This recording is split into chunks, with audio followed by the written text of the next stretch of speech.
know what I've done wrong. I know what I've done wrong. Ah, already ruined everything. Already. Hello. Already ruined it. Absolutely ruined it straight away. How do I manage to ruin stuff immediately? Instant ruined. Well, let's see if this works now. I am the most talented ruiner. Hopefully this works. Wow, technology. Technology. There we go.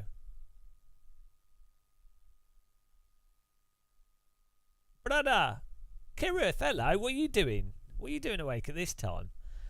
What is this? This is a man with weird sleep issues and someone that's spent 2 days with cables.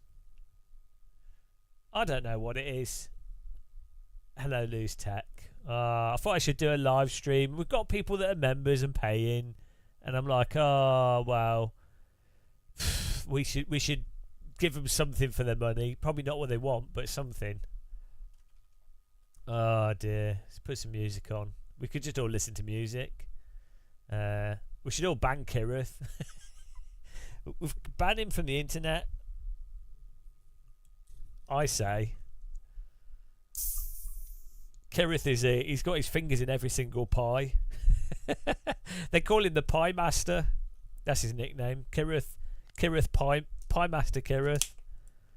What's he doing? Formula 1, Formula E, AC, ACC, Gran Turismo. The pies have all got fingers in. Kirith fingers. Kirith fingers in every single pie. When are you gonna settle on a single pie, or are you just gonna keep? It's the most. I like every time I see like something that Kirith's done. I'm like, oh, what is it this time?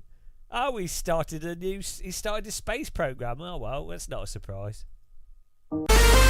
Bloody hell, that's a little bit loud, isn't it? Oh, Jesus. What should we go for, guys? Some electronic. Isn't all music electronic? Is it? I mean, isn't everything electronic technically? It's all electromagnetic, isn't it? There we go. I don't believe in algorithms. Keep the algorithm. Guess we're all gonna be algorithmized.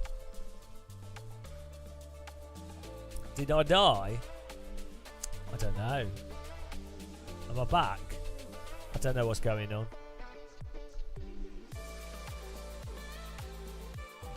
Right, we got some music. What more do you need?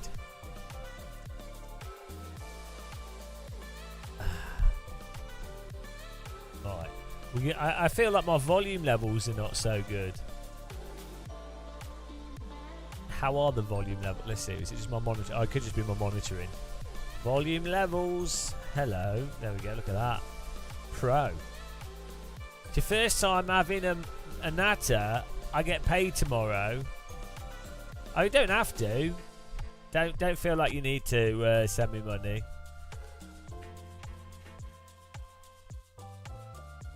I mean, unless if you've got money to waste, by all means. But if you don't.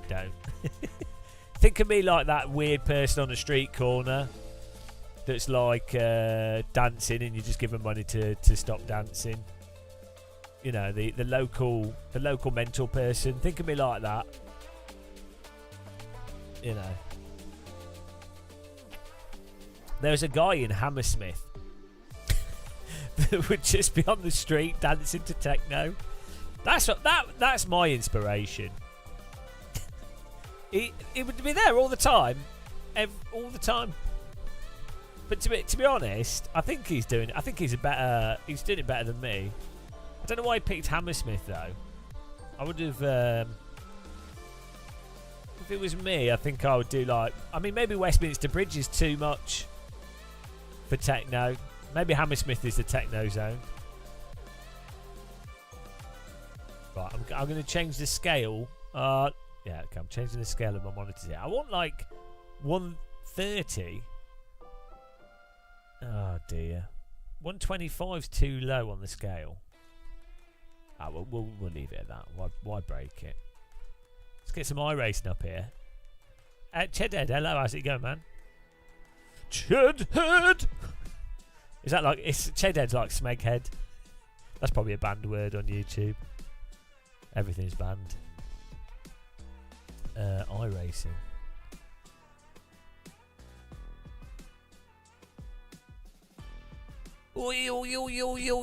Oh no, why is it loading on this screen?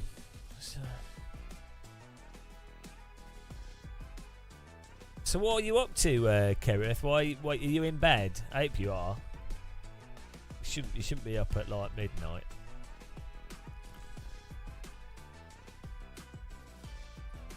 Right. Not bad. 420,000 on Robotron. I like Robotron. Why are you not playing Geometry Wars? Why are you playing Robotron? Or Revenge of the Mutant Camels? And we're in 2D today though. I've been having some cable issues. Well, I'm not sure if it's a cable issue. I'm having a problem with my link cable where it doesn't seem to want to accept more than like 200 megabits per second, and I can't get to the bottom of it. Oh, I've also been testing. Oh, Mina, yes, thank you very much. I've also been testing VR desktop. This is what ruined my headset.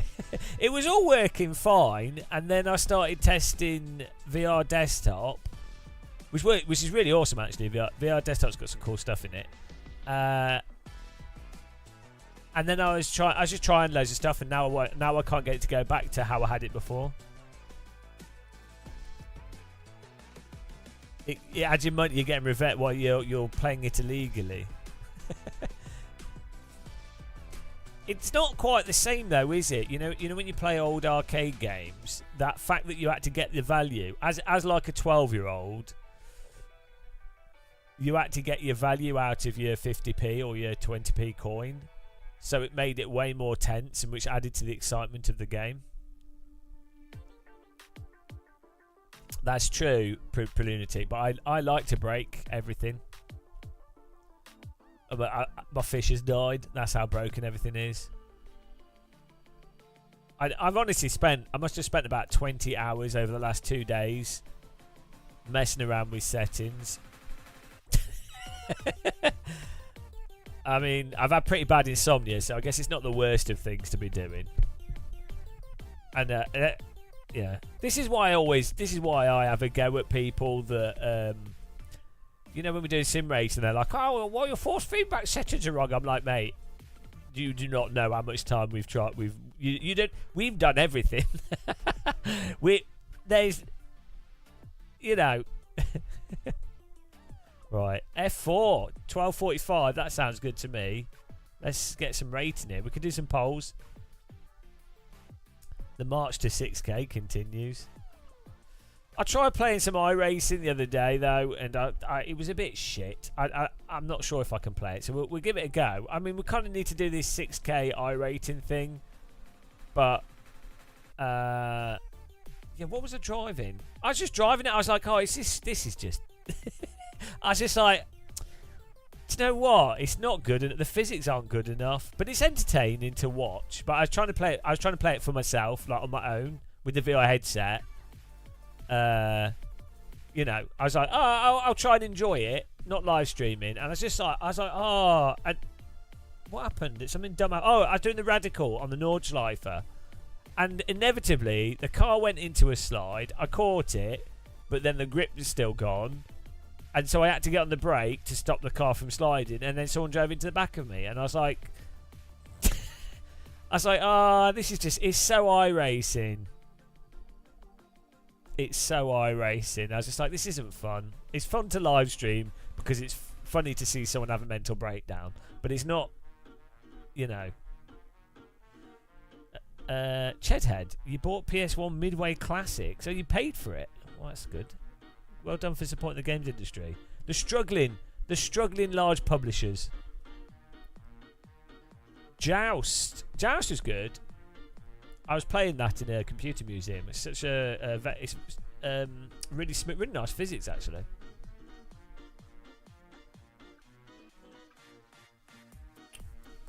You need the creepy older kid looking over your shoulder and the annoying young kid tugging on your leg.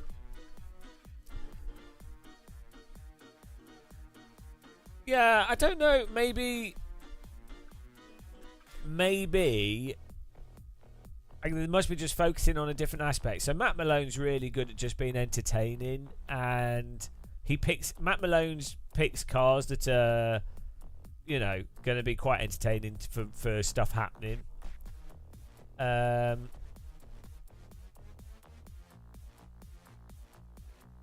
you get used to it. Like you can if you play a game a lot, you just get used to it, and then you're just.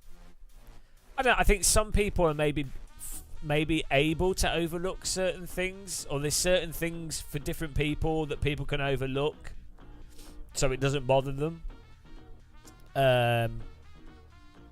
So that probably helps. This applies to anything. Like, so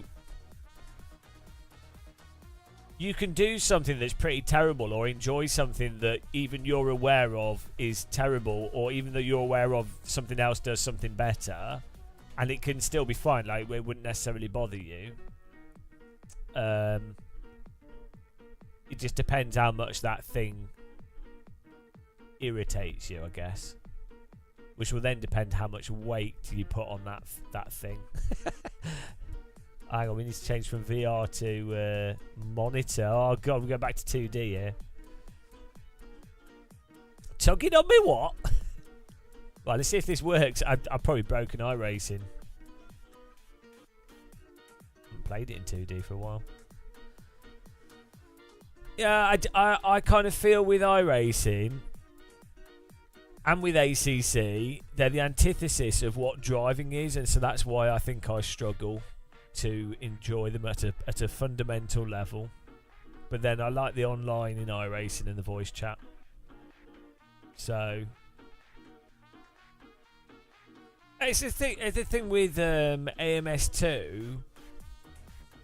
It's so slidey. Again, I mean, the problem, I think if you don't know, maybe that's better. So, like, if you didn't know what real cars were like, and you didn't enjoy what real cars were like, then maybe it wouldn't bother you as much. So, like, in iRacing, I do like the precision you get before you start sliding. That's really nice. And that's the same with AC, like the precision you have, but AC has the control at the limit. And so that's such an enjoyable thing. When you take that away, it's what really ruins the game, other games. Or if, you know, oh, thanks Calvi for subscribing. Yeah, I like R-Factor too. I just don't really, that's part of there's a routine component as well to this. So iRacing is quite easy to jump into. So's like LF. R-Factor 2 is if you're like used to jumping into it. That's another part. Oh well, that's good, isn't it? This is the field of view that we're going with. The VR field of view. Oh, this feels weird. Oh my goodness. This is my first time playing in 2D for ages. Oh no! This feels so wrong! What? Oh dear! What on earth? Honestly, that is really weird. I've just been playing VR for the last week or so, not anything 2D. Holy shit, 2D's weird. What on earth? What?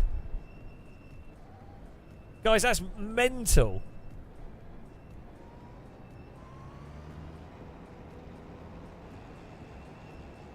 That is so weird. That is so weird. It's flat. It's so flat. I know, it's like, that's weird. Oh well, yeah, brain cook there. That is so weird.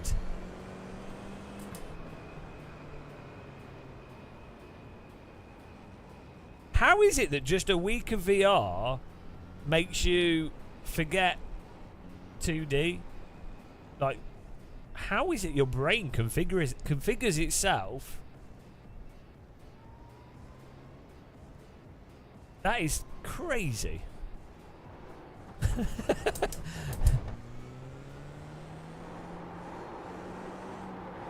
That's so weird. Like, your brain reconfigures itself entirely.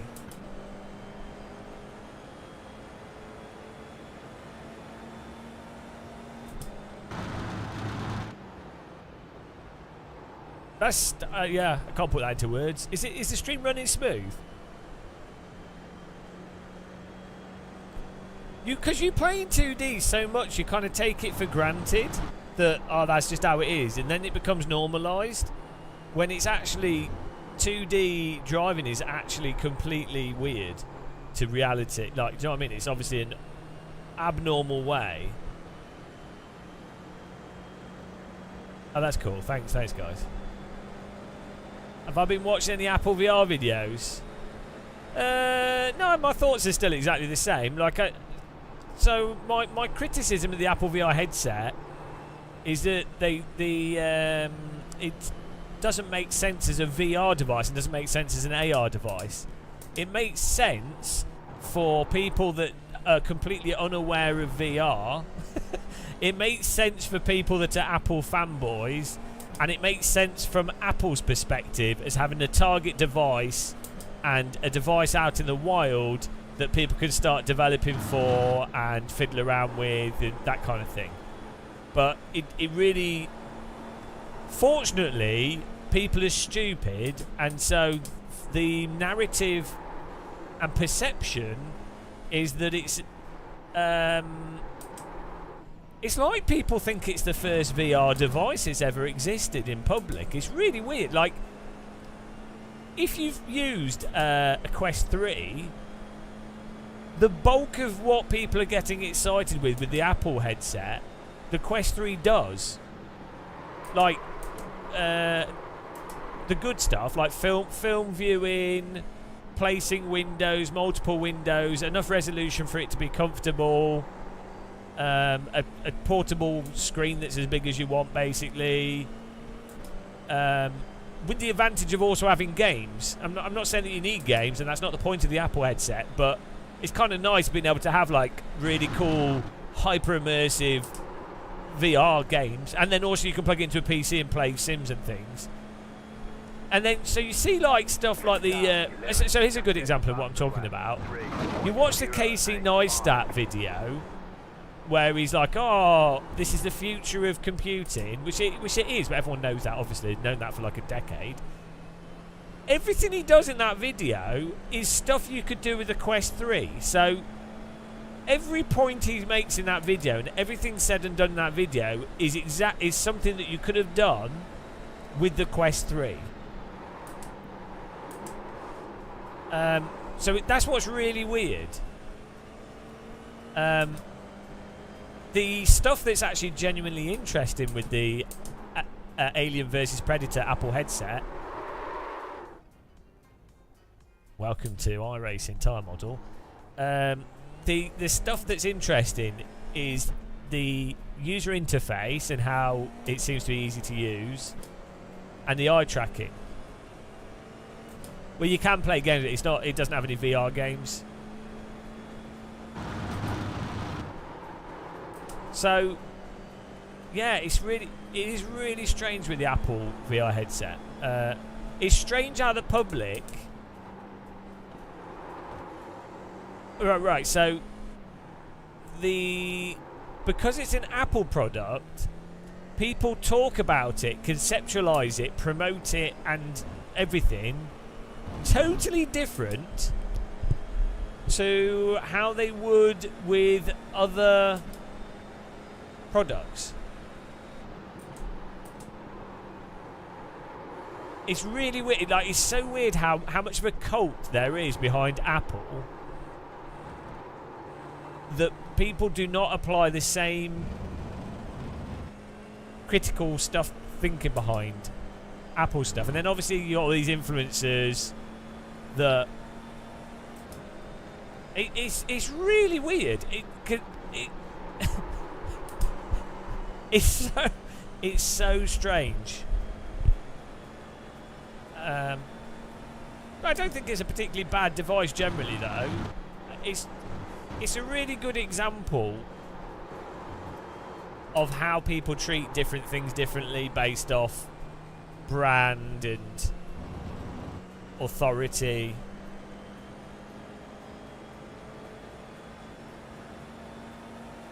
I think Apple can like massively mess something up, and like Ferrari, for example, Ferrari can actually produce a car that's pretty shit. Like, it breaks down, it has stupid issues, there's components on it that are just bound to not work well, but it wouldn't matter because it's a Ferrari. Do you know what I mean?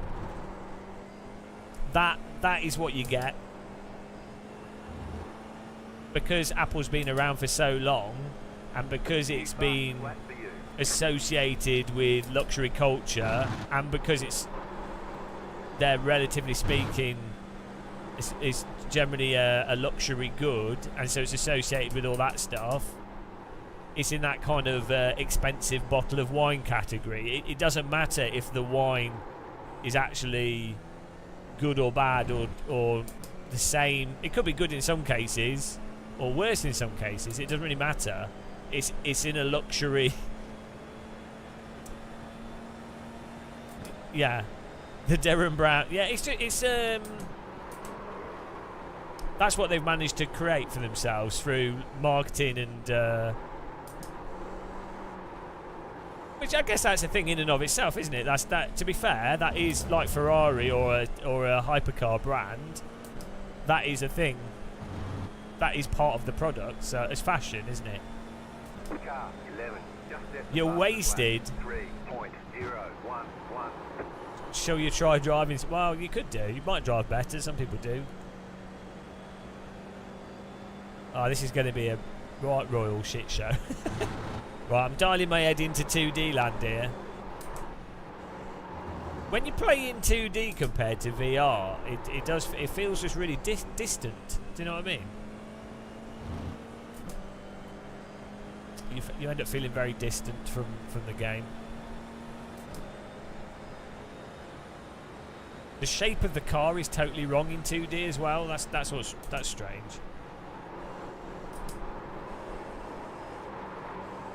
Go right.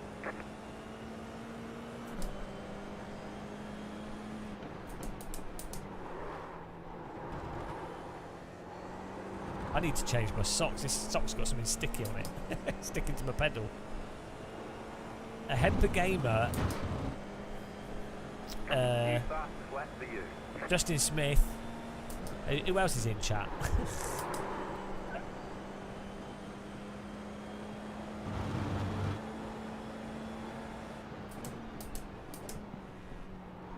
Yeah, you definitely feel distanced in 2D.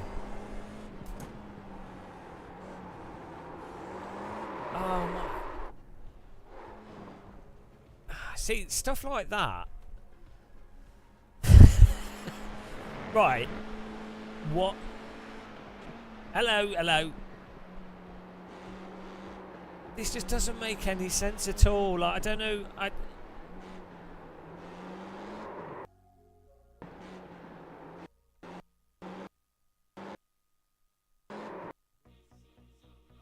No, I know.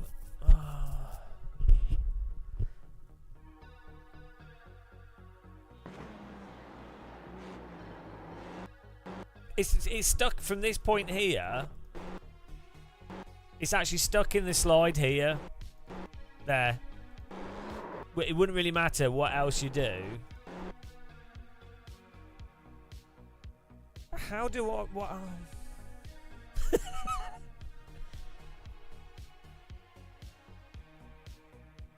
We're doing the next race. Let's do a poll. I know. I was saying... I've been doing a lot of testing with the VR headset, and I'm having a little break from VR, but I was having a problem with my link cable getting the bit rate above 300 for some reason since I installed Virtual Desktop, and I don't know if it's Virtual Desktop or the Steam Deck when I was doing that comparison video, but I've had for some reason my USB port, I don't know if it's the headset itself or the USB port, or also I used the Meta Beta, then I unrolled it, so I'm going to reset my headset, and I think there's just like I think it's a weird problem, because the cable, yeah, I've gone through a whole load of stuff. But anyway, I've been testing Virtual Desktop and wireless stuff, and the wireless stuff works pretty well, to be honest. LMU, yeah, no, I'm looking forward to trying it. I don't know how buggy it'll be at launch, but is this the fixed race? I'm going to need a setup for the open one. Oh yeah, this will be the fixed setup race in. How much time have we got? Oh, in like 15 minutes. I'll do a poll actually. Let's do that. No, it wasn't that he was right or wrong, Prelunatic. It was the point. The point that was beside the point wasn't that Virtual Desktop's good. The point was I was testing at that point in time. I was getting the link cable to work as best possible, so that for people that just wanted to plug a cable in and have that just work, because it's the basic thing. So it at no point did I say that Virtual Desktop might not work really well. That it was just literally not the point of what what we were doing at that point in time.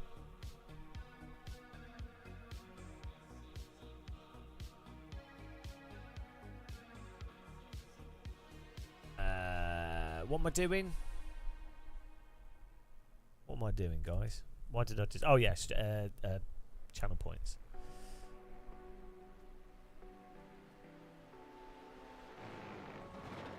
If you try Virtual Desktop, the downside of Virtual Desktop is for me I can't do the screen capture with the image filtering, so Virtual Desktop's not a good idea for me. But I could totally see for a lot of people Virtual Desktop being good. So I spent a few hours messing with Virtual Desktop, and then also a few hours messing with Steam Link, and then a few hours messing with Quest Link Wireless. So what I found though is that unless the bit rate, so it seems around about 600 to 700 megabits per second in H.265 with racing simulators gets you basically means that you don't get noise on the racetrack, or basically the noise that you get is all effectively negligible, but you really do need to be getting to that 500-600 megabit range. And Virtual Desktop with, I think I was able to get 170 to 200 megabits, you could still see noise. Also Virtual Desktop wants to load into Steam VR rather than the Quest VR implementation, and the downside of that is that the Quest Oculus VR, I can't remember what it's called, but Oculus VR with a lot of games is more efficient or works better than Steam VR.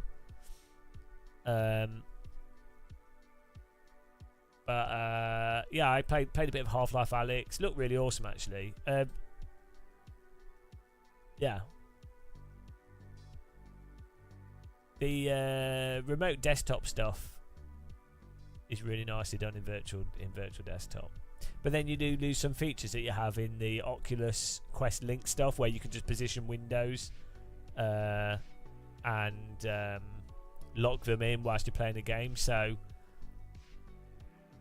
you get 500. Yeah, that's the thing. So I'm just using a standard 5 gigahertz router. So also it's not in the same room as me.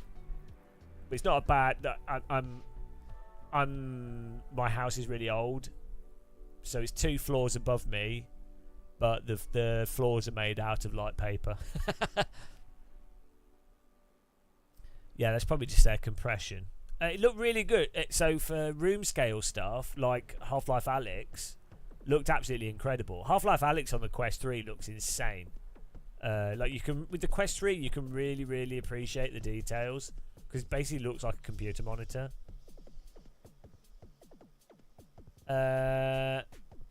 Well, I can understand Frank Zappa because it's not their priority on the circuit board, and then licensing, and you might not want to have multiple connections.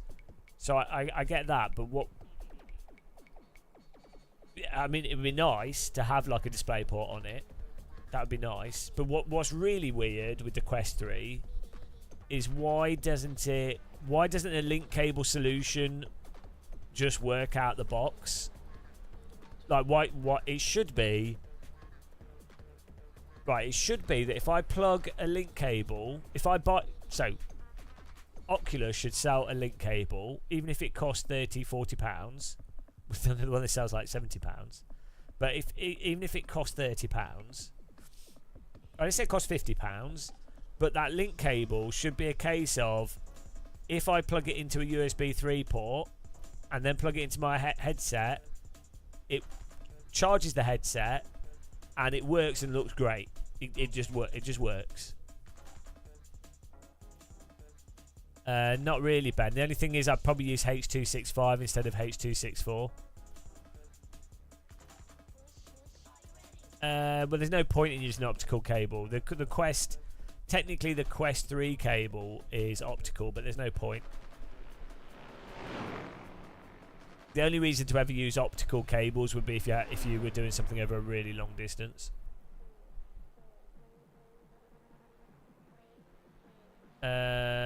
Well, it does work, but I'm now having. Well, first of all, you have to the settings guide that I did. First of all, there's that. And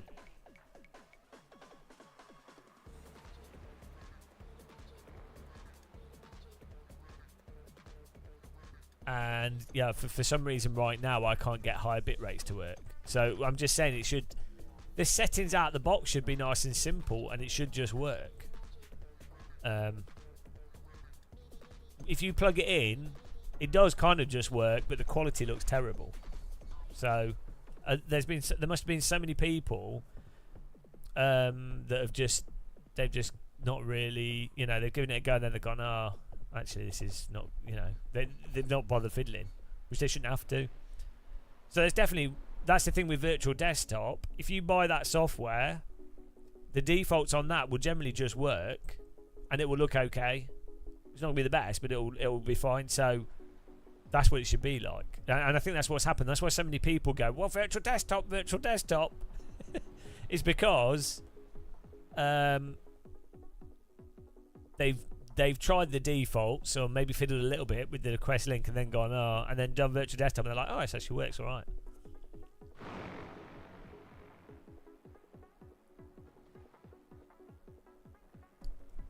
What do you mean my NVIDIA control panel settings? My settings are all fine. Yeah, so it is a downside with the Quest that it doesn't just... The thing is, if you have a headset that's acting like a monitor, that's what it should be like, really. That's what you really want, is a headset where you plug it in,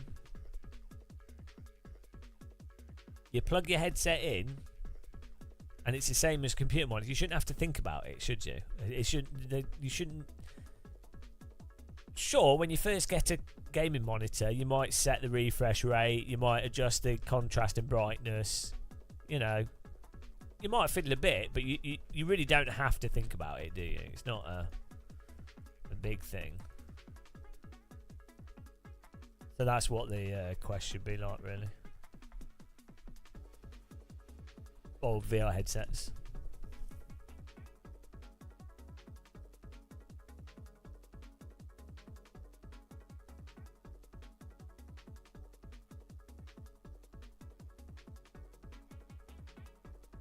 Yeah, MS2 is really fun to drive in VR. It's just the physics, I think, are a bit weird, aren't they? So, as I say, I think if you're not maybe if someone's not that good at sim racing, or they're kind of new to it, or they don't really understand why AC1 is so good, then AMS2 will be fine. The problem is if you play AC and you're all right at it, and you're good, and you've got a nice force feedback wheel, and if you know, well, trying to take this thing off my sock. Let's get out of the pits here. I need to put my wrist thing on as well.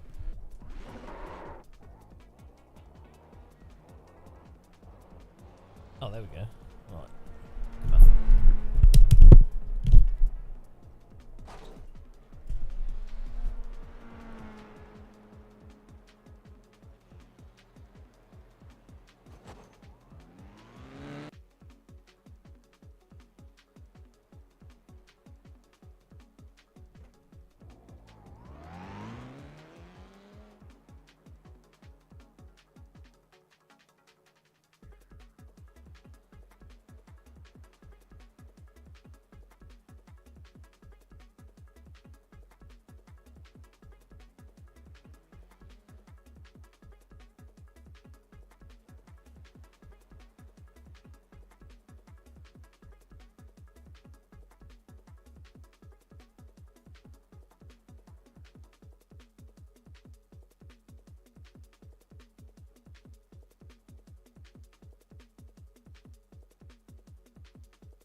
Oh, hello.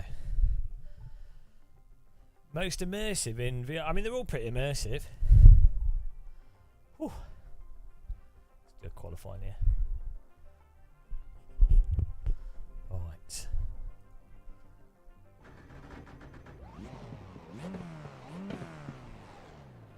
Oh.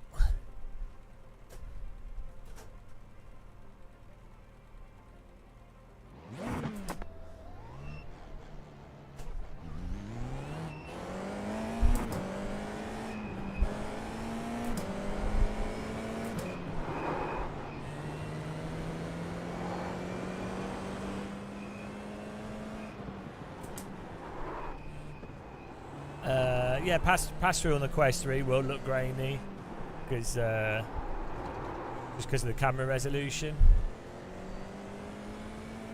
You'll need to have quite bright lights as well.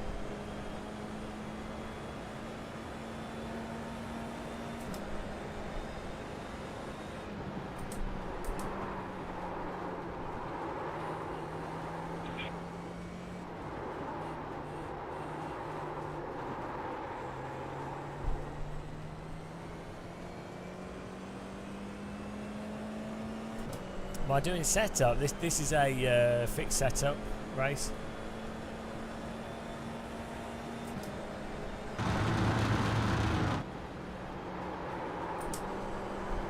Hello, Alex. How's it going, man?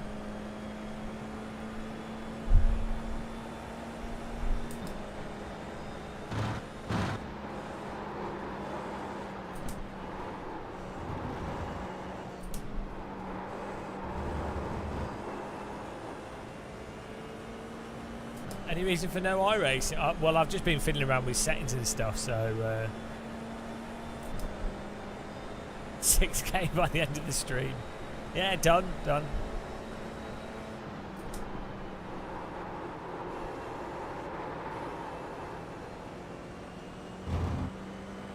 I said earlier, I was going to record a Ringmeister Radical VR video, but I got crushed into. So I find it hard to. Okay, here comes your first time lap. I find it hard to be enthusiastic about iRacing. I really hope they improve the tyre model in the rain update.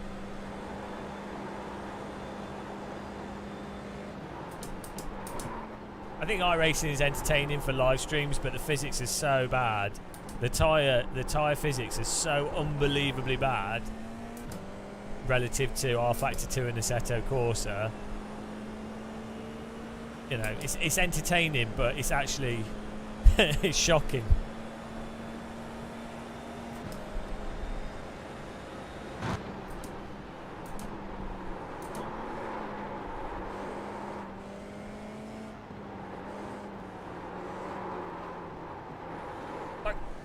Look at it.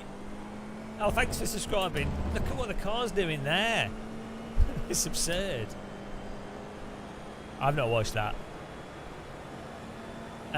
Craig Ricketts, no, you do need to... Well, first of all, ACC is a bit of a fiddle in VR anyway. Ah!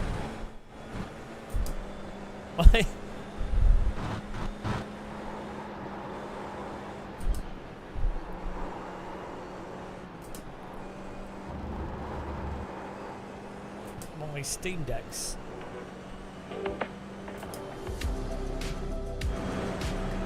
My Steam Deck's on the wrong setting. Oh well.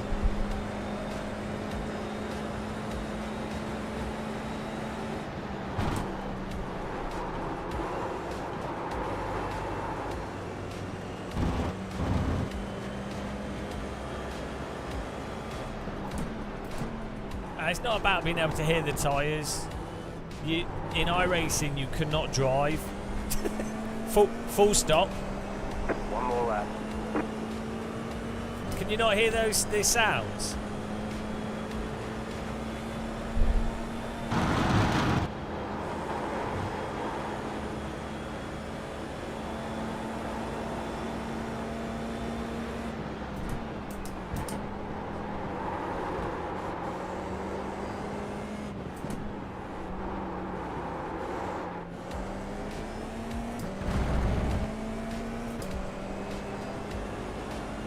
The sound alert's not working.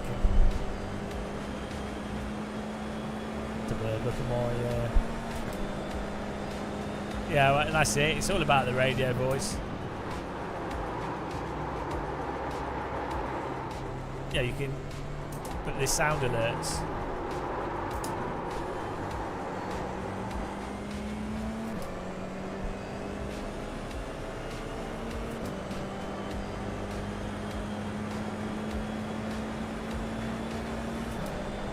Yeah, let me...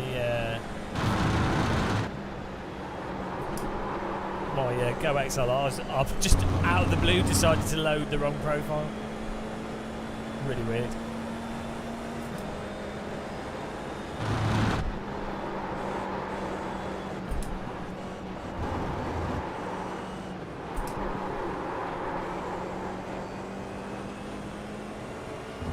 I know, MMK.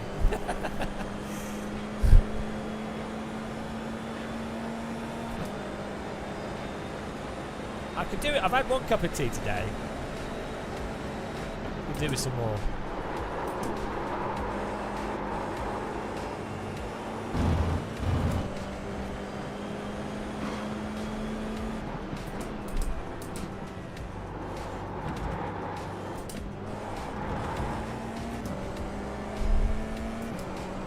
Yeah, MS2 is nice and convenient in VR, but the physics are all over the place, so... Alright, there's checkered flag.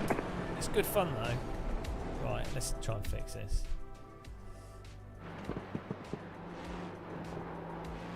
The thing is, oh, here we go. It thinks I'm on my PS5. Let's load. There we go. Here we go. Why did it think I was on? Can you hear me? Sound alert should open. The routing should now work properly. Someone do a free sound alert and see if it works. I don't like ACC, but I do like the normal. There you go. That is amazing. So it's probably one of the. Why? Probably one of the. Hello. Well, one of the or not the best simulation to practice, like even F1 or GT mods. They're really. It's really good. Yeah, I don't know why it. For some reason, it loaded. It loaded into my PS5 mode.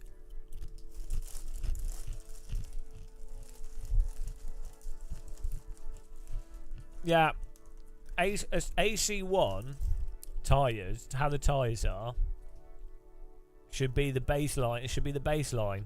Everything should be better than that. Okay, let's go.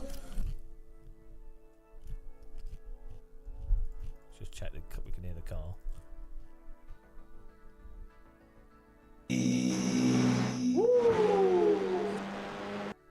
I think there's a lot of sim racers that don't realise the fundamental difference with driving in AC1, Netcar Pro, Live for Speed.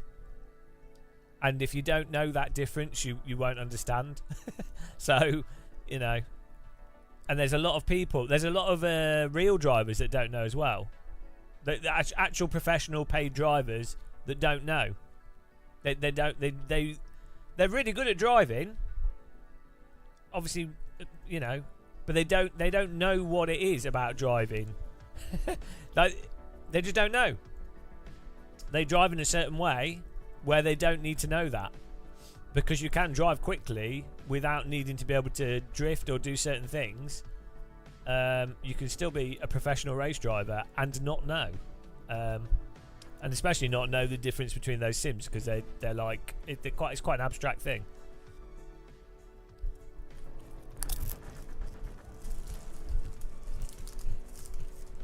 The estimated SOF is 2,729.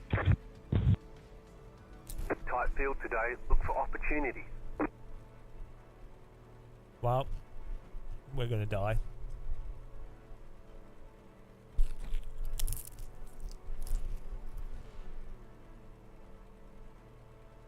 Best sim for physics is AC1.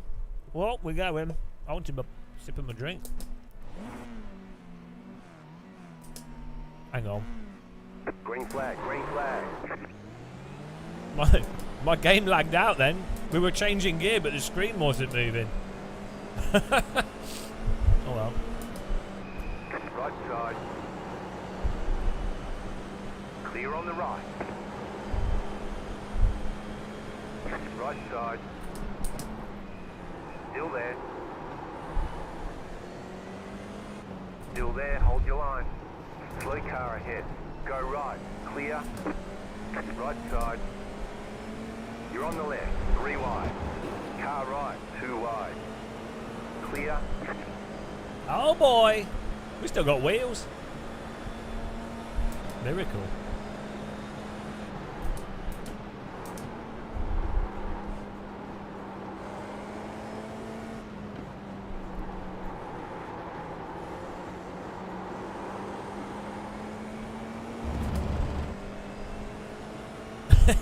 You're now a dentist.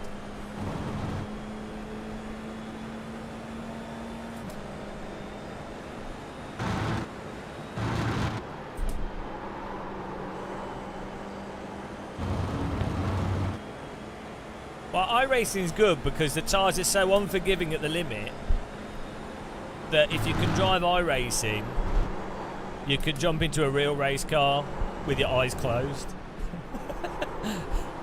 And then you'll be like, oh, I can counter steer. Oh, I can recover the car when we've gone slightly too hot. That's why iRacing is good. Left side. Still there, hold your line. Stay on the right. Keep to the right. There's an incident ahead. Slow car ahead. Car stopped ahead. Still there, hold your line. Go right. Clear. I'm surprised the car behind me backed off there. I thought he was just going to drive into me. Thank you, mate. That was really nice. He got stuck.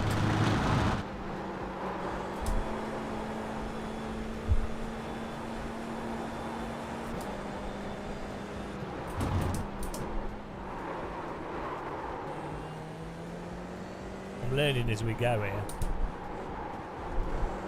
We're in 12th place. We're moving up.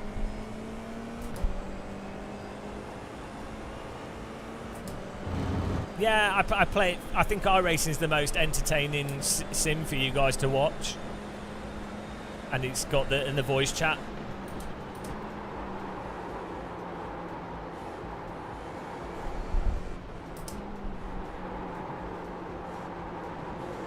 It's not This is not. It's not driving though. I think it's fair to actually say that iRacing is the most simcade of all the simulators because it doesn't let you drive at the limit.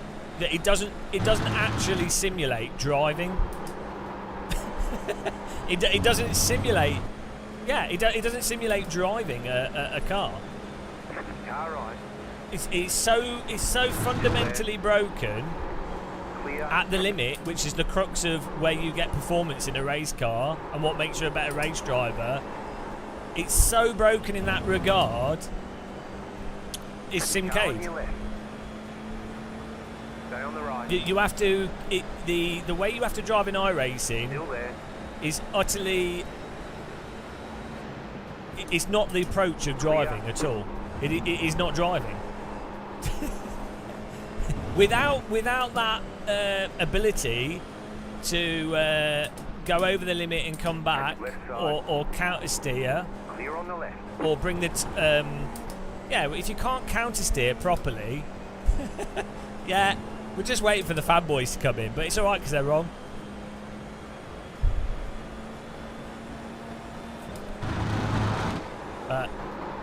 Yeah, it's all right. We're fishing.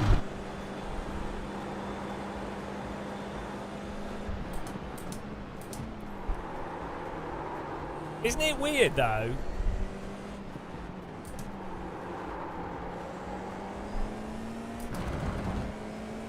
It's not really a hot take, it's the truth. It's an objective fact. I could make it a hot take. I don't know what the hot take would be. It's only that would only be a hot take for people that have never, like, what the fuck? I got on my brake a little bit extra because I could see the car in front was spinning. John, be careful, And then I please. can't counter steer it. I broke more on purpose to open it up for the car in front that had crashed. And because I haven't practiced this track, it's so dumb. It's so unbelievably dumb. Like, should just be, that's an easy counter steer, but the tyres are already warm because we're going through the corner. Dude, what the fuck? Are you serious, man? Oh, here we go. Now do it You're just again. gonna dive me like that and force me off? Dived him and forced him off. Right, that slide like that is absurd. It's absurd. What a fucking joke. Oh Some no. people are just like that, man.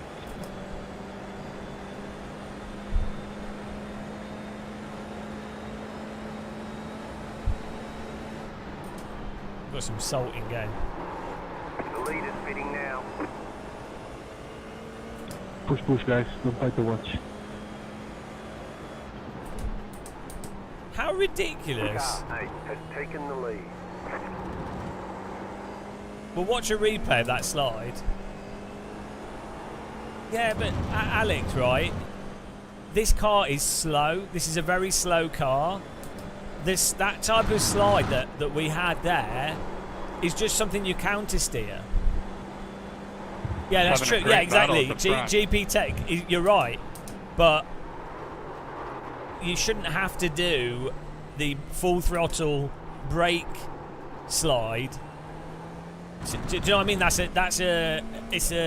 It is something you can do in Could you real guys slow life. down, John? But it's a stupid. The fact that that's what you have to default to, and it's hilarious.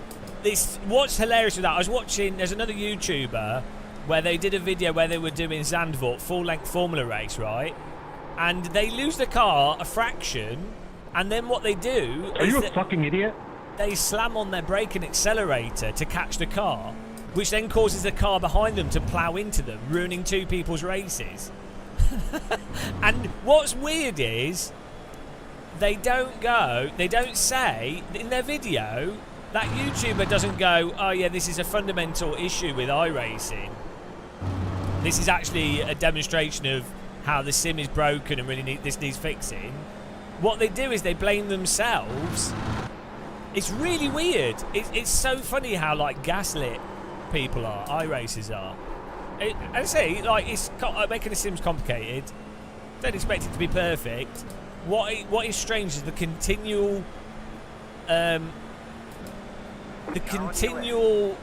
ignoring, and like I seem to be one of the few sim racers that goes, yeah, that's actually an issue with the sim. I'm not the best of sim racing. I'm not an amazing driver, but no, I've played enough sims to know when something is fundamentally wrong with the sim. You don't blame yourself for the sim being broken. The car in P11. You know? Just set the fastest lap. 2.689.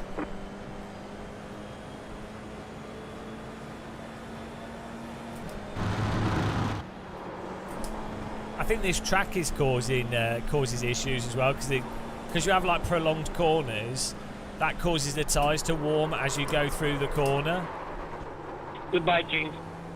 And so it then means the tyres are all very close to that superheated state. So Silverstone actually, it's not too bad with the F3 car, but with this car it seems to be a bit weird. Whereas tracks like Brands Hatch, Alton Park, flowing tracks don't trigger iRacing's physics issues as much. Oh, hello. Max Verstappen does whinge about stuff, yeah, all the time. And my wrist's fine, I just have a tendon pain in my elbow.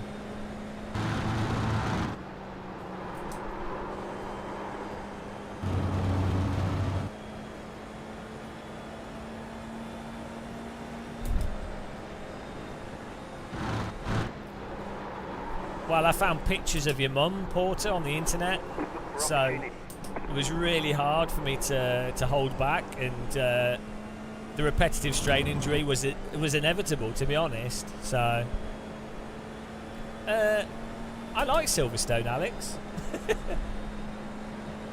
I quite like it.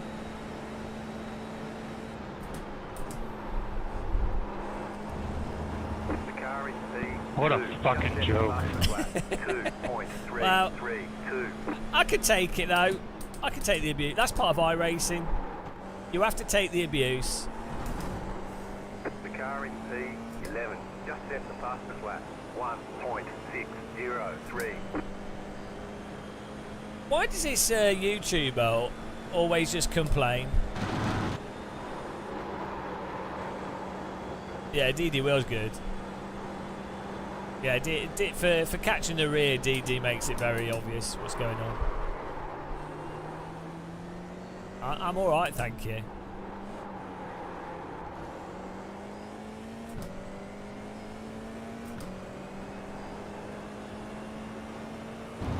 I've got my VR goggles on the floor, I've just been fiddling around with them. I think for live streaming VR is a bit of a ball ache.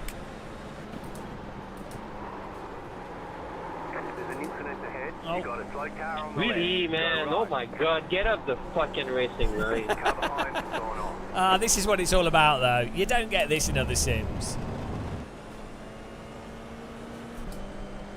You don't. This is the YouTube chat's the worst.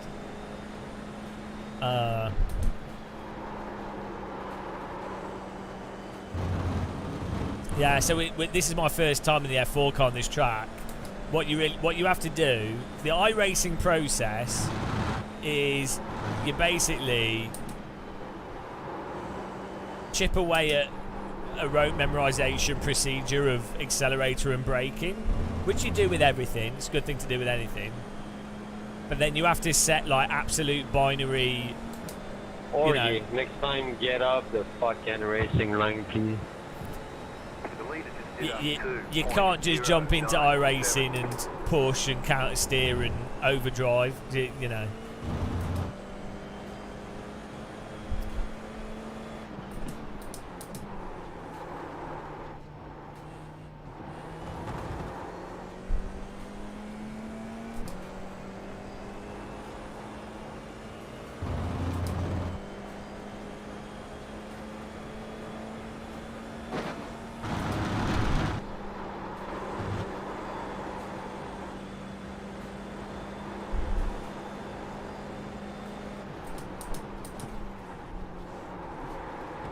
I need to set some break points.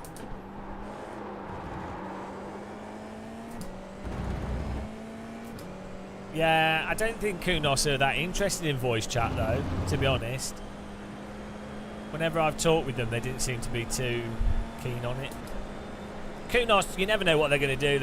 They're like mental.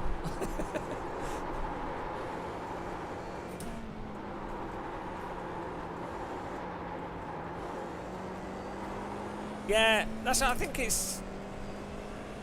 iRacing is the most entertaining sim, especially for watching live streams, because you get to see someone suffer. In this case, I think we're probably going to lose like 200 I rating. That's what, and the I rating is all that matters.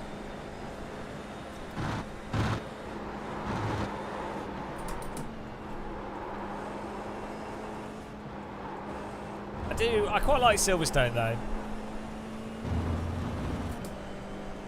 They're too political. Yeah, I guess part of that, and also moderation.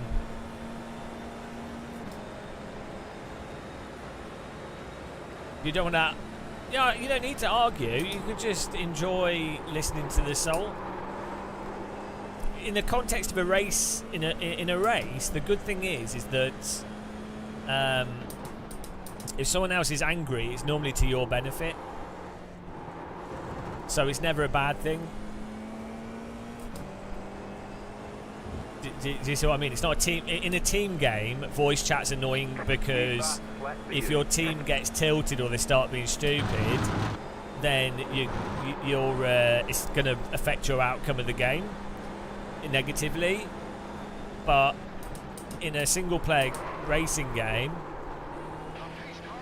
if people are shouting on the microphone, it's because they're having a bad race, which means you're having a better race. Well, I don't like Silverstone as a spectator's track, but I think it's a good track to drive around. I've been here like 4 times in real life, five times maybe. You can't really. So I've watched GT racing at Silverstone, Formula 1, some like random driver training stuff, and you can't see anything. Brands Hatch way better. Donington for spectators. Brands Hatch is Donington's alright spectators, but Brands Hatch the best track I've been to. Oh, Spa's the best spectator track. Brands Hatch for vintage racing. And Donington's fine.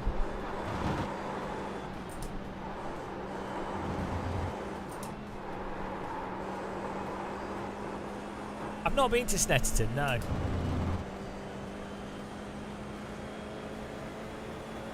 Signing a contract to work for a company shouldn't determine your free speech or political views. It depends what your political views are, though, doesn't it? I mean, like, so the thing is, and also it depends what your free speech is. Like, if someone is actually a racist, like well then why they shouldn't talk, should they? It's like if someone is advocating, like in a general, it depends what you're at, but like racism's not productive in any form, is it? So why would you allow it?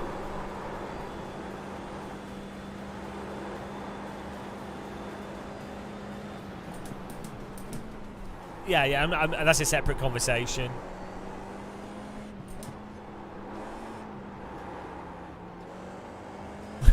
We are all sim racists. Thank you. Yeah. Because the thing is, I'm quite. I'm really pro like individual rights, and in a sense, I quite like someone. If someone is a racist, I quite like for them to be open about that, so you know that they're a racist, and you can explain to them why it's stupid. But you don't want someone attacking someone else, do you? So, but then you have stuff like the anti-vax stuff. Oh, here we go. Here we go. So, for example, at the moment, there are loads of people getting measles. There's people dying from measles and kids getting sick. And kids getting sick who otherwise wouldn't, who can't be vaccinated. And adults getting sick from it because there's people that are morons spreading BS about vaccines who... so it's actually dangerous. They are literally killing children, but they're completely unaware, and they think, we're being skeptical. You don't know these big medical companies. And it's like, right, but So in that scenario, you're like, okay, I do want people to be free to believe what they want to. But if you're going to kill someone's child who's completely innocent, who's immunocompromised or can't, I don't mind. Our audience is always polarised. So, yeah, like you can't... It's so stupid.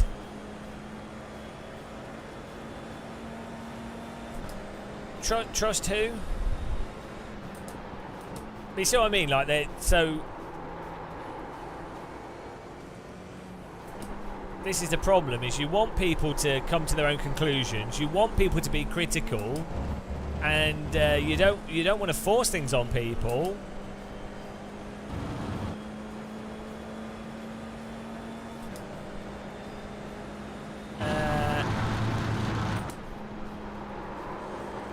But you especially online now, you just have people that are not... They don't understand the science at all.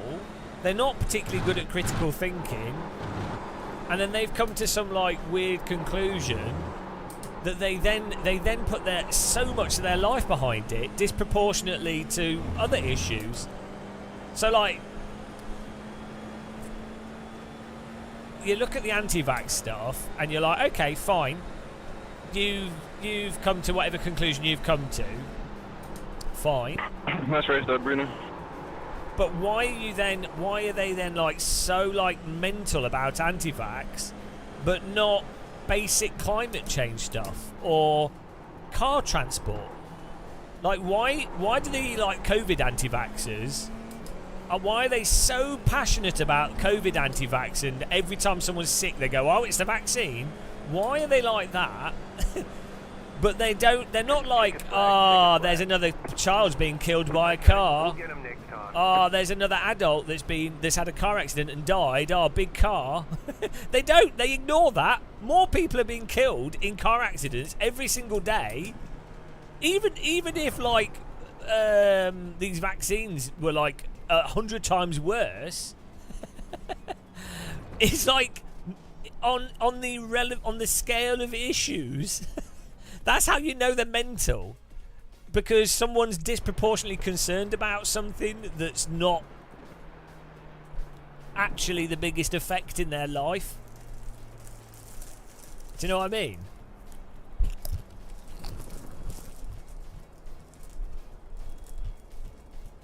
Kids get killed in other ways than cars in America. Yeah, obesity. Again,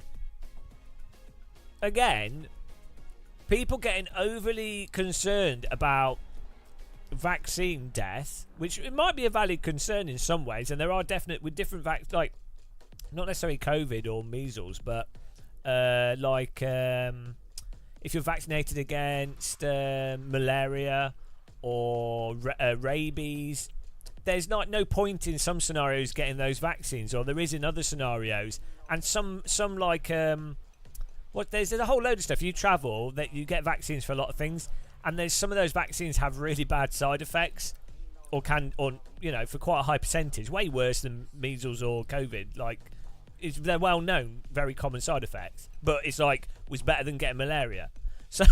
So yeah, there's reason to consider what you do, but it's like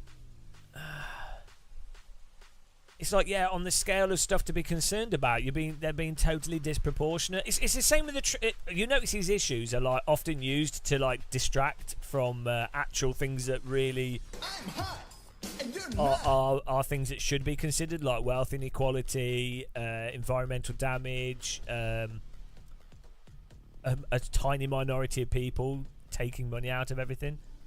Lack of basic resources like dentistry, healthcare, lack of having housing, iRacer's tyre model. Aiden, exactly. what the fuck was that on lap 4? Salt.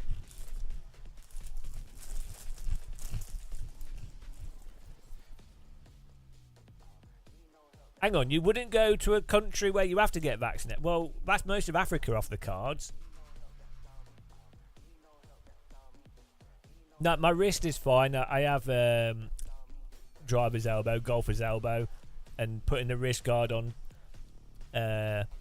limits the movement of my hand and stops me squeezing my wheel, which should hopefully allow me to sim race and for my tendons to get better.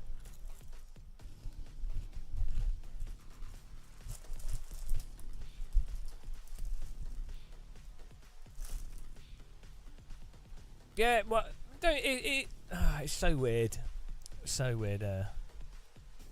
I could do, yeah, but then wouldn't be able to move it at all. No, I'm not saying people should only be concerned about big issues. I'm saying there's a hierarchy of issues. So, for example, with iRacing's tyre model, because it doesn't let you drive on the limit properly, that's a very important issue for physics of iRacing. And so, does this car sound right? Does it have the right lap time? Is this car realistic? Is that car realistic? Does it do this? Does it do that? Does it overstay? It's like all of that's irrelevant because the tyres don't work. so it doesn't matter because none of the cars drive like cars unless the tyres allow you to overdrive a little bit. It's like the whole thing doesn't work because that. So with any issue, there's a hierarchy of what's more or less important. So if in life, if you're like, what should I be concerned about for what's going to kill me? Are you going to go, is it vaccines? Is it chlorine in my water? Or is it the fact that I don't exercise, don't eat generally healthy food, have a job that doesn't give me many hours off, and all like is it the most obvious stuff, or is it these little fringe issues that I'm going to focus on because they sound interesting and exciting in a kind of horror movie way? Yeah, I'm really concerned about the COVID vaccine, or I'm really concerned about measles. I'm just going to go out Friday night and get wasted. Okay, what's probably more detrimental to your health? No, it's not even about personal responsibility. It's about being aware that there's lots of things, and focusing on one thing is a bit absurd.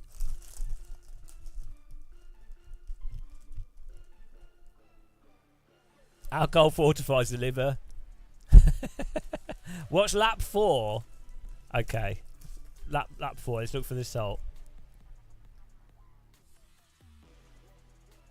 Propending World War 3, yeah. Yeah. I mean, I don't know how that's going to work. I saw a good video on AC2 versus AC. You mean what? You mean Random Call Signs video? He doesn't know anything. He's just making a video for getting views. It's a good topic though. It's a good idea for a video. I haven't done one for a while. It's a good idea. Go and subscribe to Random Call Sign. No, he'll be asleep now. He's a nice guy. I don't want him to hear this. He's a nice guy. He's well annoying. But he's a nice guy.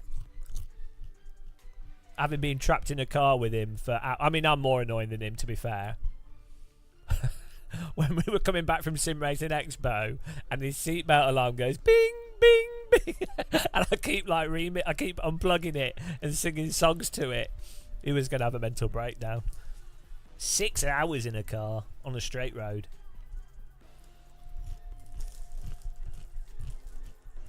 You turned in, Ollie, to see if there was a worse iRacer than you. No.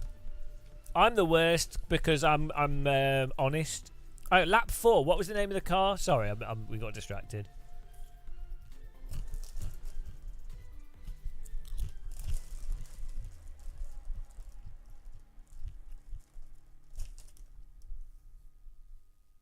Mac Passerio. I don't know the corner names at this track. Where are you, Mac? Oh, what's this car livery? What you doing? This is a YouTube. What is this? Well, you should be banned from iRacing for this car livery. What is this? What's going on here? Looks like a pound shop Mexican hat. What's going on? Oh, no, it looks like a Dorito. Okay, lap 4. Yeah, I'm just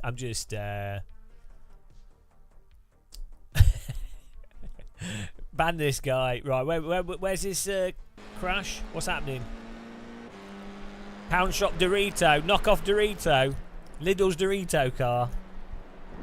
I'm eating Tesco's Doritos.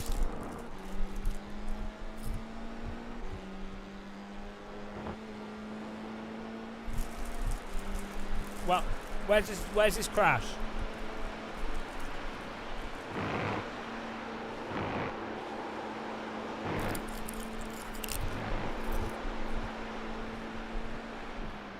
Right. Where's the crash?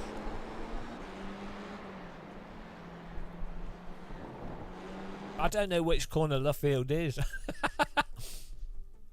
Oh, you got squeezed there. Fair play to him, though. Oh. I mean, he's driven into you, but...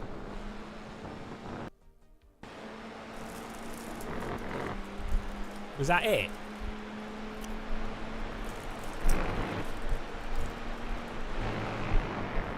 That was a good F4 overtake. Is that all that happened? Oh, what's my opinion? Oh, okay. Do you really want my opinion? My opinion is that you shouldn't be playing iRacing if you want to actually drive a car. That's my opinion. Is the fact that you even care about racecraft whilst playing iRacing shows that you're ignorant to the flaws in iRacing. Right. But putting that to one side, he did understeer. I don't like ACC, but I do you. like the. But to be fair to this guy, so it's probably one of the one of the or not the best simulation to practice, like even F1 or GT mods. It's really good. I mean, he should have gotten his throttle a little bit less to be like. He's gotten the throttle, which has then caused his car to understeer on the exit of the corner. But he is on the inside. So in iRacing, basically, if there's a car on your inside, you can't really do much because the tyres keep heating up, and because you can't drive on the limit properly. I keep saying this repeatedly. I know you've heard it a million times. But what it means is there's pretty much always just a single productive line. And also, the advantage to the inside car is magnified. It's an advantage, obviously, in anything. But the advantage is massively magnified because, well, they're just going to... If they understeer, there's nothing you can do on the outside.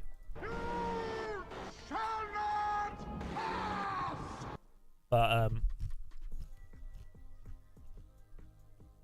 I mean, it's his fault for driving. He's gone on the throttle. He's driven into you. It's his fault. So, you didn't do anything wrong. This guy should have not understeered into you. But to be honest, his tyres were probably cooked, and so he probably had no actual real control of the car.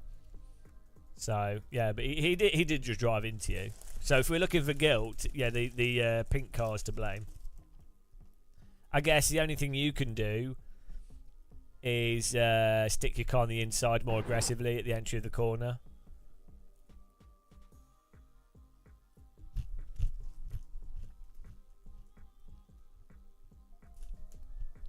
So basically, by this point here, so this is the other part of iRacing, you need to preemptively learn all the possible outcomes for each car on each track. because unlike driving in some other sims, basically I don't like ACC, but I do like the Yeah. normalist. So that is amazing. everything's sort of predefined in Probably one of iRacing the- at the probably point of one the of corner the- entry. Well, one of the or not the best simulation to practice, like No. even F1 or GT mods. It's really good. Yeah, I'll do the next race, and Mr. Dorito, Fake Dorito car should as well. At this point here, the car on the inside is always going to drive into you, or they're going to. I mean, like unless they could not drive into you, but pretty much always at this point here they're going to exit the corner in front of you, whatever you do. So weirdly, it actually makes sense to not bother racing them. Well, in iRacing, it never makes sense to race someone, to be honest. If your goal is to actually gain rating and do well, never race someone. Is there a technical reason? Yeah, iRacing is primarily an oval simulator, and the way the tyres heat up and lose grip makes sense in the context of oval racing, where you're just doing a single corner and then you're turning and then the car's understeering. It doesn't matter as much if the tyres operate how they do in that context. Also, that's what they've had as a general framework, and they've got lots of content, and if they make a change in one place because their tyre model is quite complicated, it'll probably affect something else. So dialing it in isn't necessarily a simple thing, probably requires an entire tyre model change. And then if they did within their current model, so what it is it's a contact patch over heating up, then losing grip, and then the temperature not coming back fast enough.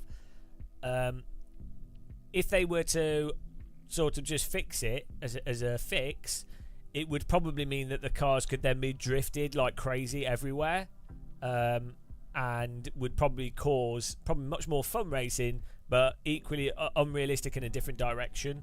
So basically, the solution actually requires them to rewrite the tyre model, but that would then basically be very risky, and there's a lot of people happy with iRacing. So what everyone has to do is pretend that there's no issue there and it's not fundamentally breaking the game, and then it's fine.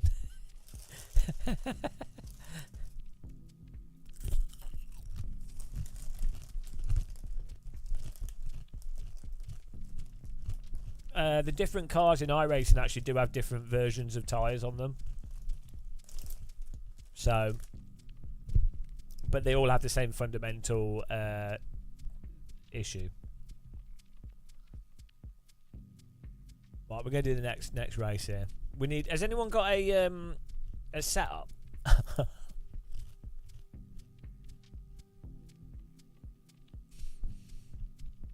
The problem is, if they do fix the tyre model, it will reduce how many stupid crashes happen, and that will reduce how entertaining iRacing is for live streamers.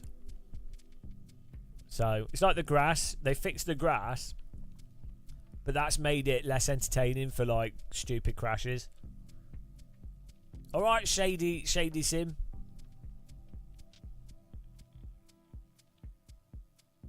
Hang on, what's this? America's Regional Tour F4 race. What's this about? We didn't even do that. I don't like ACC, but I do like the normalist. The normal. But that is amazing. So it's probably one of the well, one of the or not the best simulation to practice, like Hang on. even F1 or GT mods. It's really good. Where's this race? Why is there no F4 race at 1:45?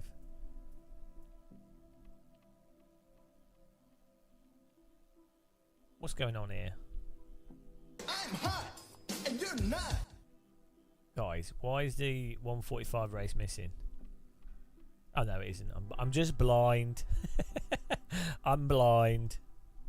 Like Anton Deck. When you're playing Dakar, it's really good fun. And a lot to complain about. Bye Rob, bye guys. Thanks for watching. Thanks for subscribing. Thanks for clicking the like button. Yeah. Right, we need to get Race Lab's working. Why was that not working?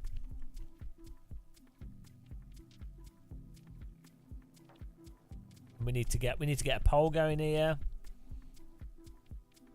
Why is this not working?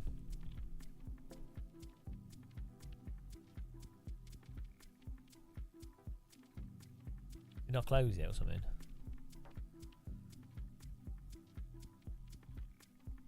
Race Labs. Race Labs. Robots in disguise.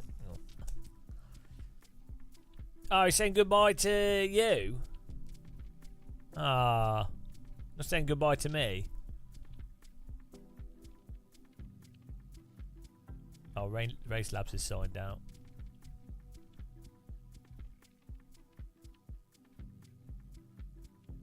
Heart rate overlays here. Don't need a heart rate overlay. What's that rubbish about? What? Who wants to see your heart rate? No, like everyone knows sim racers are dead inside. They don't have a heart rate. Right, this is a weird thing with sim racing. How streamers will have like the wheels, the pedals, and all this shit on the screen. But really, does anyone watching actually care? Like they've just assumed they're like, oh, I've got a wheel, I've got pedals. Look at my wheel and pedal inputs. It's like, does anyone actually really care? Like, honestly, it's like having it would be like having a keyboard and mouse camera. Do you know what I mean? Like, it's straight. That's a weird thing in sim racing. I mean, if you're sponsored with certain equipment, fine, it makes sense because they pay you. But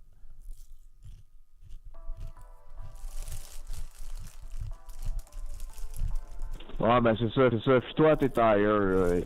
Dis-toi, faut t'entendre le moins crier possible tes tires. Fait qu'il faut vraiment que tu trouves une chose. Là.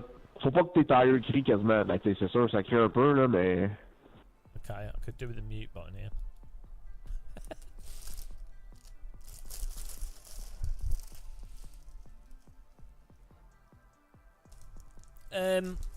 Well, the thing with Max Verstappen, all you need to do is have a dad hit you with a stick.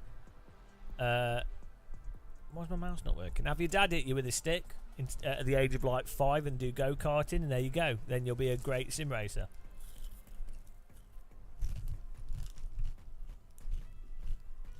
Alors, tu connais pas la track non plus, c'est pas évident, là.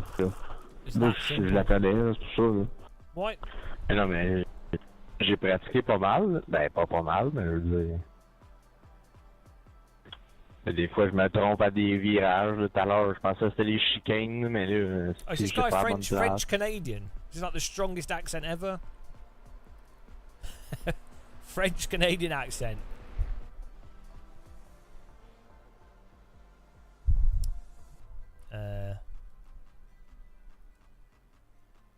C'est le pied dans le fond peut-être trop souvent au lieu de lâcher le gaz un peu. Puis... oui, bonjour, ça va, hein? Ça va bien, toi? Bah oui, pas mal, mais c'est trop tard ici.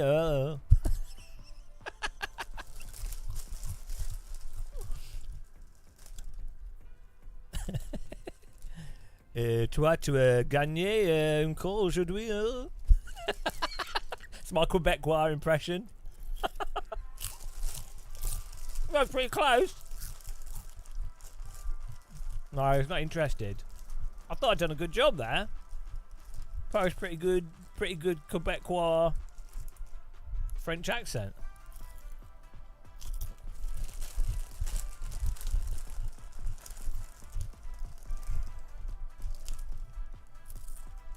Right.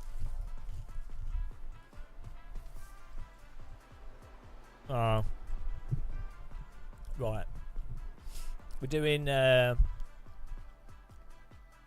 exposed fake French. We're doing setup. I don't have one. So what do we do? Old. Have we got a Silverstone? No. I don't have anything. Oh no. Tabarnak, je le fais comme en 2 minutes 12 si j'ai 10 secondes. It sounds like a mixture of Brazilian and French. Can you share it in game? Share a setup, please. That was like a demand. Setup demand. Well, Tu mets-tu ton data en bas, là?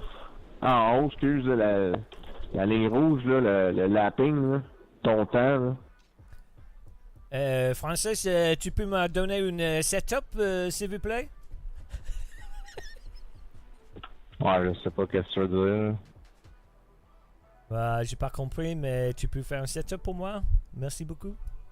I can't understand him. Ben, le setup que j'utilise, c'est le setup de Silverstone, là. Le setup iRacer Silverstone. J'ai pas rien touché à date, c'est juste ça. Ah ouais, c'est ça que je prends. Là, il y a ce Silverstone setup. Mais vous avez pas une VRS setup, non?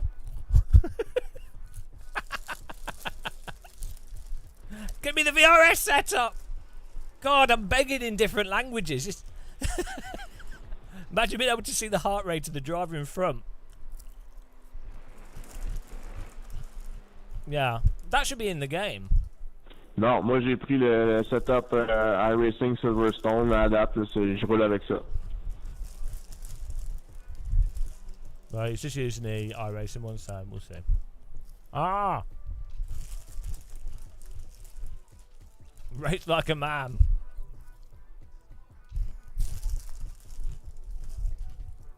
Ah! Ah! Right. There were a lot of crumbs in that. Well, we use the iRacing one. If it's good enough for French Canadians, good enough for me. We can win with it. Where is it? Anybody dyslexic watching this live stream? What do you read Virginia as? Every time. Every time. Every single time. There we go. No. Every single time I see it. I'm like, oh yeah, it's just me. Right. 0-2.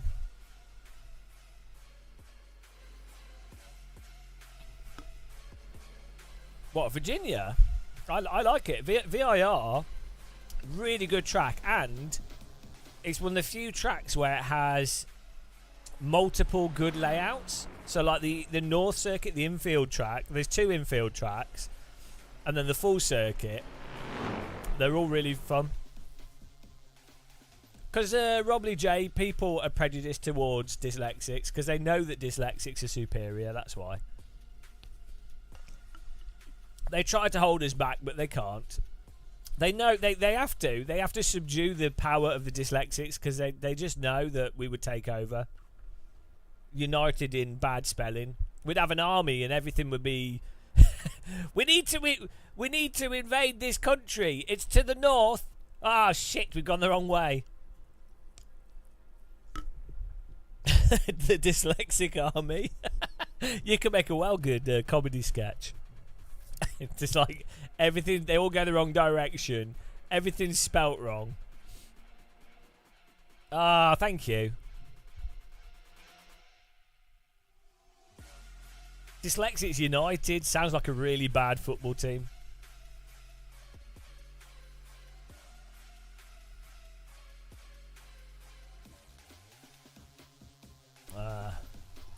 It's like Man United, Leeds United, Dyslexics United.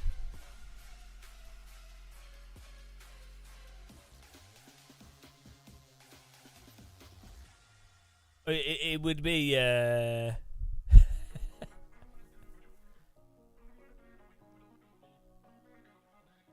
you were too slow.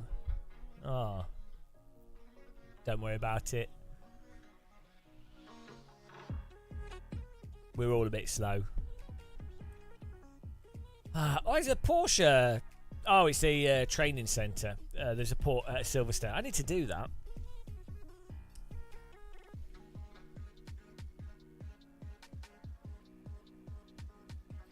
Hang on, what's this? Oh, it's they've got it set with the rallycross.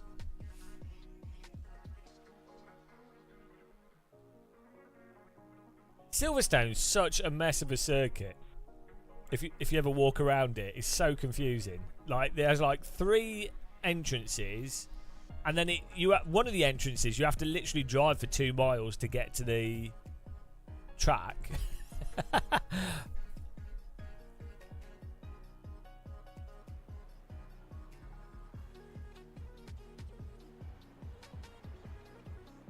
Now there's a big building here actually on the start finish. They built a big hotel. The track's changed quite a lot since iRacing version of this. Like this is all developed. Well, there's stands and then there's quite a big on the left here, and they were building a bridge that goes across from the hotel to the start finish. I think they were.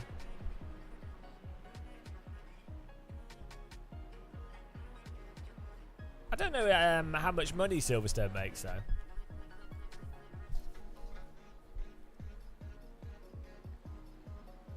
Because racetracks tend to often not be that lucrative. Because I think they're really expensive to run. And well, really expensive to maintain. There's not really...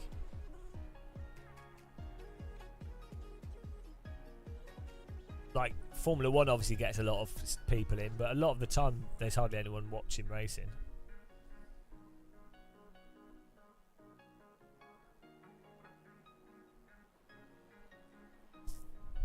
Right, we need a poll here. A prediction.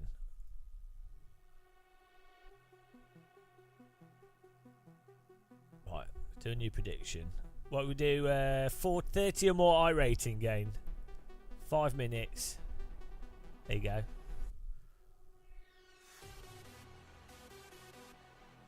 Probably good for laundering money. Yeah, I don't know. It's from my understanding, the UK, well, for plebs like you and me, money laundering is difficult. But for rich people, like if you're very, very wealthy, obviously there's like City of London and territories that you can do stuff. I mean, they lost a lot of money in like 2017, was it, when they resurfaced it for the motorbike, and then they had to resurface it again. And resurfacing a racetrack costs a lot. Oh, I need to turn my force feed. Well, we'll do quali. No, let's actually do that first.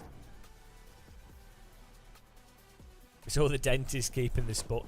It's not really a sport, is it? I think we should petition to have motorsport not be classed as a sport, because I don't think it is a sport.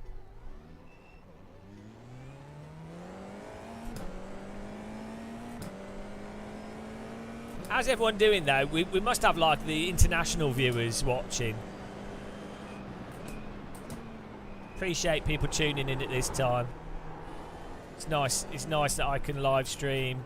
Just thank you. I appreciate everyone watching adverts and the channel members. Thank you very much for supporting us.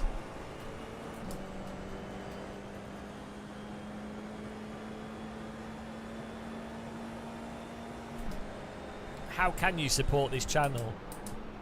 That's a question many of you ask. You can use Amazon links. Australians aren't welcome here. Can you please leave? I don't like Australians. I think we could all agree that Australians are the worst, and they're not even people. I was going to say worst people, but I think classing Australians as people is a bit of a stretch. You know. Yeah, the filter should have got you. It shouldn't have let you in, to be honest.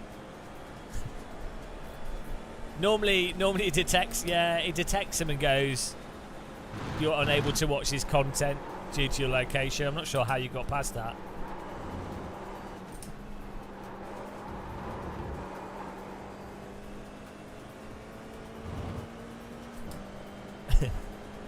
I'm just jealous of Australians.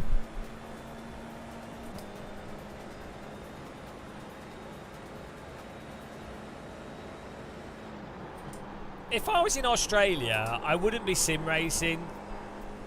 You know, if I was in Australia, I am the champion of the oh, thanks, John. 27 months of this has caused irreversible brain damage. This flag. channel really needs to come with a warning. He knows what's going on. Yeah, if I lived in Australia, Okay, here comes your first I would be like getting stung by box jellies and yeah, I'd be having barbecues and I don't know.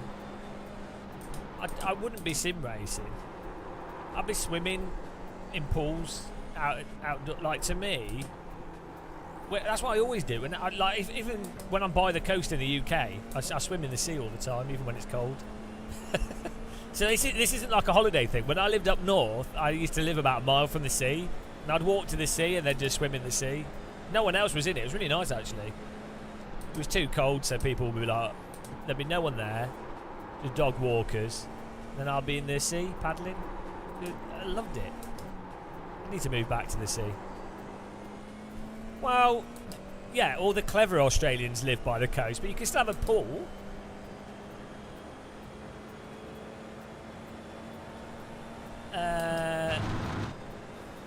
Otherwise, maybe I'd spend my days trapping quackers and create a quacker zoo.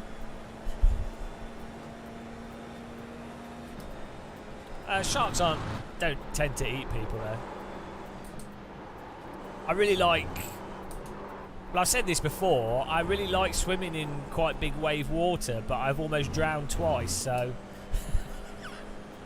but I think drowning's not too bad, so I might go with that. Having been very close to drowning,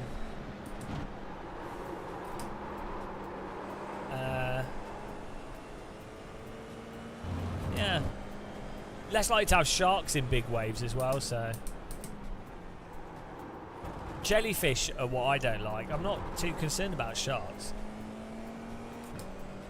No, well, so drowning I think's bad if you're not exhausted, but if you're ever stuck, so if you're caught in big waves or wash, you're so exhausted that you kind of you end up a bit incoherent because you are absolutely physically you're totally exhausted, at which point you get to a degree where it's not painful. So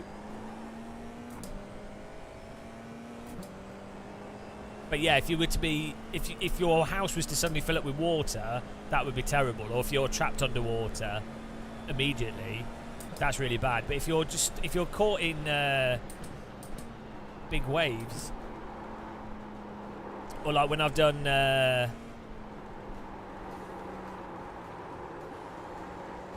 so I used to do a lot of like snorkeling, but like just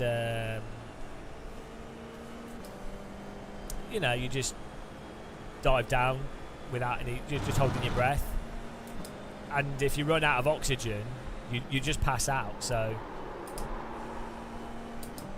it's not that bad, actually.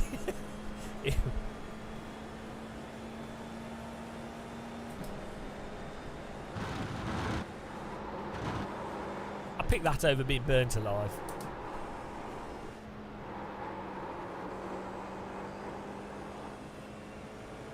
Yeah. Although, if you're burnt alive enough, if it's your whole body, it can burn your nerve endings, so it wouldn't hurt. But you'd have to guarantee that you're done. You don't want to be only slightly burnt and then you know, go through like 3 or 4 months in hospital, get infections, and then die from an infection. That's you don't want that. This is a nice, positive conversation. Only the most uplifting talk here on this channel.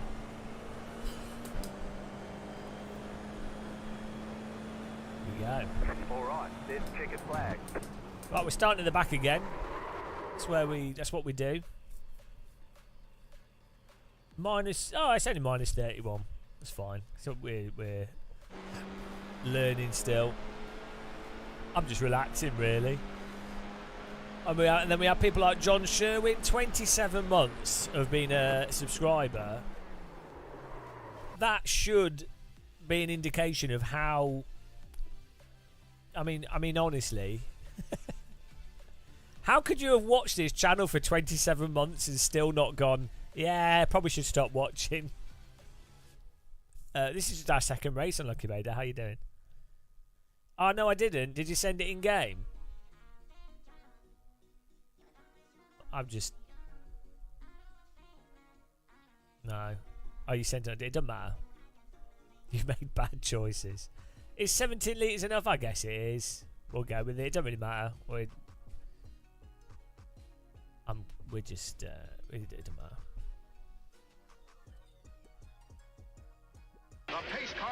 Thanks for following, Catabolic. Yeah, like the last 3 or so days, last 4 days, I've had like really bad insomnia, and then I've had mental migraines as well. Oh, thank you, Chedhead. You're camping on the beach, nice. Which beach are you camping on? I'm jealous. Are there? Is it?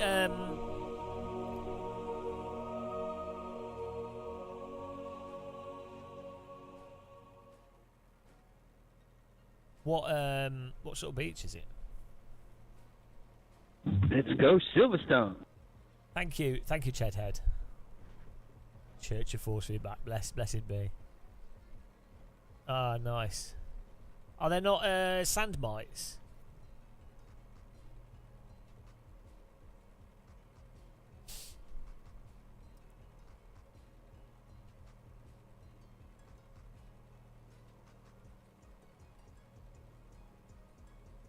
Yeah, so... Oh, we didn't start this race. So.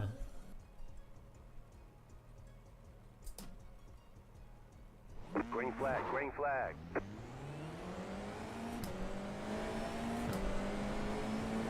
Well, here we go. Oh, he's just... Car's just appeared in front of us. Car right, stay on the left. Stay on the left. Clear on the right. Left side. Still there, hold your line. Clear on the left. Left side. Still there, hold your line. Clear.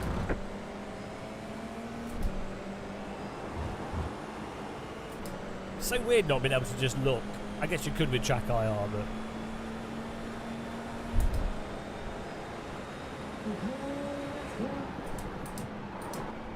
Oh, I would not do what... I would not recommend doing what he did. He brakes on the right and then comes right across in the braking zone. There's an incident behind. Oh, well, now we want incidents in front of us.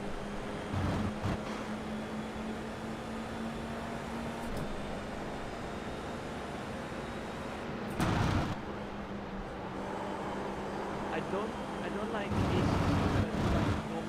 No, we're just chilling out in 2D today, Steve.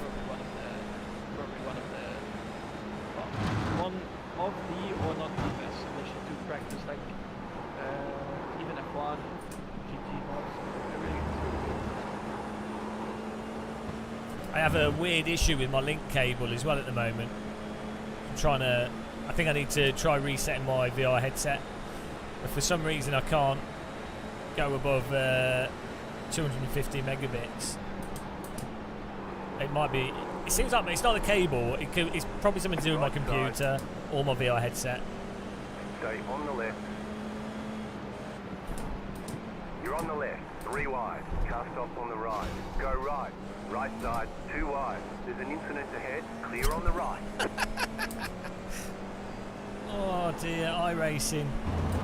I'm surprised we got away with that. It was a right jam. Why is there no salt? That should have been a full salty crisp moment.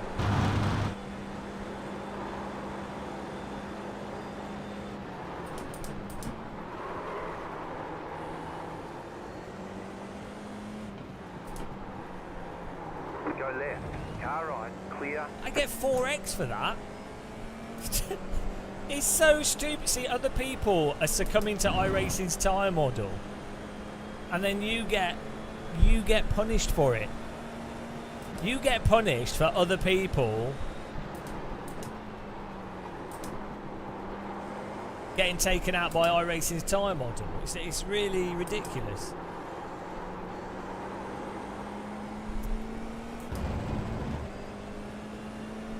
Yeah, I will do some more low fuel motorsport.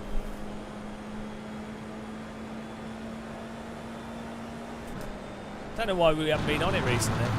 We've just been doing other stuff.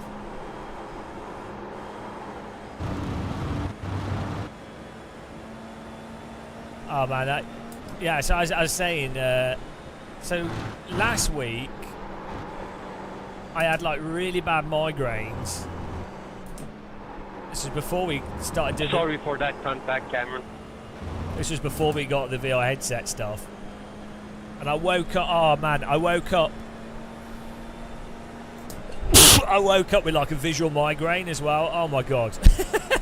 The visual migraine wasn't too bad actually. They don't hurt, but afterwards felt like I'd been punched in the face with a brick.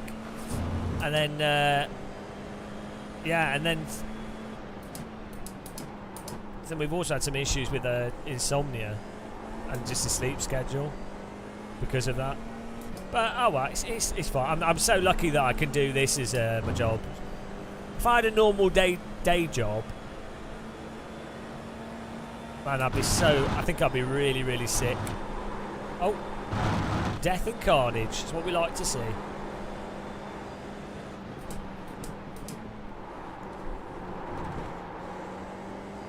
Here we go.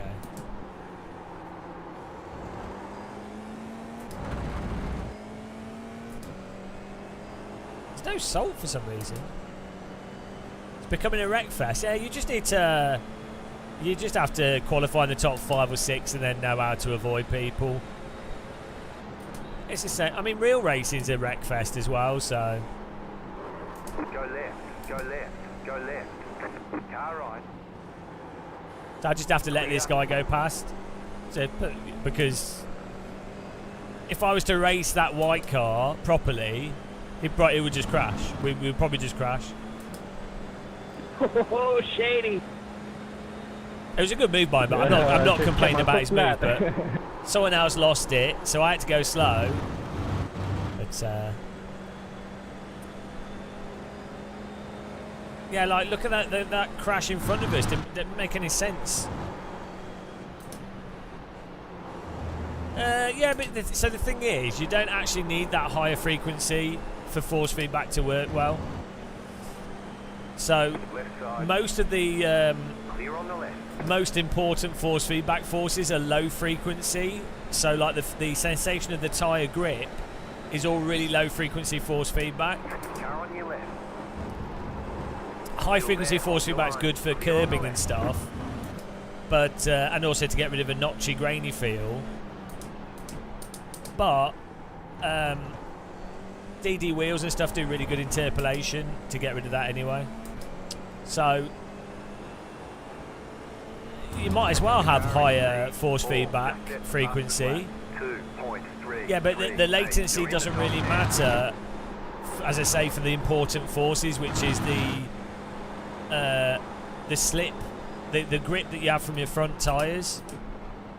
60 hertz is because it's not a binary condition. So the way you feel force is that you're going through a corner, it's loaded up, and that unloading and loading happens on like a long scale of grip, no grip.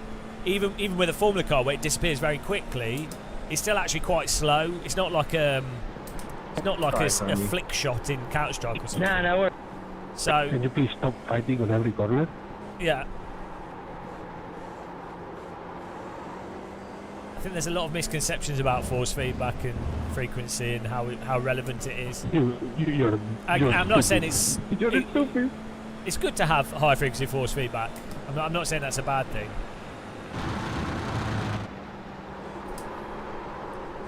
You might as well.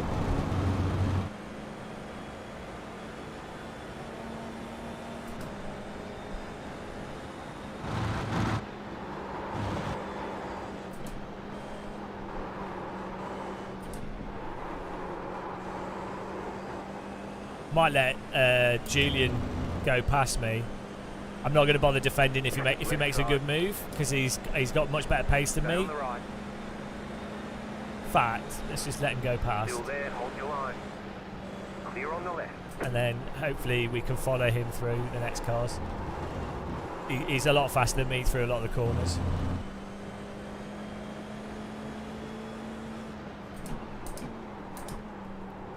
Slow car ahead. Go left. There's an incident ahead.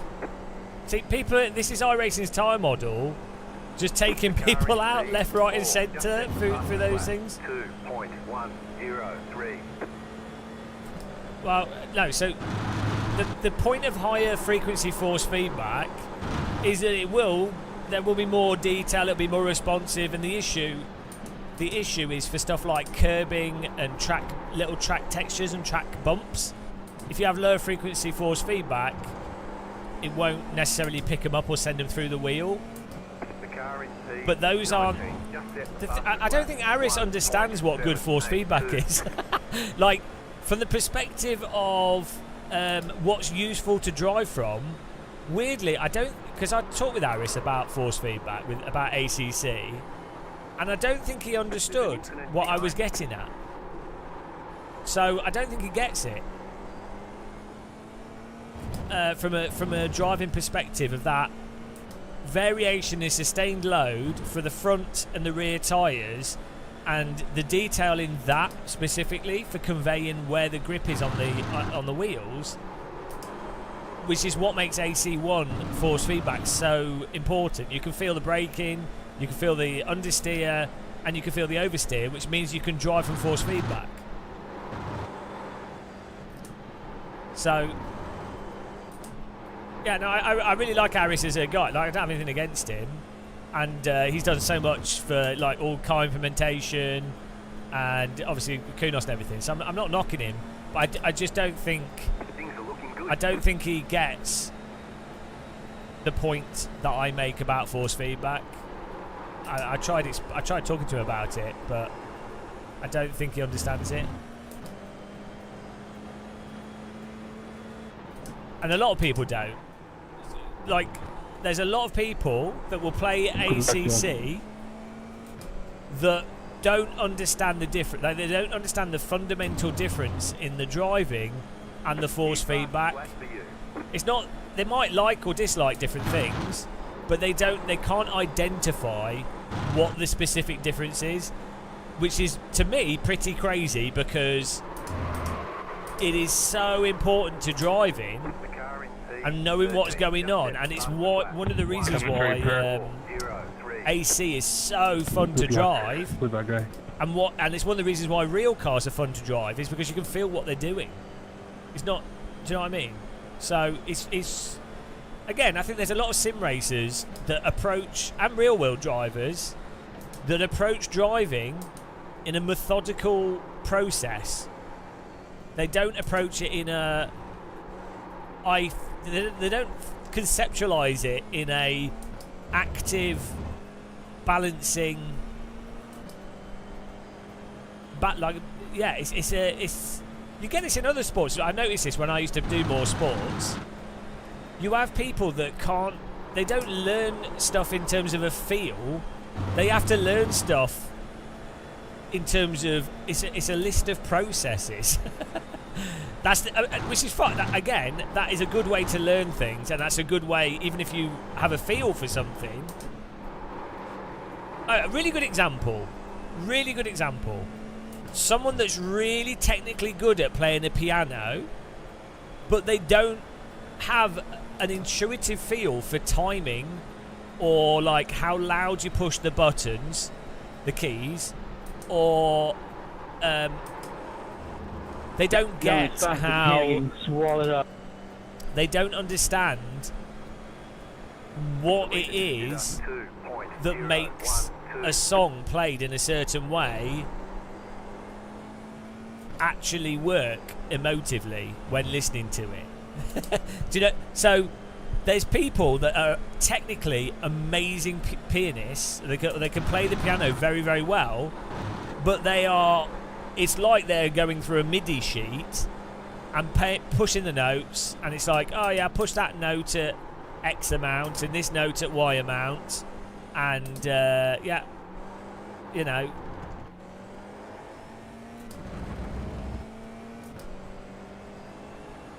So, I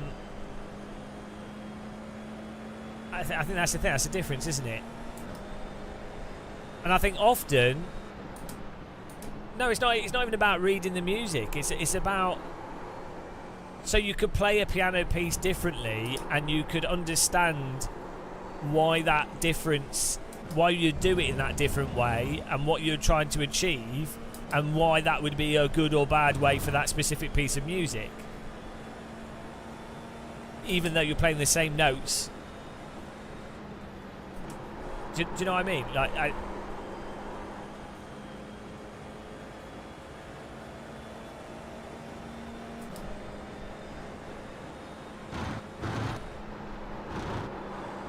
can't think of another way of describing it.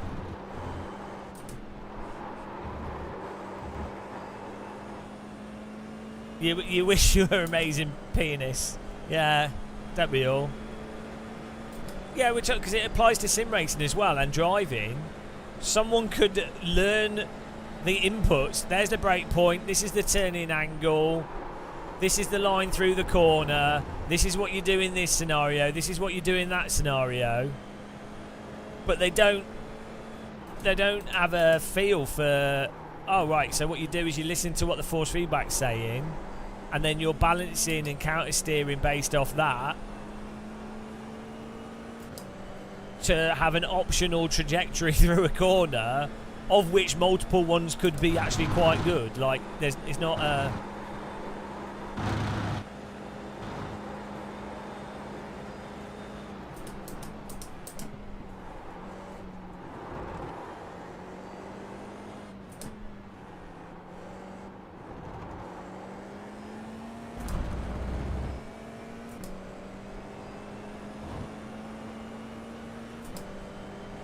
I noticed when I went skiing as a kid, because I was very spoiled and I lived in France, and when I first went skiing and I had ski lessons, again, that's very spoiled, and there were other British people there who like couldn't do it at all. And they were told, oh, that you do this to slow down, you put the plat, you do a plat, which is the worst thing to teach someone, but then,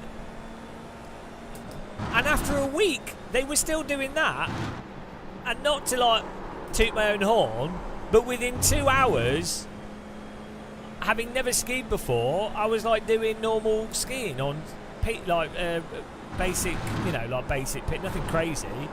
But I think some people, they're probably good at other stuff, so I'm not having a go at them, but I think some people just are not good at, they don't have a part of their brain does not really deal with analog kind of physical movement and spatial movement very well. But I mean, you know, I can't do calculations in my head at all. I maths and stuff, I have no brain for maths at all. So you know, different people have different skills and strengths, so I'm not knocking them as a person. But the thing is, so when you're talking about sim racing, there will be a lot of people doing it who are reasonably quick, but they actually have no real aptitude to feeling what the car's doing and balancing it. Like, they can't drift or something. That was close. I thought he was going to hit me.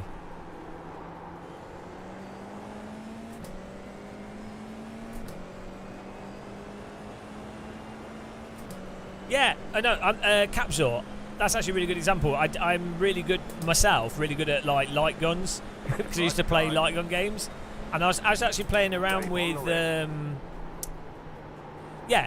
So I was messing around with Gun Club VR, which is really quite fun, and so some people have to aim down a gun and look and line up the sights and shoot the target. But some people you just point the gun and it goes where you expect it to. You're not aiming. You're not looking.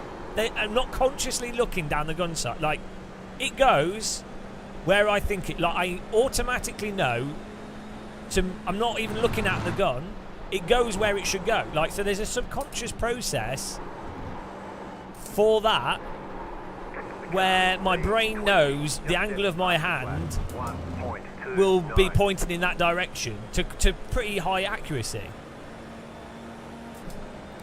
And it's not from memorising, I don't think. And maybe it is. Maybe it's from playing light gun games as a kid all the time. It's really strange though. Still there. Yeah, I think it's different to that though, because the CS thing is it's aiming on a 2D screen. So like they've memorised that moving the mouse X distance on the mouse moves it on the screen Y distance, and then you've already preemptively learnt every movement for every location on the screen. I think it's different to that. And I actually think it's a different process. I think it's to do with proprioception. You're losing on the car in front. The gap is 1.4 seconds.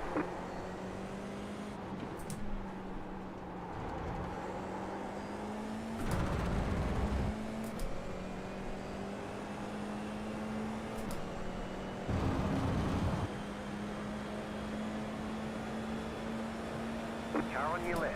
Yeah, I'll have to do a video show because I'm letting these guys go through. Don't want them to wreck me. Still there, hold your line.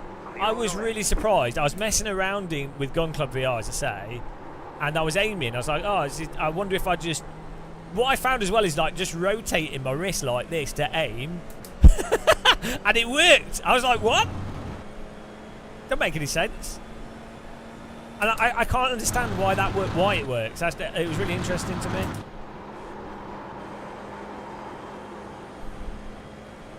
Yeah, I don't know how much of it is muscle memory. So, muscle memory, which I think it's a silly term. It's not very useful. But let's call it learnt result memory. So, moving the mouse X will move it on the screen Y. I think that's a different process to if you know. Like, you don't have to have practiced every single possible permutation and memorised it to get the desired result that you want. So it's not muscle memory. Right side. Still there. Clear. Woo-hoo-hoo-hoo! On your left. Still there, hold your line. Woo-hoo-hoo-hoo! Oh, you cheeky bastard! Still beat him. Still beat him. Checkered flag. Checkered flag. The car behind has gone off. Great job. James. Really well. That was you. That was The car you. behind Afterwards, has gone off. you took me out. I can't push across the finish line. The car behind has You gone took off. me out. No. You took me out. No. Let's have a look at this. It felt to me like you turned in on the straight. Maybe as netcode. Let's have a look. I wasn't trying to hit you. Let me just watch. I wasn't trying to hit you either. It might have been a little bit of netcode there. Let's look. No, you came back off the track into me. Sorry that you didn't get across the finish line though. Oh, it was fun racing. It would have been nice to have finished. Yeah, I think he came back onto the track and I was still there. Idiot. But no, that was alright. It's fun racing. We finished. I thought he was wrecking us on purpose as a joke because we were chatting before. Yeah, that's on him, isn't it? He's rejoined the track thinking that I'm going to move to the right. Doesn't matter. We still finished. It's good racing. So it was fun driving. So we've left enough. I think I've left enough, and then I'm holding, and then he's. Honestly, I think I looked at your rear wheel and just went there by accident. I didn't mean to hit you. Well, I'm reporting you for wrecking. I'm just kidding. It was fun racing. It's a shame that you didn't finish the race. If I could have, I'd have driven back on the track and pushed you across the finish line. But I think that does get you banned. Do the next race. Yeah, I'll probably do the next race.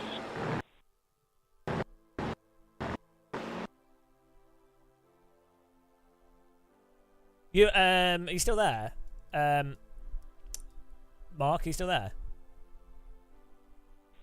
Yeah, I'm here.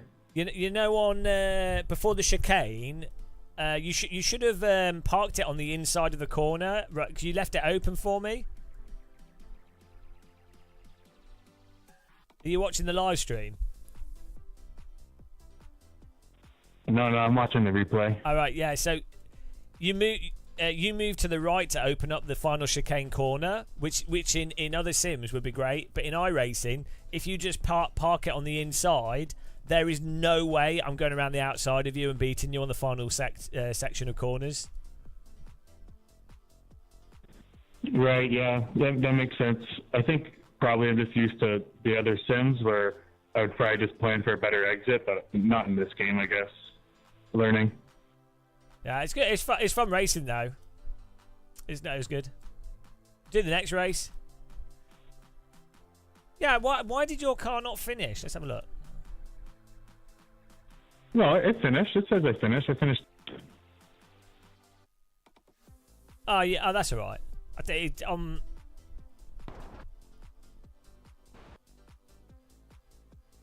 No, where's the finish line? You didn't get across the finish line. The finish line's right after the last turn, right where the wall starts. Hey? Oh. You didn't beat me, did you then? Oh, I've been scammed. Ah, I know. I thought I thought the finish line was later. Why do they do that on this track? I don't know. That's where it is on like the F1 games too. Yeah, why do they do that? I mean, they've got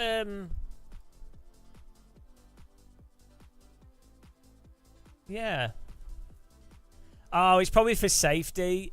It's probably because of the tight right-hander after the finish line.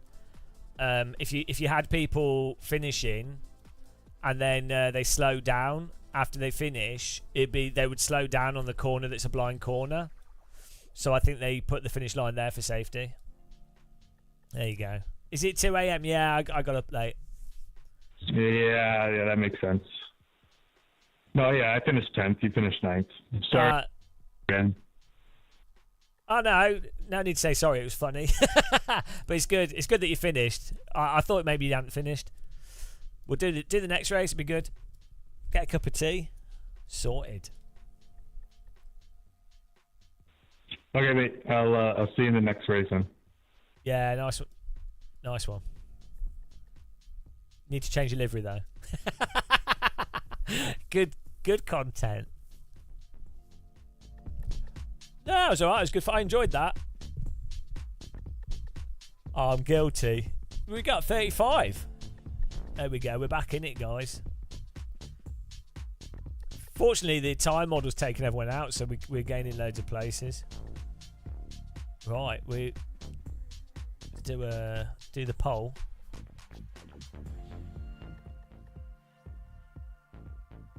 You're back. Why does my computer keep pausing every time I go in and out of game? The murder? The murderer? That's alright. I thought it was like intentional for the lols. So it felt like. But yeah, iRacing is weird.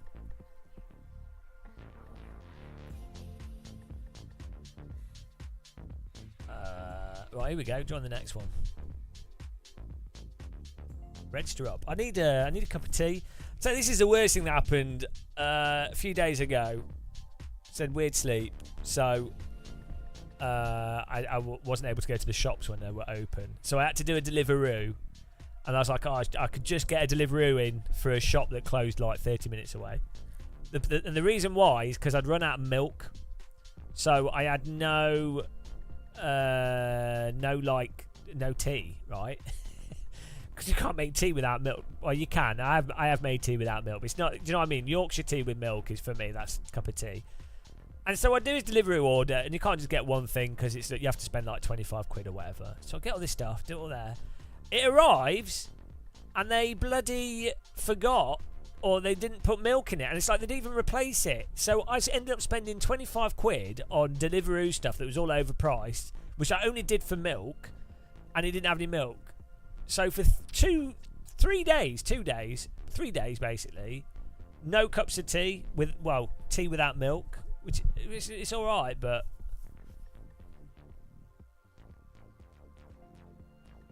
yeah, I don't mind some tea without milk. Like green tea's nice. This is what's really weird. Whenever I'm talking to people in like Germany and Holland and stuff, they don't really put milk in their tea, and it's really weird. Like obviously it's not weird to them. I get it, culture, but they really don't put any milk in their tea ever. Like they've never done. So like I've had tea without milk. I do quite often. I get it if you're vegan or vegetarian. That's fine. I understand that. At least you've tried and you're doing other stuff. I get that. I just don't understand how culturally. So like I've had waffles for French food, like whatever. Like hang on, what are we doing? Discord. Can anyone think of something that you don't think a Brit would have done that's totally normal to you? Oh yeah, I really wanted to try that, Lawrence. That what's it called? The really sweet Thai tea drink thing. It looked really nice to try. I try not to add too much sugar to stuff, but I think that'd be nice. Actual bacon. Well, no, so like, yeah, it's just strange to me how some people in other countries don't do certain things because it's not in that, like, yeah. I'm not saying it's like really cultured or something. I just don't know how you could have tea and not tried milk in it. Like as I say, I try it without milk. I've tried salted sweets and they were disgusting. They were absolutely disgusting. Swedish. I lived with a Swedish girl and she gave them to me. But they were better than American chocolate, in fairness. But they were disgusting. I've lost Discord here. I'm trying to find this song. Why is Discord not on this computer? Where is my Discord gone? Oh, okay. What have you sent me?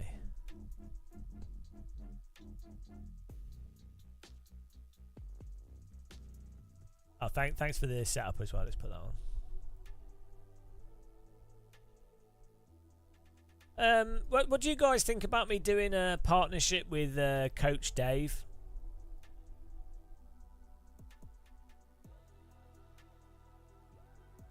Yeah, I like licorice. Bree's talking about tea. I like licorice.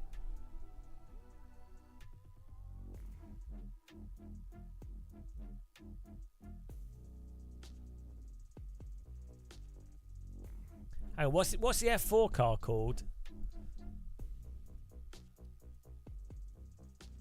It's Formula IR04, isn't it? There we go.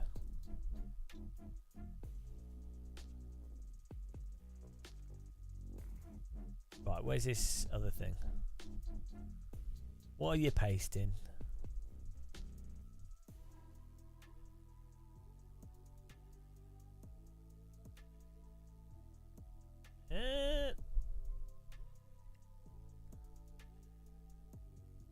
Right, what is this? What's this song?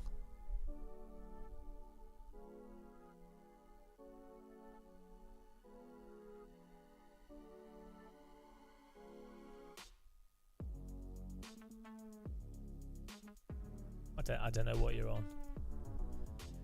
Cube Controls just released the GT2. Nice. How much does that cost? Let's have a look. Oh, prediction. So we got... Try and do things in a time here. Results. F4, we just got... the last... Hang on. The previous one, we lost 41 I rating. Whoops. But then this one we did the poll on. We gained 35. So we're back to where we started. Beautiful. What a dream. So, prediction outcome, can we gain 30 or more? Yes. But everyone said yes, so that was the worst prediction ever. Let's do a new prediction. 30 or more. Get your prediction in. 20 minutes for that. There you go. Right. Cube Controls GTX2. Let's have a look. Cube GTX2. The guys, I had a chance at Sim Formula Europe to chat with the Cube Control guys. They were nice. Good guys to talk to. Oh, is this their new Formula wheel? Yeah. We had a fiddle with this at Sim Formula Europe. It looks quite nice, but it's quite an expensive wheel. Yeah, you know, crazy expensive. Well, maybe not for what it is, but yeah. Yeah, it's for people that have money to spend, isn't it? You know. Did I get well, I'm not using. Oh no, I did use beard dye, but it didn't really work. I get beard dye from Amazon normally, but what I've noticed when my beard goes over like 4 or 5 millimeters, it seems to be a lot darker. Obviously, because it's thicker, but I think of the white hairs, there's less of them, and so after a certain length, they're not noticeable, or they, yeah. So basically, I don't need to dye my beard. Yeah, well, it's not really dyed. That's the thing, because it's so. All it is I get some white beard hairs here, but then the yeah. I wouldn't recommend dyeing your beard, to be honest. Maybe I should dye it black, to be honest. That'd be cool. That'd be nice.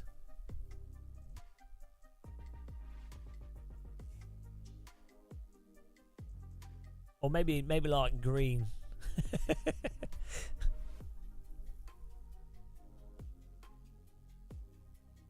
Right, let's join the practice here.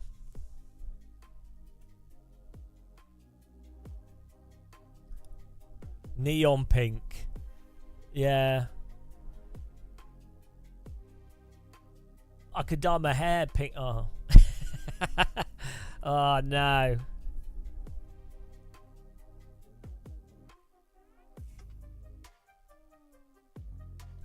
Do you like my shirt as well? This is from Amazon. £20 for a black polo shirt, but it's cotton.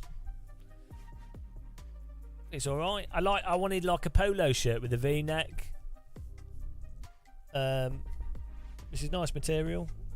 It's not the highest quality of finish, but for £20, delivered to your delivered to your door. I think that's yeah. My new business is promoting shirt clothing.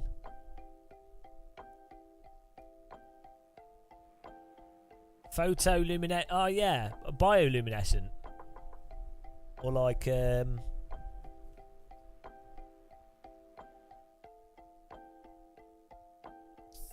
never again. Well, the problem is it doesn't always go the colour that you expect.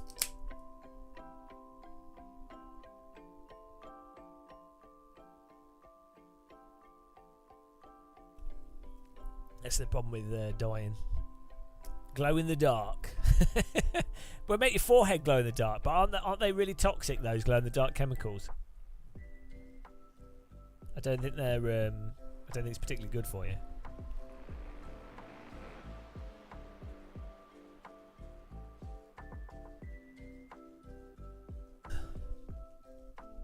Your iRating is 650. How do you manage to be so low?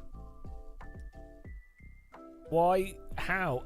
What are you using a dance mat to drive? Like what's going on there?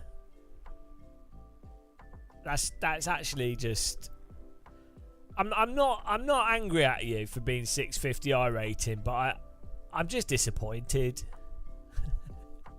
Right? I've never been 650, even when I first started with a Momo black wheel. So how? Like what? Are you driving with your eyes closed?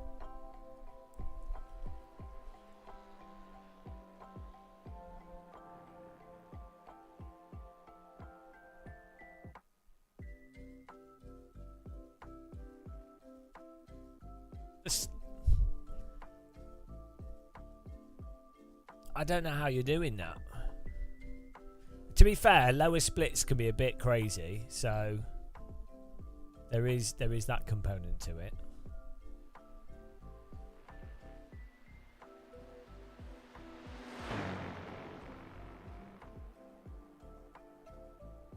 You just started a month ago. You got dive bombed every race. Yeah, well, hang on. How are they dive bombing you? So what you... It'd be interesting to watch replays. Because if you put your car on the inside of the corner, someone can't dive bomb you because they're gonna have to go around the outside of you. So if you just always put your car before a corner, just stay on the inside of the corner, there's no dive bombing. You know, it's a really easy way of avoiding people driving into you. They're gonna have to go around the outside, and then if they go too fast, they'll understeer off the track rather than into you.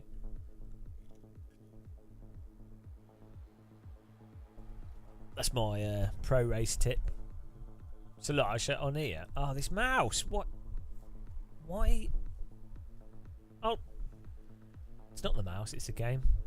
Does iRacing run windowed mode? All right. Let's have a look here.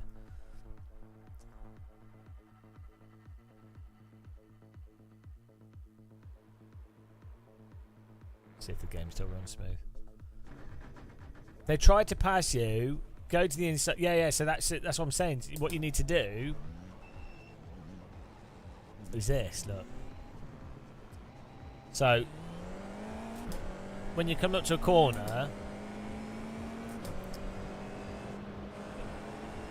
yeah. Well, but maybe you're braking far too early and it's catching them out as well. But you see all these corners, if you're like here and you're hugging the inside, it's going to make it hard for them.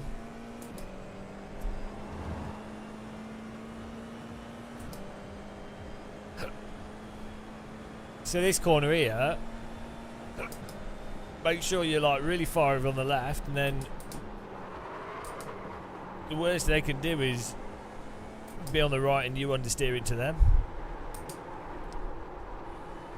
What wheel and pedals are you using?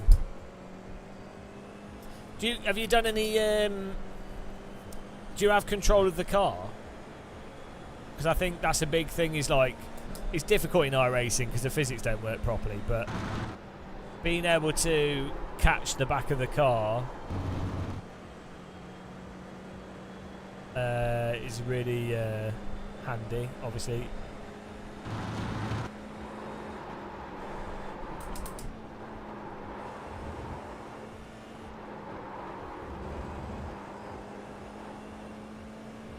Oh, you don't drive Porsche Cup. That car's broken.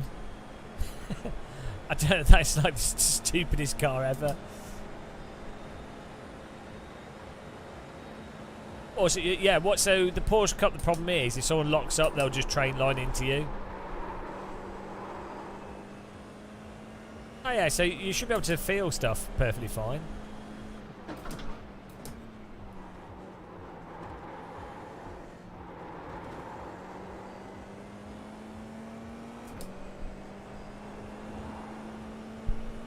They'll make a gap from the grass. Yeah, probably. You can't win, can you? It's I don't know. Online racing, it's not about having fun. It's about feeling bad about yourself. Oh no, like that Porsche Cup is so bad in iRacing. You should drive the one that's in R Factor 2 or the one that's in AC, and then you'll see what I mean. Like, forget what's realistic or not. The one in AC is an absolute dream to drive. Like, it's such a hard car to get it to go quickly and do exactly what you want, but it's really fun to balance. I did. I've got a pigeon. The problem is, we could try reattaching the pigeon to the chair.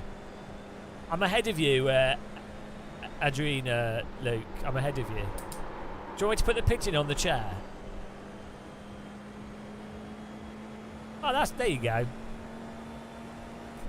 Yeah. But it's iRacing. It's all about pain and suffering. It's not about having fun. iRacing's a really good training tool to make you. It makes you become detached from yourself, because if you don't, you will end up being too depressed.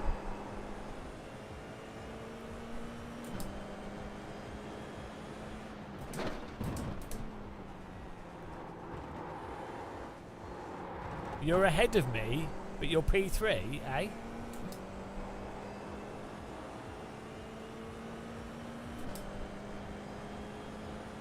I don't know what you're saying.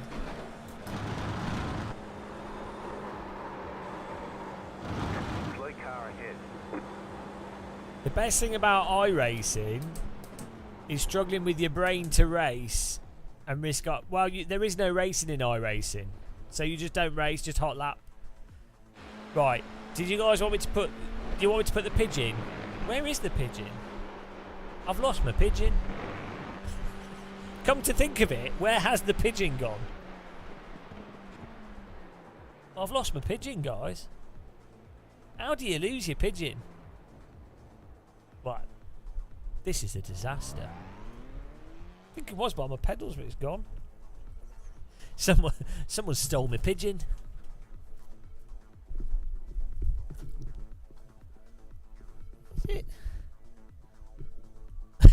Man, confused. Oh, there he is. There's my pigeon. Confused man looks for his pigeon. Right, we could put him here. Problem is, he's out of shot.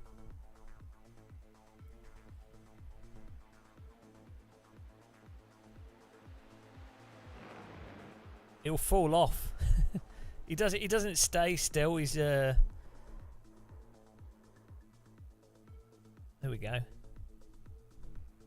Are you happy? Kind of probably need him on the other shoulder though, but then my face blocks him.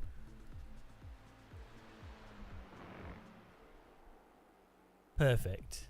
Let's zoom the camera in and then it's going to crop the pigeon, but I'm going to... Oh, the session's about to start. I'll be back in a second, guys.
Eee.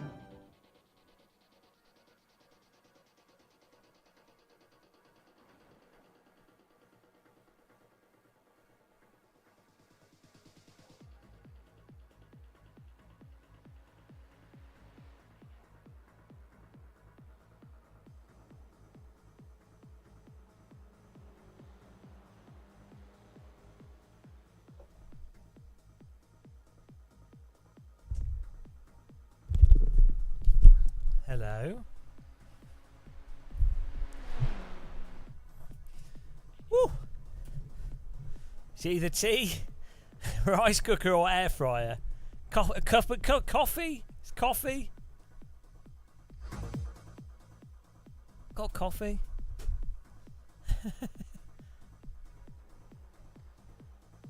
Swolio, what are you doing up at this time? Oh, hang on, you're on the other side of the planet. When are you doing a partnership with like a skin cream? Yeah, that's what you should be selling. Ah, no, what is it? There we go. Watch it. What are you in? Is it Radical? Hang on, slowly. I can never spell your name. Suellio Almeida. What is he doing? I coach a professional race driver. Is that this? Is that it? Oh, I know this guy. No, that was 1 month ago. I've seen that already. Where's the new video? Radical! Sebring in the Radical! Here he is. Let me put him on the screen before we go to quali. Just a little bit. I can't. Okay. We'll have a look at it after this race because iRacing 8. Oh, no. Yeah, we'll do it after this race. God, so you're going to have to wait before we show your channel. It ruins everything, Swolia. Look at him in the sun. Gee, bloody race drivers. Okay, let's go. Worst people. With his posing and his...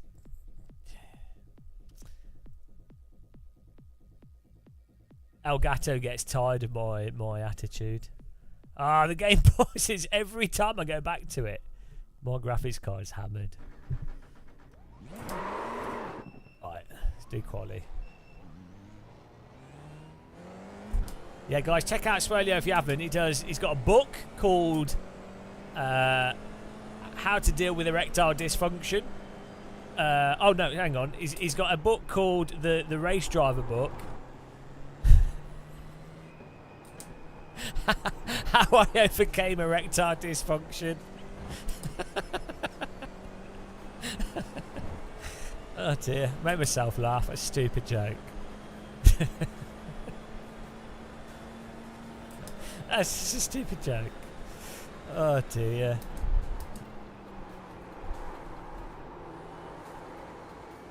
Yeah, check it out, guys. Are you in the States at the moment? Hang on, are we good? Or was the stream dead? I feel like we killed everything. And where are you? Canada, that was it. Slow in, fast out.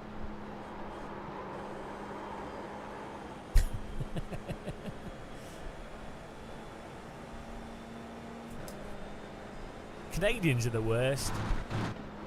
I was going to say Australians are banned from this channel, but Canadians are really the ones that we need to like be careful of. It's only a matter of time until Canada invades. They'll just wait for it to snow in the UK and then they'll just walk in. Hope it. All right.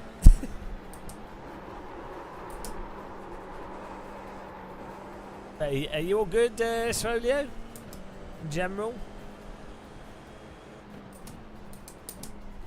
Green flag. He's like, no, actually, not good at all.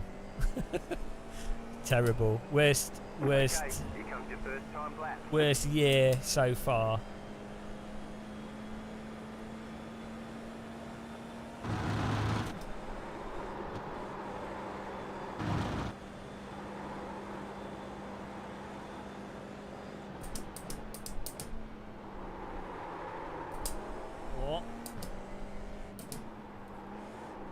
pain. Oh, not again. Oh. Did you see Apple Pro Autopsy? Well, yeah, by the guy, what's his face? Jerry Rig Everything. Where he just like stabs it and rips it apart. That's a painful video to watch. Like, just, I don't know, to me, like, it, obviously that video will make more than the cost of an Apple Vision Pro, but I really don't like waste. Well, do you know what I mean? It's like,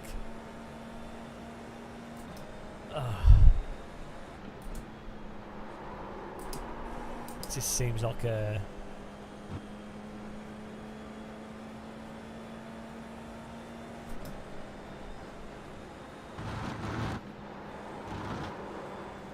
Yeah, it does look like a really nicely built device, to be fair, yeah.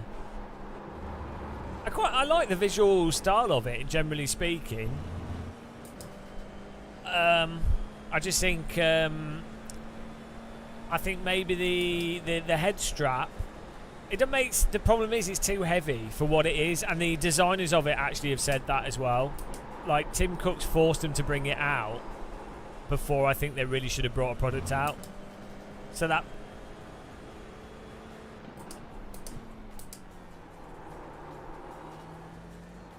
The problem is it's actually they're pretending it's a spatial computing device. It's a VR headset. It is a VR headset. Let's be honest. But it's a VR headset in denial of being a VR headset.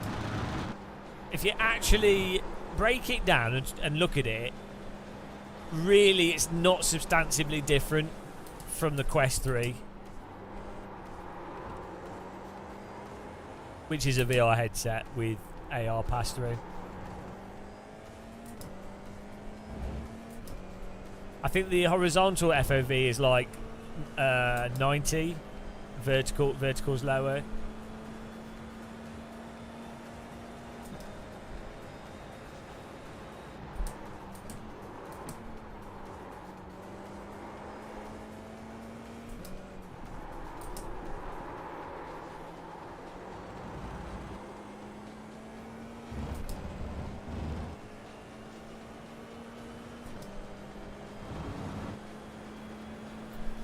Apple haven't invented VR yet.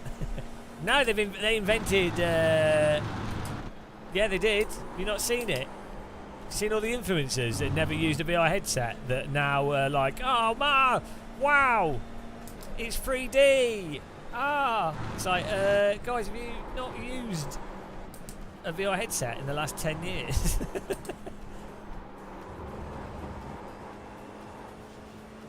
It does less, so it's better.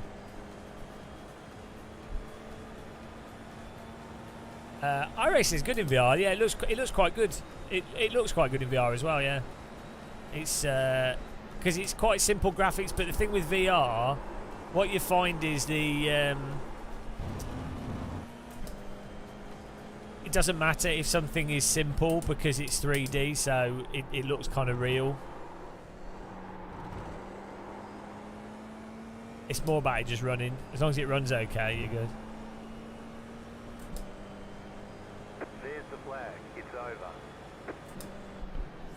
Right, time to die. Yeah, I don't understand that display on the front. Seems, I don't know why they went with it. It either needed to be better, or yeah, it just seems poorly executed.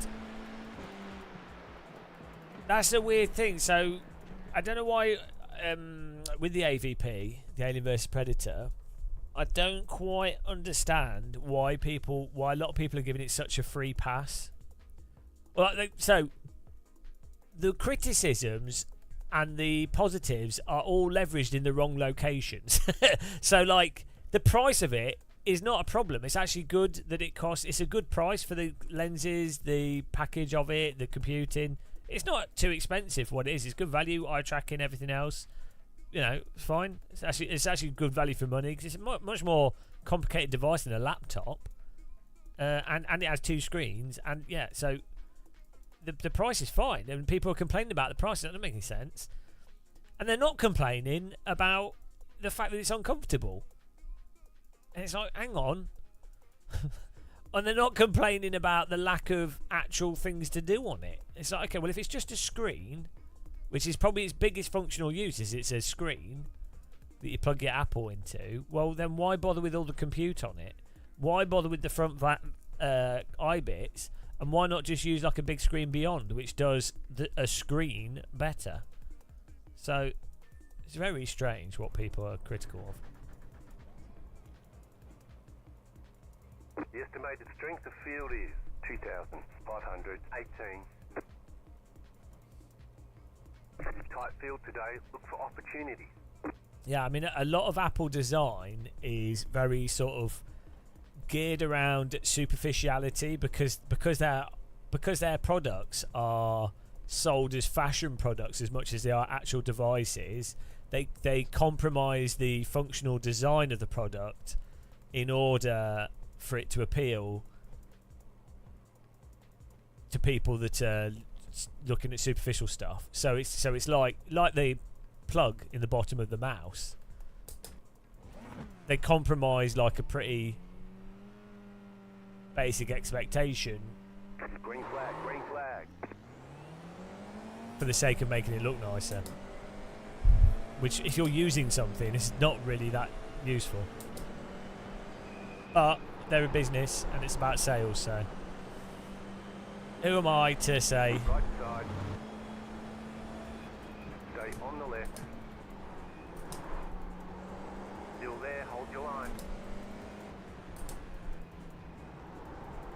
Still there, hold your line. Yeah, that's the thing. I do worry though, the lack of hand controls will mean that people start designing for hands-free, which is crap for games. To the left. Clear. Car right. Keep to the left. Still there. Clear. Car right. Stay on the left. Clear.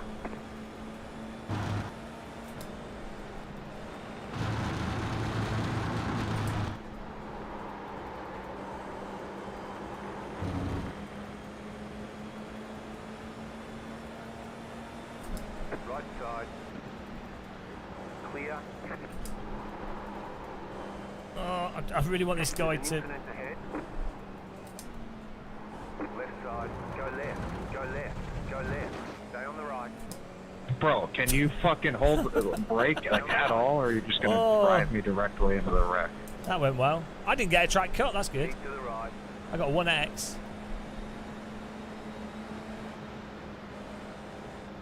Clear on the left. Left side. Still there.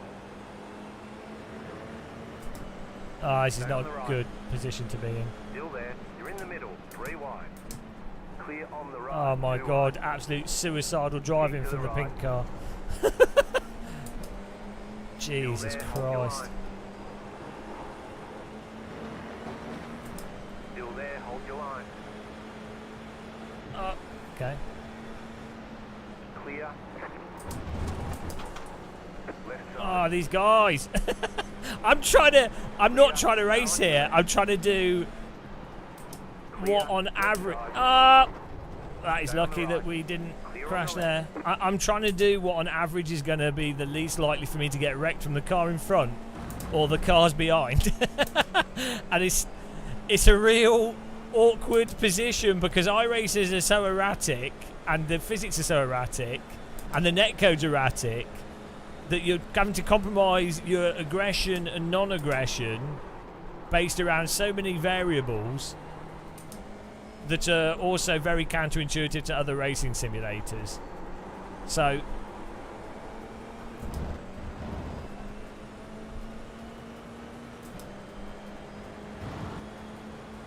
yeah, the pink car's lucky that... Well, I'm lucky that the cars to my left didn't understeer at all.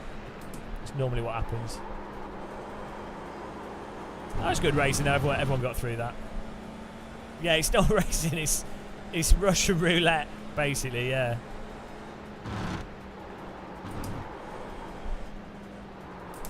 Back foot driving.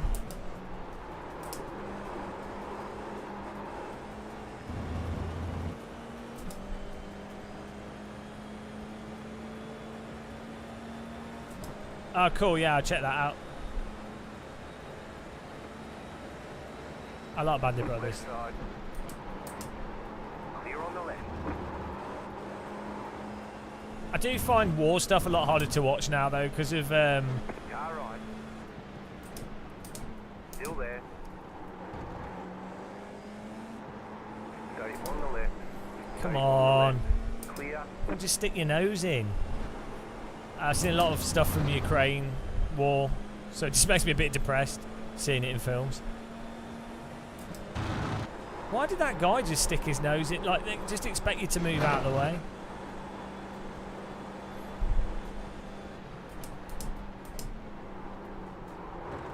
Left side. Clear on the left. I turned the force feed back up, which helps.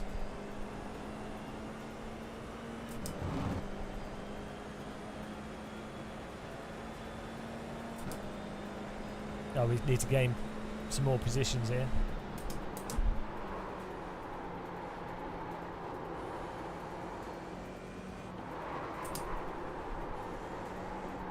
Oh, he's rejoining that. I thought he was going to join right into us then.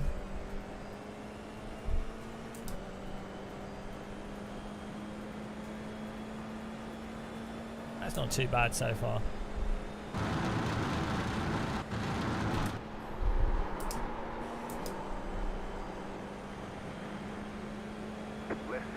What is he doing? I have to let him past, otherwise he will just wreck me. You cannot race in this. If I held my line and went into that corner completely as you would in a normal race, game over. You know, you can't actually naturally defend in this at all.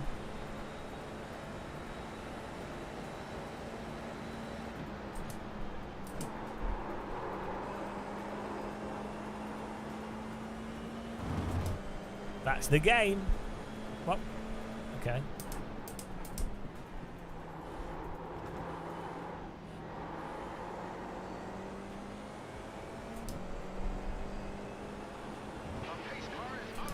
Oh, thanks for following. Elliot lad. Flat for you.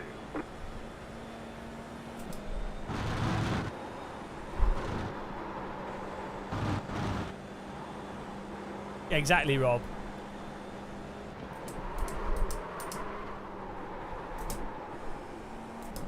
It's going alright. We're just chilling out here.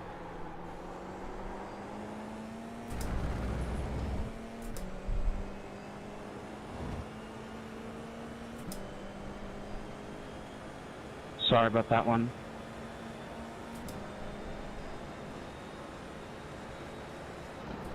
Getting our pace up a bit. Really good job, mate.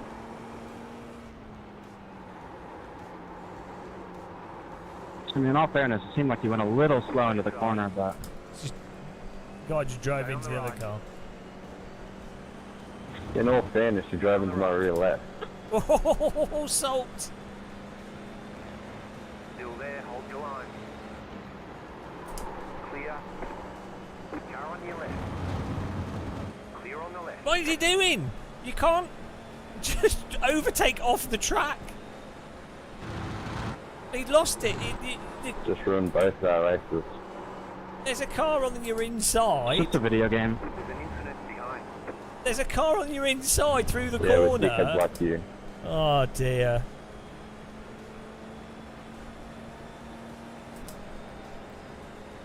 This is not just a game.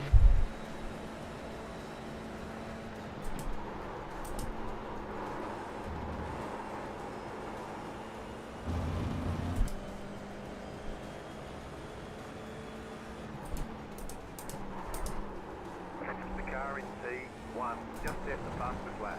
1.8. Just a video game. What does that even mean? A lot of people play video games full time. Just set your fastest lap of the set. It's just a game. So's life. Really.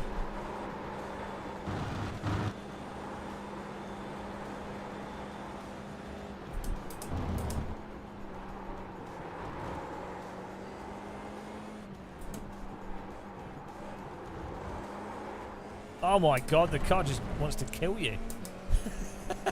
And then there's nothing you can do with it. That slide is like... It's like our tyres are made out of stuffed hedgehogs. Like hamster tyres. I imagine if your compound was hedgehog. Hedgehog hamsters. Armadillo wheels.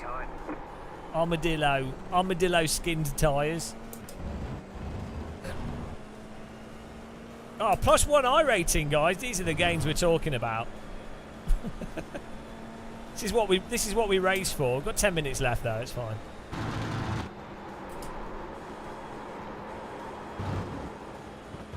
Some big gains. Oh, there we go. We're getting faster. Some big gains on the way. You better believe it. What do you come here for? Gains. What do I deliver? Gains. Gains.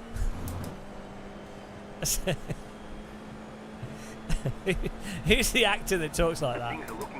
Hello. Filing a cab. Hello.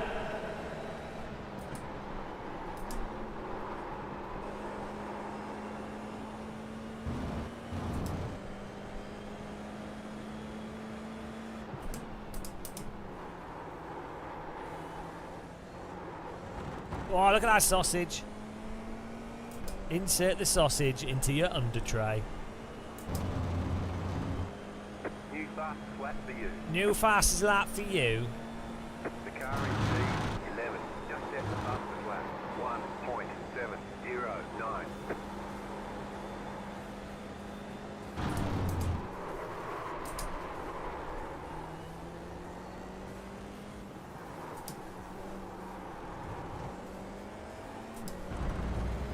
What are we doing? 2:02. I got a 1.5. Hang on. What was the fastest lap? 59. We're like 3 seconds off the pace. Oh well.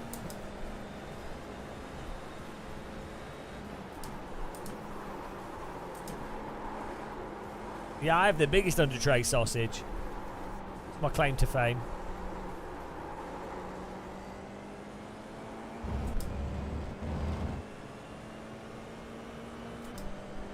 You're always doing a corner on this track.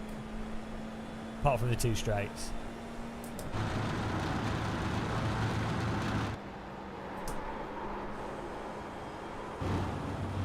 Ah! I don't know where the track limit is.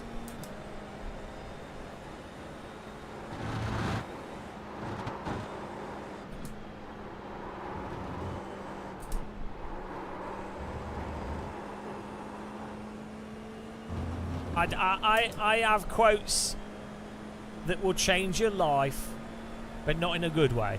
Just always in a bad way. Builders have quotes as well. Did you know? So do plumbers. Only the greatest of quotes.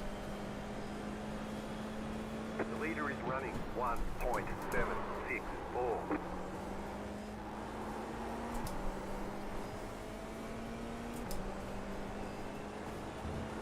Look at this. If I don't get a 1x, we would actually be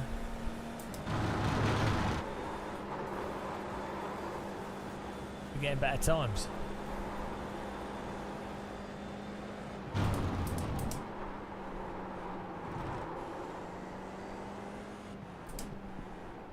Oh, I may have turned into that corner 10 minutes, 10 meters too early. Don't worry about that. We need the VR headset to know where we are. I might have to pop the VR headset back on. I can't drive in 2D.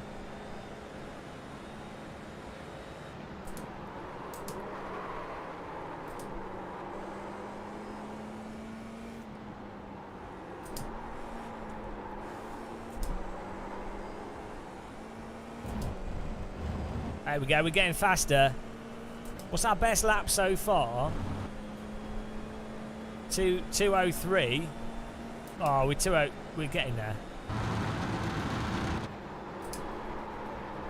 Ah, the understeer every time. So we need to get it hooked up into that corner. It's costing us. Ah, not like this. There we go. Clear. Fair play to him. He was faster through the corner.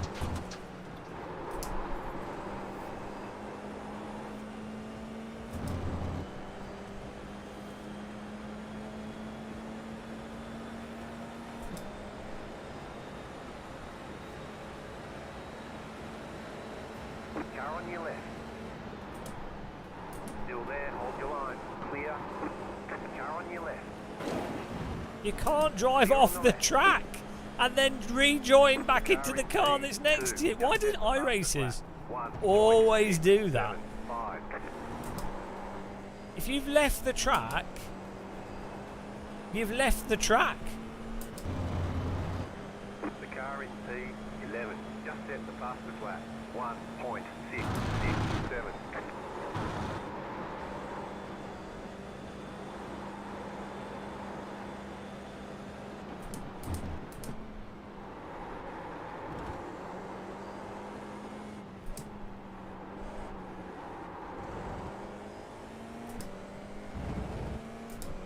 Ah, that makes sense.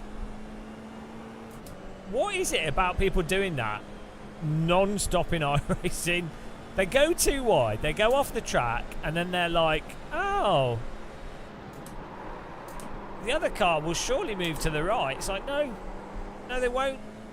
They won't move to the right, because why would they? They don't need to welcome you back onto the track like a red carpet track welcoming service. They should do the opposite of that. If anything, that you would expect them to block you off the track, so you have to get back behind them.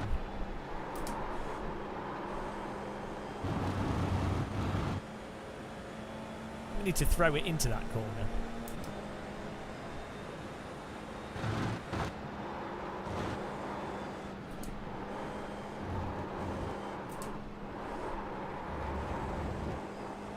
Oh, here we go. We're not quite on it, but we're slowly getting faster.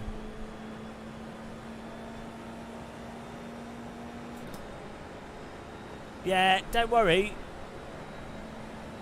You've got about 5 laps of fuel. I'm all about slow and steady, strong and stable.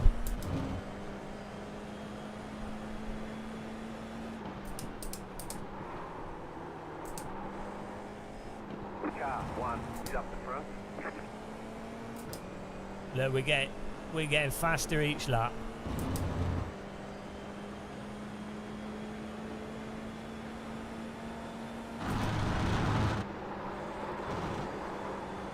What did we do there? 2:03.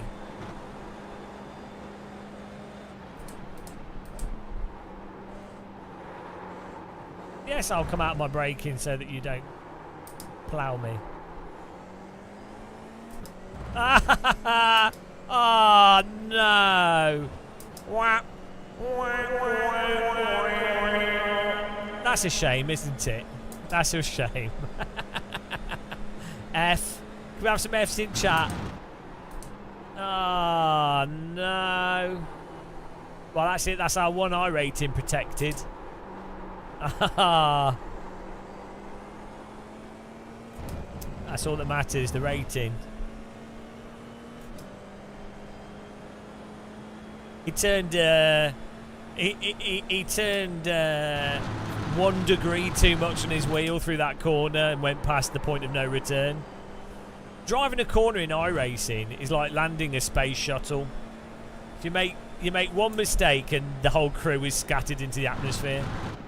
If you're off by a slight degree, you've just killed everybody. You know, you're off by a tiny fraction, you're going to bounce off into space and never be seen again.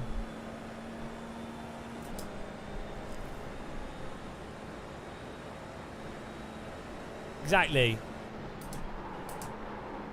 Everybody knows that real cars, if you apply 1 millimeter too much throttle, that the car insta-rotates and you can't catch it at all, and there's no warning. Everybody knows that. One little O-ring, and then, oh dear, we've blown F1 up.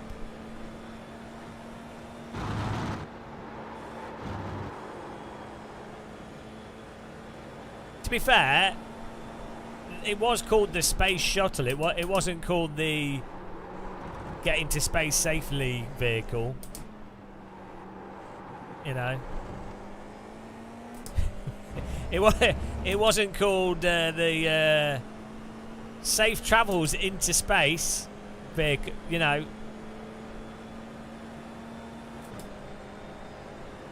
What we need is a crash, and then we get like 12 rating. What car is the Formula Ford on? What track? What car? That doesn't make any sense. What? What track? The car that Formula Ford is on is probably the Formula Ford, I'd imagine. What car is the F4 on? Is it the F4 car? Oh, it's surprisingly so. Oh, you got dive bombed. But were you driving Porsche? You deserve it.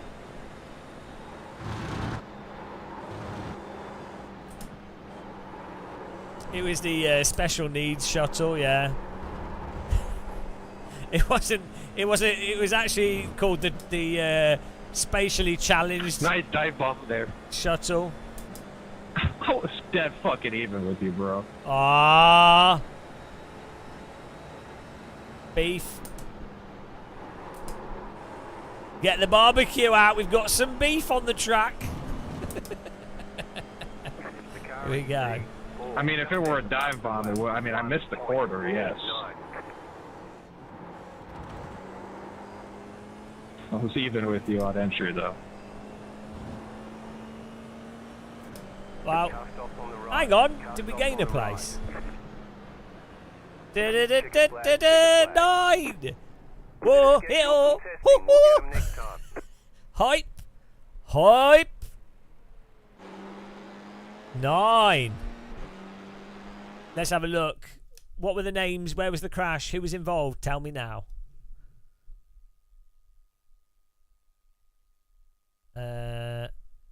Border.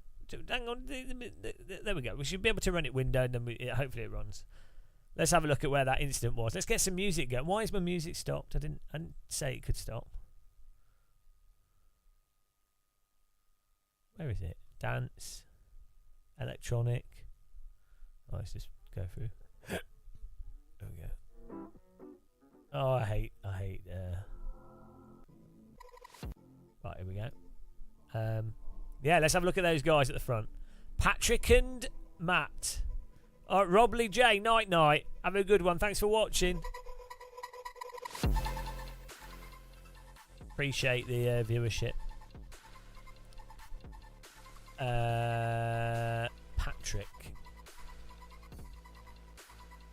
Patrick St. Jacques. Nice car skin. Nice livery. Oh. What? Where was the dive bomb? There was no dive bomb.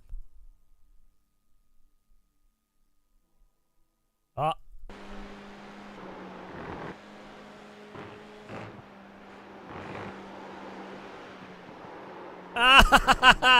Right. This again. How many examples do people need of this? Look. So, right. That unsettles the car a bit.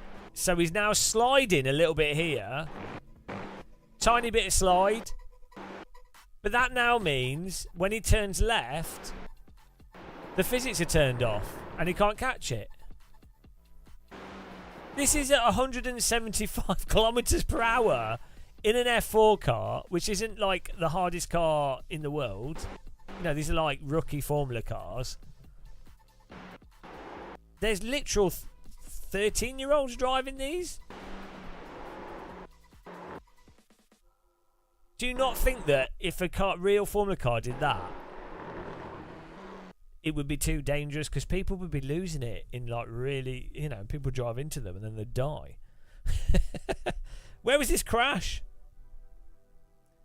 Yeah, that is true. You melted the ice under the car. Where was this crash? Let's find it. want to find the salt. Where was the salt? I'm not seeing it, guys.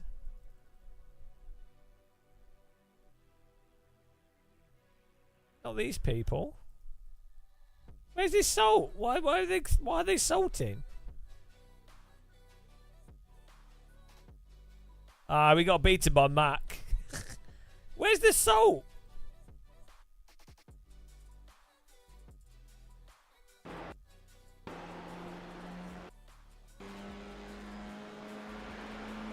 There's a real lack of salt.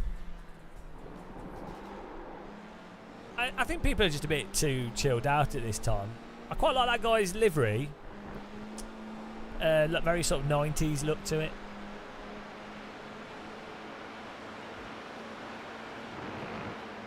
What?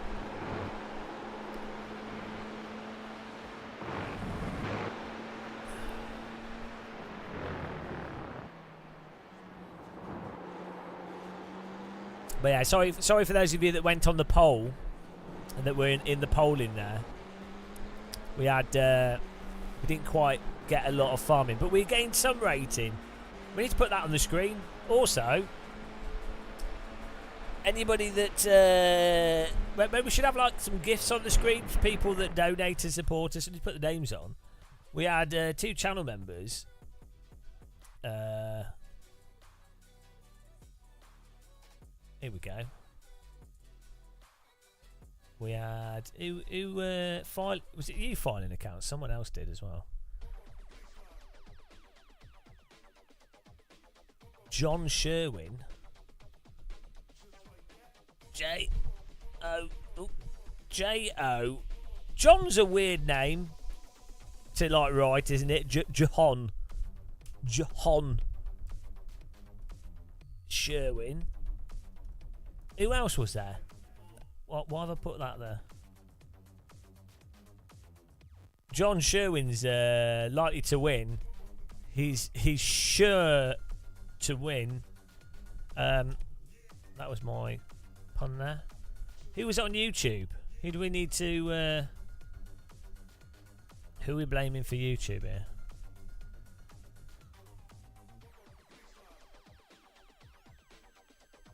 Who are we blaming?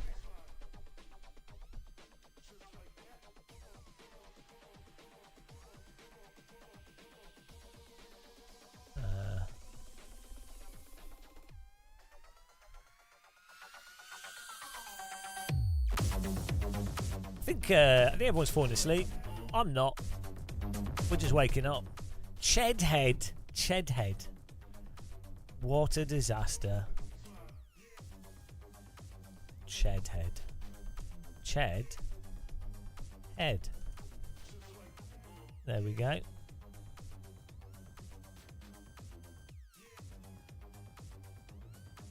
Beautiful. Right, poll results, prediction results. I'm giving you choose outcome. It was 9 nished non-boo for 30, and let's go to our next race. We're keeping it Silverstone here. We need some rating counting on the screen.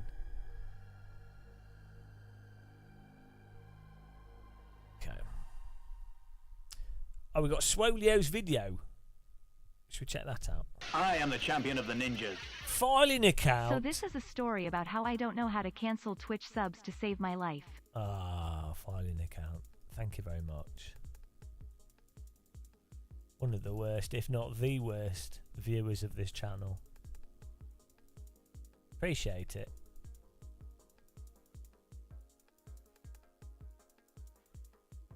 Filing account.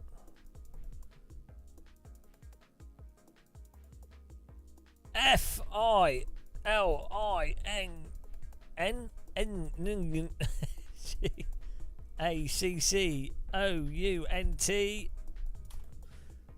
Probably spelled that wrong. Thank you very much. Swolio video. Here we go. Let's get Swolio. Okay, he's got his. You ready?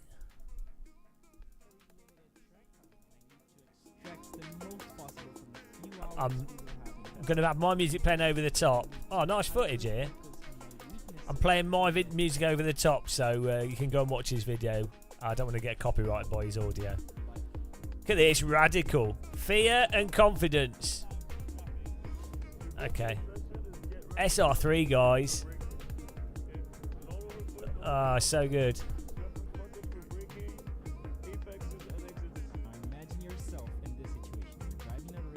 Hang on.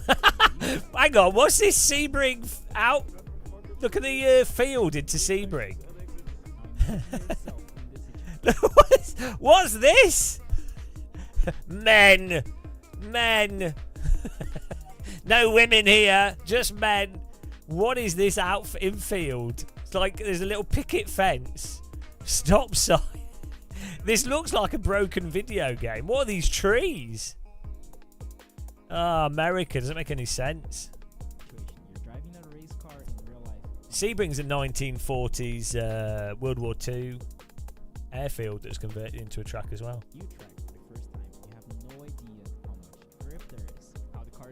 Let's see how bumpy this is.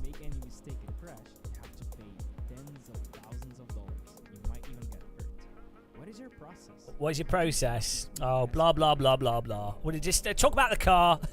Everything has to be about training, which is a lie because no one can afford to do this. So it's kind of a bit funny, isn't it? Like, what about this? Like, what about this consideration? What about having enough money to be able to do this in the first place? Oh, dear. Feel the track surface. Okay, Swolio, come on, man. Roll the power on. Yeah, okay. Right, good. Right, we wanted to see footage of him driving. Oh, here we go. Now we get... Ah, that was it. That's it. We'll see the driving. Brace yourself. Percy Jackson. Thanks, Disney. Appreciate that. Oh, here's another one. What? Gaza relief. Help Gaza. Look. We're going to help Gaza by driving radicals. Right. Okay. This looks really nice to drive. It looks like a very... looks like quite a slidey track, though. The motion... I don't know if he's using a GoPro, but the motion stabilization is... can be a bit weird on the GoPro. It looks like quite a slidey track surface, like low grip track.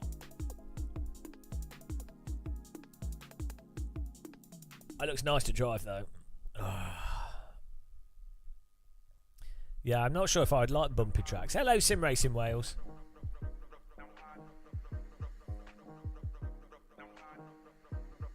Look at all this shit on the track surface from where it's been like sealed and redone.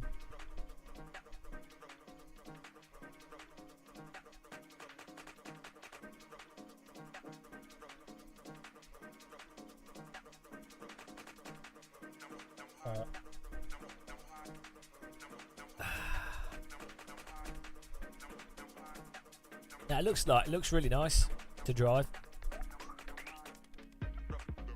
Yeah, go for it.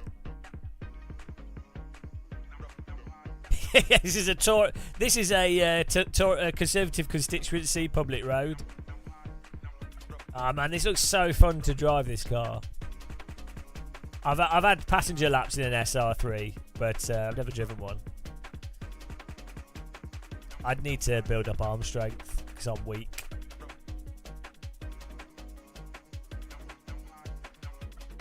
Yeah, the thing is, a radical's not too crazy fast. Like, it's understandable.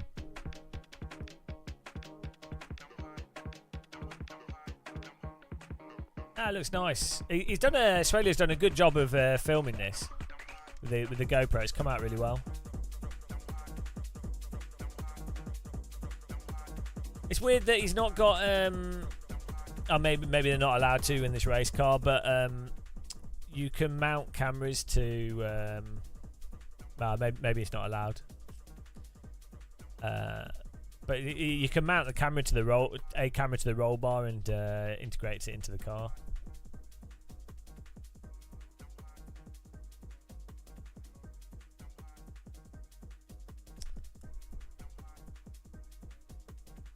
Yeah, it's like nice. You can see it's that's cool. Yeah, I something about the shape of them and the just the way they are is like a nice car.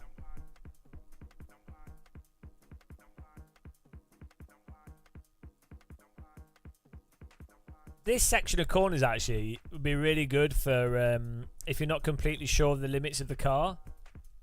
They're quite tight corners, like so this corner here, but you've got a good bit of like concrete runoff, so you can, you could risk it a bit, try things out, and then if it goes wrong, doesn't matter. That's a nice thing with those tracks that have, if tracks that have that kind of concrete runoff. Means that it's because if you sideways slide into grass and things, it's probably going to damage the car. But if a little bit of it's a weird section of track though, isn't it? At Sebring, how you have like this road through this bit. It must be part of the airfield.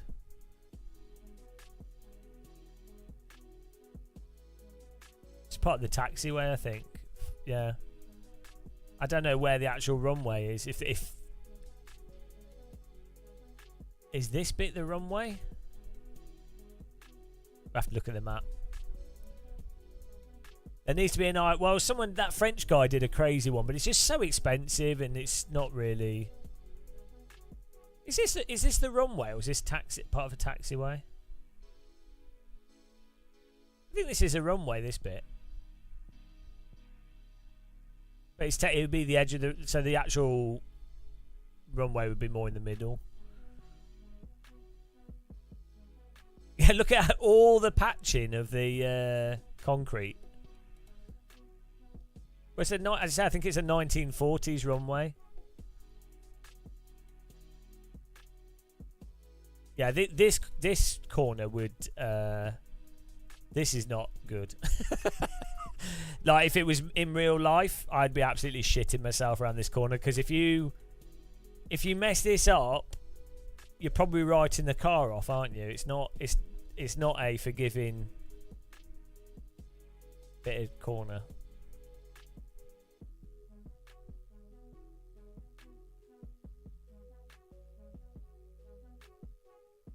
Nice filming. Check out Swolio's channel if you haven't. He does driver coaching and stuff as well. I do think it's funny though with a lot of race videos with drivers, driver coaching, or people that do real motorsport, talking about, well, this is how you do this, how you do that, right? Which is great, but there's nothing wrong with that. But it is like funny because nobody can afford to do race driving. It's like, do you know what I mean?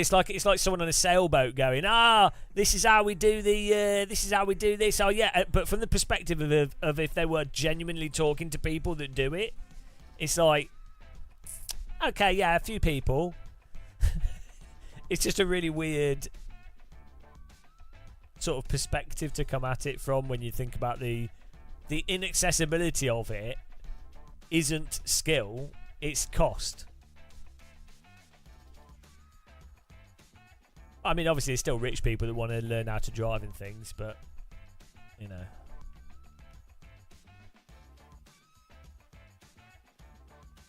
It's the elephant in the room, though, isn't it? Weirdly, so even flying is 1,000,000 times more accessible than motorsport. And that would be considered a crazy thing for most people, like getting a private pilot's license or learning how to fly would be considered a pretty mad thing. But that's actually not that expensive. Like you can do, I think £150. You could spend like £2,000, and you could get a lot of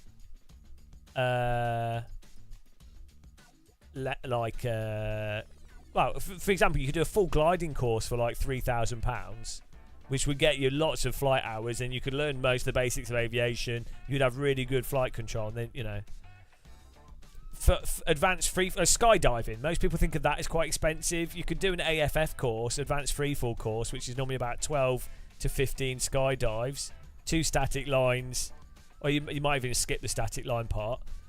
That's like £3,000, and that comes with a parachute and equipment. So, yeah. Yeah, I don't know. I don't know what Swolio's background is. Like, he's a nice guy. If he's watching, he's a dickhead. But if he's still here, but he's all right. We had we've hung around with him a few times. Yeah, I think you do get that. But you know, if you're, it's like I noticed this with friends growing up that did a lot of skiing and stuff. It's normal. So from their perspective, it's like the hurdle is, oh, can you ski? You can do this to ski better. Oh, this is how you can ski better. It's about technique. It's about training.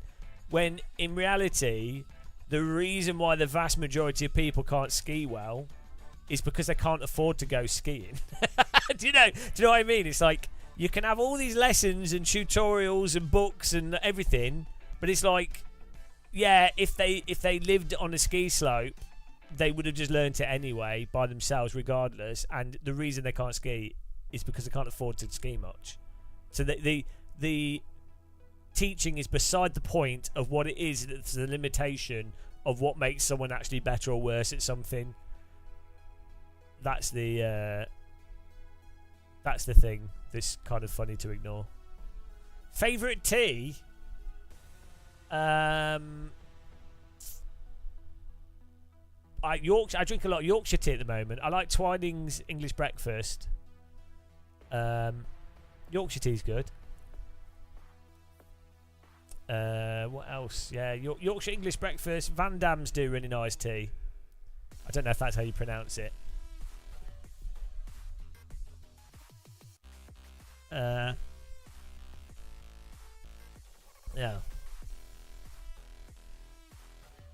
Sign up for another. Did I start another poll? Start a new prediction. Oh no, we have started it. No, we haven't. Start a new prediction. 30 or more iRating. Here you go. Get in there. All right, Steve. Have a good night. Thanks for watching. I'm just trying to learn the track. Let's go. No, PG Tips is terrible. Why would you drink PG Tips? What is that? PG Tips? Who drinks PG Tips?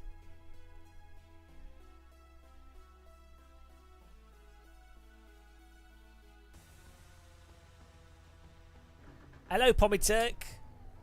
You just got up nice. Yeah, I woke up at like 7 PM UK time.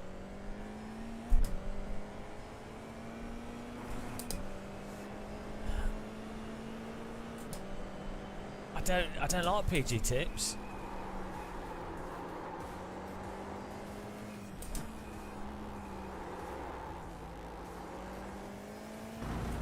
You're gonna slowly retreat out of it. What doesn't it? Don't you find it tastes a bit too tangy? Like it's got too much irony, like earthy flavour to it.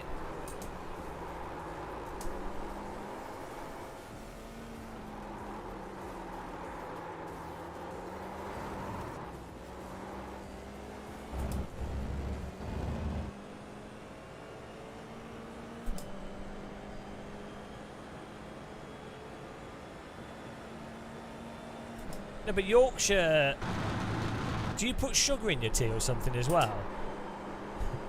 Yorkshire tea's quite soft. Normally I think that's what makes a tea good, is that... I don't know. I can't even remember last time I had typhoid. Well, you guys like all Australian or something? You don't know how to drink tea properly? What's the reason? How dare you guys come into this live stream chat with all this degenerate tea abuse. I mean, it's just that it just really, I think is just disgusting. Why are you putting sugar in your tea? I mean, milk's fine, but milk's got sugar in it. What are you doing? No wonder you like shit tea, because you're putting sugar in it. Oh, God. The only people that can put sugar in tea, legitimately, are Turkish people. Yeah, there you go. Yeah, that's alright, because you're Turkish. Turkish tea's meant to have... Turkish tea's meant to basically be solid. It's meant to be just... It's meant to be like a brick of sugar with some tea flavour. Turkish tea is tea flavoured sugar. That's what it's meant to be. So it's fine.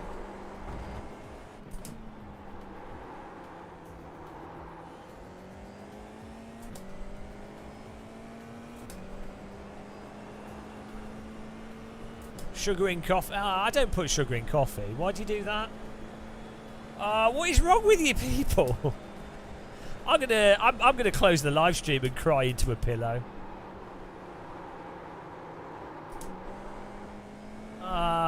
God, you guys. What is wrong with you? Filing account.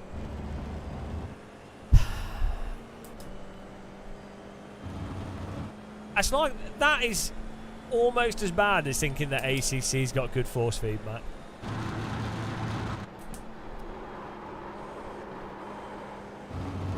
You can get decaffeinated tea. Oh, thanks for subscribing, Tim. Welcome.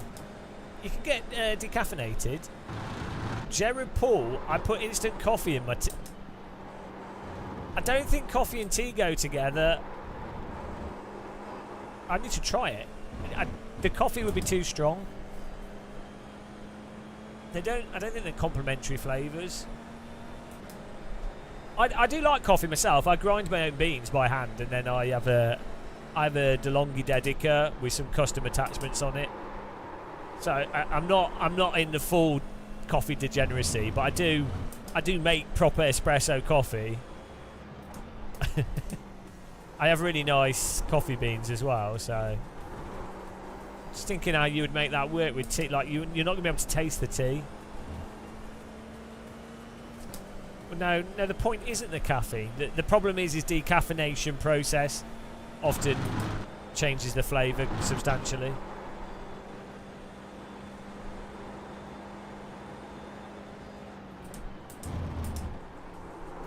Oh, here we go.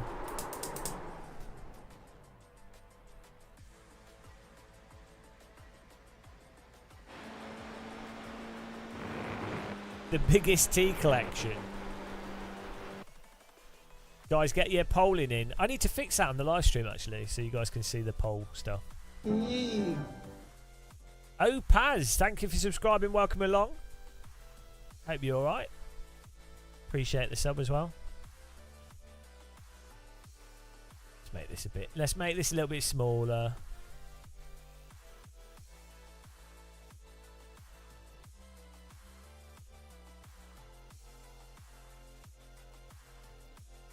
Can't have these supporters taking up too much space.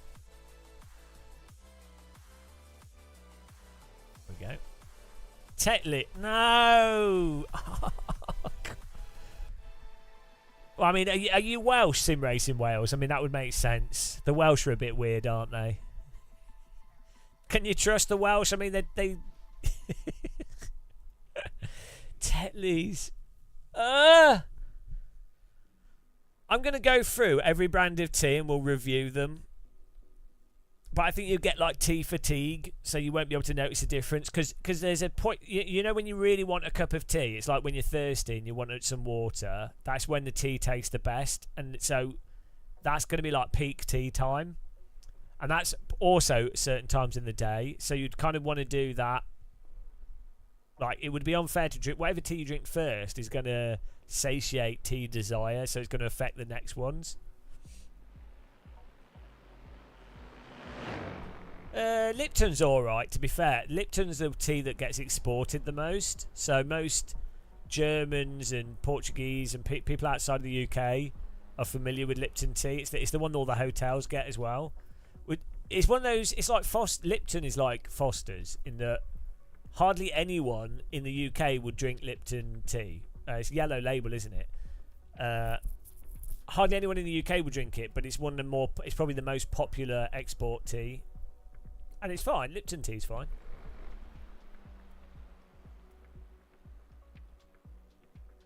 Well, from my experience, though, I'd say the Twinings English breakfast is really nice, but Twinings as a company have a stick up their arse.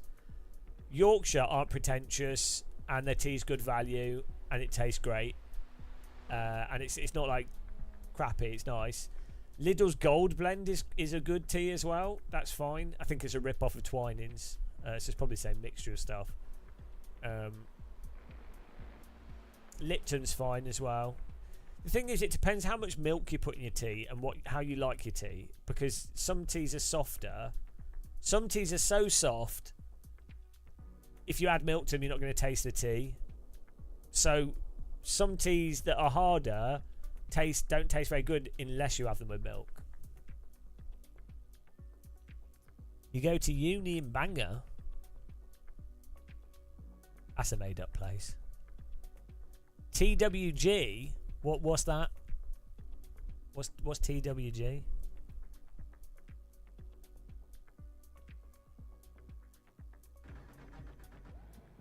Can we change the camera height? Yeah. Give me a headache, this.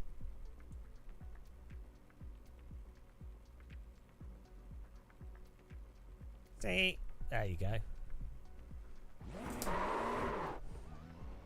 think we had the camera set for VR.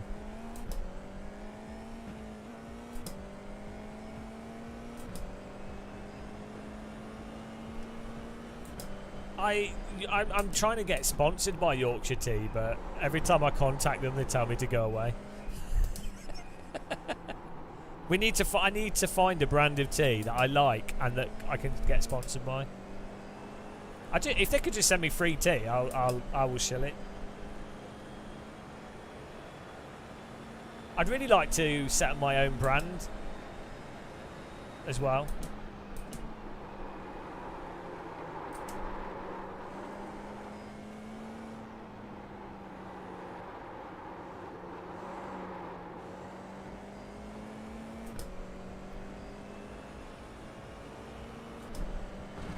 I'll have a look. Can you remind me? Can you send me a message on Discord? Yeah, the problem is, as I say, a lot of tea companies are very pretentious because a lot of them are older companies, and there's that whole pretentious image around tea, you know. So.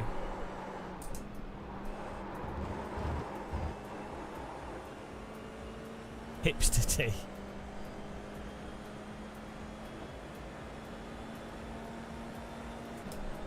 Yeah, people ruin everything though, don't they? It's like with the coffee stuff. It's like, yeah, people will just look. They will go too far. Audio files, sim racers. People do it with everything, and they're like.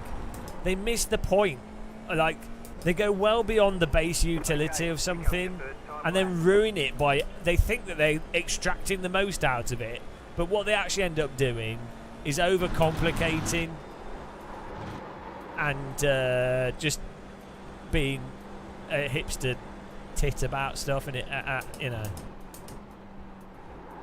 I mean, there's no... That's fine for someone to do that for themselves. They enjoy their own thing. Fine, no problem. Do whatever you want to do, but obviously it then bleeds out into them making videos and or books, or you know what I mean. And it always happens.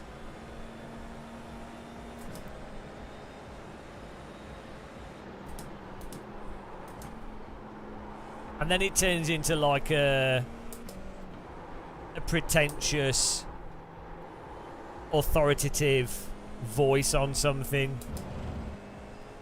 Because that ends up making more money. The more sort of authoritative you are, the more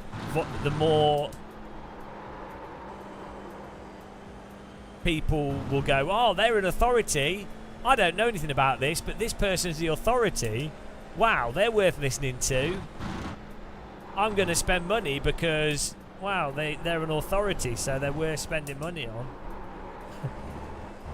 Do you know? Rather than someone going for the... It's like the fitness stuff. Oh, wow, that guy's got big muscles.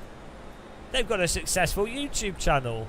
I'm going to listen to that. I'm going to buy their guidebooks. Like, you do realise you could literally just find the information for free. Isn't it? You know.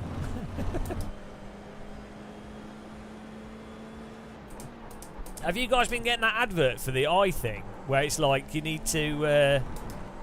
it's a secret to perfect eyesight. And it's these looking exercises. And it sounds like it's an AI Darren Brown. It's genius.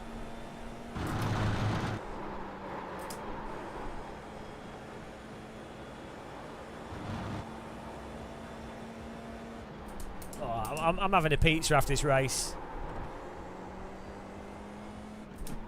Just thought I'd share that with everyone. Earl Grey traditional tea bags making you... I don't like Earl Grey. Well, I do, but it's too... Earl Grey has too much flavour, and they're contradicting flavours. What is it in it? There's something in Earl Grey that's... I don't know what that symbol means. There's another... What is it? Is it cardamom? What is it in Earl Grey that gives it... It's got... What spice is in Earl Grey, guys? It's cardamom.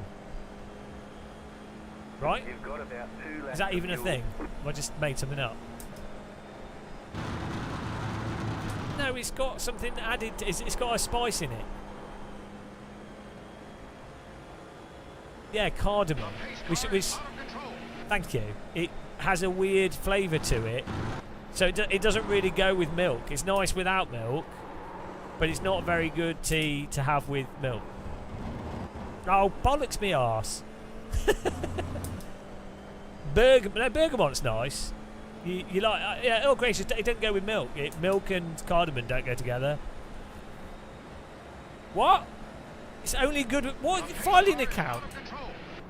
What is wrong with you? Thanks for following, guys. Appreciate the follows. What? Just in the code and Fluxbot. Welcome. Filing account. No wonder you're a channel member, because you have like really bad critical thinking skills. If you're putting milk with with Earl Grey, that's the one tea that you don't have with milk. All right, there's checkered flag. What does English breakfast tea taste like? Eggs and no, someone did make a brand of tea that had those flavours added to it. It's just English breakfast is just a soft all-round tea. Well, actually, relatively speaking, quite a hard tea. So it's a mixture of black teas. So yeah, it's not a delicate tea, because I think you would have it whilst you're eating breakfast. So that's probably why it's not a tea to be drunk on its own. I mean, you can. I mean, obviously, that's what most English people drink, is basically English breakfast tea. Oh, I don't know. Sim Racing Wales. I don't know. Yeah, chai. There's lots of like chai teas, but you'd have chai. It'd be like a chai latte, so that they have like loads of spices. That's Indian spice tea, which is nice. Really good. Frank Zappa, our powered USB hub. Yeah, I've got really nice. Orico make really good USB hubs.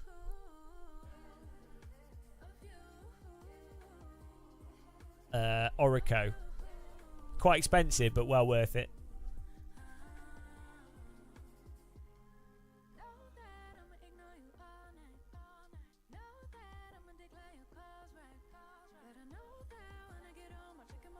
I'm going to put 17 litres of fuel in, because I do not trust this.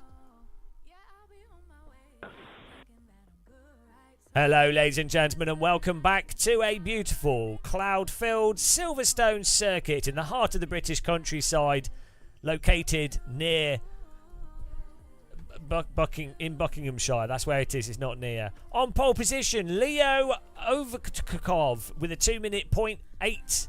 What a lap What a time. What a guy. Second place, Will Lewis with a 2 minute 1 second .85. And in third place, it's John Schwartz. Who will win the race? Find out, because the race is about to start and there will only be one winner unless the entire grid crashes, which is quite possible because it's F4. Good luck, have fun, and let's go racing at Silverstone.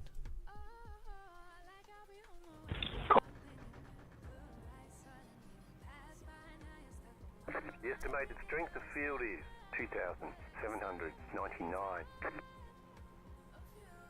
It's competitive out there. Head down, stay sharp. It's competitive, not with me in the grid. Can't be that competitive. If I'm in the race, it really can't be that competitive. James, are you going to commentate the entire race? I'm not allowed to. I've been legally banned from doing that. The pace car is out of control. Green flag, green flag.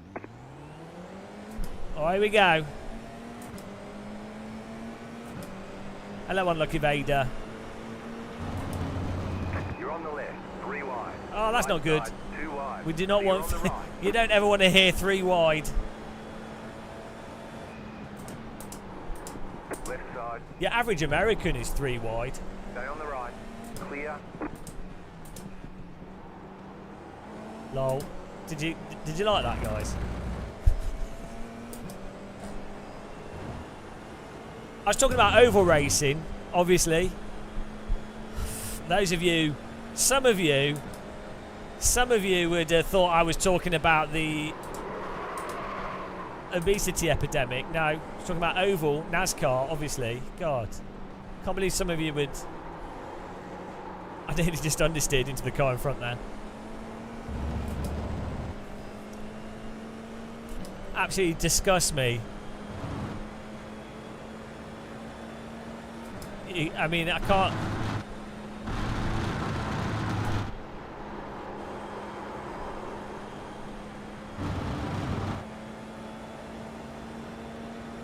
Oh, we need to move up here, guys.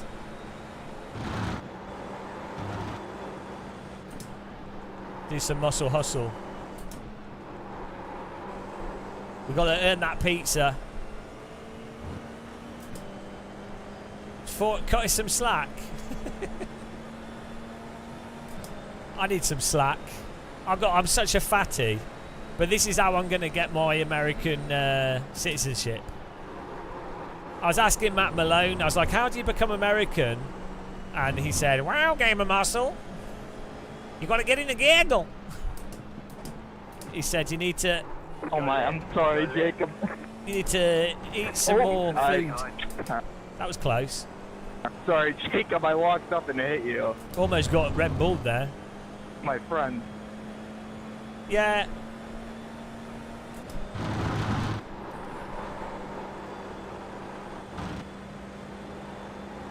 Oh, we're on 0 I rating. That's good. Big gains. That's what we're here for.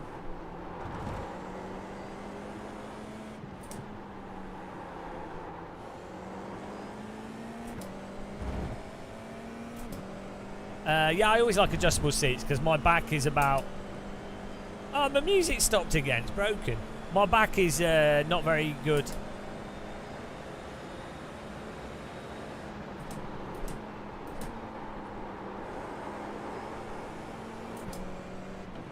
So I do really need like an adjustable seat. God damn, this car just tried like physics turn off on that corner. Oh no, please don't Red Bull me. Don't do it here. Oh. We kind of have to, I think we need to, I need to brake in a straight line before and then throw it into that a little bit.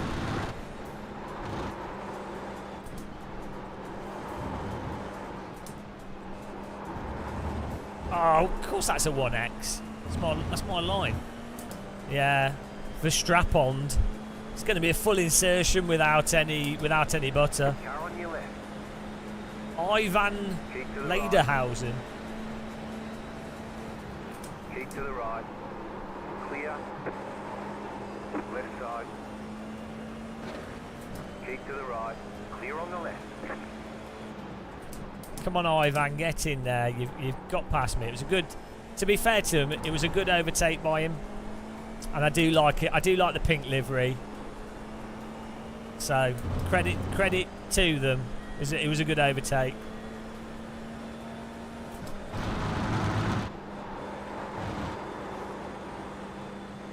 Can't be angry. Nice livery.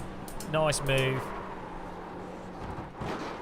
Nothing more to be said. We're still in the gaggle. That's all that matters.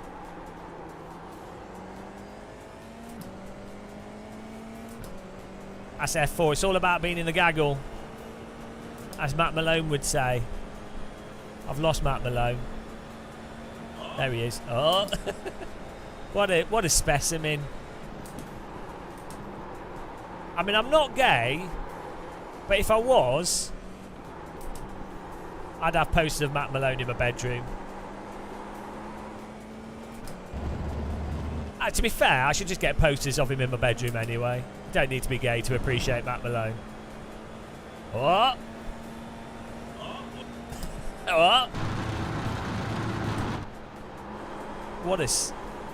Yeah. If World War III happens, I will stand proudly behind Matt Malone.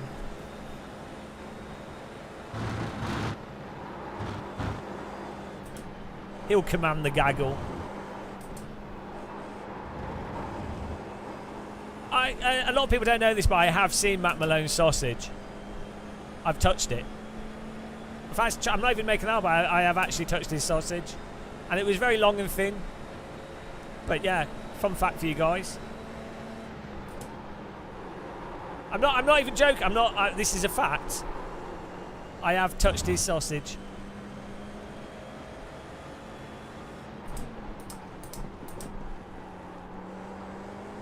Since then, my driving's been worse. Like a meat shield. Yeah. A bit like a meat shield. Flat for you.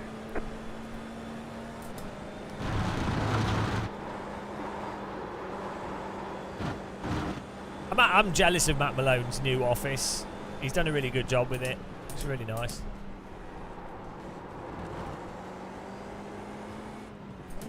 I like it. He painted it black, which normally looked really bad. But with his skylights and now his stuff, it's really good. It's come out really well. Go and follow Matt Malone if you haven't. I'd feel in the UK, painting a room black is not going to work generally. I feel like American houses have... it's because the ceilings are tall. I think that's the problem we have, is our ceilings are so low. So low. A Star Wars story. ceilings so low. A Star Wars tale. DIY with Boba Fett. I'd watch that.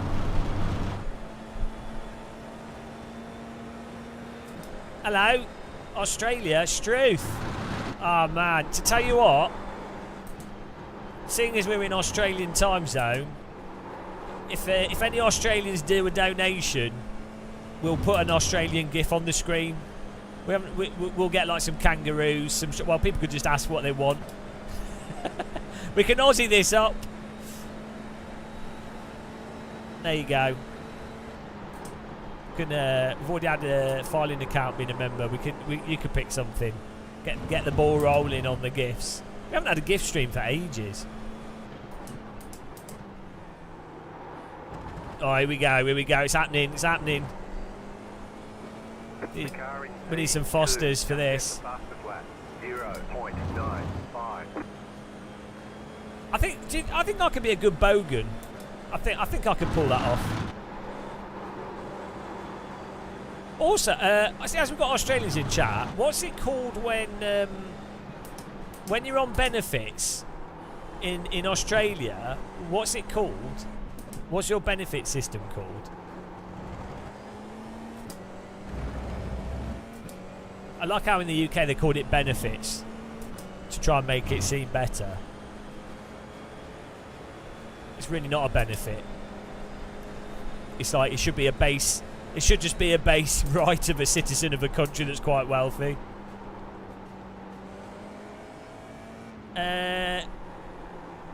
I've got a funny story. I could. 13, no pressure. Let's. I got a funny DD girls, real world DD girl story, but I'll leave it.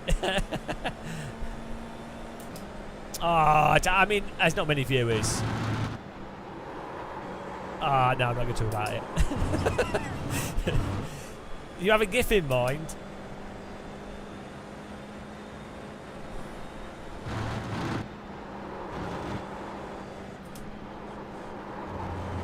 If you become a channel member, you get DD Girl song plays. New channel members on YouTube.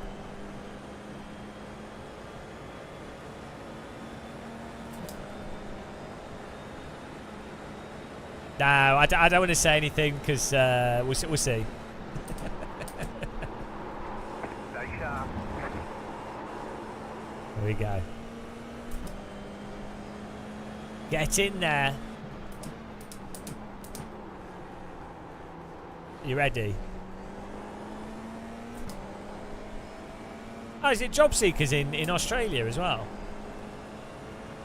Same as UK. Centrelink.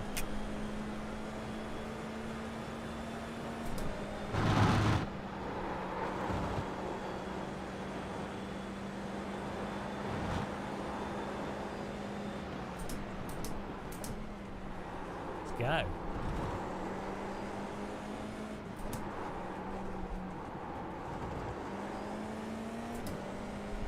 Car on your left. Clear.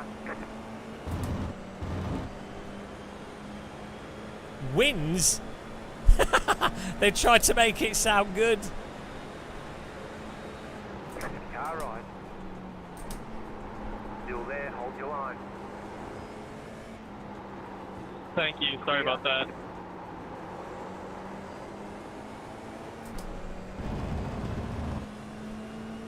It's only 10 lap races. We need to get past this car. We seem to have better pace than him.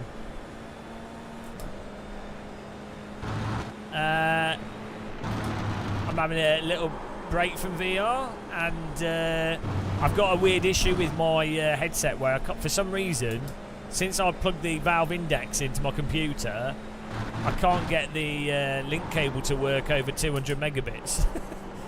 I don't know why. I don't know what the issue is. It's either a problem with the cable's fine. And the USB's fine. So it's either the headset, so I might reset my headset, or it's some weird issue with my graphics card or PC. It's weird. I've been trying out VR desktop and Quest Link and some other stuff. But yeah, the problem literally happened when I was doing after I did the comparison video, because I obviously set up the Valve Index on the same PC, and since then, for some reason, so I don't know what's going on with that. But it still works. I mean, it's just like you basically, until you pass about 600 megabits, until you pass 600 megabits at H.265, you can see noise, especially in racing sims, not in 2D games. So yeah, anyway, I spent the last 2 days, well, I've had some issues with insomnia and stuff, so I've been pretty tired, but I spent the last 2 days testing out virtual desktop and loads of random shit, so yeah. Definitely, I definitely say a downside of VR is it's intense compared to 2D. So like for live streaming, a 2D screen like this is just it's not as fun and it's not as immersive, but this is more relaxing. You know, if you want a sip of tea in sim racing, 2D is good for that. But that's why I normally live stream, and also for recording content. That's pretty much normally why I use a screen. But if I'm just racing for myself and I was only doing 3 hours a night maximum, I would VR all the time. I'm going to do a video about this. But this is also why I prefer single screen over triple screen. It's just because I in my mind, either you're going all in and you're having like full-on VR, absolute immersion, you know, you're going all in, or you're like, what's the most convenient, easiest, comfortable, least effort? And in that scenario, a single gaming screen is really nice. Even like triple screen can work, but it's a pain in the arse a lot of the time. Triple screen, once you've set it up, and if you only use that computer for sim racing, it's great, it's fine. But if you use a computer for other stuff, single screens, triple screen's a pain in the arse. Ah, nice one. Yeah, Unlucky Vader, try use H265 instead of H264. It definitely does look better. I didn't put that in the video. Also, what else was there? There was there's another setting. I mean, it doesn't really matter once you get to like 900 megabits, but yeah, it's H265 definitely looks better though. I don't know if it has more latency, but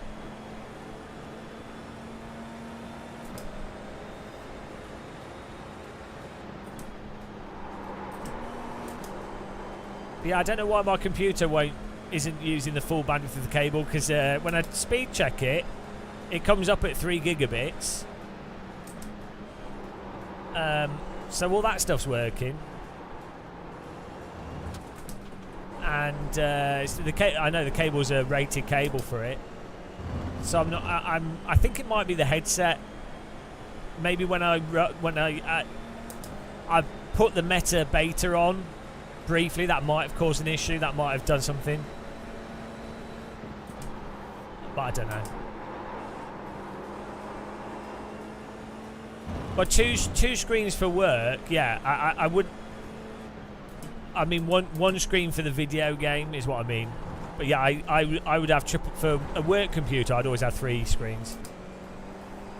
3070 Ti will run a Quest 3 fine. Yeah, you'd have to run lower settings with Sims, but it will still look awesome. And VR games will all run perfect on a 3070, like Half-Life Alyx, Onwards, Pavlov, VTOL. All the really good VR games are designed basically to work with sort of 1080 Ti spec. Well, probably like a 30, the 3060 or something.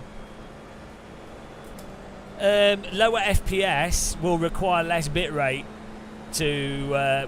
We'll be able to do a sharper image at less bitrate, so you could do that if you have to. So if you're using wireless, like Virtual Desktop or Quest Link wirelessly or Steam Link, lower headset refresh will mean that more data can go into the image quality as opposed to the frame rate.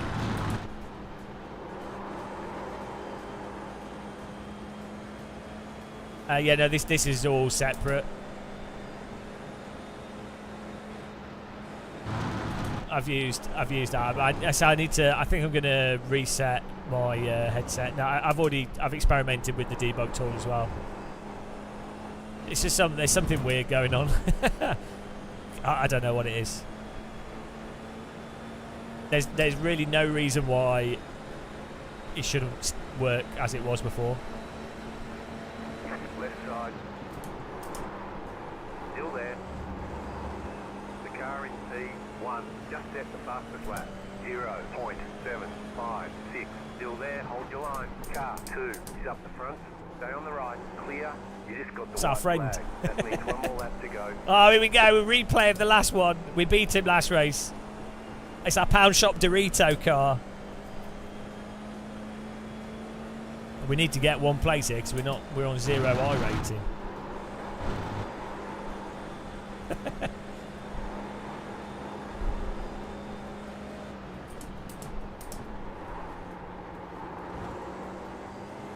mostly learnt the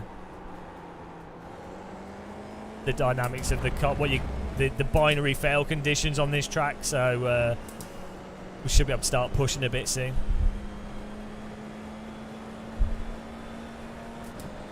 What blows me away with the Quest 3 is how the native Quest 3 stuff does not take advantage of the screens at all and looks pretty terrible.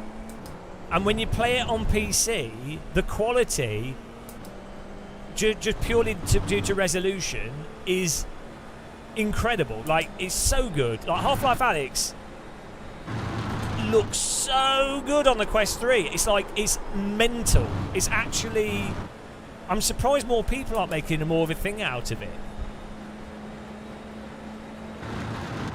It's honestly the graphical upgrade that you get from a Quest 3 compared to other VR headsets I've used is absolutely bonkers.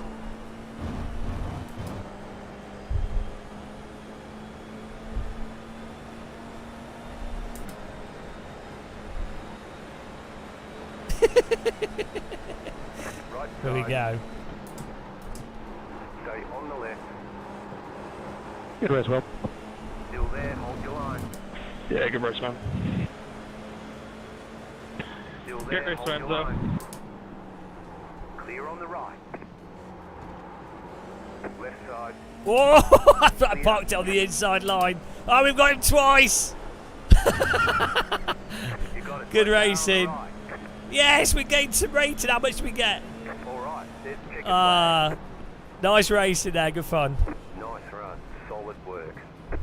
Another proper fucking hack. What's that? That's 2-0 now. 2-0, I'm afraid. I thought you were going to hold the inside line again, like. I think it got you on the corner before.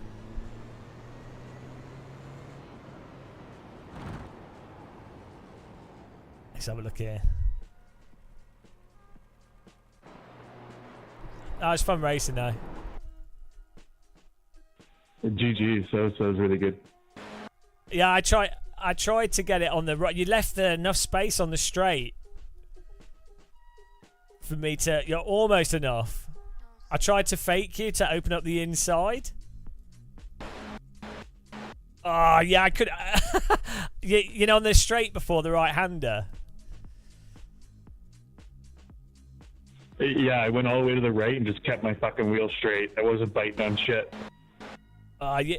You actually held perfect position there, you know, because there's not enough room for my car, but it looks like there is.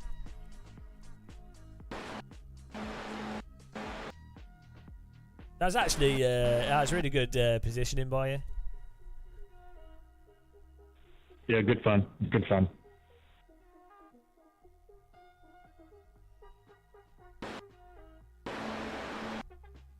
Evernos, last VR you played with the CV1. Yeah. I'd just say the link cable is a little bit finicky, especially getting it to charge and work at the same time. But as far as I would say the Quest 3 is basically the first VR headset where you use it and you don't go, like, okay, any VR headset you use, the first time you use it, you're like, oh shit! It's like taking drugs, which I've never done, obviously, but it's like taking drugs for the first time. Never done it. I'm not endorsing it. But like, let's say you smoke some salvia, for example. Never done drugs, obviously. Don't endorse it. But if you did, that is what using any VR headset is like for the first time. It's like a really weird, trippy experience, right? It's like a dream. It's like a dream. But soon after that novelty period, disappears, you're then like, I want to be able to see better, or this is a bit uncomfortable, or do you know what I mean? It doesn't take. I'd say, generally speaking, with most VR headsets, you're like, it's a bit heavy. I can't see clearly. You know, and those things will sort of grate on you a bit. Whereas I think the Quest 3 is the first VR headset where I'm like, oh, this is actually really good. Still not perfect, but do you know what I mean? It's like, it's comfortable, basically. Debris and fluid warnings? What are you doing? Hang on. Hang on, what was your comment?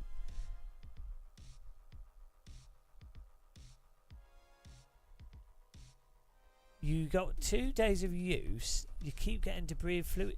That's an Android thing, isn't it? That is weird. Why? So normally that's from it getting an incorrect voltage. Yeah, that's an Android. It's part of the Android operating system. So Quest 3 is built on Android, and so I think what it is the port reads the incorrect voltage from the cable. Have you tried a different cable? Did you say?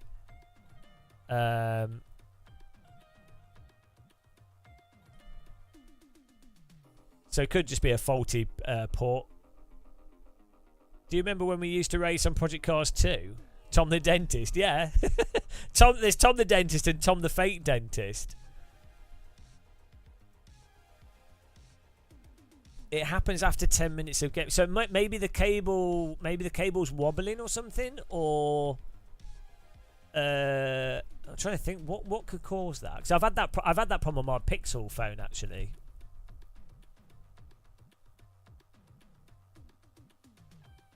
What about the power adapter? Are you plugging a power adapter into the inner U cable? Maybe the cable that's the power adapter cable is causing the problem.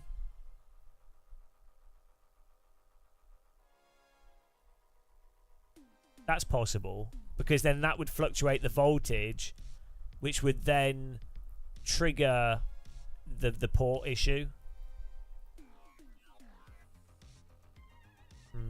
Yeah. I do worry as well that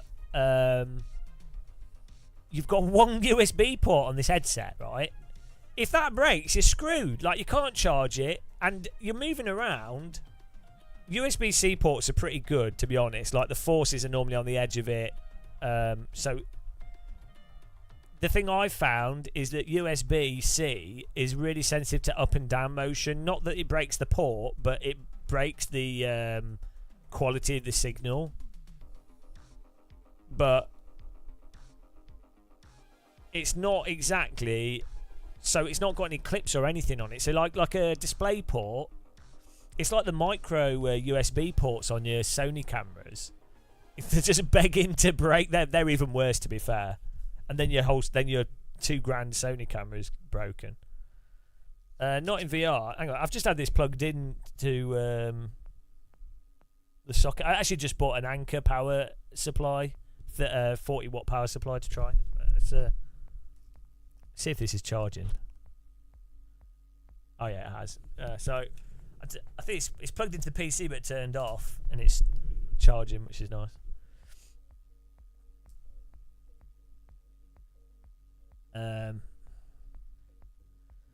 Yeah, I do like USB-C, and I like how everything uses USB-C, but I think the Quest, it's such a shame that if the Quest 3 had like even if it was a Quest designed cable, so DisplayPort, I don't think you need to. Do you need to license DisplayPort? Juniper Villa, thanks for raiding us with your one viewer, which I guess was you, but appreciate it. Is DisplayPort a free to license port? I think DisplayPort's free. HDMI's not. It's royalty free. Yeah, DisplayPort's free. So they should have. I appreciate it, guys. Give Juniper Villa a follow so they can grow their channel a bit. Yeah. If it had a DisplayPort on the Quest 3, you then would not need any of the link cable bollocks. Yeah. And then the USB could be used just for charging. I mean, I guess their thinking is vast majority of people are going to be using AirLink to be honest, which is true. And they probably don't necessarily want people to be doing room scale games with a cable plugged into the USB-C. And it is true that I think if you're playing normal VR games, you would just use wireless. Like, it works good enough. Like, sure, the latency is not the best. Maybe if you're doing Beat Saber, high-level stuff. But then if you're doing Beat Saber, you just play it through the headset. Because those types of games, why would you bother doing the PC stuff? You just do it with the headset. And then if you're doing high-end PC stuff, you'd rather not have a cable and have the latency, and yeah, and it's fine. No games are like that quick in reaction. Really, like VR games are generally a bit slow.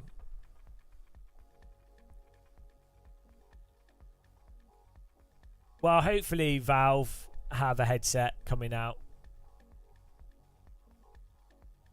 You know, but I don't think it'll be cheap. Whatever they do, I don't think it'll be a cheap headset. So, I need to put my pizza on. Guys, I'll be back in a second. I'm just going to pop a pizza in my air fryer. 6-minute pizza cooker. That's the best part of an air fryer. Fast pizza, and I'll be back in a minute. We'll do some more racing.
Hello. Oh, let's sign up to the next race here.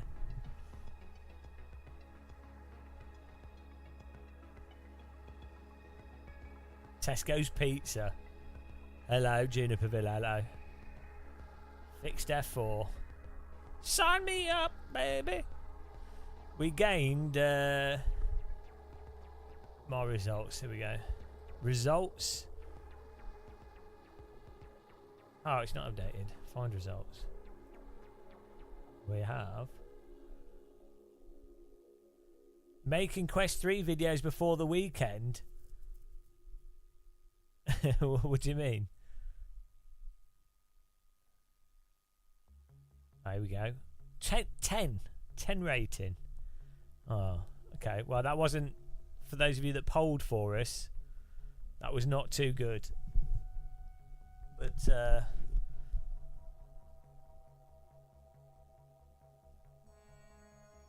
let's choose prediction outcome. Nished. 99% said no. Okay, we're doing a new prediction here.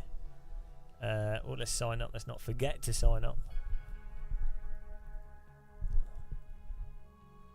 Anyone else, Tabs, have AMS2 refusing to run in Oculus mode?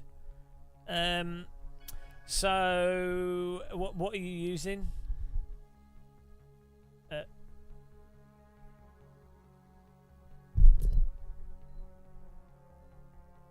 Why's my slow cooker beeping? Oh, it's not beeping. Air fryer's beeping. New prediction. Let's do 20. Let's do 20 or more iRating. There you go.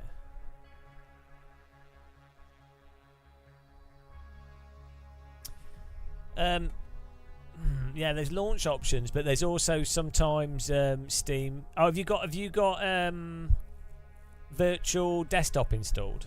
Because that changes the default launcher to OpenXR in Windows. Normally it's the opposite problem. Normally the problem that people have is that it loads Oculus and they want to load Steam.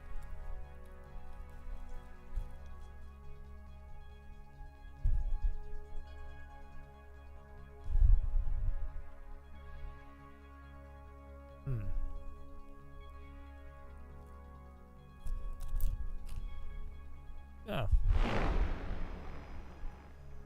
Not quite sure what's going on with your.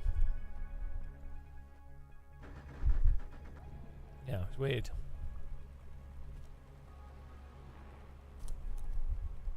Just play AC, it's better.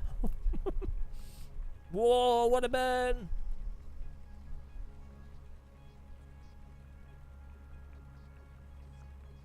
Do I play a lot of AC? I used to play a lot. I probably play more. I go between doing iRacing and suffering and enjoy, and then AC and hosting stuff.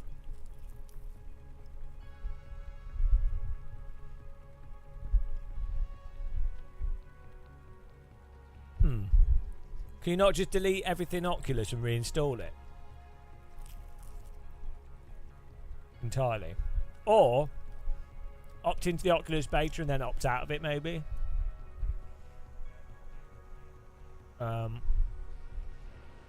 That's weird.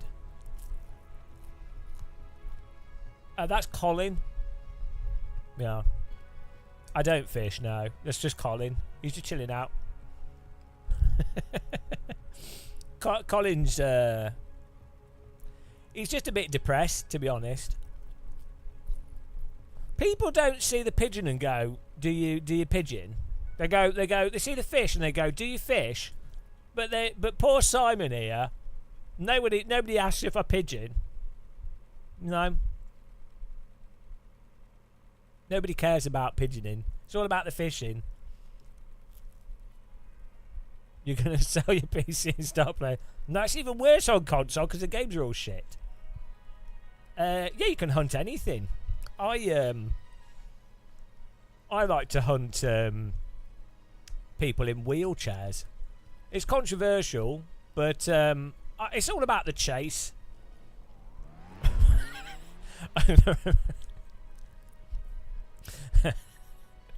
Oh, that's on the edge. That's on the edge of humour. No doubt someone would take that out of context.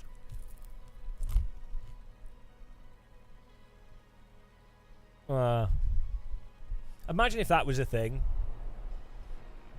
Tories get bored of hunting foxes, so they hunt disabled. Well, they do hunt disabled people. They just do it at a distance.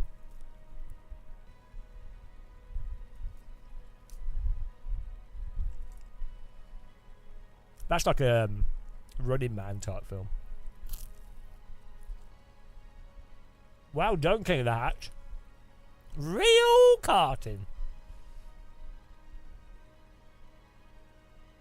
Actually, why isn't that an Olympic sport? I don't mean chasing disabled people, but like, why? I mean, tag.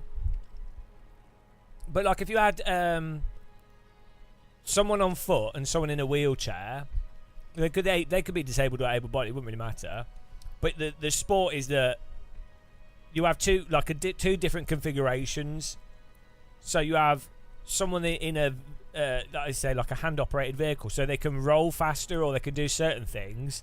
But then the person that's on foot or whatever, vice versa. So you could.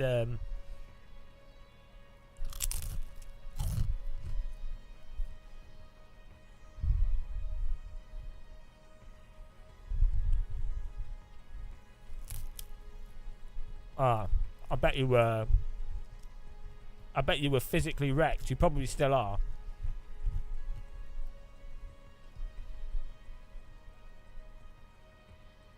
It's harsh on your body. Well, I think they should integrate some of these sports. I'm not joking. Like, you know the wheelchair sprinting and stuff. That it's like 2 wheels and a front wheel. Like, it's kind of almost cycling, isn't it? But I just think you could do interesting stuff, and I think that the goal would be that because you want to like make people see everything and make people see things together to remove the stigma of disability, because a lot of people that are disabled are not really disabled. Like, yeah, they don't have use of their legs in the same way that someone that does, but they're still they're perfectly capable of doing stuff the same as or better than a lot of able-bodied people, or they do something different better. Do you know what I mean? So putting stuff together, like still you have a separate event, so you're not like you're not removing a person's ability to excel and show off in something specific that they do. That's fine, but I think there's like, yeah, I would like to see, you have the Olympics where you have like the best people stuff. I would like an amateur Olympics where you have like the best people, but then you also have someone that's not an actual. I mean, technically Olympians are amateur, but it's bollocks, isn't it? You want some people that don't do it as their full-time job, you know, or that aren't like hyper-tuned, but yeah, I know that whole amateur thing with the Olympics just doesn't make sense, does it? It's like the whole boxing thing. Amateur boxer. Well, yeah, okay, you train every day. Oh, so you have to train and you have to have a full-time job. It's not really amateur, is it? If you're training but you're having to do it in your spare time and do a job, what about people that happen to be rich enough where they don't need a job and they could just do the training, which is pretty much how all rich people do sport. Therefore, it basically just means someone... you know what I mean? Well, I think what you need is... you need a way to track people. So...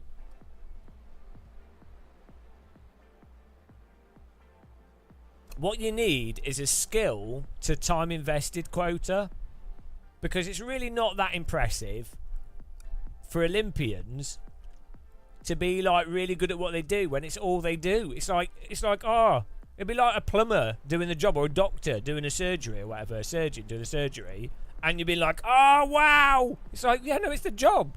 It is literally their job. So, yeah, it's not really that surprising. Like, same with, like, motorsport, Formula 1 drivers and stuff. It's like, they've been doing it since they were 4. Would you expect? Of course they could drive a car, turn a wheel, push some pedals. It's not surprising, is it? They're only having to compete against 200 other people because no one can afford to do it. So how is that impressive? How is that impressive? Yeah, acting's crap. Actors, right, yeah, acting is the biggest load of bollocks ever. Someone writes the script for them.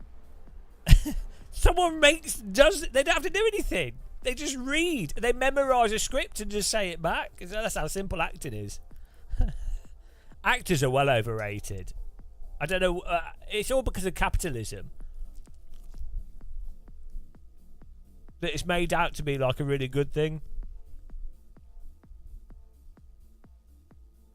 Yeah, but, right. The best actors are the ones that are acting the least. Have you noticed that? So the best actors, like Keanu Reeves in The Matrix, Keanu Reeves can't act. He's not a good actor. But he can read lines and be like Keanu Reeves, which is fine. You don't need anything. So he's fine. Like, that is fine. It doesn't matter that he can't act. In fact, it's perfect.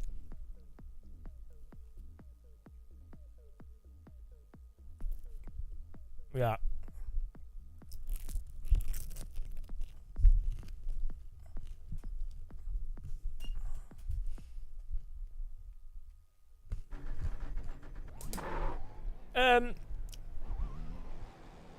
Look at some of the best films. What they've done, the reason why they're good films is because they've casted people that are basically already the characters.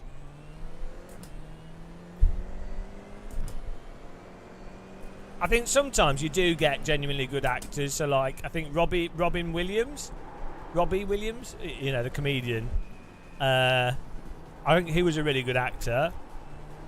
I think Robin, yeah. Who else?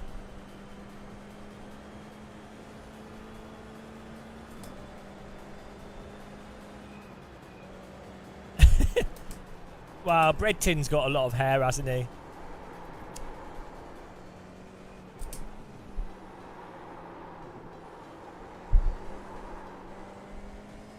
Who else is a good, actually, an actor that plays...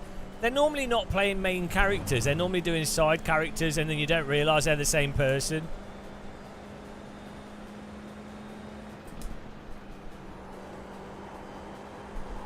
The guy that plays House, Hugh Laurie, I think could be quite good, and has played different characters.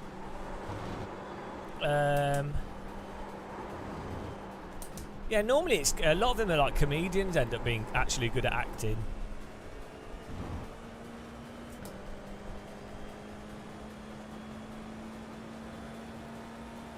Yeah. Yeah. It's an really overrated thing, isn't it? It's just capitalism. I'm not saying... obviously, I enjoy watching stuff, and I appreciate it's a skill, isn't it? Like anything. And that, you know. But I think your average viewer of film and plays and TV, I don't think they realise... Oh yeah, Bryan Cranston, yeah. I don't think they realise the degree to which what makes an actor seem like a really good actor. So much of that, like 70% of what makes an actor seem good is the writing and then the filmography and the editing. Like, you can edit.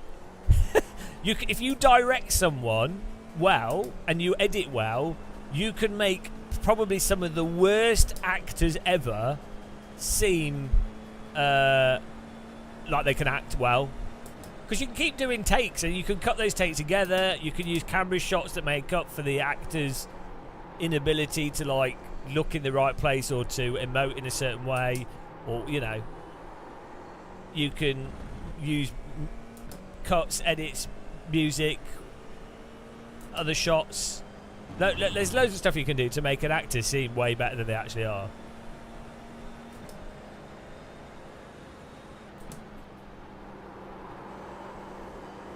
I don't think people realise how your average person doesn't understand editing.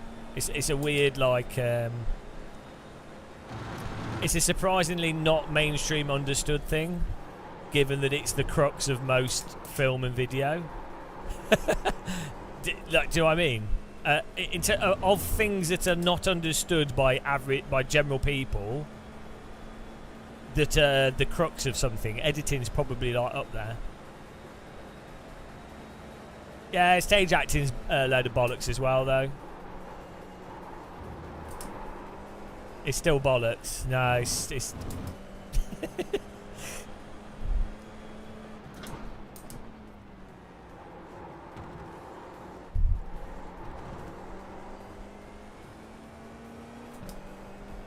One more lap.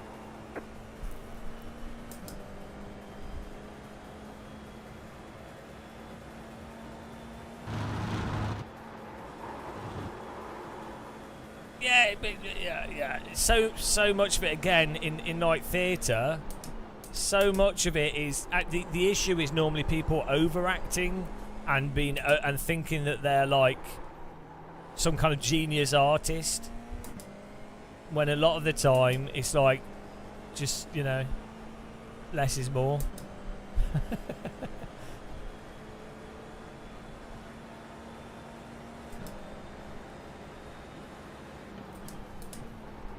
I know people that work in the theatre industry, and the stuff they say. You were an extra in The Last of Us. Oh no! Wow, you could have been like the final boss zombie, maybe.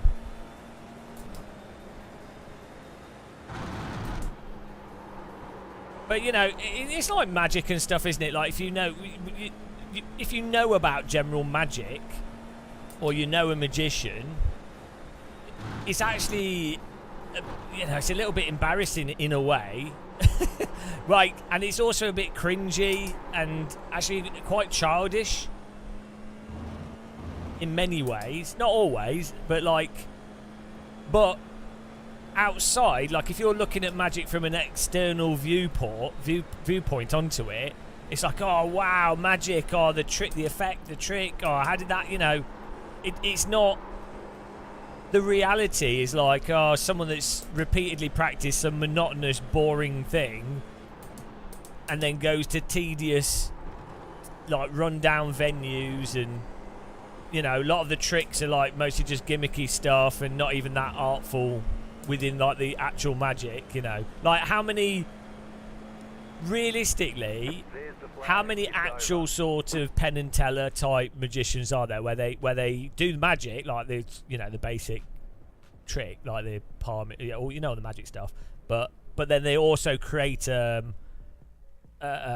really compelling story and narrative and all that other stuff around it. That's actually really, really rare. It's mostly someone going, oh well, you know, they're just doing the same magic. So it's like, oh.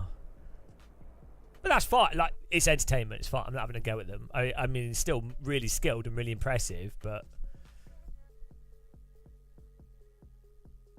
yeah, I hate overacting. I think part of overacting in theatre is to do with so people that are sat quite far back can still see and hear you. But I hate it. It is a style. Musicals. Absolutely hate them. Absolutely. Just the whole, there's so much stuff in theatre and acting that drives me mental that I think it's a detriment to theatre. I think it could be so much better. Obviously it's its own thing, it's got established, so people that watch it and are into it probably ignore those things so it doesn't bother them.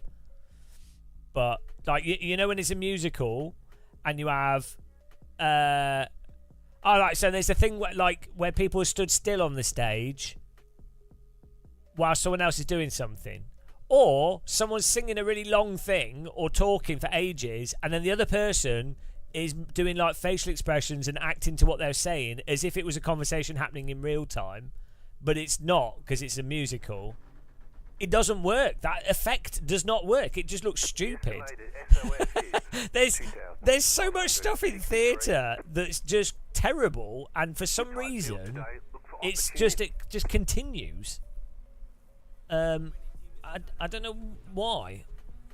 It's like I think they need someone from outside of theatre to go. Yeah, actually, maybe we should try. Maybe we should do this differently. Maybe that'd be better. Hello, Phantom Racer. Yeah, but maybe musicals are just, you know, people just like musicals and they like that kind of stuff. Like, they actually use D-box in some theatres.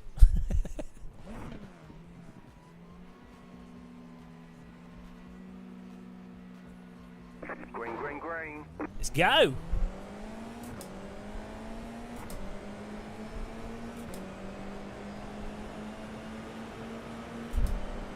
You're on the left, 3 wide. Right side, 2 wide. Clear. Car on your left. Still there. Slow car ahead. Go left. Still there. Hold your line. There's an incident ahead. Stay on the right. Clear. Clear on the left. Left side. Clear on the left. Okay. It's all happening. Woo!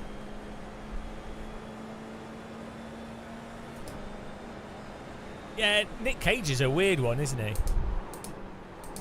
Car right. Clear on the right. Like, I quite like some Nick Cage films, even though he is kind of terrible. It's very strange. Yeah, well, you know, I guess it's good to enjoy musicals. I mean, if you enjoy it, if you really like that type of singing, and it's something to go to, and you know, it's quite if you. Car on your left. Didn't really think about that move, did you? You're in the middle. 3 wide. If you can enjoy Clear on it, the left. 2 wide. I think it could actually be pretty good. Clear on the right. Active. It's a right spicy sandwich here. Bloody hell. Surprised that went as good as it did.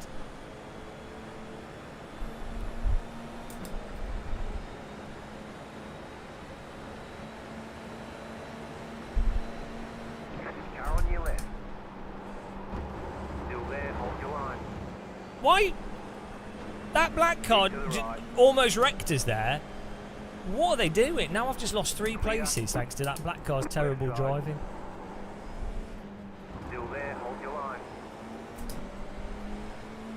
Still there.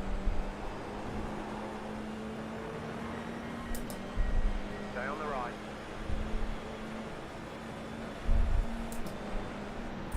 What are you doing? These guys are suicidal. They just turn in as if you're not there. Oh my goodness. I'm surprised we're just getting 0 X's here. Like, how are we not being totally wrecked? I do not know.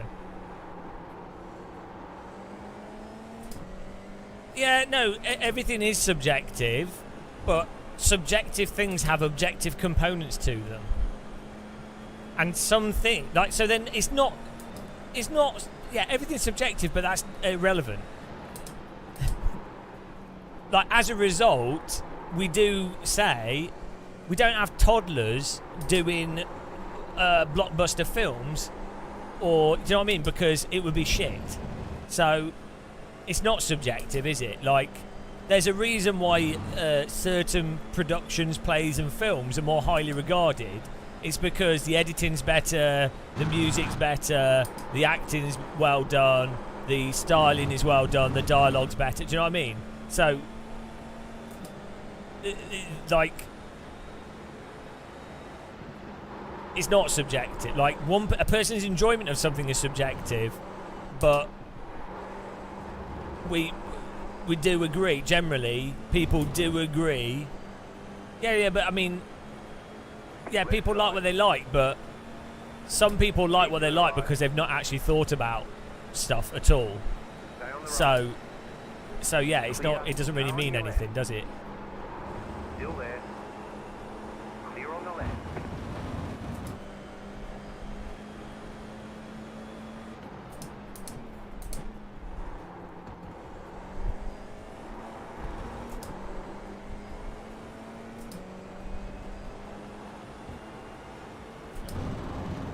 Yeah, I don't know. Yeah, it does rotate very easily, and it's a bit. That super formula car's a bit sloppy as well. But oh well, it's just iRacing.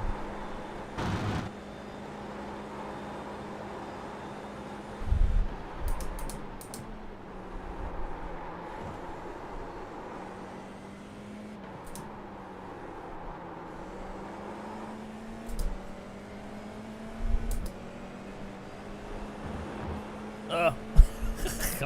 Can't get past. Can't be that black car cost us 3 places. Unbelievable. We definitely have pace to beat him, so we need to just get back up there.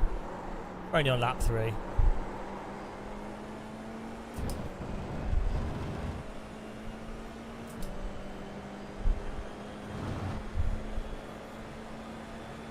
I guess I should be glad that we haven't been wrecked yet, because we had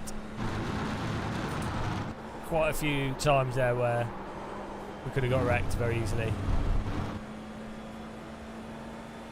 But we were just 0 X's.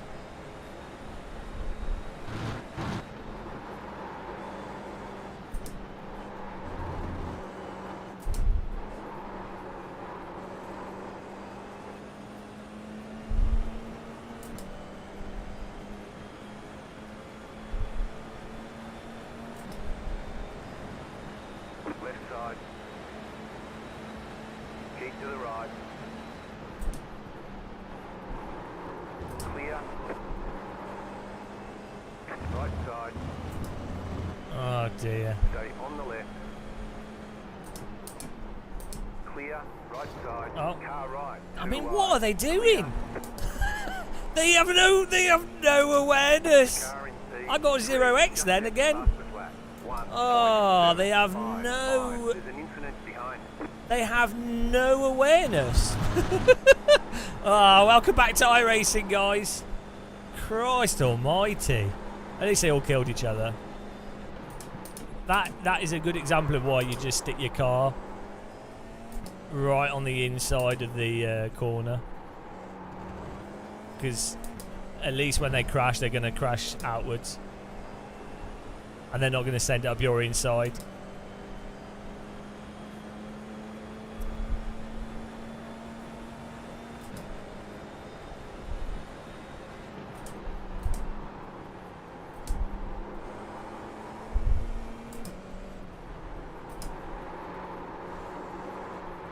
Oh, physics are off. You just try and drive that normally. Clear on the right. Car on your left. Another 0x. Apologies, that was my fault. Stupid racers. Car on your left. Very, very dumb racers. Stay on the right. Clear. That's why you don't progress. Right side. Clear. Sígalo, Limón. Pues, puta. Oh, there's assault, guys. The assault's happening. Horrible racers, Leo. Horrible racers. Horrible. Sí, ya lo sé. Horrible racer. Fez, you're a horrible racer.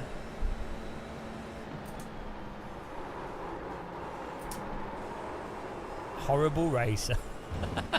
Horrible racer. Les horribles racers. Les racers terribles.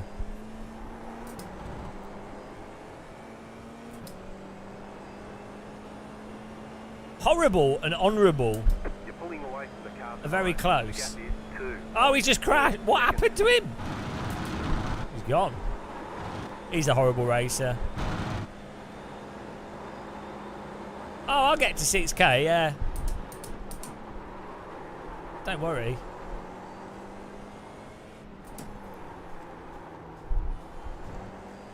Just taking it. We're just getting there. We're easing our way back to 5k. Yeah, no, we're a 6k. I'm a 7k driver at Donington in the Formula Ford.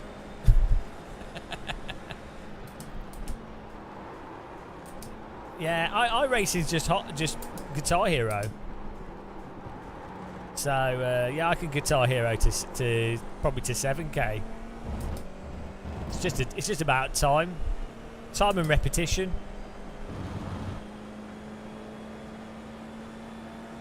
That's all it comes down to.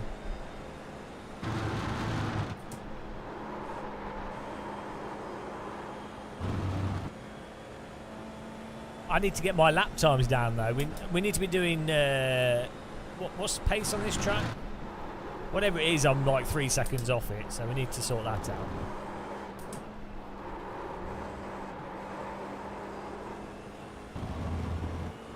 No, my sleep's just been a bit weird recently, so.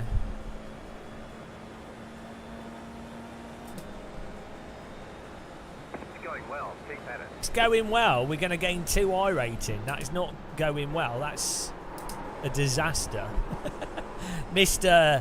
We need to be finishing in like 5th. Ah, you're a typical iRacer. See, my 1 lap pace is terrible, but my race, I'm pretty good at avoiding crashes normally. Yeah. Juniper Villa, you're the worst. You're a typical iRacer. We need to be doing 201s.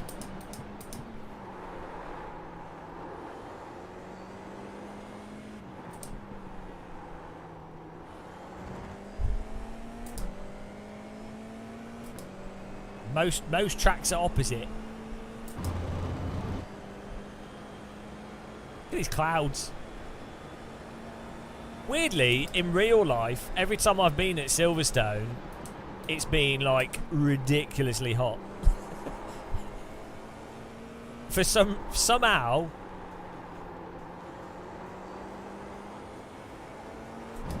Yeah, I've been there like 5 times now, and it's always been like 28, 32 degrees. People getting heat stroke in the UK.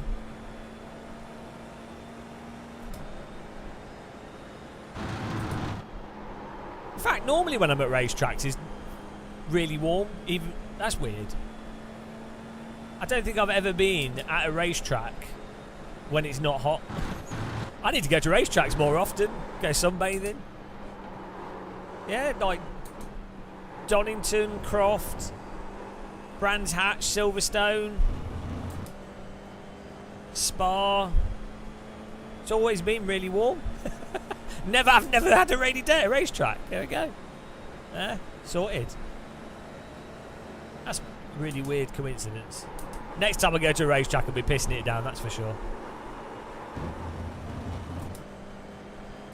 It's better when it rains. I mean, the fact that even Croft was sunny.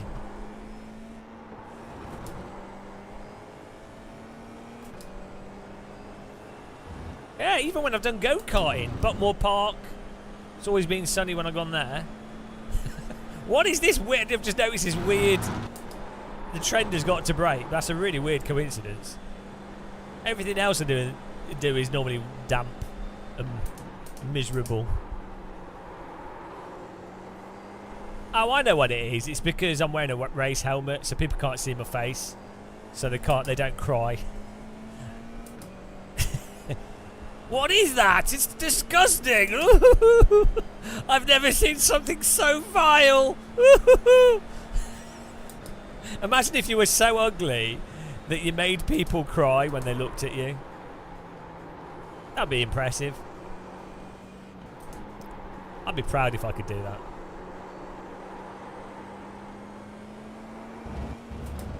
We're catching with our 2 I rating. Bloody hell. This is not good enough, guys.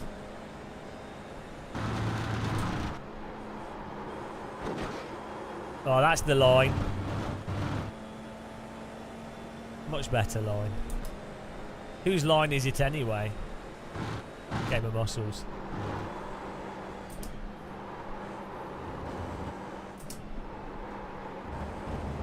Oh! Bugger off, is that a 1X? It's the Game of Muscle special line. Special line.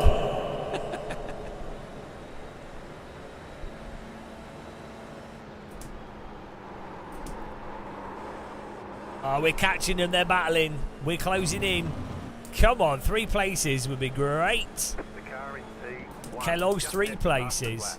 They're great.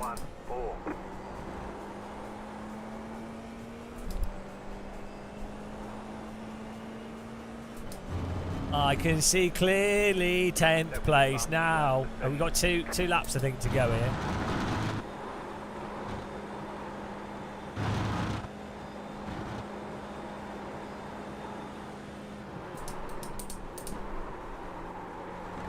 You can do it.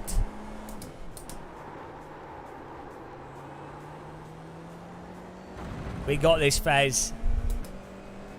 Nicholas Koo. 4 minutes to go. We need 2 places to get the big points. I think we need more echo on that.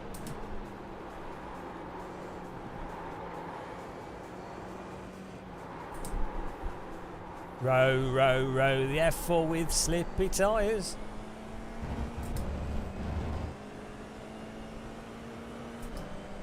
If I put the VR headset on, we would just win instantly, obviously.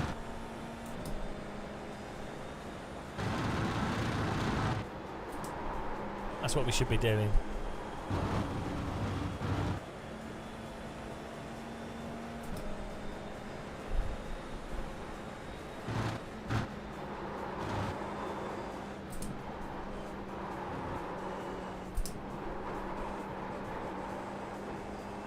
Oh, he's cut the lawn.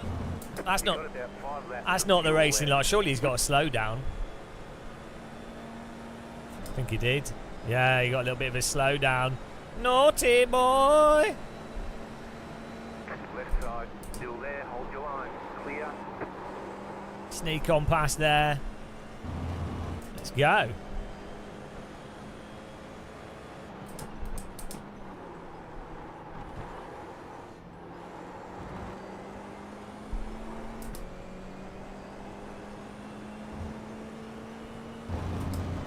Right, how many? What? It's all about the points.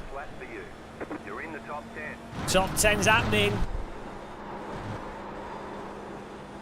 12. We need another 2 places.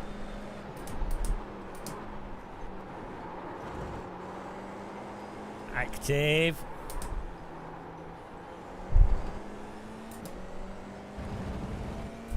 Come on. And look at the crowd going crazy for 10th place. Look, those of you that put channel points on the line, this is important. Just think of what you could do with all those channel points.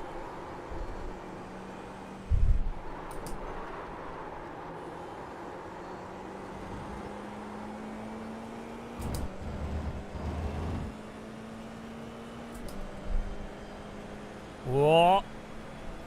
2 minutes to go. The tension.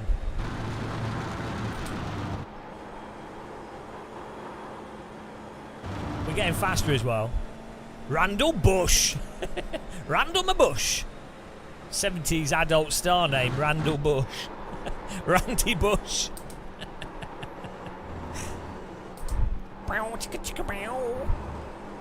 Oh, look at this pace. Sexy, man. You've just finished 8-hour shift. Nice. What was your shift?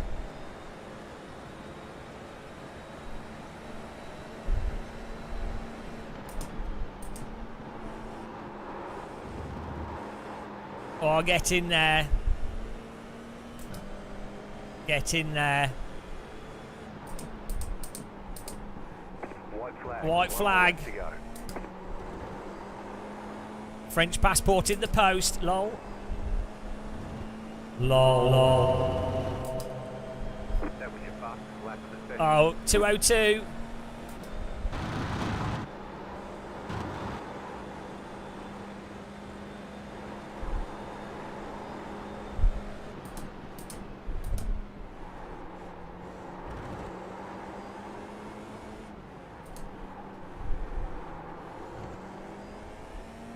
I think we can pass the red car as well. Are you excited, guys, for the final corners?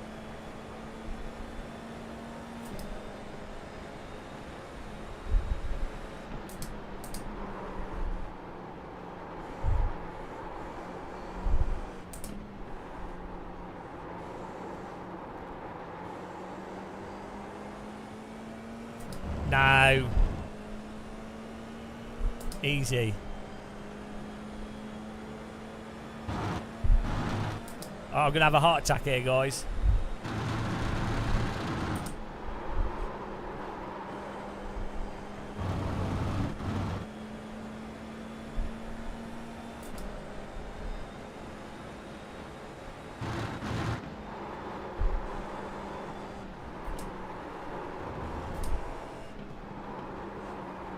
Here we go, line it up. We got the gap.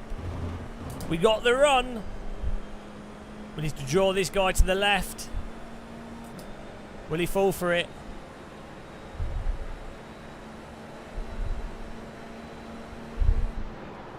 Left side. Still there, hold your line. Clear on the left. Good job. I feel like... Good race, dude. Good. I feel like he turned into us there. Sorry if I understeered into you there. Sorry. Let's have a look. Well, was I guilty? Let me That's some good racing for second and third there. let me watch the replay. I don't know if we actually understeered into him or if he turned into us. Let's see. Am I guilty here? Who is it? Sorry, Nicholas, if that was my fault. I'm just watching the replay to establish guilt. Let's see. Right. So we got in. We're on the inside through the corner. Got a bit of understeer.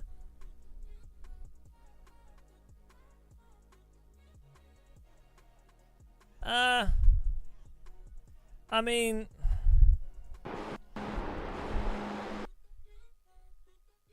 The thing is... Yeah, I should have lifted a fraction more. I'm hostage here to the understeer. What do you guys think? I tap my brake. I'm not like... I'm on the throttle here.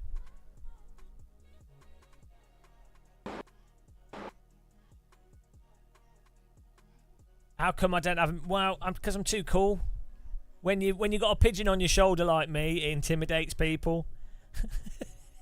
They're like, oh, that guy. I'm too... I'm just operating on another level, you know. It's all right though. We get viewers and subscribers as they come. There's no rush. I make enough money to live, so I'm happy with that.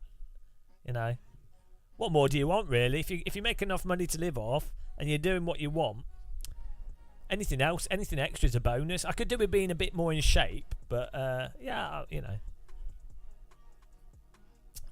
Thanks, Juniper Villa. I've noticed with because I know quite a few very successful YouTubers and streamers and stuff, and I think what can happen is if you're really this applies to anything actually. If you're really successful early on, or it happens like in a sudden jump, it can then take a long time. You then can't do any more or like improve on it more, and so that enjoyment of wow, been really successful, it's all happened in a single lump that you can't recapture. So I think in some ways just gradually progressing through something is it, you know, this is cope obviously. I mean, I'm not saying I wouldn't be happy with millions of subscribers, but do you know what I mean? Like, I've noticed with a few people that they've been very successful and then they kind of, you know, they want to recapture that thing, but it could never happen because it was like a one-off. It's better to grow gradually than in one big jump. You know, that's what I think. Yeah, what do you guys think with this? I feel like it's about the journey, yeah. And in this case, it's a journey in an F4 car. It's about having a pigeon on your shoulder and drinking. This is non-alcoholic beer. This is Guinness. I was talking to someone today, not today, like last week. They were saying about beer not being fizzy. Oh yeah, it was Yoko. He's like, oh, you drink flat beer, and I was like, yeah, Guinness is well good. I like it. Right, what do you think, guys? How guilty are we here? I feel like my analysis, my professional analysis, is that this is the last 4 corners. If I'm this car, I would defend the inside. I would stick my car on the inside so that this car can't do a move on the inside. Because he knows that we've got the draft. He knows we've got a run. So I would... If I'm this car, I'm sticking my car on the right. Because you're not going to overtake around the outside of this corner.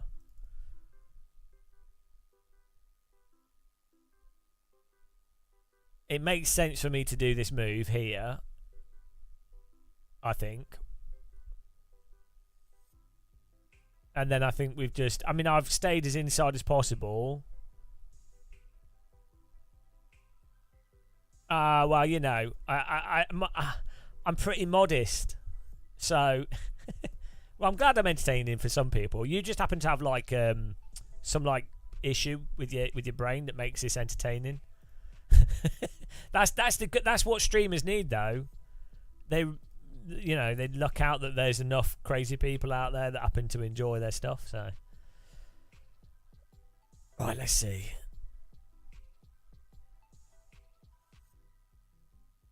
I mean, I do understeer into him, but it's, and then there's a bit of netcode on the contact as well. I don't know if I was in his position.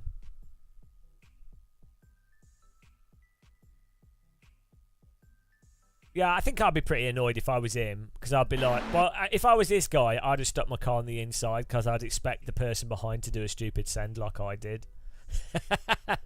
It is my fault for understeering.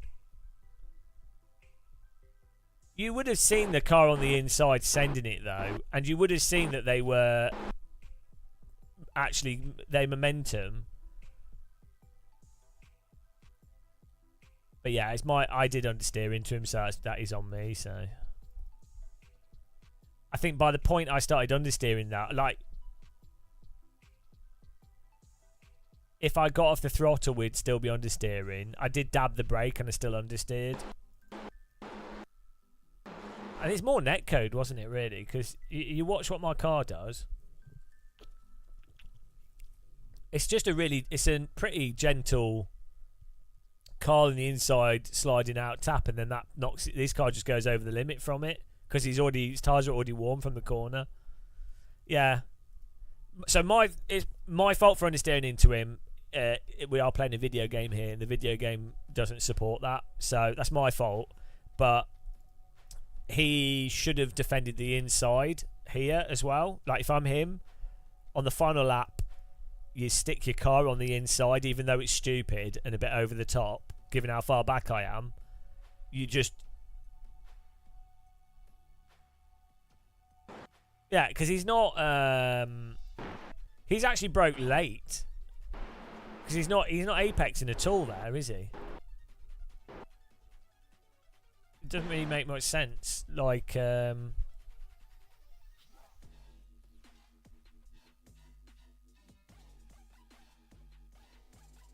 I don't understand. Why is his car not turning in more? Did he not brake enough?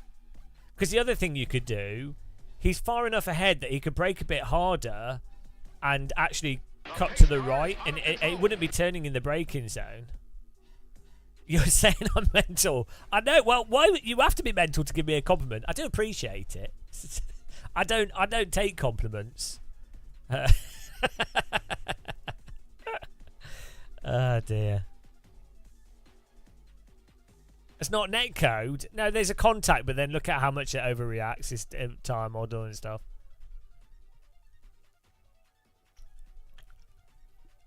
I just think I'd do the exact same thing again.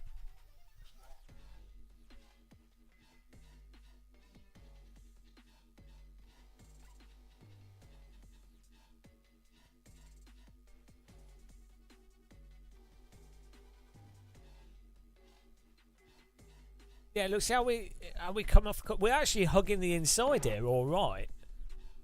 We're all good here. This is fine. The car's hugging the inside. Car's hugging the inside, and then do I unwind my wheel?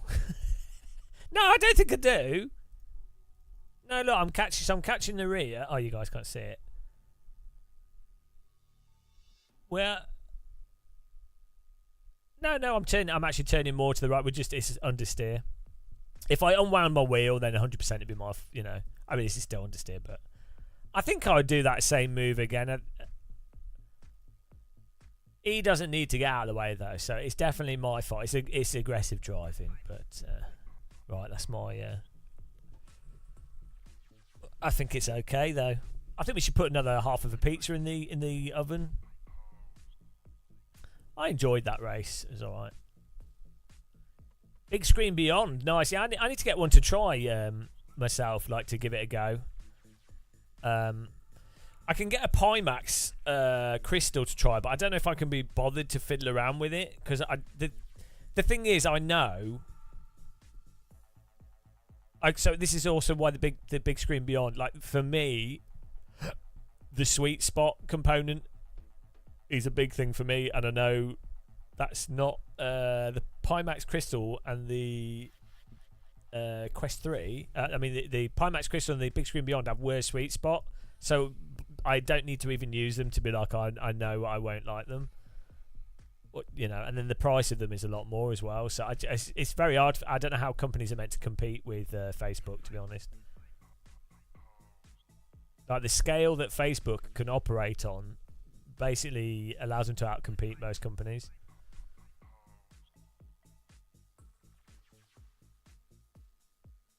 I really like the idea of Big Screen Beyond, though.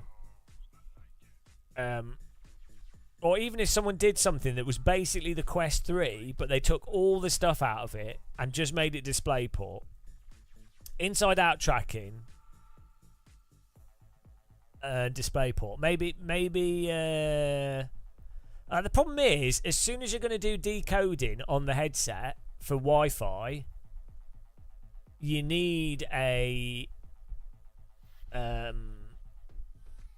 like a computer on it that's quite fast, and then you're back to just a Quest 3, aren't you?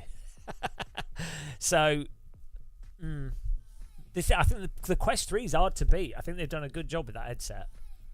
When you think about all the different variables and everything and all the stuff, and then here's Apple with a headset that has some very obvious problems, and it costs 7 times the price, and people are like, oh Apple! Yeah, well done, Apple. Congratulations for making a device that's the price of a car. Not that it's not a good value for money device still, but you know what I mean? Like, compare the what you get from a Quest 3 to a... Ian Kitterman. Thanks to you. About to upgrade my Horrigar, sorry. Just, we'll use my affiliate link. Nice. I also have a Meta link that you can use on top of the affiliate that gets you £20 in-store credit if you use that as well. Just when you sign up the headset. You don't get anything for using my Amazon link. Gonna upgrade your 5-year-old CSL Elite to Moza. Yeah, Moza's good. I bet if you've got more disposable income, you could... I mean, Moza, if you like the wheels and you want cheaper wheels that are good. Simagic as well is really good. The Fanatec DD, CSL DD on the PC side. Obviously, they don't have the console one. But that's quite good as well.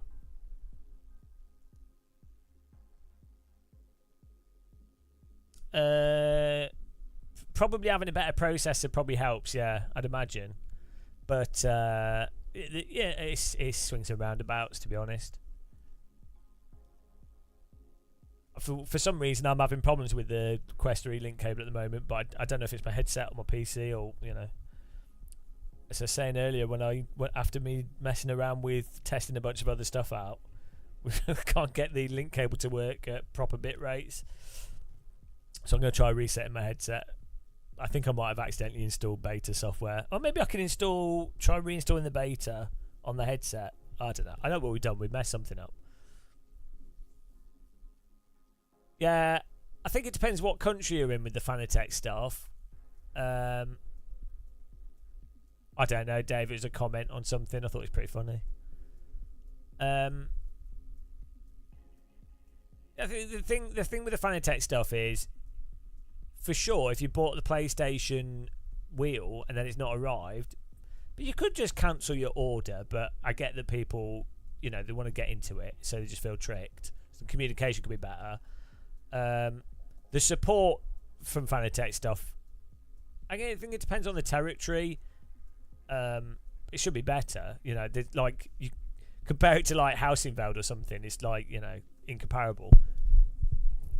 But I do wonder how much, because they sell more units. Like, so there's lots of problems people are having with the Thrustmaster wheels, for example, with the quick release.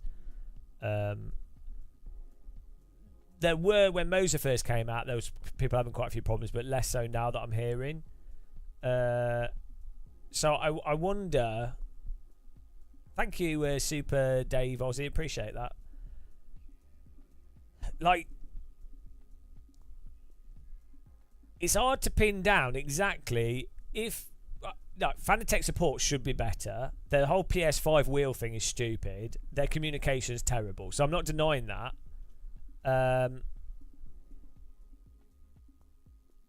But like, how on the scale of it, if you bought a device and it's being shipped to you, so, you know, putting that stock thing to one side, how many people actually have issues with it?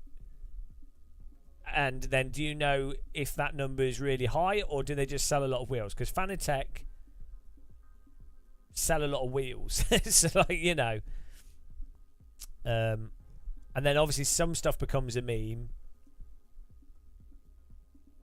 But who thinks it's a good idea to flash your BIOS before you switch on your PC? Yeah, you might if you've just put a new chip in it, you can just well, switch it on first and see if it runs. But you can, BIOS flashing is really easy now anyway. Like, if you just download make sure you got the correct BIOS, and yeah, but I would turn your computer on first with the whatever default BIOS it is, but then download the BIOS onto a USB stick and then put the new one on it. It's not a bad idea. It's best to do BIOS update early on, so you've not installed all your apps and everything.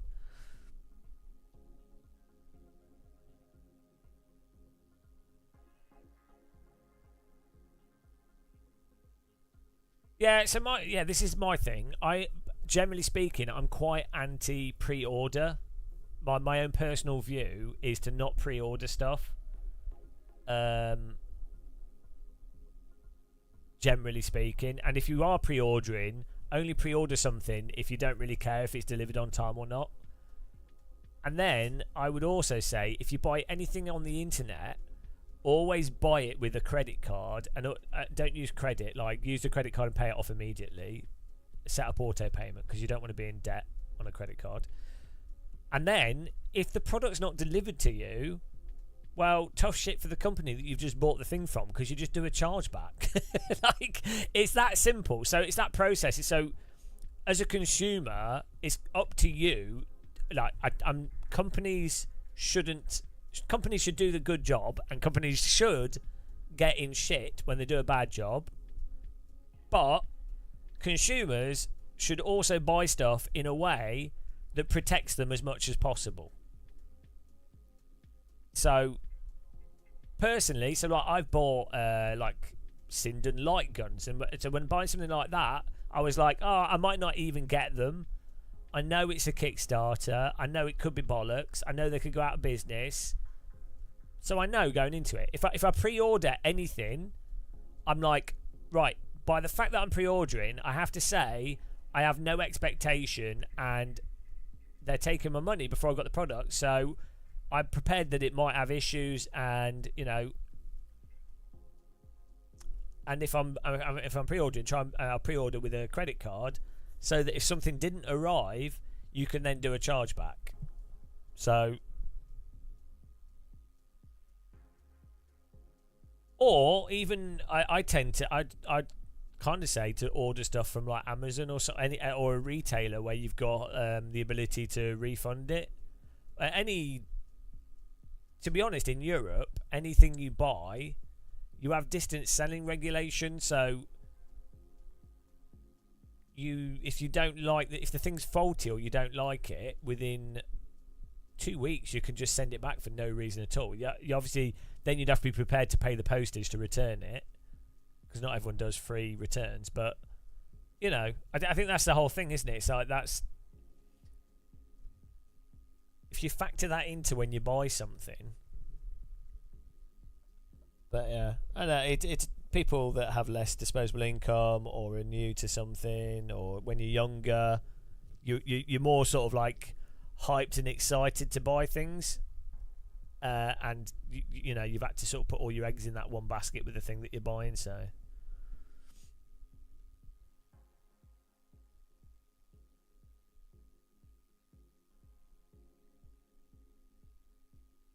the good thing is, in sim racing, there's quite a few choices now. So you can buy. You can get Thrustmaster, Fanatec, SimMagic, Moza. They're all pretty good, to be honest. Like, it's all pretty good equipment. It's not necessarily cheap, but in 2012 there was one DD wheel. That was it. So pedal options now, again, back in like 2010, 2011, you had like Fanatec with load cell pedals. That's it. Everyone else was your Logitech had some shitty pedals. Thrustmaster had like a T500 that came out in like 2012. So there's a lot of choice now.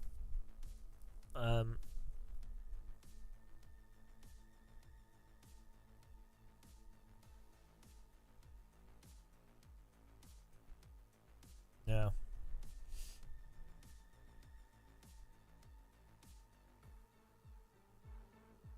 Oh dear. New poll, yeah. Well, we did not get 20, I don't think. Hang on. I don't know what we got. What did we get in that last one? Let me have a look here. Results.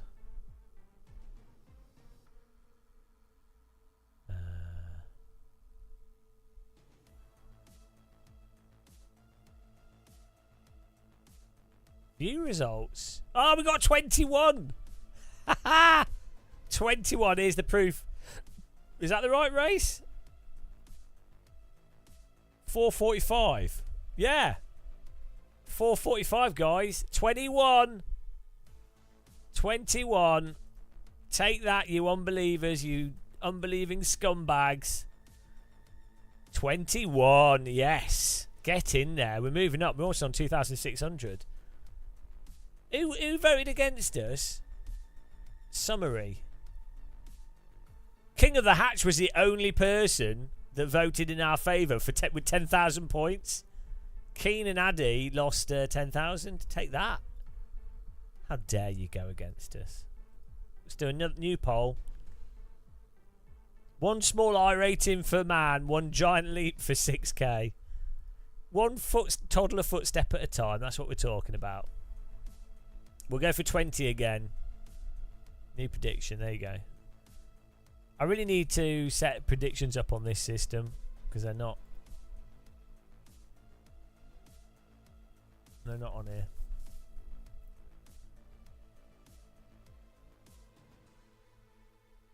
Look at this. It's the early morning Australia crew. What a time to live stream. So this is actually the worst time to live stream. If you were going to pick a bad time to live stream, it would be now. There's like nobody Nobody's online at this time. What day is it? Is it Friday now? Oh, it's Thursday. Yeah. Oh, look at it. Twitch is all thoughts. The whole of Twitch is thoughts.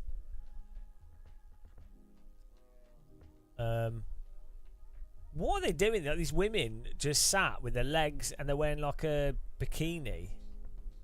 Speed dating gone wild. Ah! Hello, ladies and gentlemen. Time for an emotional song. DD girl with a DD wheel. What a babe, what a beauty, what a sexy lady. It's a DD girl with a DD wheel. What a beautiful form. Perfect babe. It's a DD girl with a DD wheel. Servo motors on her legs. It's a DD girl with a DD wheel. Wave your candles in the air if you've got flammable hair. Everybody needs a DD girl. Put a DD girl in your sim ring. Everybody wants a DD girl. She's so strong and powerful and she does nothing wrong at all. DD girl with a DD wheel.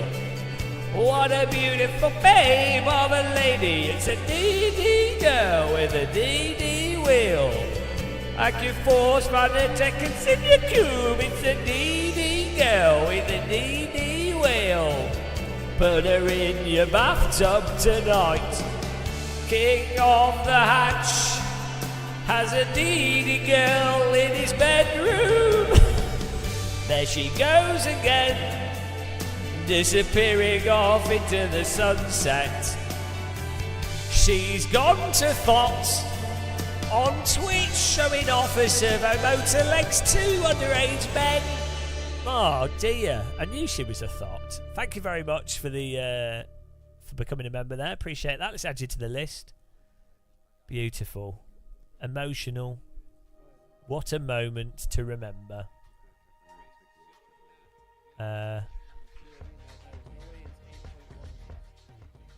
King of the Hatch.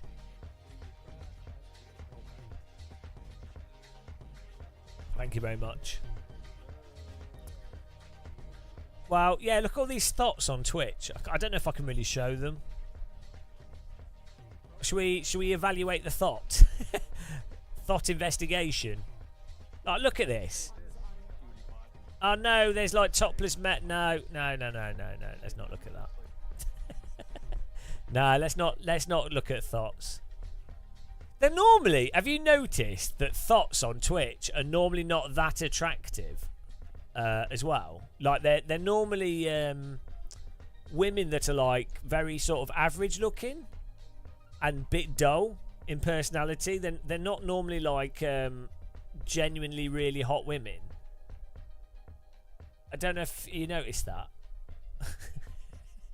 It's really weird because you have really, really attractive women on Twitch that just do normal stuff and they're really attractive, but it's not really the point of the channel.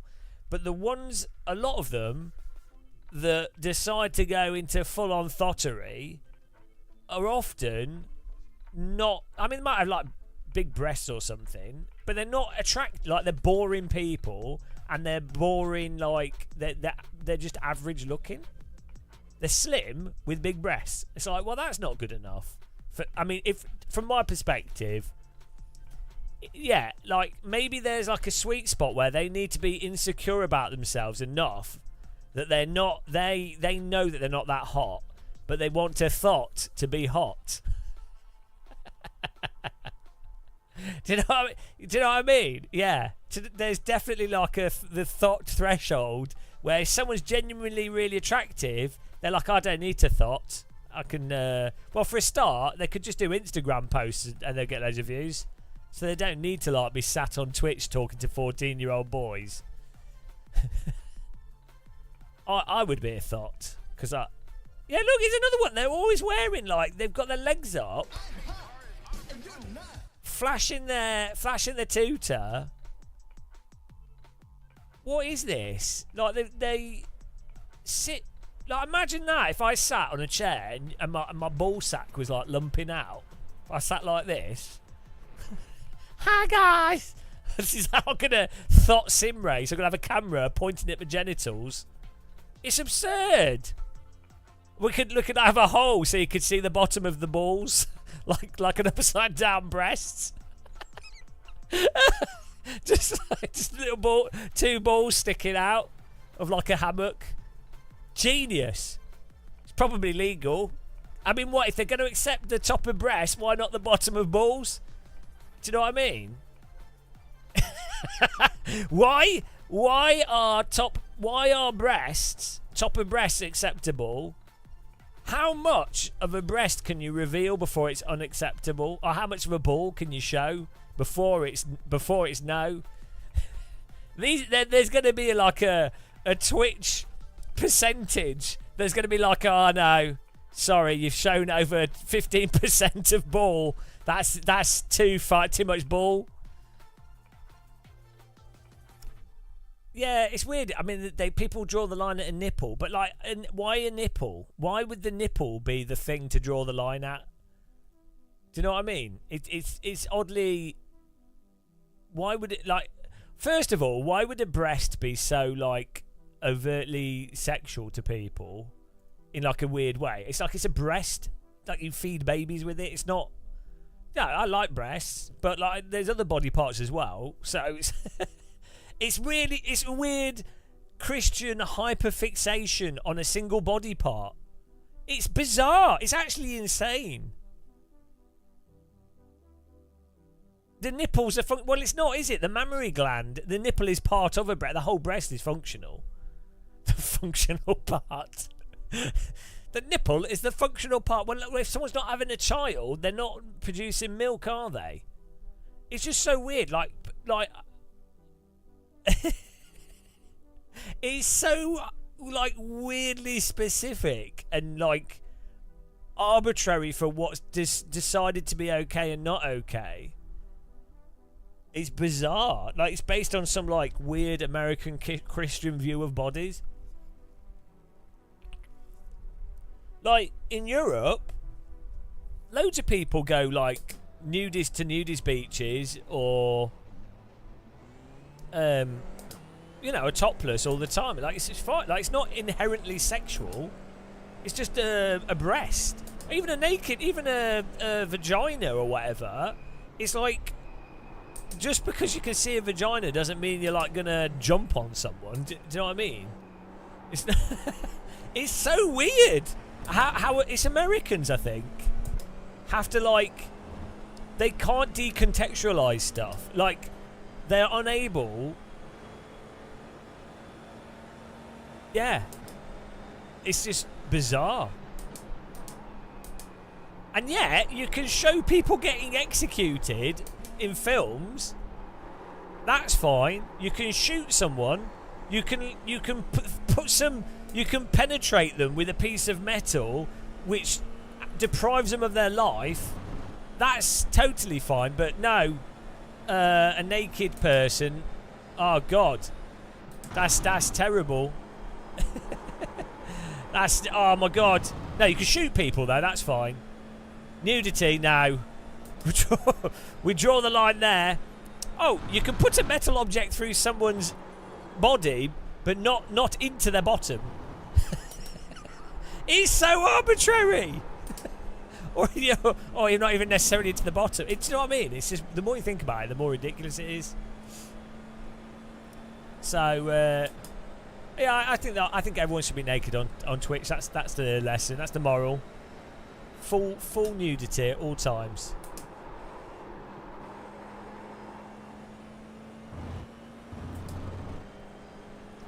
My dream of being a thought is over, though. That's what I'm really sad about. Green flag. Who in chat would become a thought? Like, if you were like a 6 out of 10 woman,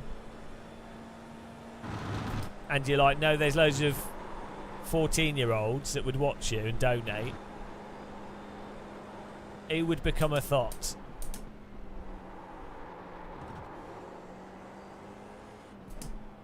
I don't know if I think I would. I'd be like, oh, it's 14-year-olds. So I mean, I think I'd definitely be like, this is.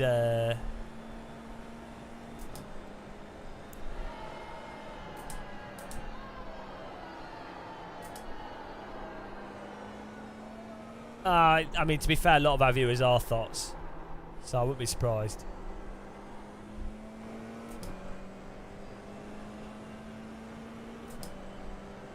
You would? It's not even a question.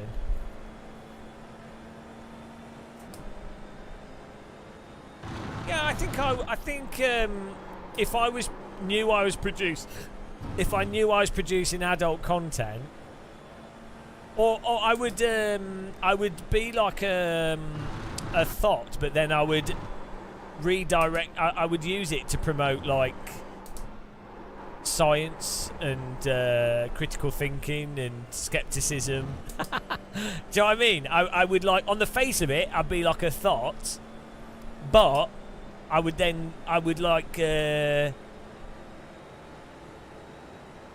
use it to manipulate teenagers into critical thinking and leftist thinking.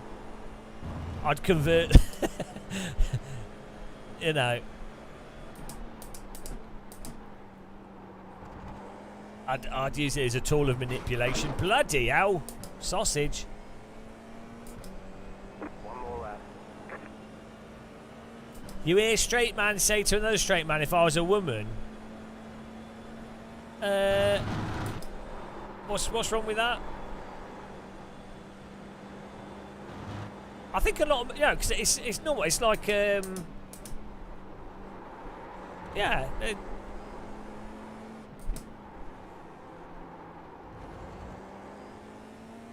Rip.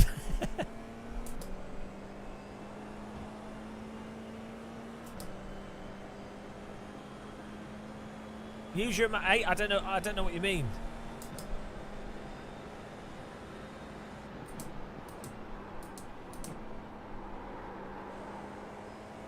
But yeah, I mean, obviously, like a straight guy can still thought, but the difference is that if you are being a male thought versus a female thought, Twitch is male dominated, and I think straight male dominated. But I think you can do all right in the gay scene online, for sure. We've got loads of gay viewers. Welcome the gays. I don't care what way people, you know.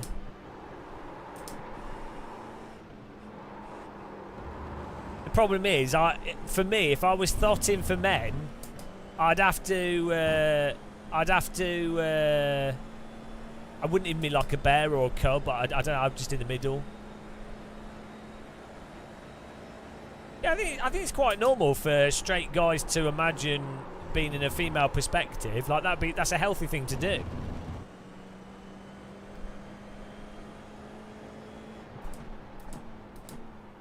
I mean, like, I don't know. I'm like, personally, I'm really gender neutral. So, as I said before, like, if I was attracted to a man, I would be like, oh, okay. Like, I wouldn't be like, oh no, I'm gay. I'd be like, oh, okay. do you know what I mean? I'd be like, oh, well, I like that. Like, because from my perspective, so personally. Right. So it's a fact that gender is a human-created construct, right? It's a fiction made by people latching onto certain things in a specific culture that they happen to like or not like or whatever. It's a human sort of it's a sociological fabrication. You're born a specific sex with chromosomes or whatever, or some mix in between or whatever. But yeah, like, but the point is, from an individual's perspective, if you, oh shit, is this open? Yeah. If I don't know why people would care. Like, you shouldn't care. Like, if you fancied a guy or a girl or whatever, or you thought you were straight or you thought you were gay, like if you were a gay guy and you happen to like a woman, you shouldn't go, oh no, Oh no, I'm straight. Well, to be fair, my gay friends get a lot more action, but then they have the problems that people just want to sleep around with them and they don't want proper relationships, which is a problem that a lot of female friends I have that problem. A lot of them, a lot of guys just want to sleep with them, and then once they've slept with them, they feel like they've conquered them, and so it's a waste. You know, they find it hard to get a good relationship. A lot of gay, so that happens a lot with gay guys as well. But yeah, like I don't think it would. I don't think people should care, should they? Like, why does it matter? Like, why? You have to just treat everyone should be treated as individuals. Like, your gender and your general sexual preference is irrelevant. Really? It's like, do you like another person? Fine, have fun. You're going to be dead soon, so if you happen to like something, bloody go after it. You know, maybe I'm too liberal.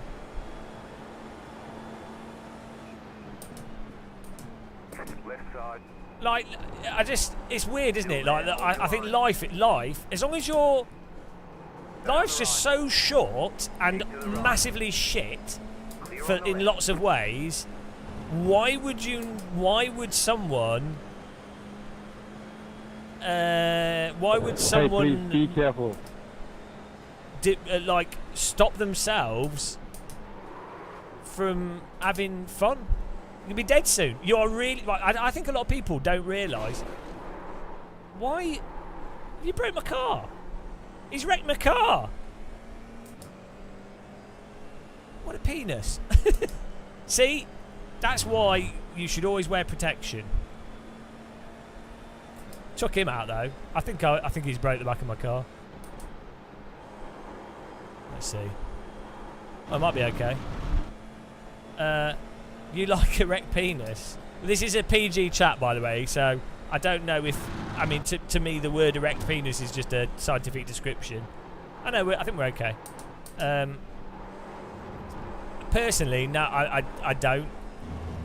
But like, if I did, like, if I woke up one day and I was like, oh, I like guys, or or I thought it was attractive, so what? Do you know what I mean? I think a lot of guys genuinely actually are scared that they could be gay, or like that thought, which to me suggests that they are bizarrely insecure about either they are gay, or they're like just weirdly insecure about. It's just weird. Oh, flacids. That's where it's at. Who doesn't like a flaccid genital? They're the best. Flaccid. Turgid and flaccid. Two great words. Yeah, unfortunately, I'm really boring. I'm pretty sure I'm straight, and yeah, I'm boring. I say I've got a few gay friends, and the stuff they get up to, I'm like, oh well, like, I'm happy for them. I'm like, bloody hell. I'm like, all right, fair play.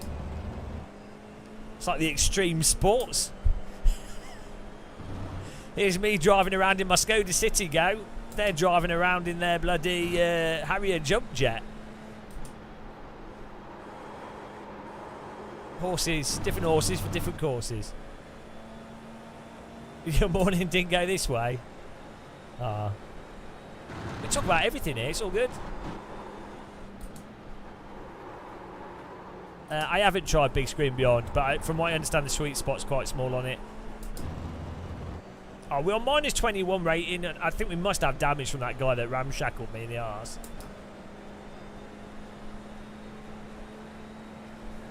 We'll see.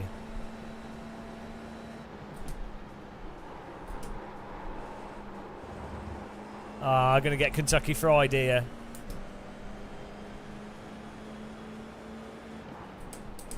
Oh, I'm frying his chicken. Oh, what a dummy dingle. Oh, don't turn into me. They always do. They always do. Every time. Clear. They always do. Oh, I'm going to go a bit wide there.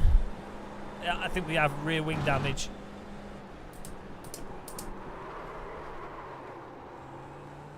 Right side. Yeah, I'm pretty sure we got rear wing damage. Right side. Why did that guy drive into us? Keep to the left. What's hypergamy? I don't know what that To is. the left.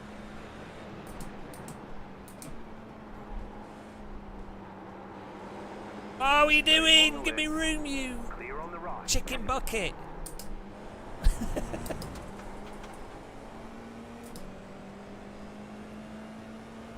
I love bots.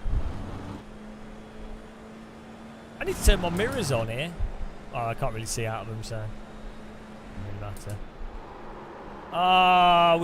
We got rear wing damage. The car's not. Let's move the brake bias back. That's how I deal with rear wing damage. Why did that guy just drive into us at the start?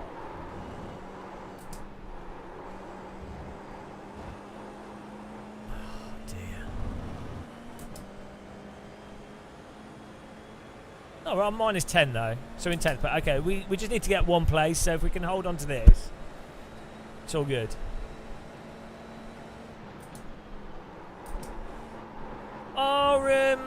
Would you say like Gen Z and like younger people now are more are like less homophobic?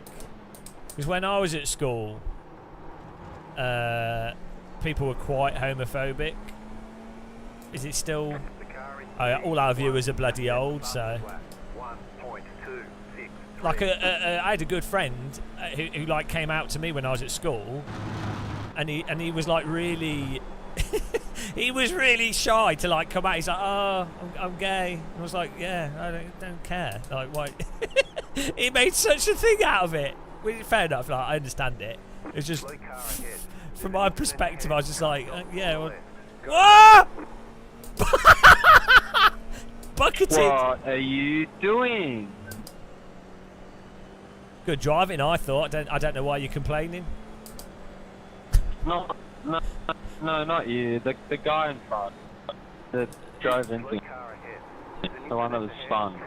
No, I know. It's so stupid. Yeah, that's why I was being sarcastic. I appreciate him taking you out though, because I wasn't going to beat you. I've got damage. Oh yeah. All good. What an idiot though. Oh, it's iRacing. It's part of the fun. You now can enjoy that sadness. You've been iRaced. Yeah, this is why I pay for it. Yeah, but to be fair, Sugarfree, I totally understand. Hey, hello. I totally understand if you're. Hello.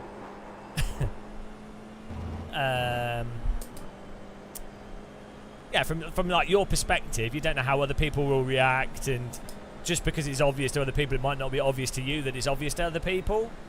Oh, thanks for the so I appreciate it. There's an incident ahead. Go left. Oh, that's nice.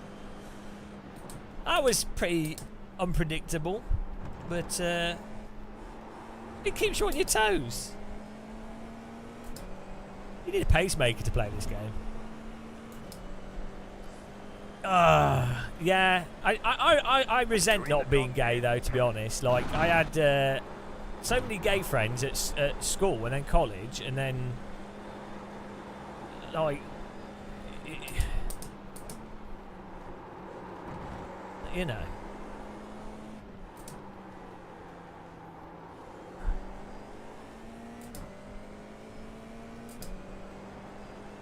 But then again, all the bollocks that they like, to be honest, all the BS they put up with, and maybe it's better not being gay. That was nice. Clean.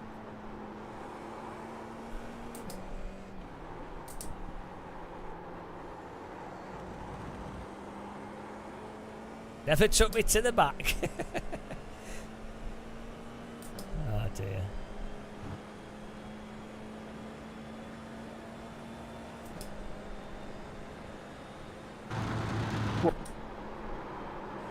Yeah, I hope it's better. I bet it isn't though. Like, so I go out with we go to like bars and stuff, and you would genuinely have.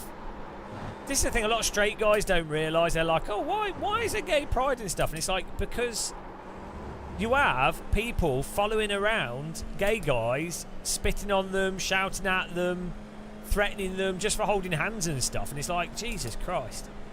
So, you know. I think it's a lot worse in America, isn't it? It depends where you are, though. In the States, but... Do you remember that Top Gear episode where they paint on the cars like man lover and stuff, and they literally got chased out of the car? But like, I wonder if it's still. I mean, it probably is still that bad, isn't it? But how insane is that? Why would it bother? Why would it bother you so much?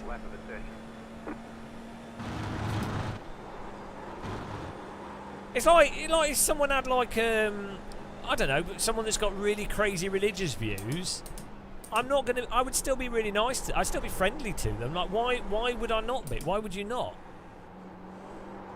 Like, if someone has like loads of religious stuff on their car, maybe if it's like even if it was a really bad religion, just known to be like a really bad regressive cult, why would you wouldn't be mean to those people? You would stop them from being mean to other people, but you wouldn't like you would never threaten them just for their, even if they're totally wrong. You would stop them from hurting other people, but you wouldn't threaten to assault them. Strange. That was in, where was it? In Texas. How are we in 7th place, guys? We've been rear shafted. Pretty good cruise, this. Oh, thanks for following, Drew. Appreciate it.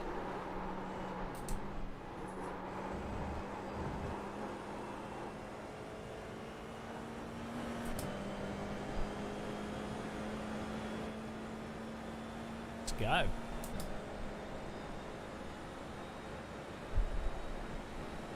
Hang on, was the channel points for plus 20 iRating? The hype.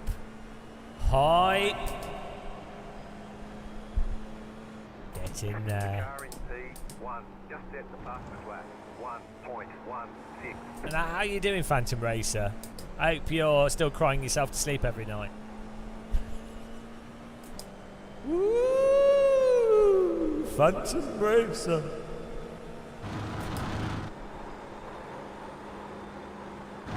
Are you called Phantom Racer because people can't see when you make a move on them?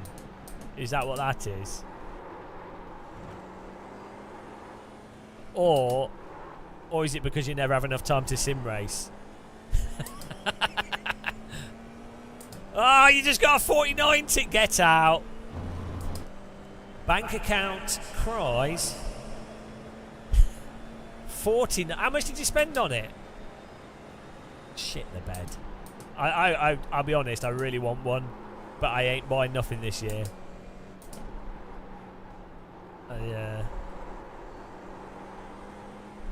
This year I'm spending my money on travelling. That's it. I'm not buying anything else. It's all going towards travelling to events. I'm going to have a holiday, and it's going on. I'm spending money on social stuff. I'm going outside. Feel good, at least you didn't get something that's price has been increased about $500 US. Oh, that's not too bad. 1,400.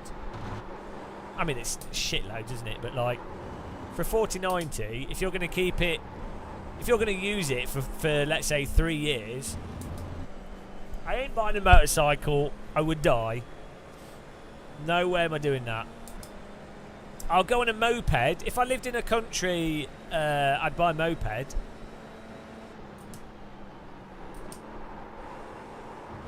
One thing I was thinking of doing is maybe spending like a week in Holland or something, like staying in an Airbnb, and then I could still live stream and do YouTube from a laptop. But I would be... I'm not sure how legal that is. Don't know if that's actually legal. But thanks for subscribing. Welcome. Welcome to YouTube. You've got about 5 laps of fuel.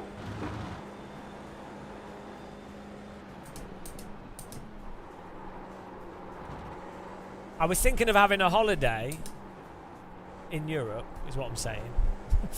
For like a week or maybe 2 weeks. You're going to use it for 5 years, yeah. That makes sense. Like, you divide that cost over 5 years, and what games are likely to come out that would really... Do you know what I mean? So, like, okay, like Quest 3 spec is probably a similar spec to new VR headsets that will come out. So, for 5 years, unless there's... I mean, the 40 series cards do have a nice... so that like have built-in AV1 encoding and stuff. But then, so other than that, I can't see... There's no other... I can't see any tech that's going to be in a 50 series card. The only benefit would probably be possibly they use less power for the same processing. I am the champion of the ninjas. Euclid, thank you. Guten Morgen, Gamer Muscle. Guten Morgen.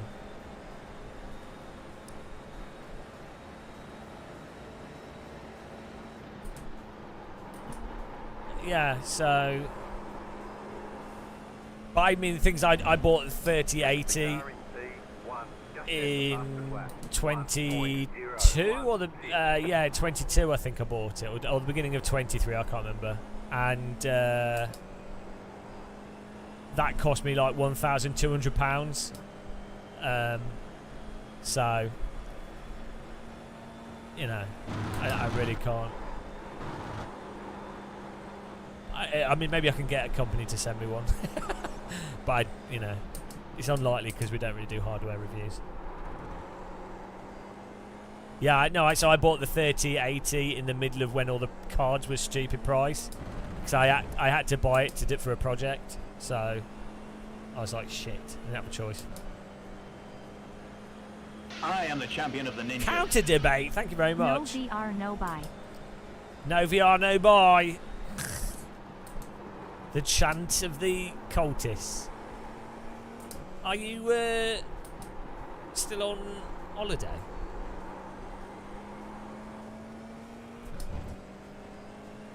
Yeah. It's a really annoying with the graphics cards. Like, do you remember... It used to be that £500 was a lot of money to spend on a graphics card. And it also used to be that every year or two... the new graphics card would be twice as good as like or like 50% faster than the previous one. You know?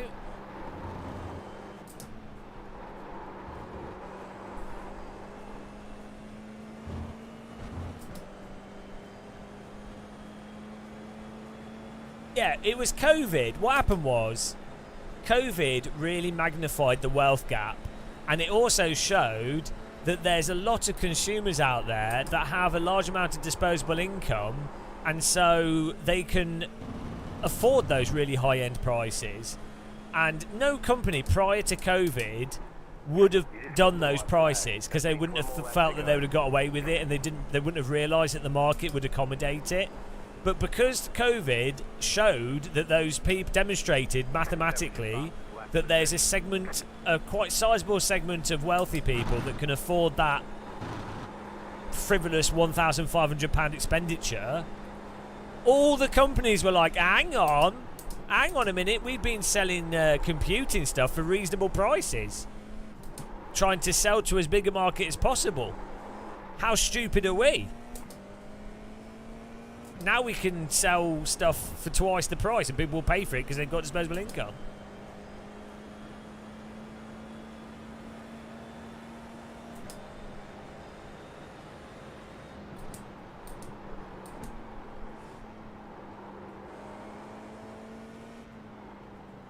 But weirdly, memory prices have come down. Like NVMe, SSDs, RAM fluctuates, but RAM's pretty good value for money. And compact flash is really affordable. Thoughts on Dave Atlas? Thoughts on veganism? I think it's good, but it's very hard to do. Hello, it's Frostybird. How you doing, man? How's it going? I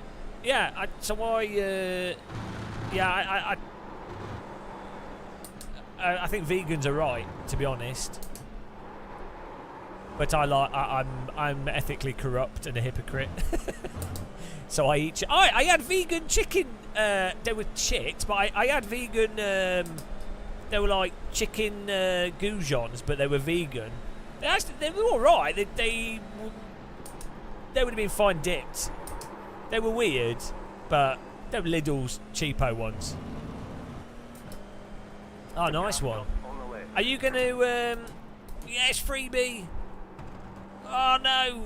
Not a freebie. He's gone. Are you going to paint your new place? Off to bed, all right. Not that kind of mate. Oh, glorious 7th. All right, there's checkered flag. Glorious 7th. That's 23 I rating. Nice run. Solid work. That's a good... Oh, your mum is, yeah. When I moved house, I got my parents to... My parents are like 70. Well, they were in their 60s.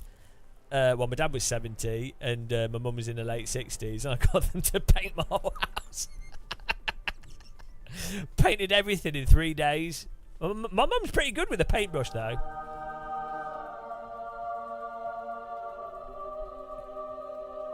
Dad does the floor. I do the ceilings. My sister helps as well. Yeah. To be fair, there's a knack to painting, and if you're good at it, you can paint pretty quick. But if you're shit, it takes a long time.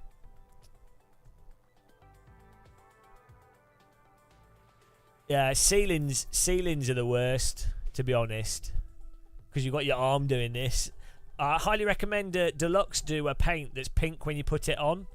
So if you're painting white, you can see, especially ceilings, where it's really hard to tell what you've done and what you haven't. That's really good. It's pink until it dries and then it goes white, so you can totally see what you've already done and what you haven't done, so you don't overpaint. So it ends up actually being cheaper than a cheaper paint that doesn't do that. I think it's just a Deluxe standard white paint, to be honest. Right, let's have a look at the lap times here. Perks of being handicapped.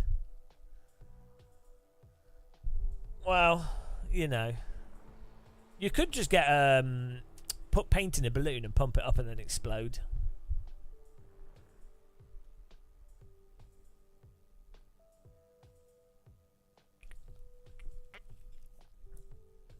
Where's the lap times? So Leo, hang on, Leo Ovtcharov,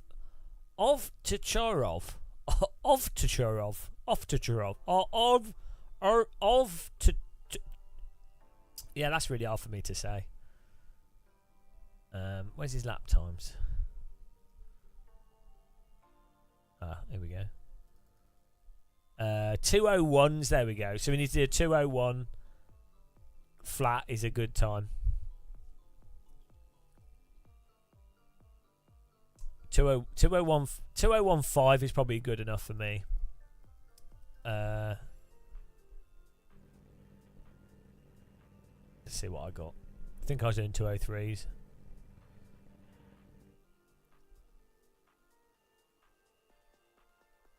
.202. Oh yeah, 203. So we need to find 2 seconds.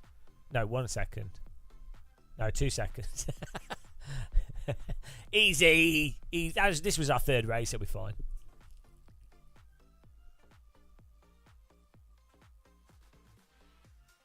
Right. Nice. So we look at the results here. I need to put some pizza in the air fryer as well. The other half of the pizza.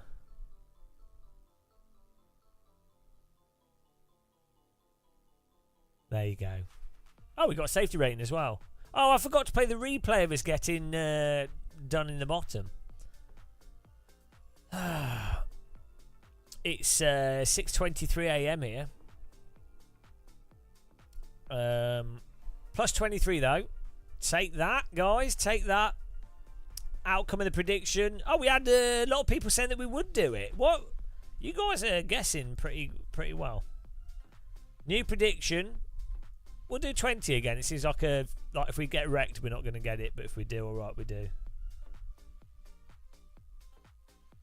There you go. New predictions up. My sleep got messed up. I had pretty bad insomnia early in the week. Yeah,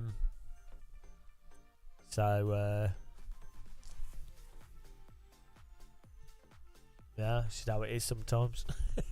Sometimes it be that way. But it's fine because I've got a pigeon. And a fish. Do you know how much this cost? Like £40. It's surprising how much a fake pigeon, a fake toy pigeon, is quite expensive.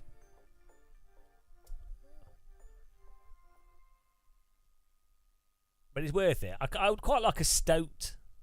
For some reason, semi-realistic stuffed animals, I think, are quite humorous. Like stuffed fish. So what other animals? There's some animals are silly animals. Some aren't silly. Like a tiger, not silly. Cat, not silly. Pigeon, pretty silly. Fish, pretty silly. Oh, hedgehog's in the middle, isn't it? Hedgehog's kind of silly, but not totally silly. Hedgehog's kind of a bit, you know. Alpaca, very silly.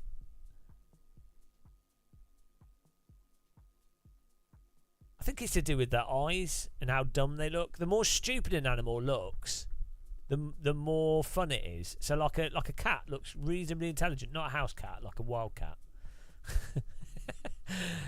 Yeah, what's the dumbest animal? Like a jellyfish, but that's not even an animal, is it? Oh, stuffed jellyfish. That's what I want. BG Bullet, thanks for raiding us with a party of two. Appreciate it. Welcome along. Right. Hang on, did we have another member on Twitch? Have I missed him? Was it counter debate? Did I not write it in? It was counter debate in Euclid. There we go. Let's add them on here.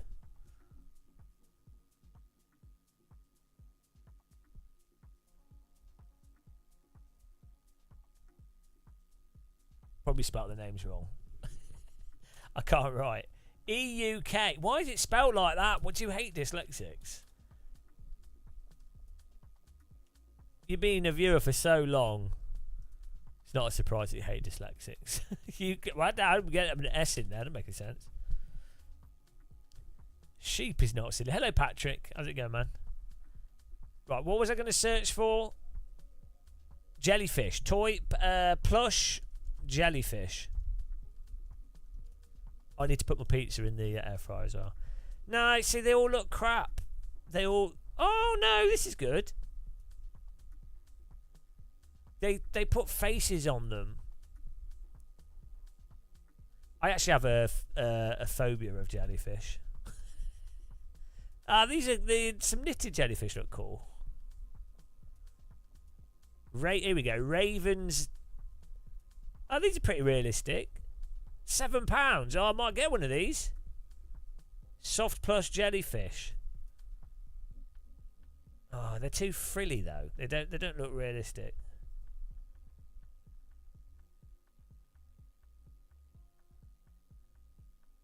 They don't look realistic enough.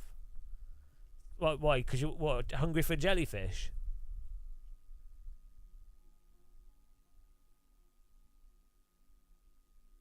I think having a phobia of jellyfish is not too weird, is it?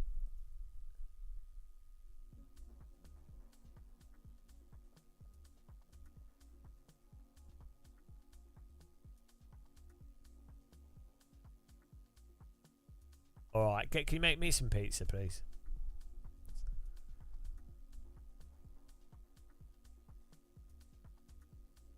Oh, I was thinking you can buy real jellyfish. You can buy a jellyfish tank, and you can put moon jellyfish in it, but they only live. Let's have a look here. The thing is, jellyfish aren't really an animal, so they only live like a year. So that's actually pretty good. All right, Frosty Bird, enjoy your pizza. Lifespan. Where's the lifespan? Moon jelly lifespan. If something's not alive, yeah, 8 to 12 months.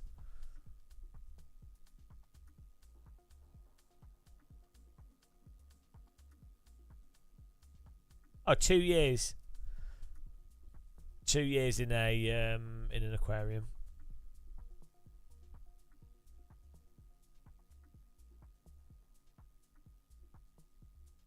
But a jellyfish isn't is a jellyfish alive?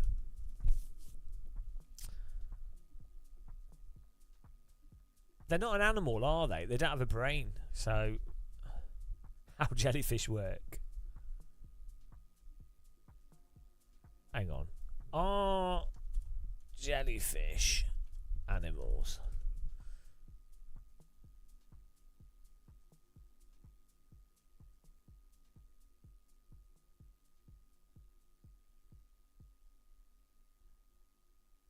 Jellyfish, also known as sea jellies, are the Medusa phase of a certain gelatinous member of the subphylum Medusozoa, which is a major part of the phylum Cinderia. That really doesn't help me understand jellyfish. I don't know what any of those things are. Jellyfish are mainly free-swimming marine animals with umbrella-shaped bells.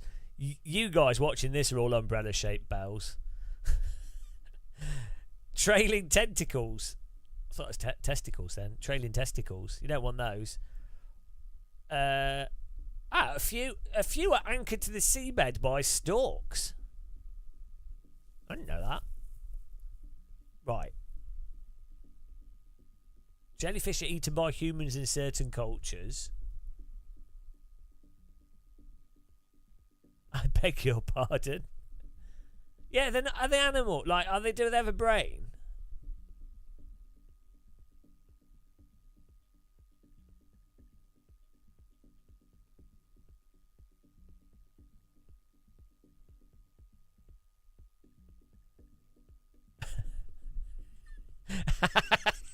Hang on, guys. Hang on. Guys, look at this. Oh no, look at this. What does this make you think of?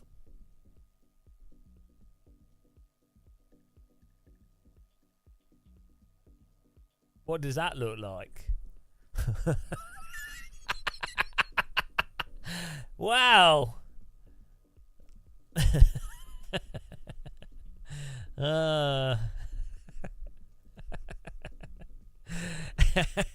That's a Paneluta. That's an unfortunate shape to be as an animal.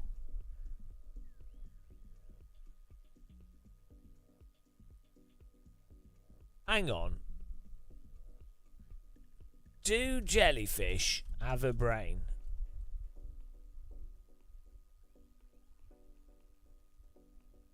I think they do. They don't have a central brain. Box jellyfish have clusters of neurons. Like eye-like structures. Oh, didn't know that. So they don't have... So, yeah, I mean, really, they're just like large... They're almost like bacteria, like large bacteria. So the perfect pet, because they don't know where they are. Do you know what I mean? It's like... If he dies, well, no, nothing's lost. Basically, yeah. Basically, your average iRacer. Even, I thought I was getting more stupid every lap. Right, I'm just going to get a cup of tea and pizza. I'll be back in a second.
So we need to make a graphic here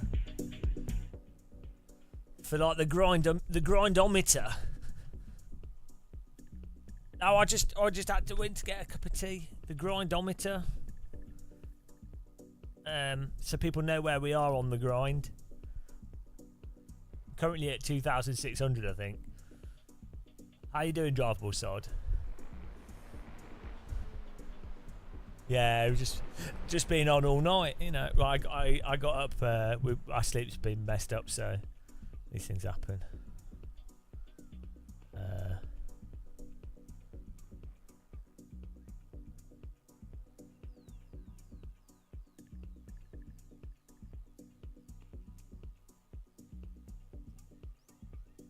Right. So what thresholds do we need here on the grinder meter? We need starting at. We'll start at 2,000 because I think. What did we start at? Yeah, I think we did start at 2,000.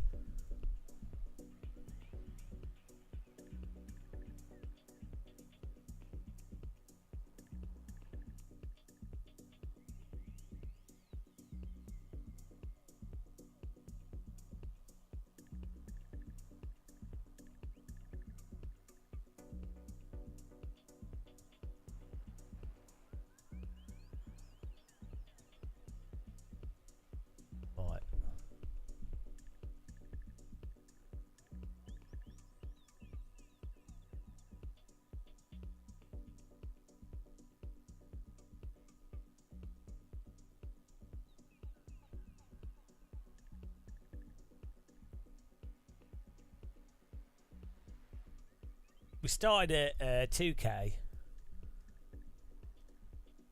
2K. Do you remember 2K Sports?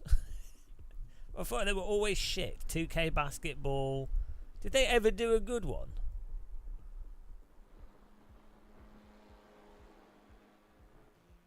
It was just basketball, wasn't it?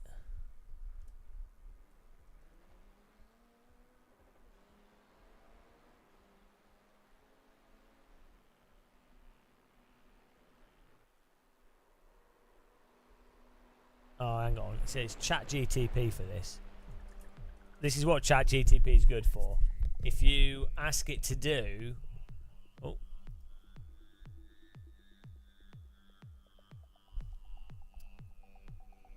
You ask it to do list numbers between a certain range at with certain spacing. So list numbers 2,000 to 6,000 spaced neatly with lines between them at 100 intervals.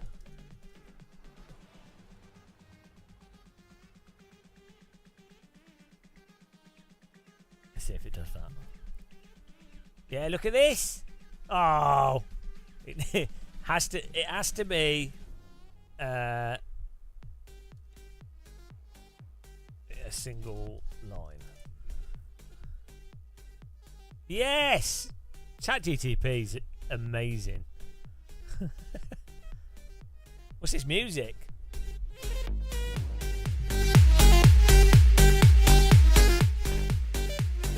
This is my kind of jam.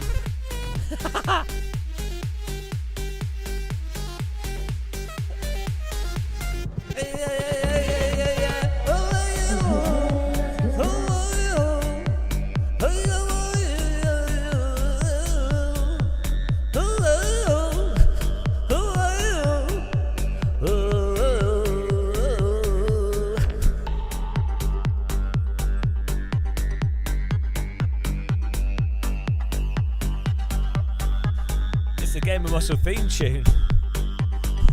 I didn't know it was, but we found it.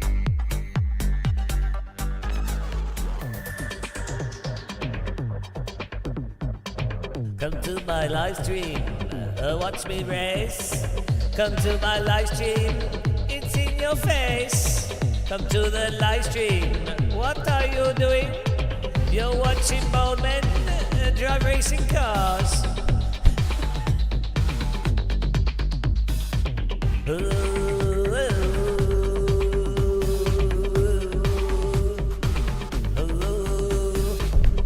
to my live stream, watch me race. Come to my live stream, it's in your face. Come to my stream and watch the race. Ooh, ooh. Yeah, nailed it. This is why I have a big audience in Saudi Arabia. They appreciate my songs. It's too early. I'm struggling to fit all these numbers on the screen.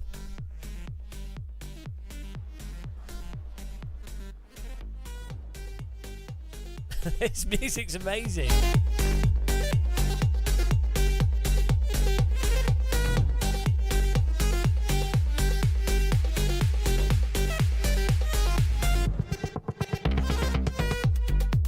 What's this song called? I have to find out.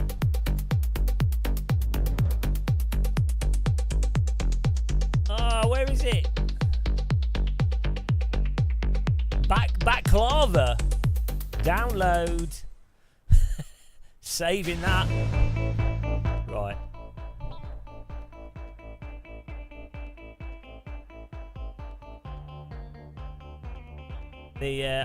We're just drawing up the ranker meter.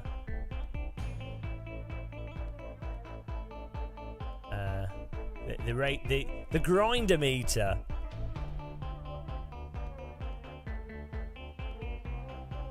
The grindometer. What should we call it? Grindometer or grindometer?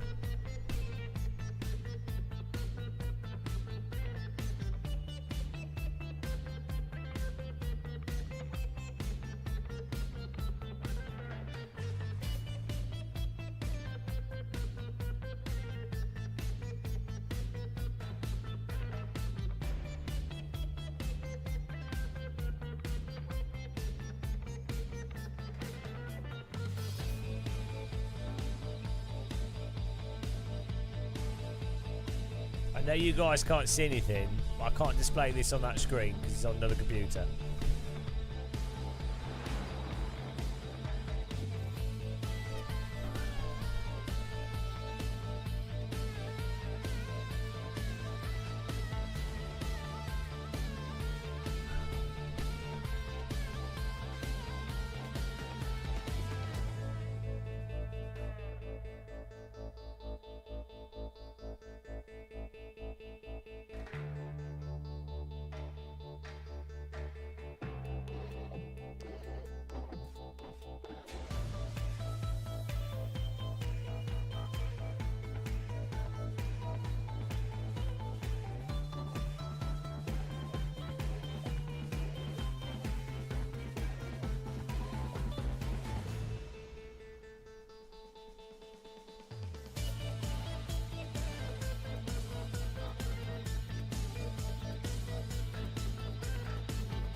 Here we go. Check this out, guys. Putting my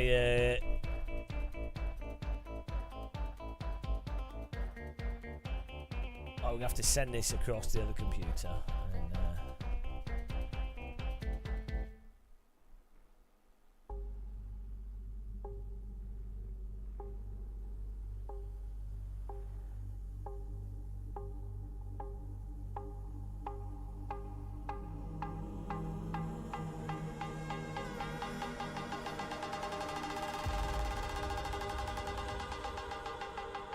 We're getting there.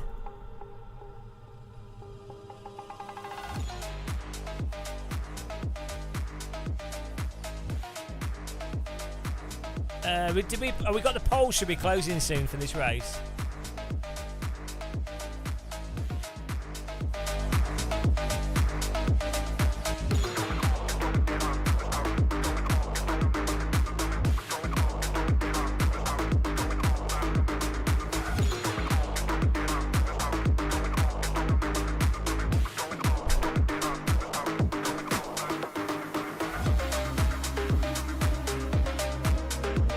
I don't know who Danley is.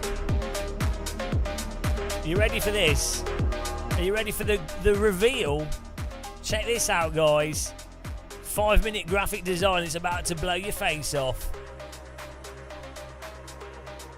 Please tell me you're excited, because you should be. This might be too good. This might be too much for some of you to deal with.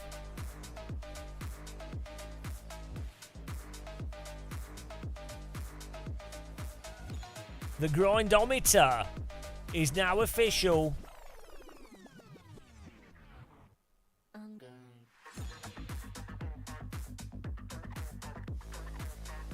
There we go. Look at that. Where should we put it on the screen?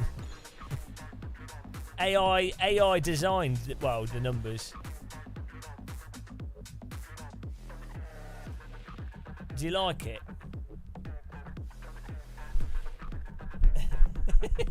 Where are we on the grindometer? 2,500.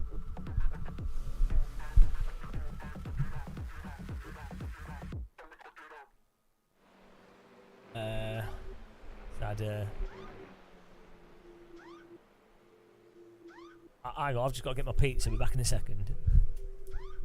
This is mildly sad, happy, depressed.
Oh no!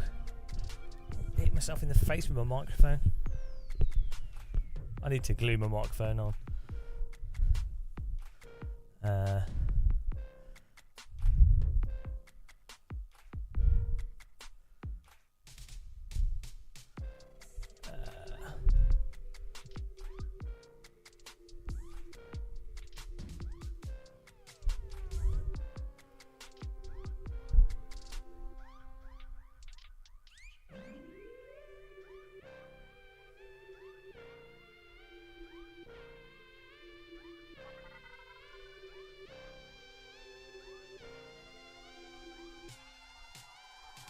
Oh, that's great. That's how you use caps lock. Oh, I want it in capital.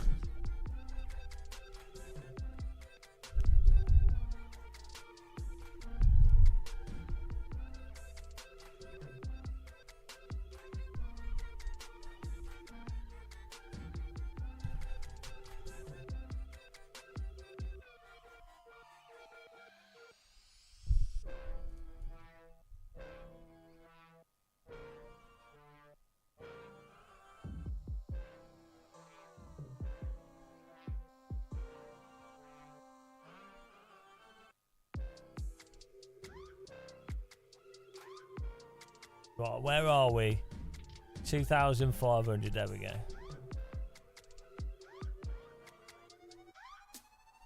Right, we've got to do quali. Less work on the grindometer.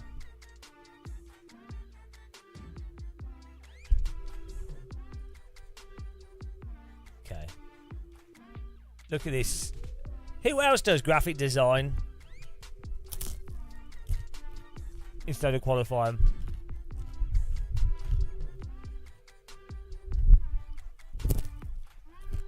Fix that up. Let's go.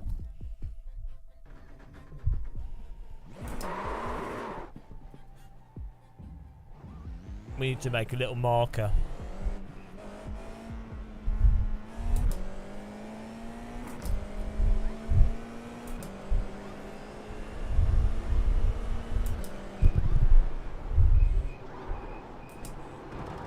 some reason, when I breathe out my nose, it goes into my microphone.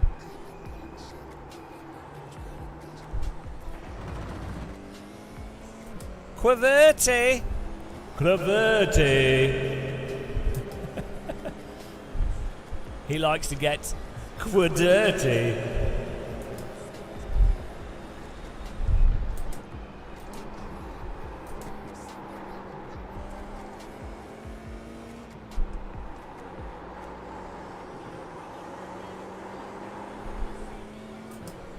Novotny.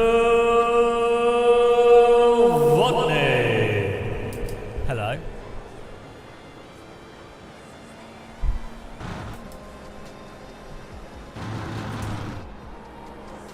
Did you get that genital rash sorted out, Novotny? Oh, And you're not. I'm hot, and you're not. Oh no.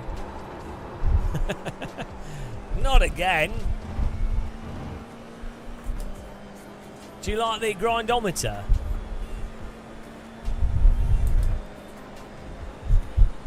How is it that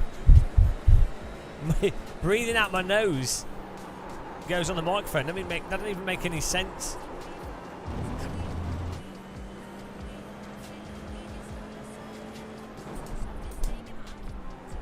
Green, green, green.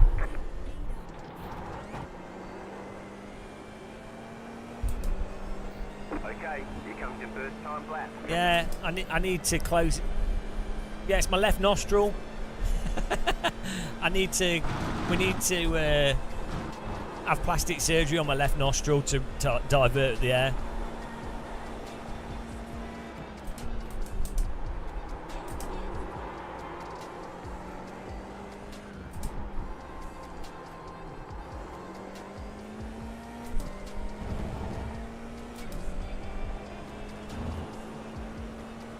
Aero, no, yeah, I can't make a joke out of that.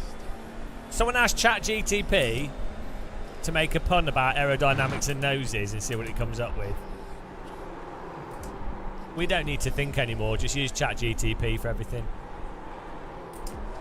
I've outsourced all my humour to ChatGTP. Luke Bradford, P1 coming up. No. We don't get P1s very often on this channel. We enjoy them when they happen, but they normally only happen because the rest of the grid has had a technical issue.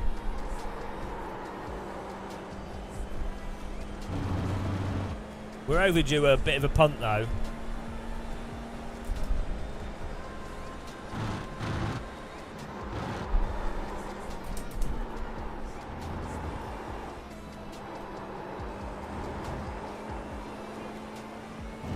I'm like 2 seconds off the pace, so we've got quite a bit of learning to do at Silverstone.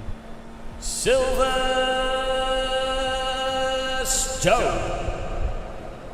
That's how it would be introduced in a boxing match. Ah, you don't know, you don't learn anything from this channel. I've only done like 4 VR videos. That's too much excitement. Oh, that was the... I thought we had another lap to go. Got enough time? No, we don't have enough time to complete it. It's too busy eating my... doing the graphics.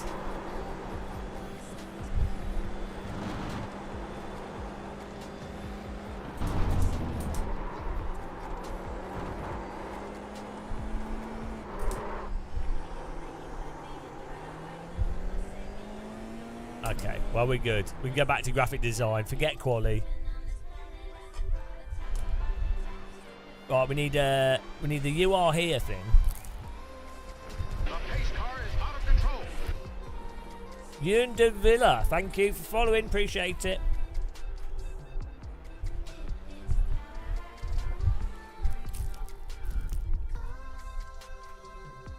What's the line graphic on a keyboard? We could just use a dot.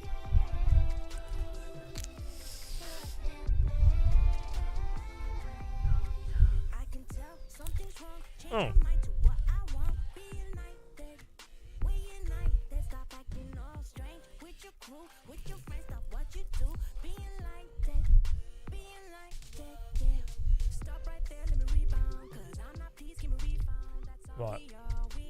This music's making me sick.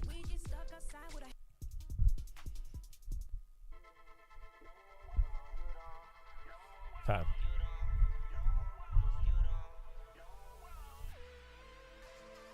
2,600. I moved up.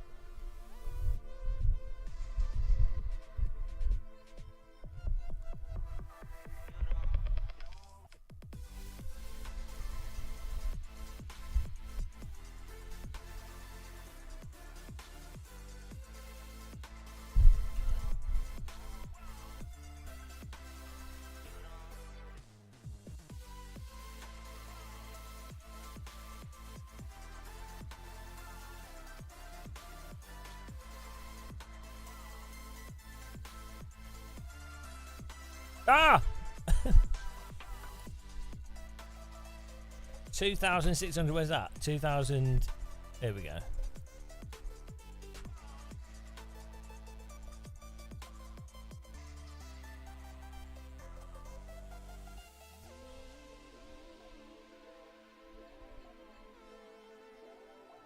There we go. Right, garage. Fix that up. All good. We're all good. Oh.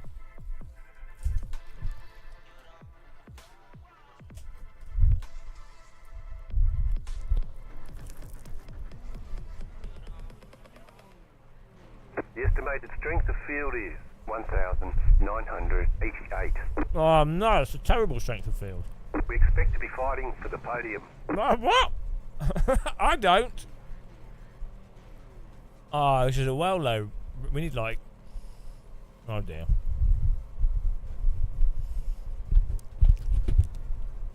This is nished. Nished good. You missed it. We already had a prediction. Whoa! Almost jumped the start there. Green flag, green flag. The red lights are not green. Easy mistake to make that. That's why I put my foot on the brake.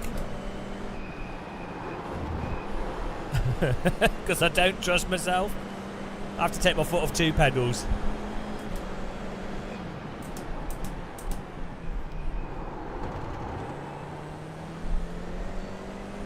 Left side. There's an incident behind. Clear on the left. Let's go. Get your tea.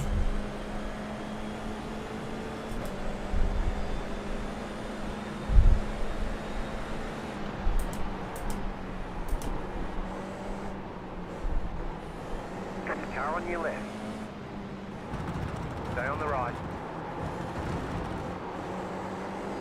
Clear. Not sure what that red car was doing. Hello, Sabby.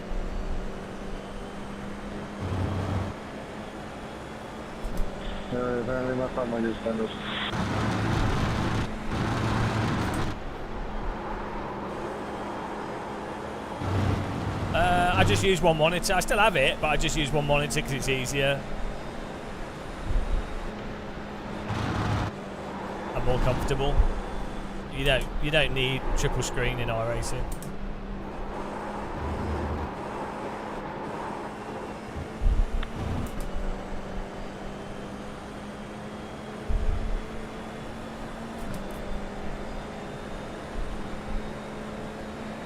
Let's go.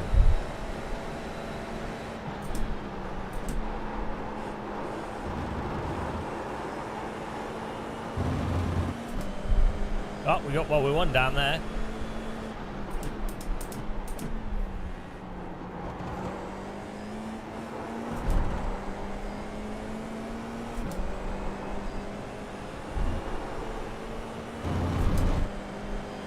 Just play Assetto Corsa. It's much. You're in the top 10. It's more realistic than iRacing and AMS2, and has every car in it. It's basically free. Got rank racing with LFM. So AC is great. I mean, iRacing is fine, but it's its own thing. Car right. Clear. Right side. Keep to the left. iRacing's, I think it's a bit. Oh, hello. It's a bit simcade in how you have to drive it. Still there. So, like, you can't drive on the limit properly. Clear. Left side. Clear on the left.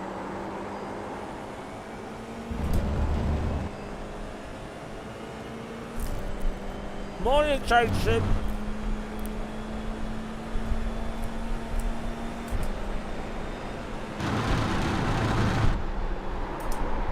Yeah, basically, both iRacing and MS2 are simcade, but in opposite directions. So, iRacing's unrealistically unforgiving and doesn't allow you to drive on the limit.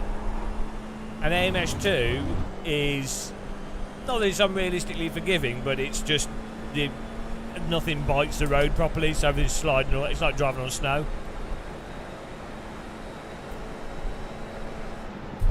R Factor 2, AMS1, AC,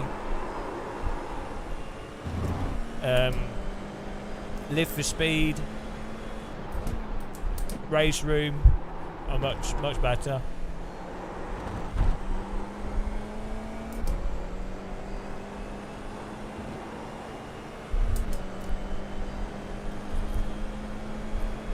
Yeah, AC you can drive by what you feel in the wheel entirely. You can feel the back, the front, understeer, oversteer. You have detail for that. You can feel exactly when the car's on the limit. On the right. Car stops on the right. There's an incident ahead. Car stops on the right. Car right. Clear. Car on your left. Stay on the right. Stay on the right. Why would it matter, bonus? Keep to the right. No. I haven't raced real cars. Clear.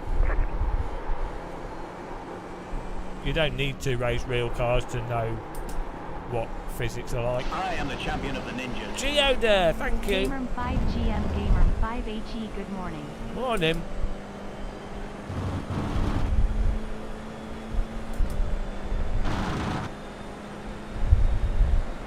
Yeah. You have to have flown a helicopter to know what a helicopter's like.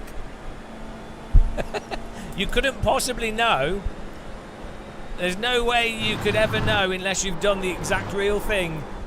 There's no way you could tell.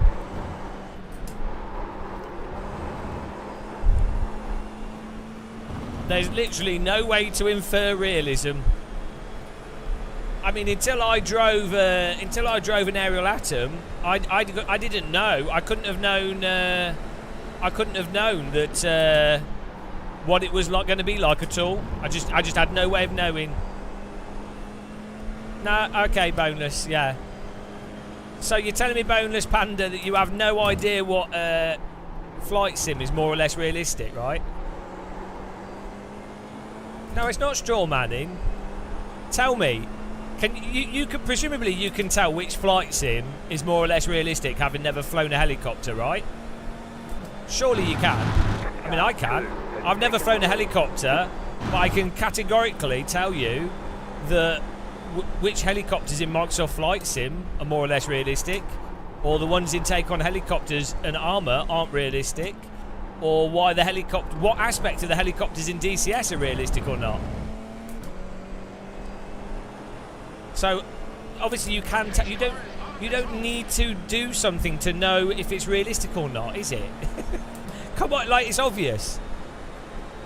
If there's a huge difference in something to reality, you don't need to have done that thing in reality to know that it's probably like.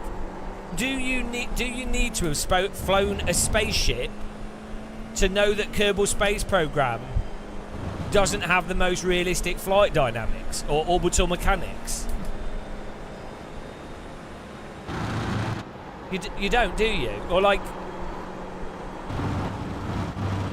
you don't need to have played snooker to know if a snooker game was realistic or not, or if it was massively off. Yeah, I'm not getting into fine details. Yeah, we're not getting into fine details. iRacing and AMS2 have massive physics holes in them that are like fundamental to the basics of driving. It's not a fine detail. It's not a subtle thing. It's like iRacing is missing a very basic component of driving, i.e., being able to overdrive. It doesn't allow you to do productive drifting or sliding properly. AMS2, the cars don't grip the road like they do in real. They have massive controllable slip, and the response of everything is in slow motion. Those are not subtle things. Those are huge, very obvious components. And no, they don't, Boneless Panda. Why would you even repeat that? Isn't it weird? Like, why are there like these meme talking points? It's like it's like Apple fans talking about Apple products.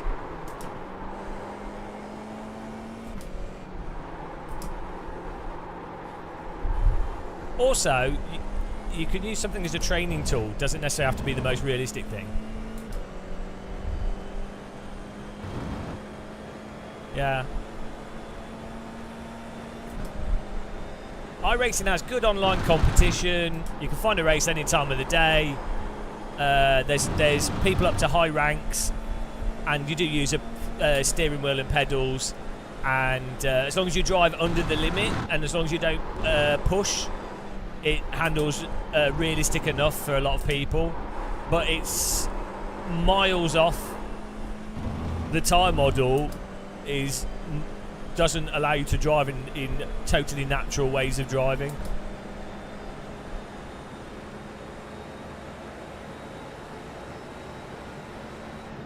So what I said about iRacing and AMS2 not being particularly realistic is only controversial to sim racers.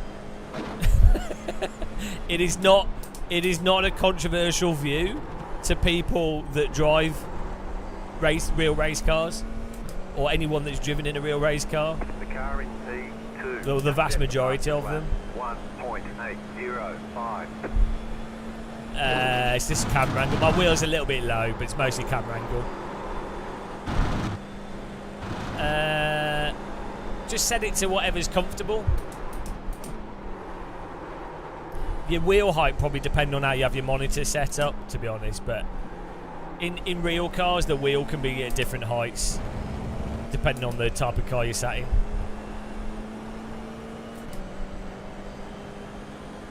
Tyre model count on the screen, yeah.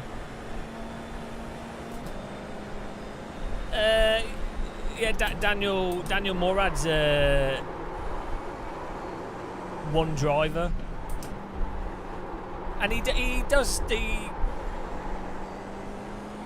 points out the obvious issues with iRacing as well.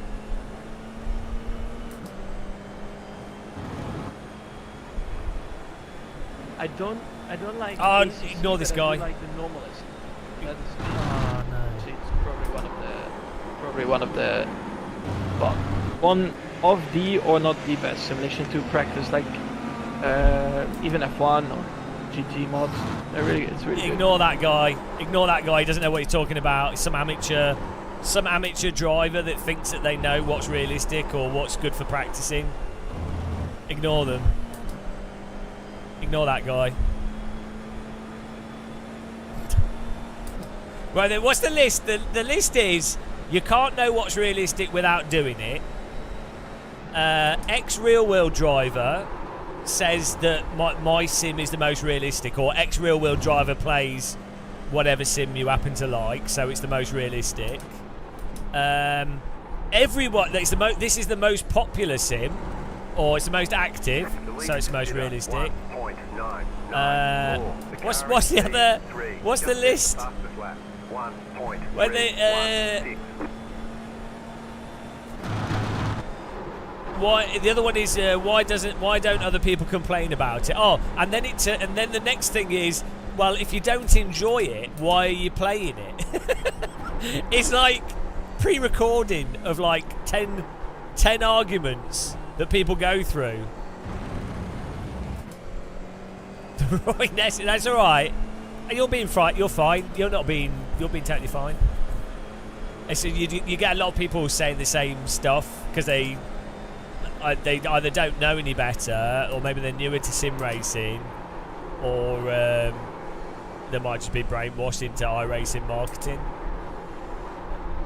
But I don't know. It's good. It's good to have people disagree on stuff.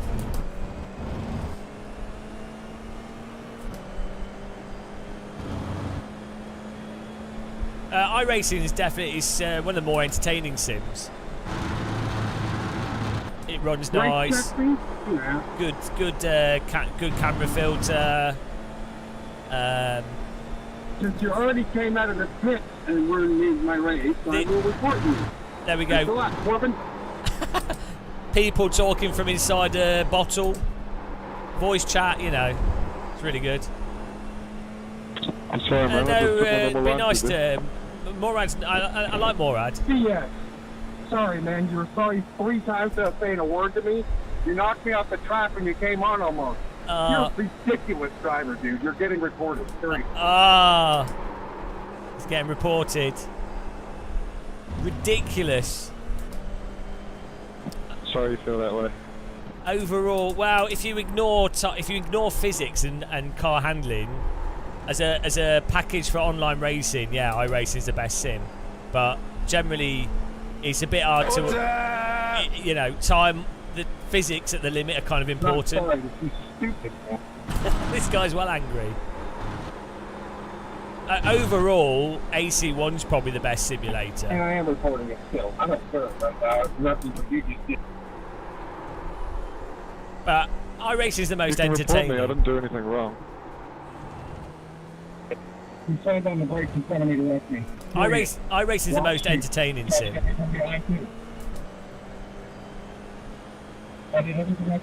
Shit. Bag of wank. No, I enjoy it. I just don't. Are you talking underwater? We can't hear a fucking thing you're saying. I don't like. There's no need to like be dishonest about it, either accidentally or on purpose. That's all. But iRacing is good fun. But you know, you don't brake check the boy. Unless it's intentional, iRacing won't do shit. AC has low fuel motorsport, which offers quite competitive online, and it's been. Yeah, it looks great.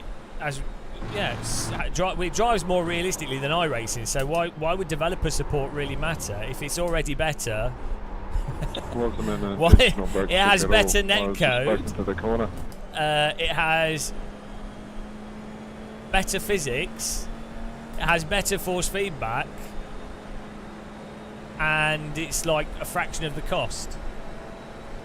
Oval's a lot better in iRacing, but track driving, yeah, better graphics. Any mod track or any car you want. Even iRacing tracks are really nice and detailed, and but a lot of them are really dated. So if you were like, if you do a track to practice to then practice in real life, there's details in a lot of the tracks that are a bit off in iRacing now, purely because some of the tracks aren't being updated. Yeah, I wouldn't do oval in AC's terrible at oval. iRacing oval is a bit weird, but it's by far the best oval sim. Also, AI is a lot better in iRacing than AC. So if you were doing AI, way better. AC AI is pretty crap. ACC's terrible. I'm talking about Assetto, the first Assetto Corsa. ACC's garbage. There's something massively wrong with ACC.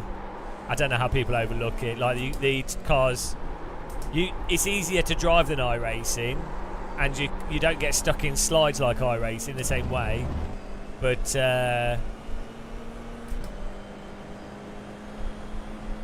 what's the fact?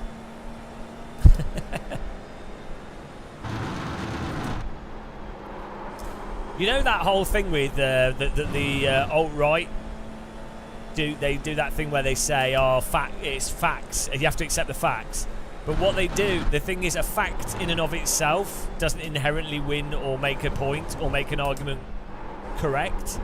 Because, like, obviously, there's lots of... You can cherry-pick stuff to make an incorrect argument seem right without not using facts. So, do you know what I mean? It's really weird that... So, Ben Shapiro's done this. Whereas that new rap song, where it's like, oh, the whole point is that, oh, well, I'm using facts, and you can't argue facts. And it's like, no, that's literally not how conversation works. He doesn't understand actual basic... He seems to not understand basic conversation. In the... Yeah, you want facts, and, you know, facts are great. But that's just part of a conversation. You can't just say a fact and go, right, I've won. So it's like me going, a fetus is X developed at X period. Fact. Therefore, you can't justify abortion at this age. It's like, okay, yeah, it's a fact that a fetus is a certain development at that point. That is a fact. That doesn't necessarily make it valid or invalid for when you would say it's justifiable or too cruel to have an abortion. You know?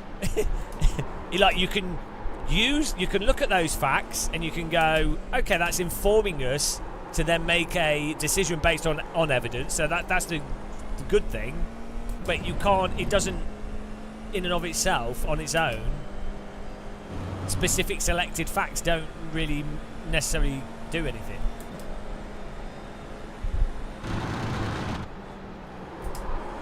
Douglas Ingram, hello.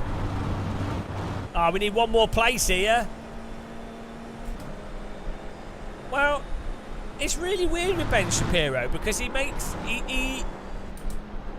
it's like he's almost there on certain things, and then he has huge blind spots to really basic stuff that he then to shoehorn a pre-existing notion that he has. It's who's the other? A lot of people do this. I'm sure they do it on the left and the right, but a lot of people make this mistake where they who's that psychologist, the Canadian guy? He does it. Like, religious people do it very obviously, where they have to frame it. Yeah, so they have to frame stuff within the tenet that God or their religion is correct, right?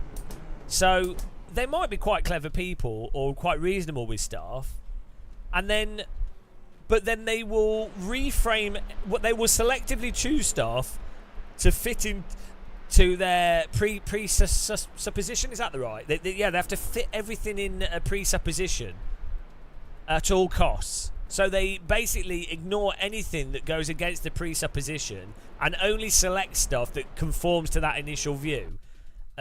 What's it called? It's got a name. Whoa! Well, that was close, guys. That was close. Woo! Tea on the limit there. God, that was like an iRacing slide, but with a teacup. I don't know, Manny. I think it might be my graphics card or something else. Well, that race was nice and relaxing.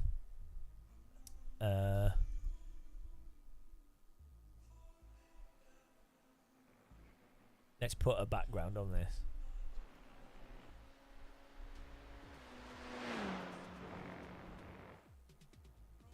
Make this a bit smaller.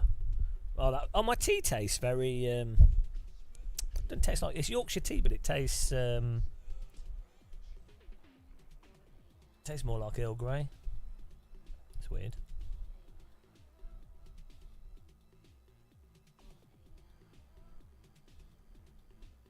Oh, that didn't work.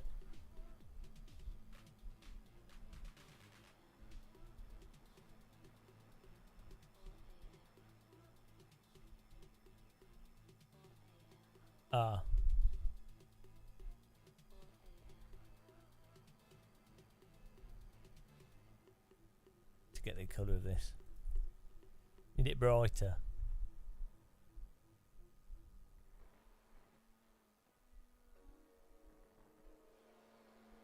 I mean, this song is so bad. Need to skip that. Hello, Hell Knight. How's it going, man?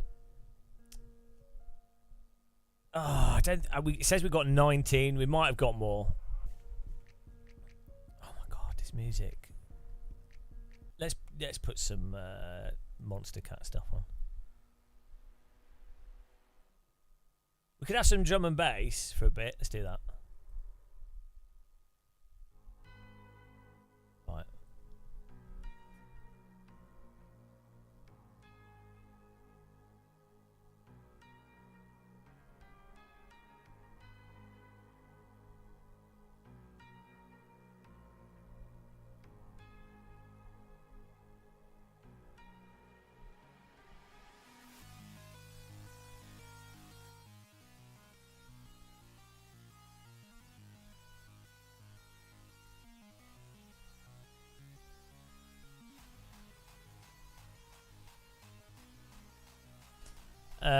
Barely recognise you being able to see the top half of your face.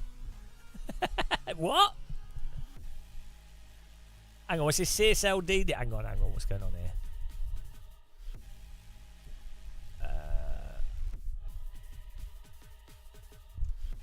Oh, you mean without VR? Is this what you're saying?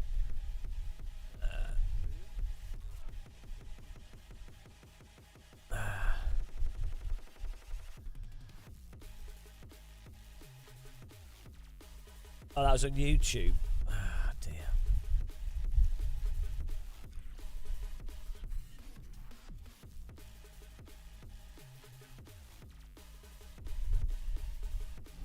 Right.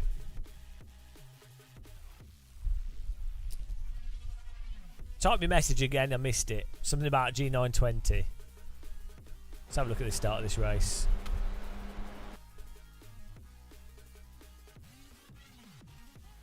My wrist is fine. I have a problem with my tendons in my arm. The wrist is to stop me squeezing and to stop me flexing my hand too much. It's to give my tendons a rest. It's counterintuitive, but for tendon stuff, you need to stop the movement that causes the tendon issue, rather than putting a strap on your elbow. Because you have to stop doing the thing that causes the problem. And I think it's largely from squeezing too much and holding the wheel too hard. And I think it's because of I think it's from downshifting. And also I tend to, weirdly, I tend to left dominant drive, which I guess makes sense because you probably do more right hand corners on average. Most tracks are clockwise. But I think I tend to squeeze too much. And then downshifting is always quicker than upshifting. Yeah, it was a pretty uneventful race, to be honest. We did have that spin in front of us, didn't we? What lap was that on?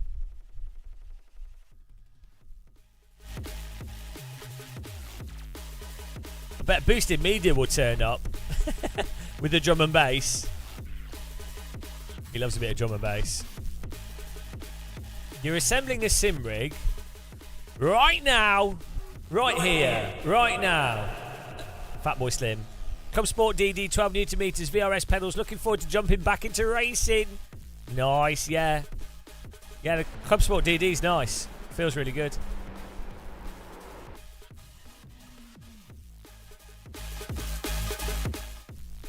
Oh, here we go.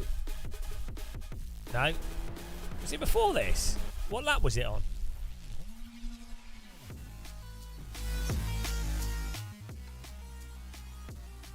What lap was the spin on?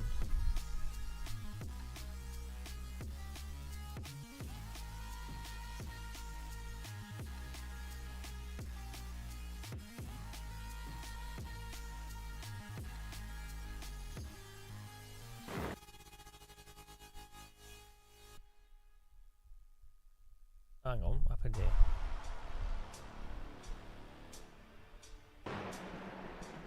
That was just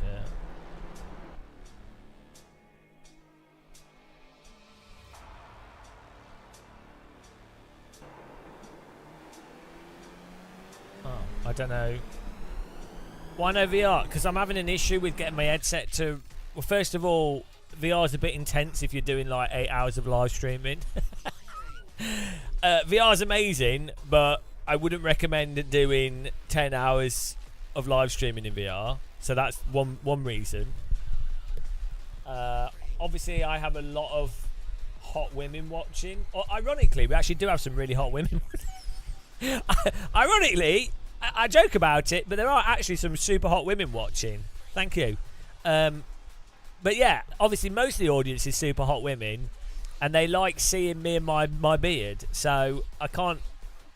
I'm basically the thought of the sim racing thought. So I can't, you know.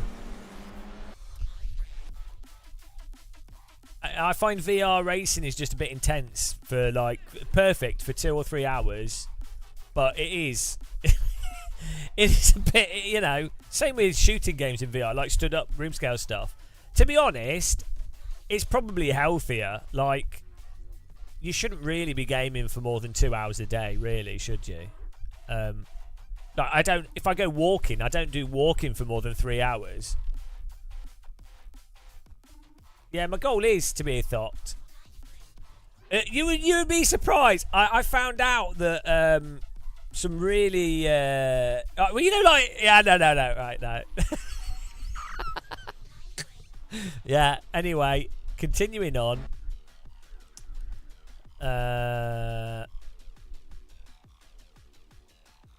Yeah. Next, let's do the next race. No. Where was it crashed? Try to find where this accident was. Yeah, we're slowly. I need to lose the belly podge. You know, we need to get a bit slimmer, but the beard deals with the chin flab. The George Lucas, that's what I'm going for. The George Lucas's beard, where he's like, you know, when really obese Americans try and like hide their chin flap with like a tight beard. That's what I do. It's genius. I've learnt from. Forget Star Wars. I learnt about beards. Yeah, I'm gonna walk across Scotland, but it's not that long. It should only take 3 days. Drink water. Yeah, I know. You could just not eat, but I've got an air fryer and I like using it. I like eating biscuits. This is the problem. If I just didn't eat biscuits, so if I eat exactly what I eat now, and I do 45 minutes on my exercise bike every day, I lose weight really quickly. That's how I've always lost weight. It's just cycling. 7:45. Let's get in there. But yeah, you're right. Like, eating is the biggest way to lose weight. The easiest way. Or not eating. What you eat, not eating. Buy biscuits. Breakaway bars. What's a breakaway bar? And thanks for being a member, Drivable Sod, as well. Yeah, well, you have to think of it this way. What's easier? Walking 15 miles or not eating a chicken breast? Or like, right, 10 biscuits. So let's say a biscuit is like 70 calories. So 10 biscuits is like 700 calories. 700 calories from walking is about 10 miles of walking at like a brisk pace on flat. So what's easier? What's easier? Walking 10 miles, which would take you at least 2.5-3 hours, or not eating the biscuits. I mean, do you know what I mean? Like, we're so efficient at getting energy from stuff. That's the problem. Oh yeah, I could just eat a whole packet of shortbread. Oh, shortbread's so good, especially with a cup of tea. Oh. Speed goat.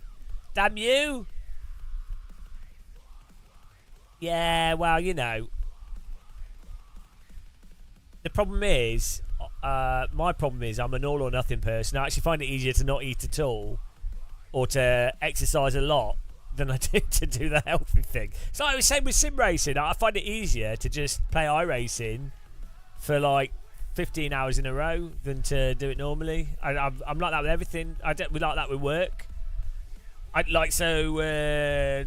If I'm doing, I don't know, like tax return or something, I find it easier to sit down and do it all in one day, like I go through everything in 9 hours. I find it easier than if I was to break it up into little slots. Like my brain can only do, like I don't know if it's like a ADHD thing or just I'm just a bit dense or something, but like I'm not diagnosed ADHD. I'm dyslexic, but everyone's on the spectrum to certain things. But either way, getting start. I think this is the same for everyone.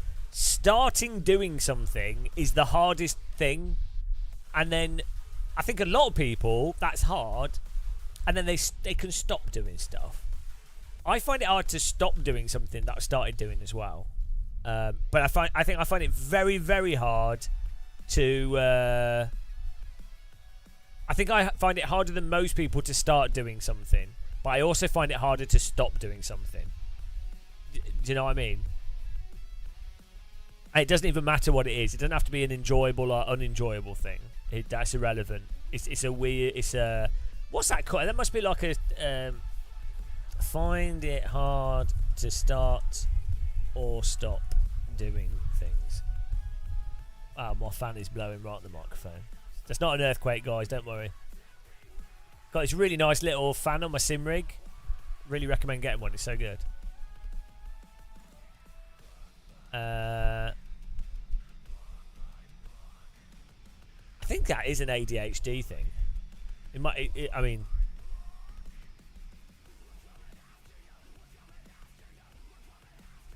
I don't know. I mean, there's no. It's not. Maybe it isn't. Getting started is very hard for people with ADHD. But I think that's different.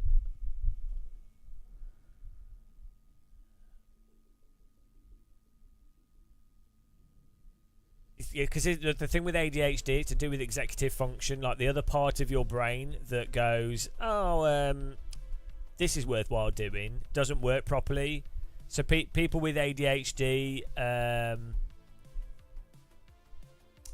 even when they know that it's something that they should do, the thing is, it's for stuff that they would enjoy as well. It's not like, I'm not doing that because I don't want to do it. It's not basic procrastination of things you don't want to do. It is anything. It can be something really, really that they know that they'd enjoy.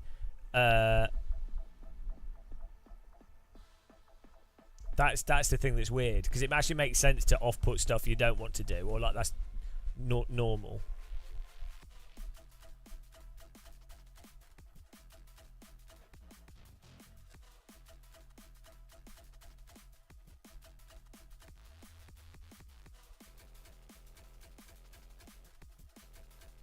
Yeah, I don't know. It's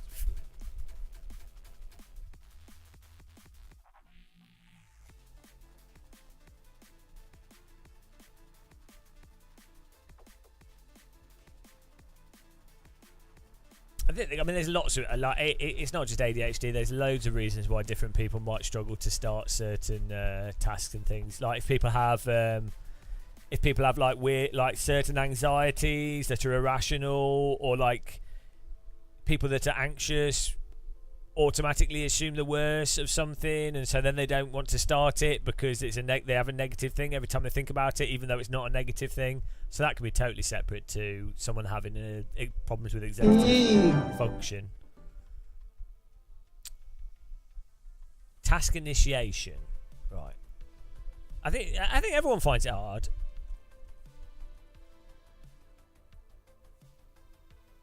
It's weird that you would evolve to find it hard to start tasks, especially rewarding tasks.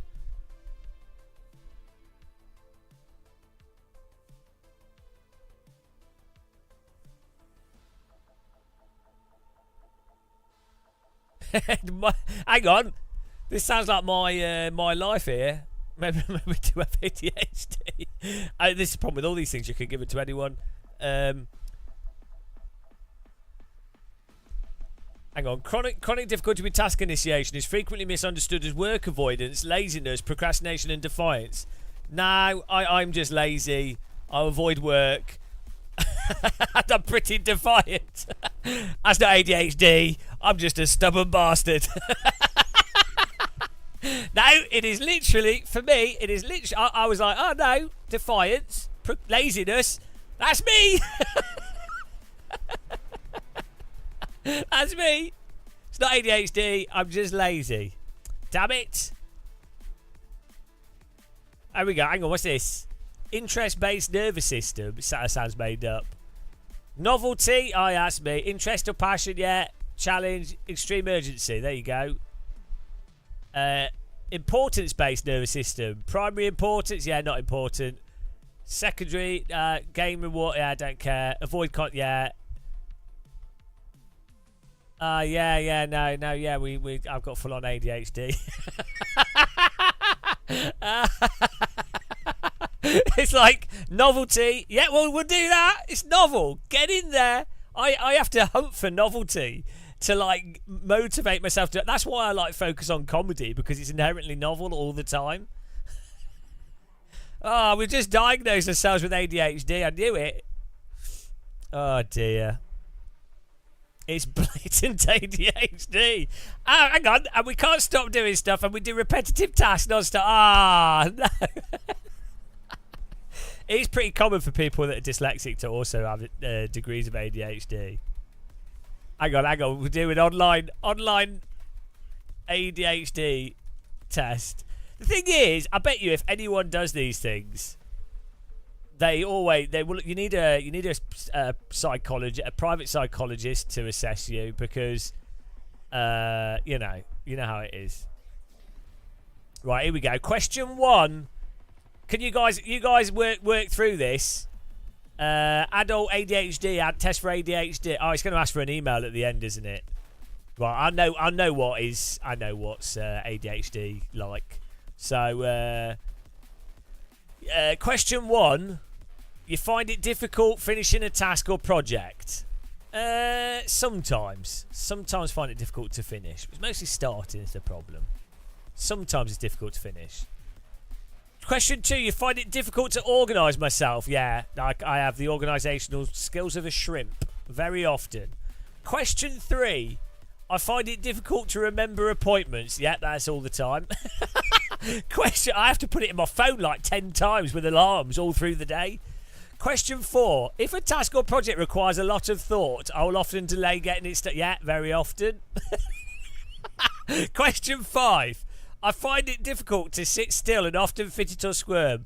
Yeah, pretty often. Question 6. I would describe myself as being on the go and feel compelled to do things. Yeah, pretty often. Question 7. I find it hard to remain focused in group set. Yeah. Yeah, very often.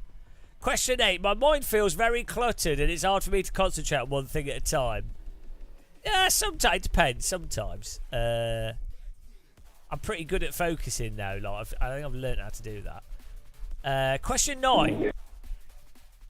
I make decisions quickly and fail to think through consequences. Yeah, all the time. Go for it. Just don't just get in there.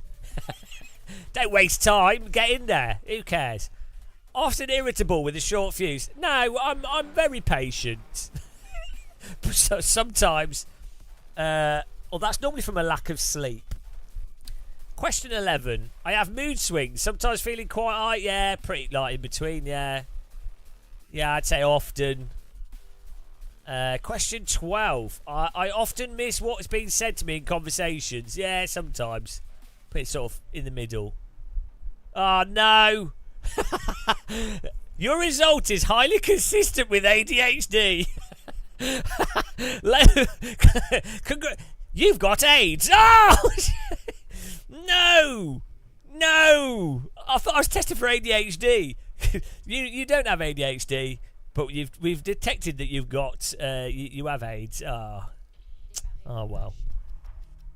Yeah, it says low probability 0 to 28, high probability 29 to 48, and we got 36. those weren't exactly very good questions, were they? I could see lots of people would click on those.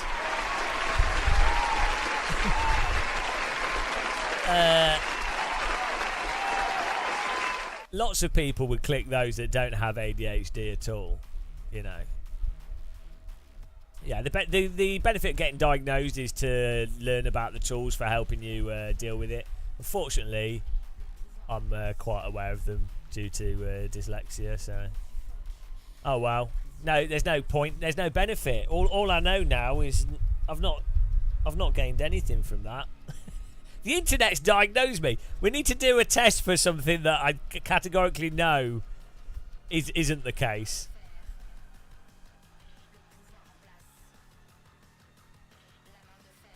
Yeah, Shady Sim, you can't have ADHD. You made it to the end of the test. I think people with ADHD though they focus on stuff they're interested in. It's trying to focus on something you're not interested in, and that is 100%. I'm sure that's everyone though. I mean, although I mean it's degrees. Like the amount of struggle it is for me to do something that I'm not interested in is like insane. Like, but I'm sure it's hard for everyone. Well, it's good. No, it's good to use Google as a doctor. The point is that they're trained to be able to look at the results of Google and have a reasonable idea of what's likely correct. It's yeah, I'd be worried if a doctor didn't use Google.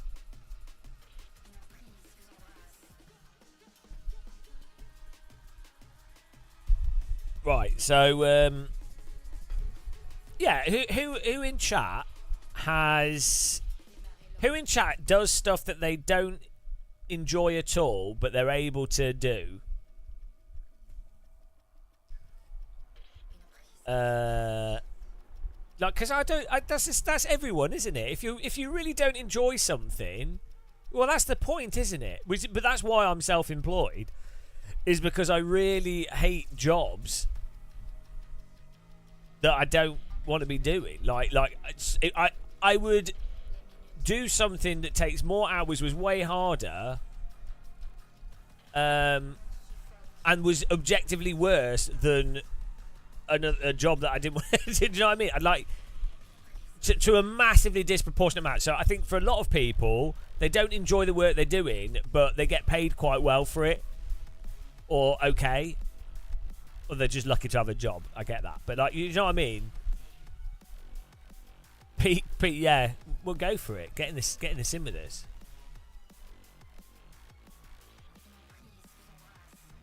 Can't believe I don't have a license. Oh, I could drive. I just haven't done the tests. Like I drive when I visit my parents. Just haven't got around to it. I need to, because occasionally I get like opportunities to drive on racetracks, and you need a license for it.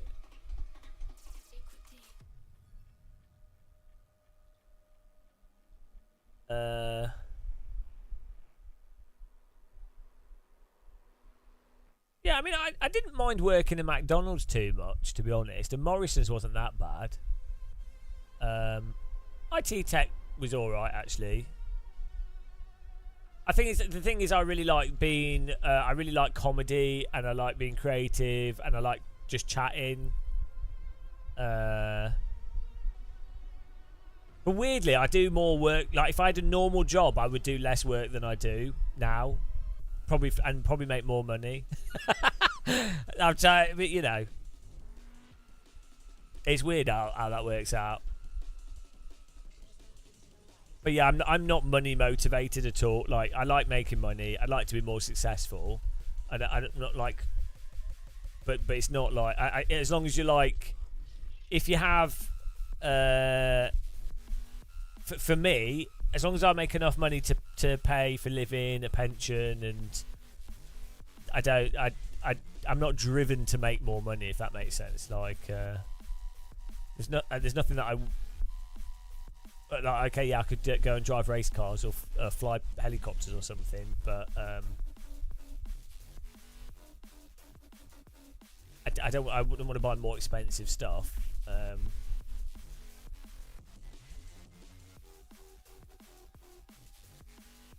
money to buy motorcycles.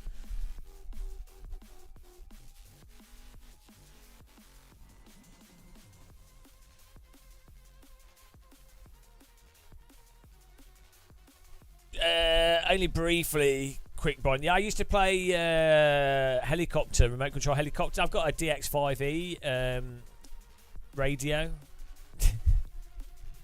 But I like remote control helicopter. I'm shit at it, but I enjoy it. But yeah, the drone stuff's alright, but I've never really got into it. I would really like a FPV drone, actually. I've avoided it in real life because I don't want to spend money on something else. I know that's money pit, like worse than sim racing or as bad as sim racing. So I just don't want to go near it. Yeah, I mean, so the only thing now, so I have some friends in Europe, and it would be nicer to earn a little bit, to have a little bit more money, so I could visit them more often.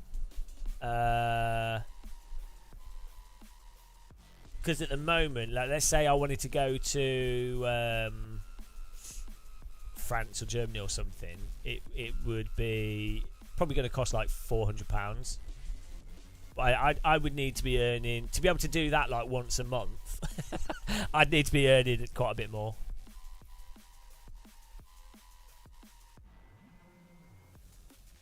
Yeah, you might as well. The Sims are really close. FPV simulators are really, really good. There's been some like champion FPV, like the FPV drone sports stuff. There's been some really pro people that have just come from Sims. Well, it's more than £400 because travel is that money's gone. It's not like if you buy something that lasts for like a few years and it has a capital cost and everything. When you travel, it's burnt money. But also it's the time cost as well. We'll see.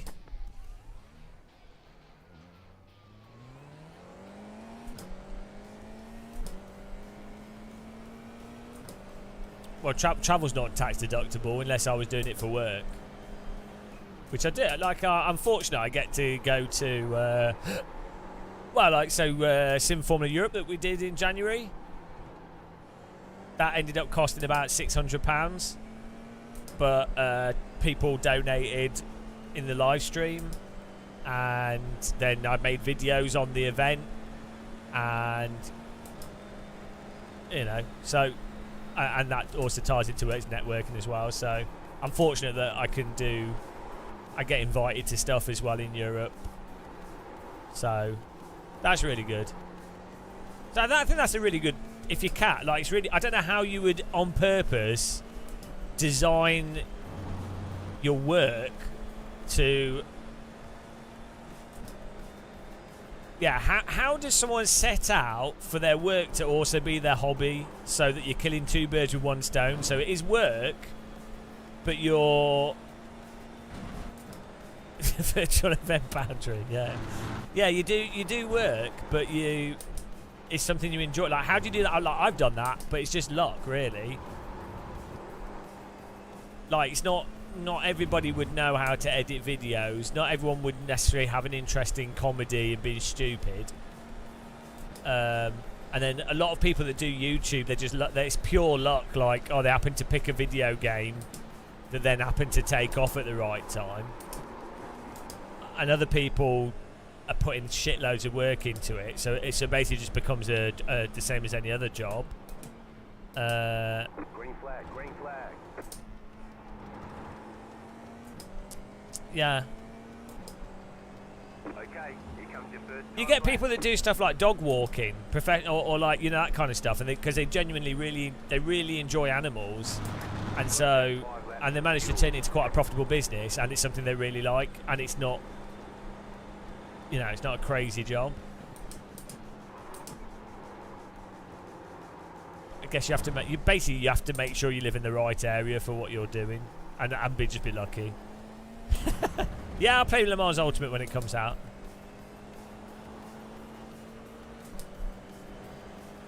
Where's this? Where you visit Hell Night in the UK? I missed the other comments. It's the hotels. Like travel's pretty cheap. So like, I mean, £250 you can get Eurotunnel to Holland, for example. If you book in advance, like 3 weeks, a month in advance, that's really not that bad. Like, it costs more to go to Edinburgh in the UK. But hotels, it's hard to find okay hotels for under like £70 a night now. Basically, yeah, about £70 a night for a night. Like, even Airbnbs, I guess Airbnb gets cheap if you stay longer. But you basically, if you're going to stay 2 weeks in Airbnb, you're talking about $1,000 for a basic Airbnb apartment.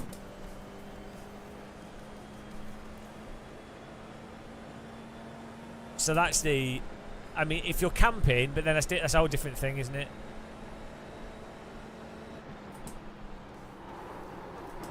Yeah, but the thing is, travel writers aren't actually.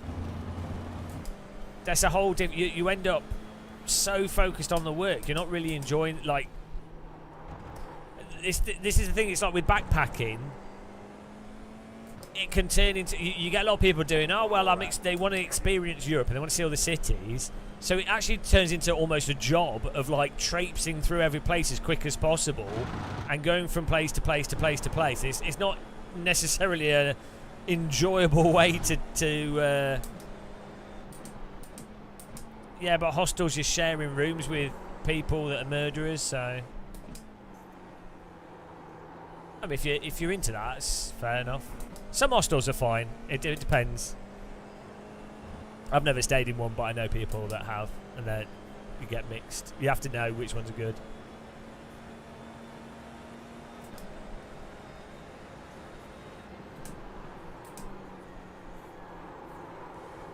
Yeah, you can get really good flights to Germany and stuff.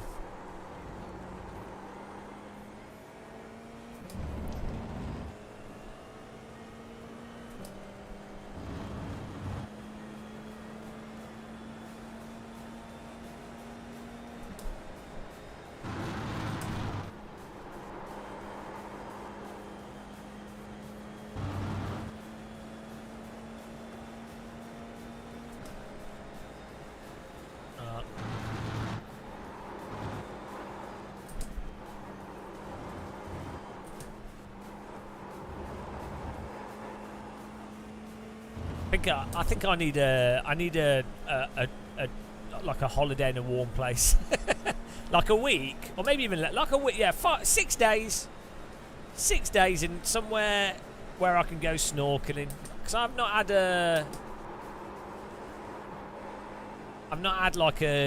been in the sea in a hot country for a long time. I need a do absolutely nothing holiday. I said this like 2 years ago.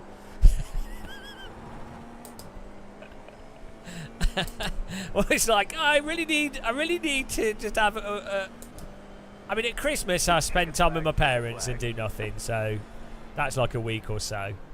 But like, that's still time with your parents, isn't it? So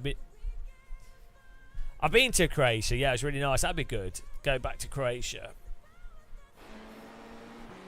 The thing is, I generally only really like holidaying with people as well. So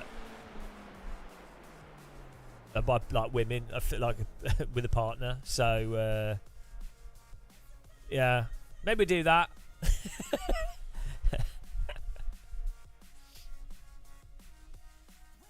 Oh, Bahrain. I'd rather not. I'm sure it's got nice parts. All countries do. It'll have some well interesting history for sure.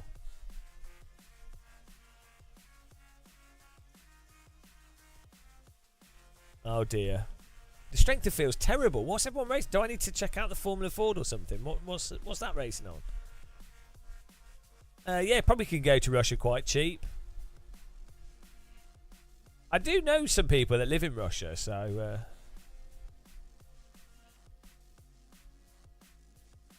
No, my parents are happy. They know I make enough money, so they're all right. They were worried when I wasn't making any money.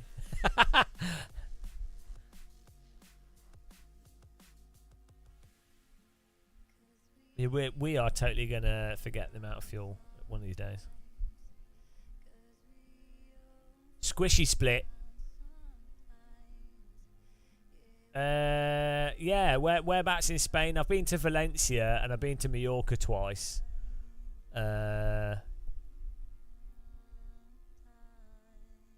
Quite like Spain. I like you know, little Spanish pubs which are run by like a grumpy old Spaniard, and then they just serve you chilled beer, and then they bring out some like random tapas meat, and you could just sit on the street. That's really good if you drink. I think so. Did I not do a new prediction? Yeah, we already. This is this one. You missed it.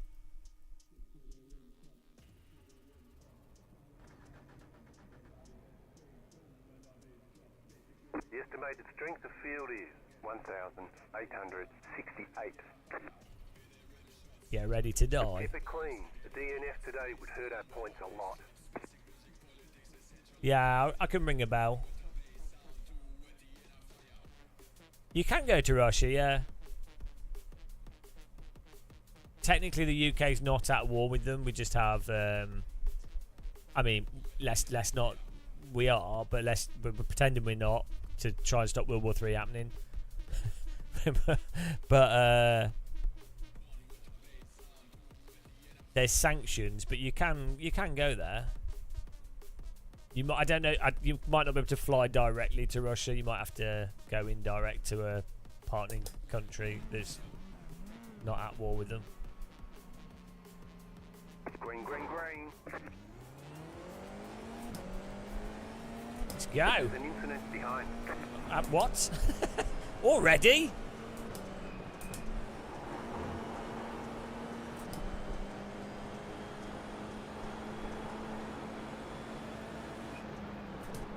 Left side.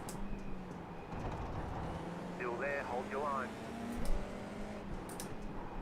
Stay on the right. Clear. Car on your left. Clear on the left.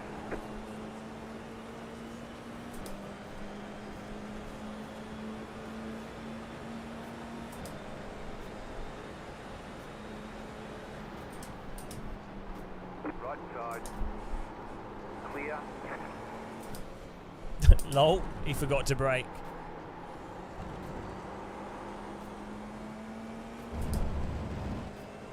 The open under. Oh, bloody hell. I mean, we've got this stuff in the UK about people going, oh, we need to build up the military, oh, we need this. It's like, fuck. I'm like, honestly, do we really need some more war? I don't think we do. Like, can we deal with global warming, please?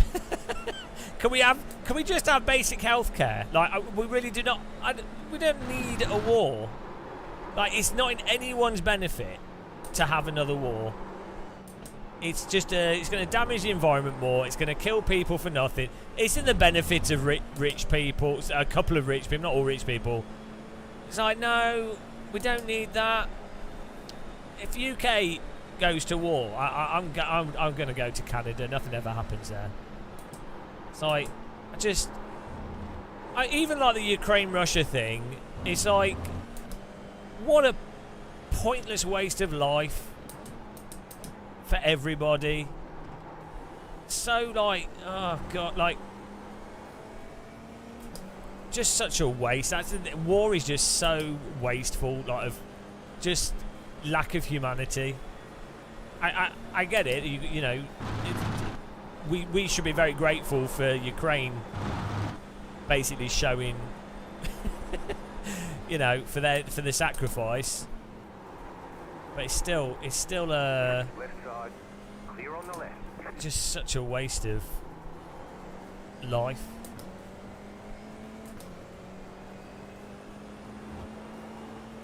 The pace car is out of control.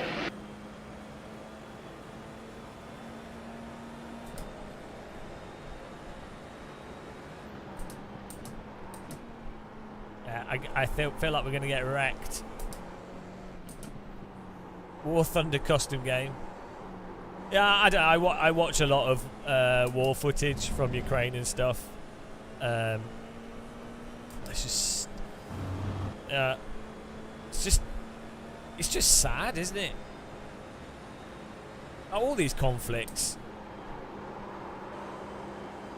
like the Israel-Gaza stuff. It's just like, oh god, like so pointless. It's like humans are so childish.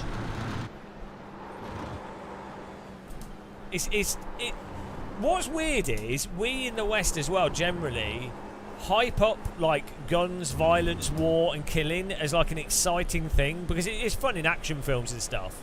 You know, it's a thing, historical, modern, whatever. But it's cowboy in Indians. It's so childish. It's like a lack of sort of basic diplomacy, a lack of resource sharing, a lack of moderating, like the small number of people that are narcissistic sociopaths that end up in powerful positions. Okay, let's go. And and a lot of it is due to like tribalism and racism, and then people that are totally reasonable, nice people are forced into it, and poor people are drawn into it primarily.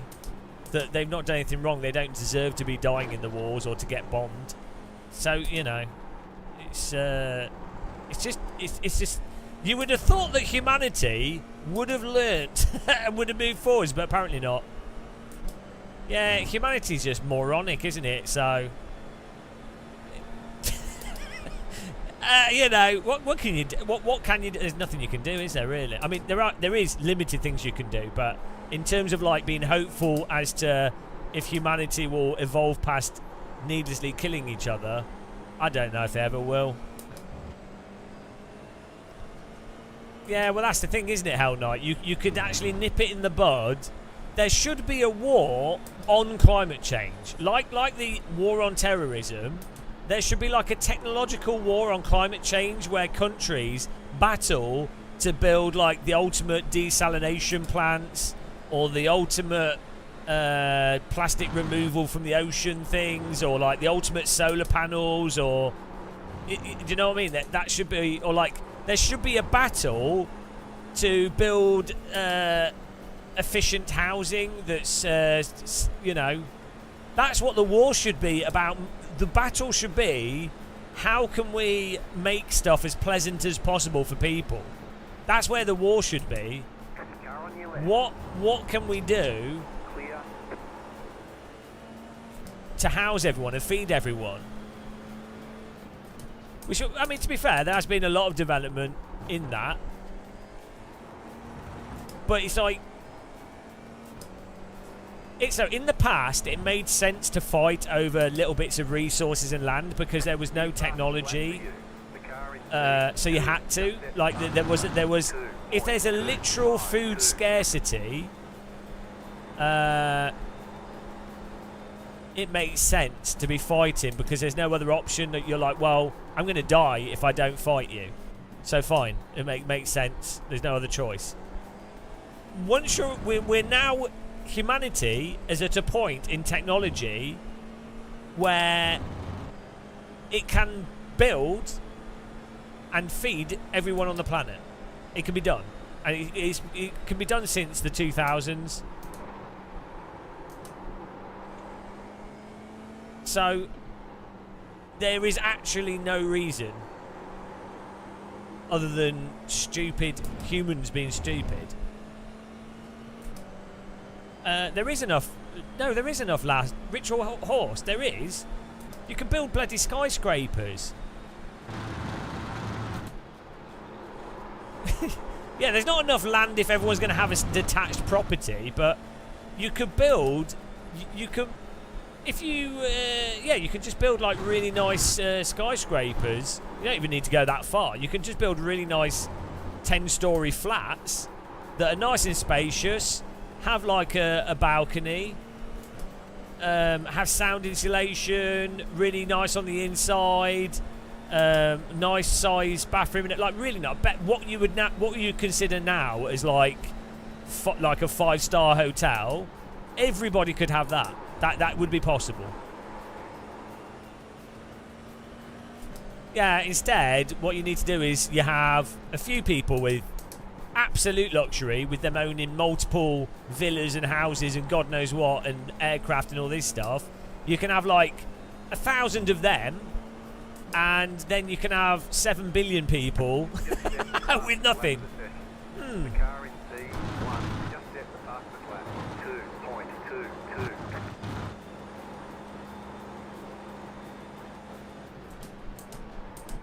Oh well. I mean, I'm really lucky. I live in a really small house. It's really nice. That's all you need. Got a sim rig. Sorted.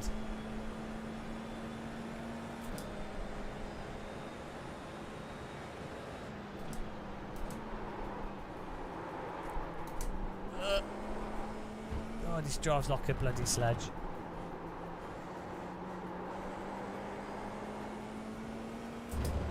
Yeah, I got 2 bedrooms. I have a main bedroom and a little guest bedroom. Sitting room, dining room that's basically the same as sitting room, a tiny little kitchen, and then I'm lucky that I've got this office which is a bunker underground. So when World War III happens, I'm safe. It'll just go over the top of me and I'll keep sim racing. No worries. Oh, imagine if there was World War III and it wasn't nukes, or it could be nukes, if they blew up the cities in UK. So that they could rebuild everything. That would actually be pretty good, like, aside from everyone dying. Because that was where the Germans messed up. Well, the Germans didn't bomb stuff enough. They did some cities, but not as much as we did to Germany. So the places, and the technology wasn't good enough to rebuild it nicely, so we ended up with, like, shit buildings. What you needed was for it to all be destroyed in the 90s, and then you've got because 1950s architecture is the worst.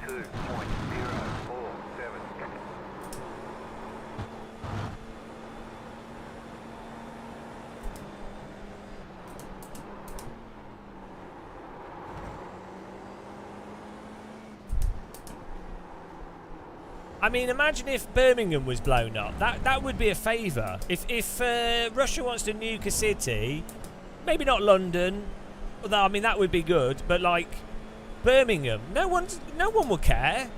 Do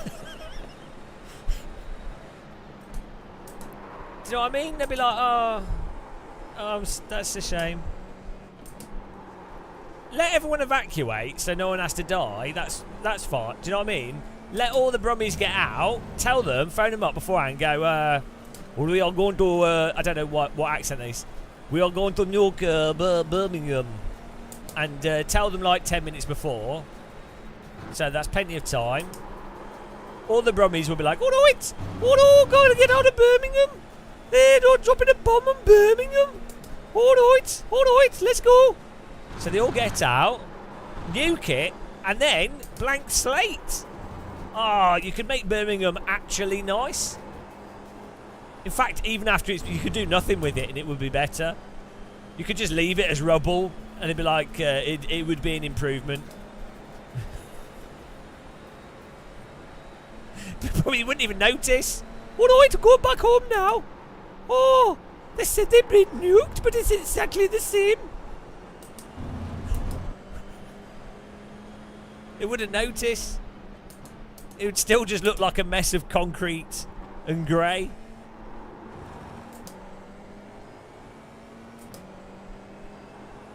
Oh. The leader is running 1.742. Oh, okay. So maybe they've messed it up with an update to the Quest 3.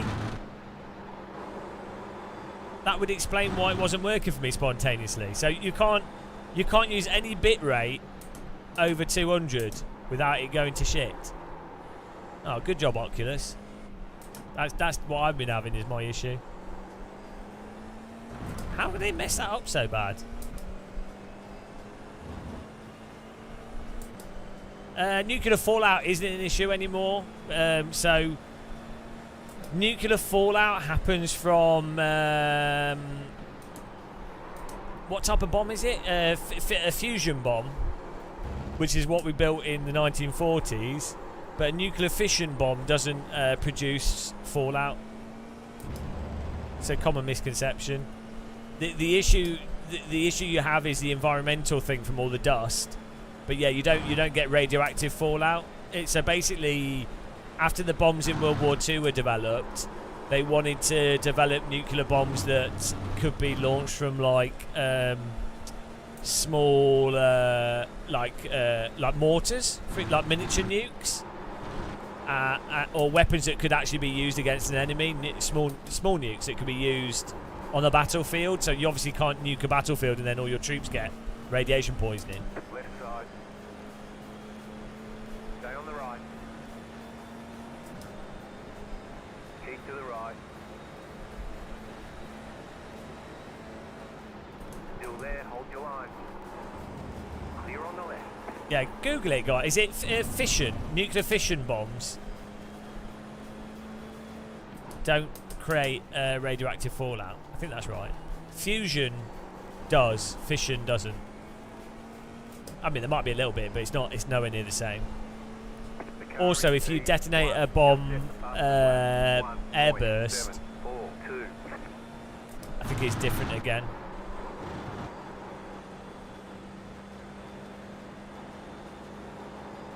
The pace car is out of control.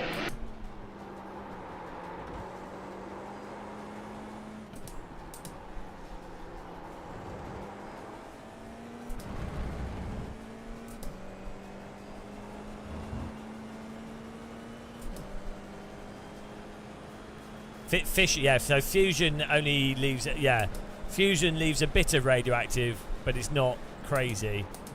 Yeah, there you go.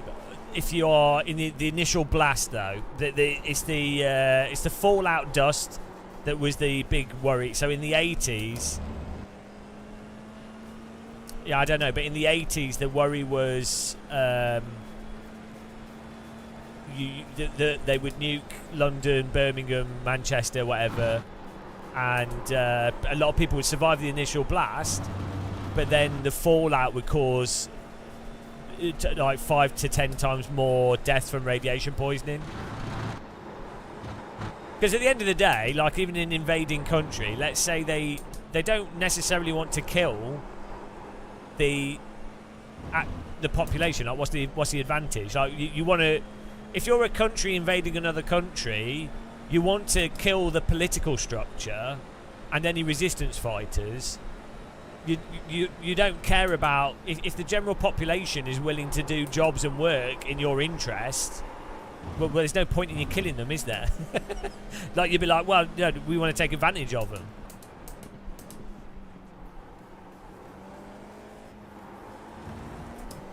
So...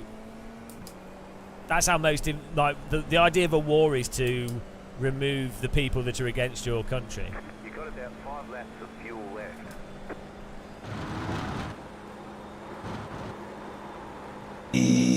Woo!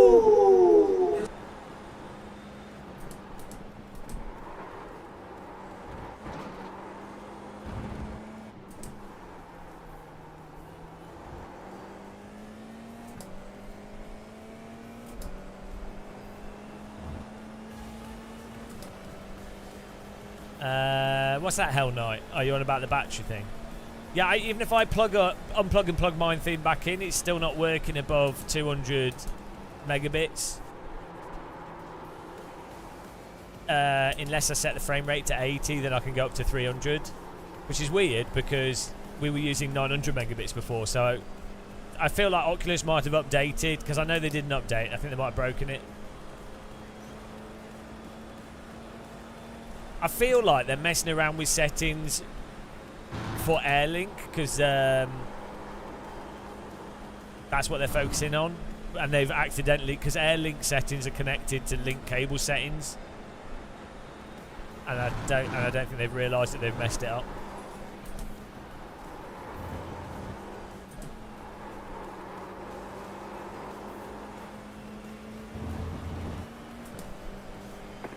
Got a battle with Murrow here. Still there, hold your line. Still there, hold your line. Stay on the right. Clear.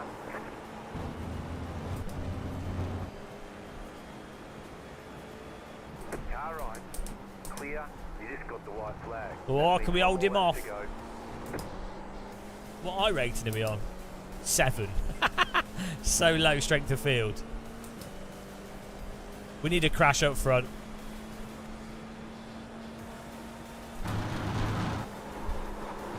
I feel like we got alright at this track though.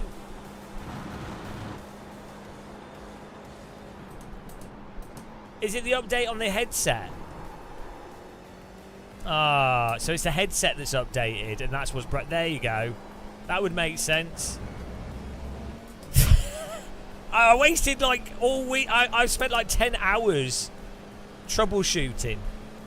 Oculus are so dumb with their updates.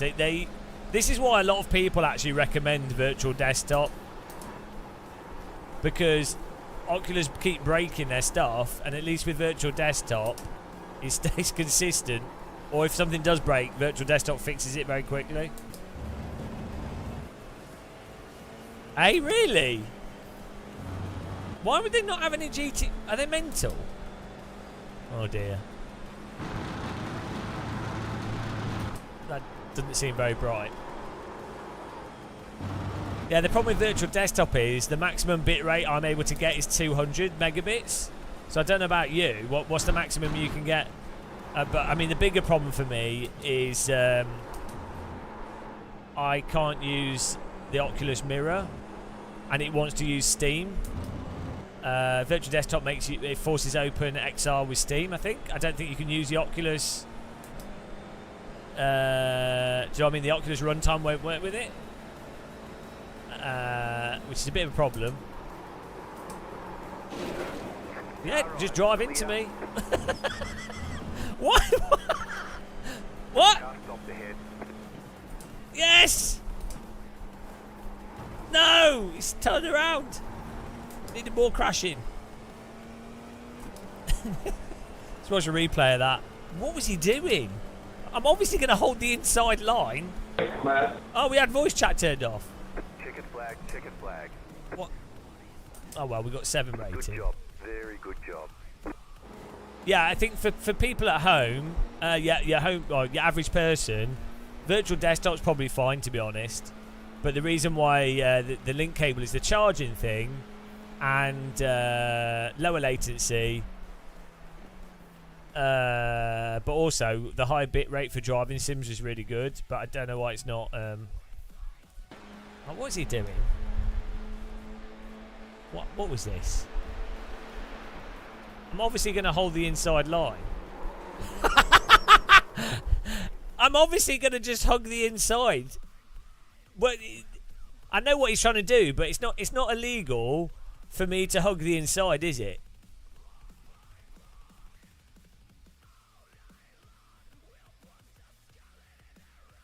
He's just kept driving into me, though. He can't just assume that I'm going to go wide.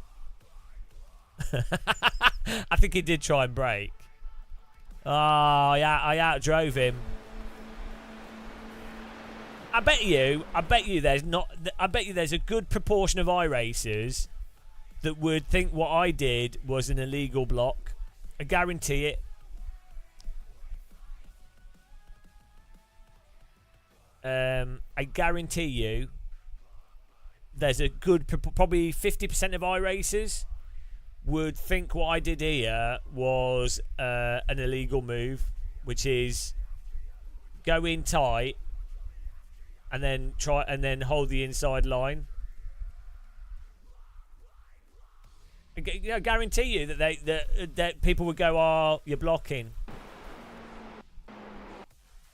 And no, I'm going in. I'm allowed to hold the inside.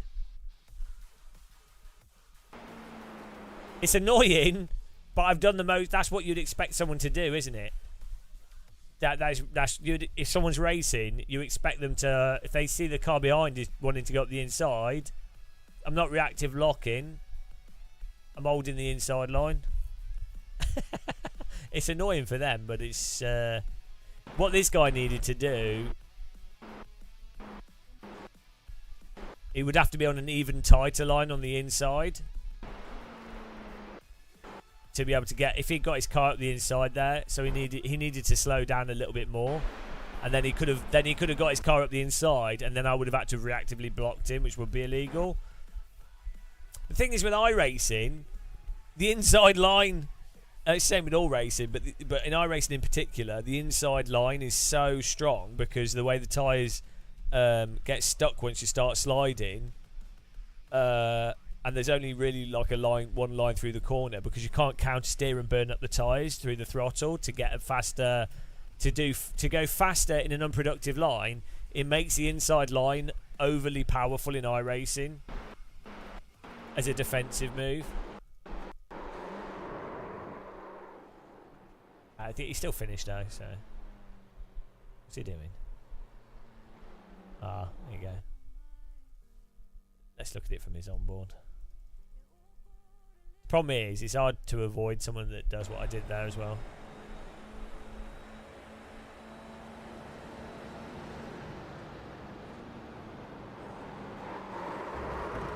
The other thing is, he can't actually do anything here. Because of the way the physics are, his tyres are already loaded. So he can't brake aggressively because it puts the tyres over the limit, which causes him to spin. So he can't actually avoid this by doing the correct thing, which would be to just brake and counter steer a bit. So from his perspective, he's actually better off just driving into us. On average, that would be a better move for him.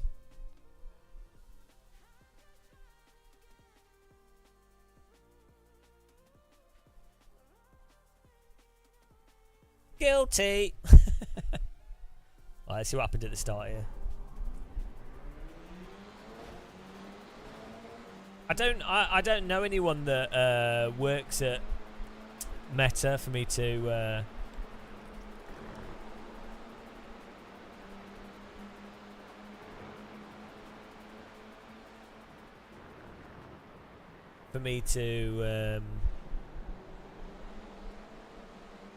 ask them if they can do a quick fix. I think we do have someone. I think there's some people at Meta that watch our live streams. I did used to know some people that work for Facebook. I don't think they work there anymore.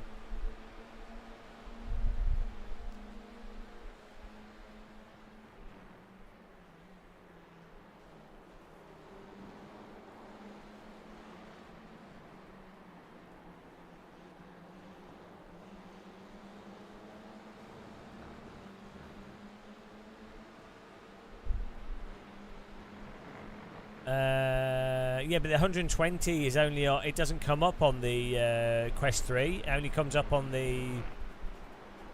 for the Quest 2.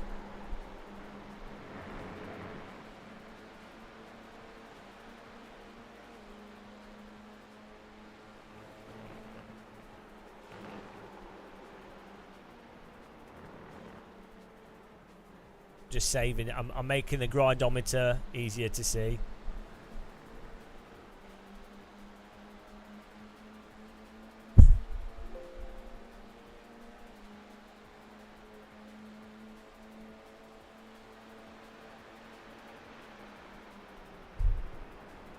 Good.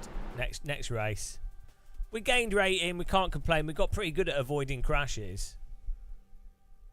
Definitely, I feel like I've learnt iRacing to the extent where I know all the permutations. So I don't get as frustrated by it. I just like I know what's going on, you know. Hang on, let's see. Is that updated it automatically? No.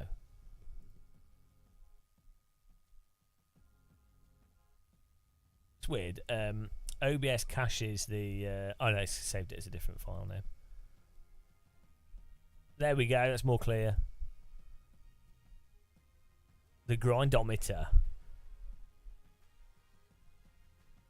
Well, look, so the Oculus... I don't... Will this show... Oops. Let's see if it shows any personal data before I put it on my screen. Oh, you know, if you buy apps on the Oculus Store, if you use, you can use my Oculus affiliate, and you get money off, and I get money off as well. Notifications. We can't connect your headset. Okay, devices. Yeah, no, it's only shown 72, 80, and 90 for the Quest 3. Hello, Thomas. Tiddly Tom. Guess what we've been doing?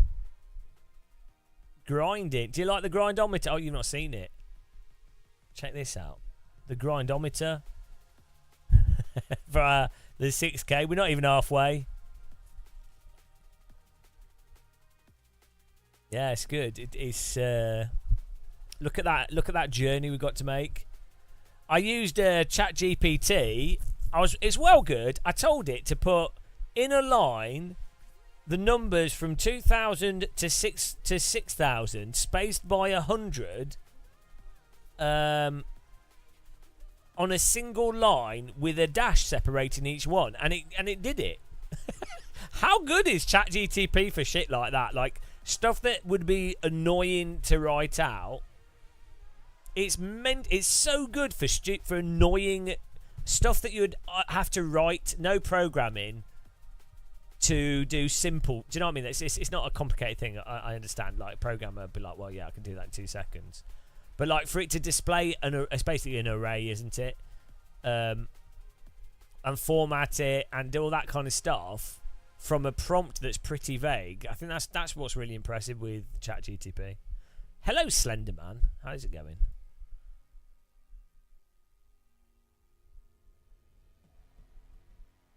Oh, this fan is so good. Sorry about the noise on the microphone. Let's not have it blowing at us face. This is transformed my sim rig. This little fan here. It's like a £5 fan from Amazon that plugs into a USB port. Bonjour. How's it going, Le Chile Doug? Le Champ de Chile. Here we go. 6. It was even less than what it said in game. But we're on 2,640. 2,700 will be inbound.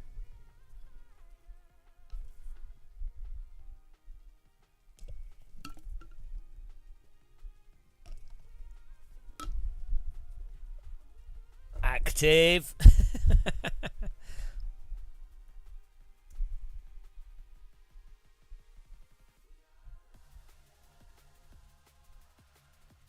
Now, what's the F4 running on at the moment? Sleep's perfect. Nothing wrong at all. It's all good. Don't worry about it. Classic Lotus. Nobody races that. Silverstone's on the same track. Oh dear. What's running? It's just that shit track. Spec Racer Ford. Nobody's on it. Oh no. Porsche cut up. MX-5's at Charlotte. Oh, it's the 10 laps in an MX-5. Dear God. Ah, Radical's at... but Radical drives so bad. But it's at such a good track. I guess nobody's on it because it's dead. GT3's at Road Atlanta. 20-minute fix, 9:15. No, we could do GT3. Oh, it's shit, isn't it? It's shit. No, let's not do that. It's shit. It's absolute arse. No, we can't drive that. This car's just pointless. You can't even overtake or anything. Oh, Formula C's at... What's that, 10:15? We could maybe do that. Sebring's alright. I'm not very good at it, but...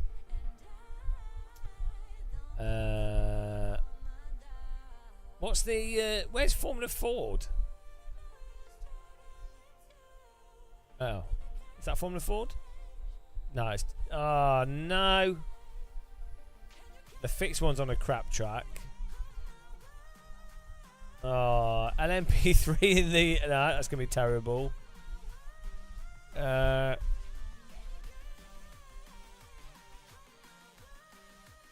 here we go. Charlotte Motor Speed. Okay. We need to get a setup for that. That could be alright, though. It's like fake Daytona. Fake toner. Fake toner raceway. This could be quite fun actually with the drafting.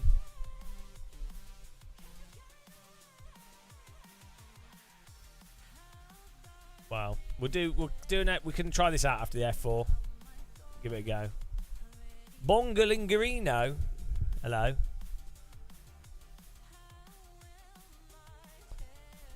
Thomas, I was playing Hell Let Loose the other day. Again, was it last night? Oh, well, first of all, they've added arms race to Counter-Strike, which is good.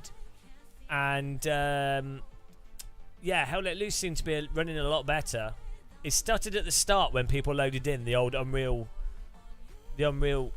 loading thing. But once the game was going, it seemed to be running a lot better. Really good fun. I was playing Omaha Beach. There's no bullet drop. There's no bullet drop. So I was like I was sniping people with the automatic, the BAR. the Allied automatic. It's not really a machine gun, is it? It's a automatic rifle, and I was shooting people that were like they were literal pixels. Like you couldn't even see them. I was watching them. I could see they were moving. So I was like, oh, okay, there's a person there, but it was a pixel. And then I'd just like shoot slightly around it, and because you can keep shooting with that gun, eventually you're gonna hit them. It's hilarious. From miles off. Well, maybe the sniper is on top of a hill, so maybe it counteracted the bullet drop because you're on a really high hill shooting down. So the bullet's already falling down. Maybe that's why. I don't seem to remember it having bullet drop. Does Hell Let Loose have bullet drop? Maybe it does for the sniper, but not other weapons. No, it doesn't.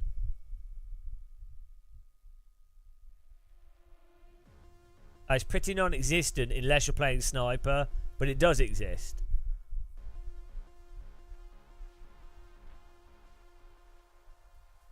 Oh yeah, it's just that it's quite realistic, I think. So here we go.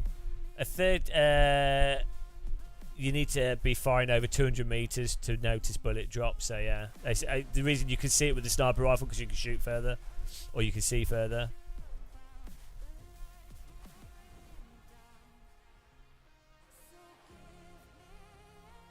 After 200 meters is 1 pixel for each 100 meters. Yeah, that makes sense if you think about it. It is a projectile, so it's not hit scan. Yeah, so it's simulated. It's just in real life with a rifle, you need to be shooting at like 500 meters to really notice it. Yeah, I'm always running grip axe. Emil sent it to me. He saw that I was struggling.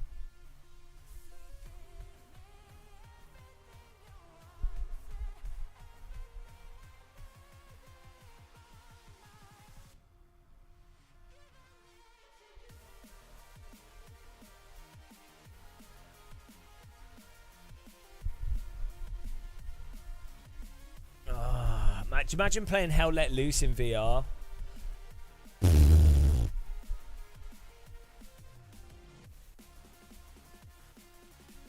You thought the graphs were to add extra science, yeah?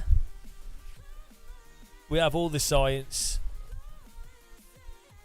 All the science is in here. 100% science in.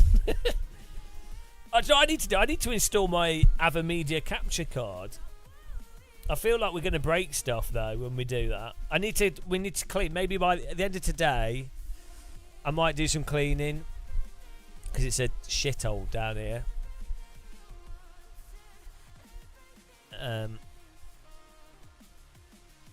Boneless Panda was all right.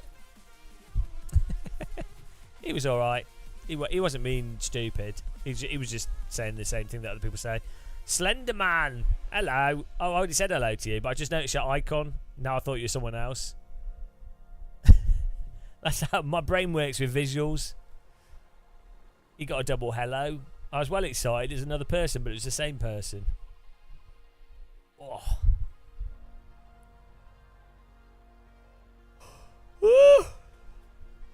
What you could do with making a cup of tea. Can one of you guys make me a cup of tea, please? That'd be nice.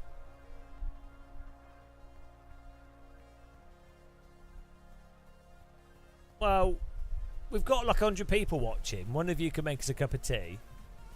How many people are watching on Twitch? One of you can make me a cup of tea, you stingy bastards.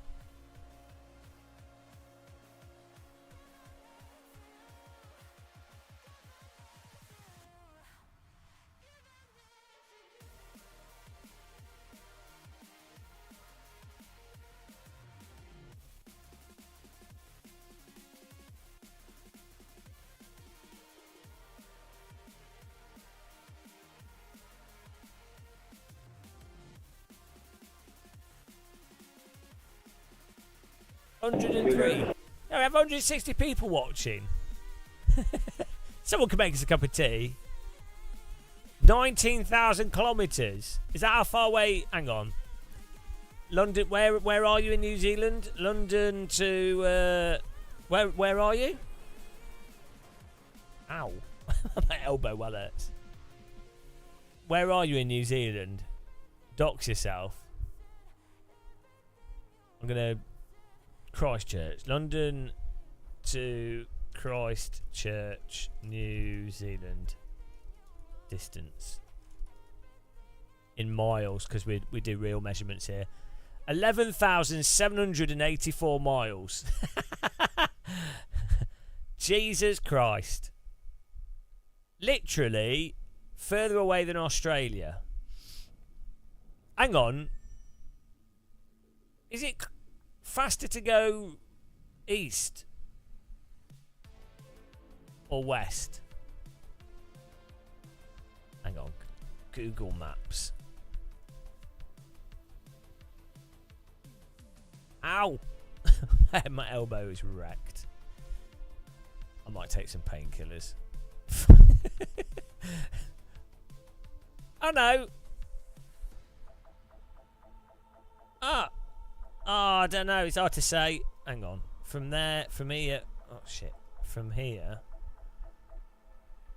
Directions from here to here. There we go. Papua New Guinea. Here we go. New Zealand, Christchurch to here.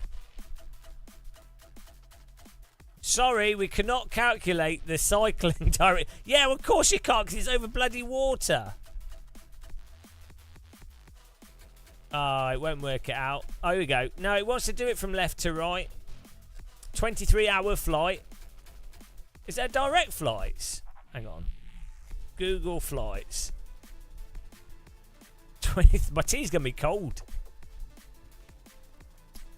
Christ. Church, New Zealand. Here we go. Is there... No way is there going to be a direct flight. 1,200... Oh, no, hang on. £1,000 for a cup of tea. Oh, 742 on the way. Hang on. Search. Oh, wow.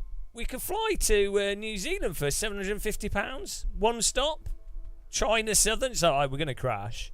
£750 to go to bloody New Zealand. That's mental. That's cheap. That's only 7 hours. No, that's not right. What's going on here? Why does it say 7 hours? Hang on.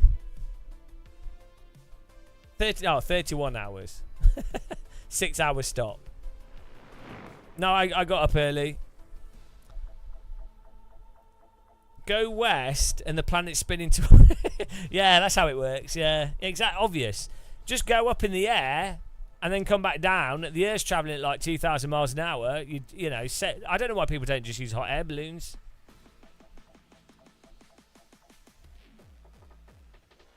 So Christchurch International Airport.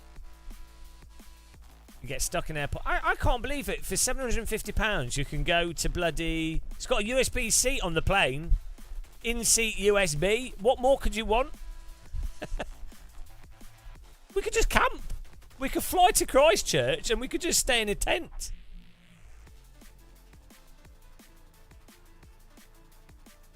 That's amazing. I can't believe how cheap it is to go to bloody New Zealand. That is literally the other side of the earth. And that's really good value for money. I don't know why, like... Imagine saying to someone like 50 or 100 years ago that you can go to the other side of the planet and back. Not this is return. That's almost the same price as getting a commuter ticket into central London.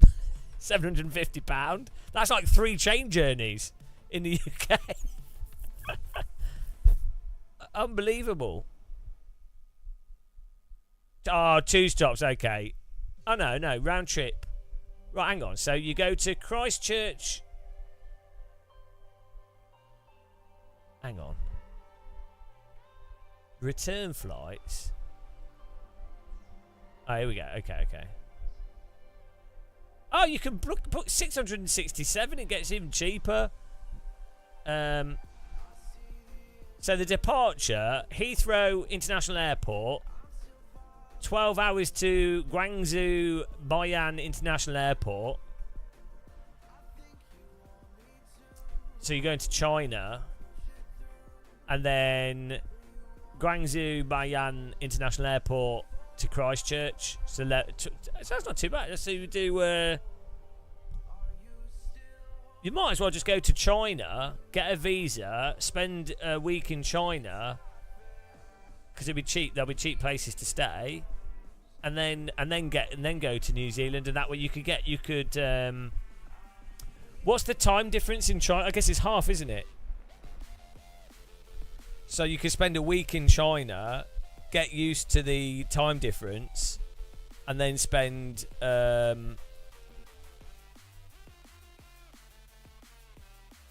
It's a lot 11. 12 hours is alright. I've been on a plane for 10 hours. That was alright. That's like a Game of Muscle live stream. They do a direct flight to Australia. Hang on. It's quite expensive, but direct flight to Sydney. London to Sydney. London, Sydney.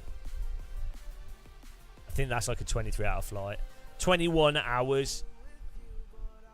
No, fly direct. Here we go. 22 hours. Christ. Well, right, if you're in first class. First aircraft with a dedicated... I know this is something they want to start up doing again. Yeah, here we go. Qantas. 22-hour flight.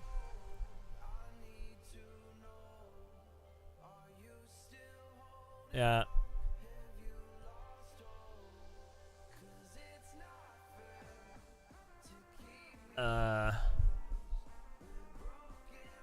Yeah, pretty bad, but I mean, it's bloody amazing though, in my mind, that you can go to like Australia for like less than £1,000. Like what? Don't know what I see. I don't know if you guys agree, but in my head, that's insane. London to Perth with a baby. Just put the baby in a box. It will stop crying after a while, especially if you put it in a plastic tub. That's how you. That's should be free. Oh, do you think I could get an Australian airline to sponsor me to help promote? To help promote them.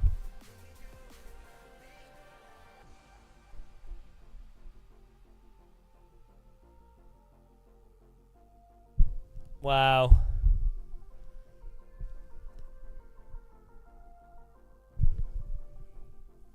You had a plane coming straight from San Francisco fly over your house the other day. What, you were on the plane? Or you... I'm confused. Yeah, I think flying's incredible. I think the Eurotunnel's incredible as well. Like, I think people take these things for granted. In my mind, it's absolutely insane. You stay at home, yeah, but you don't get to see Australia. You don't get to see like other bits of land. Ah, I see. Maybe it's a secret military plane testing the flat Earth.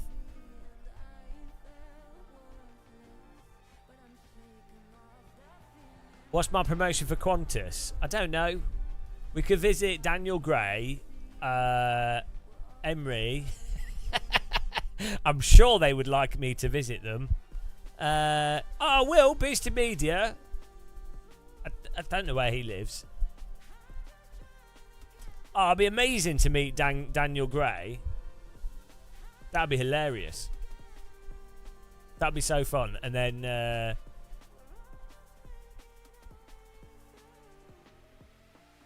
yeah, that'd be so good.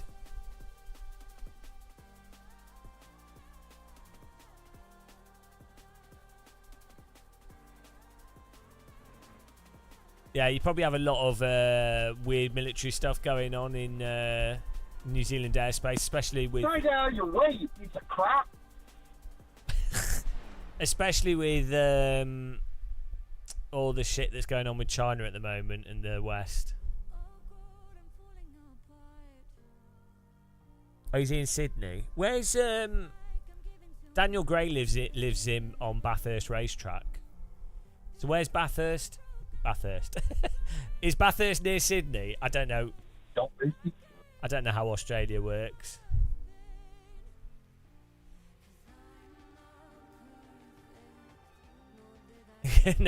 Oh, deep vein thrombosis is well good fun. Don't knock it till you try it. Come on, I must be immune to deep vein thrombosis. I should have had it by now. Aren't internal flights in Australia are quite pricey though, I think. From what I understand, they're not the cheapest. Like, you can fly to Australia really cheap, but flying in Australia is quite pricey. Same in America, I think, actually. Oh, there we go. We can harass 2 Australians. Oh, we can find that girl that does maths on YouTube, TBs. She could teach me some equations. Oh, I'd have to go to Ramsey Street. Can you imagine? Lawrence, I'm never tired. Can you imagine going to Ramsey Street? Neighbours, everybody needs good neighbours. Oh, I would have to. I know it'd be shit, but it'd be hilarious. Yeah. Yeah.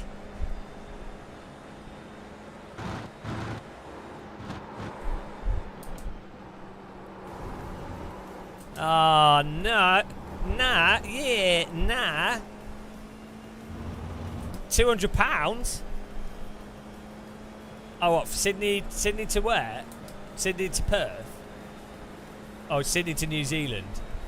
Sydney to Christchurch for 200. I don't need a visa for Australia, do I? Because it's part of the Commonwealth. Oh, but I'd probably go. I'd probably end up going, this is nice, and end up just staying there. I'd probably be like, she's a lot better than the UK. I'm already on their time zone in my head.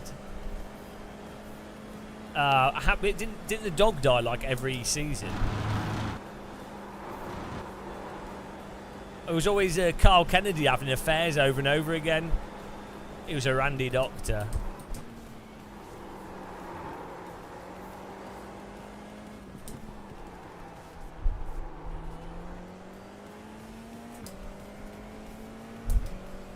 Yeah, I think you can. I've watched Airport Australia. You just turn up and you just go, hello, I forgot to fill out the form.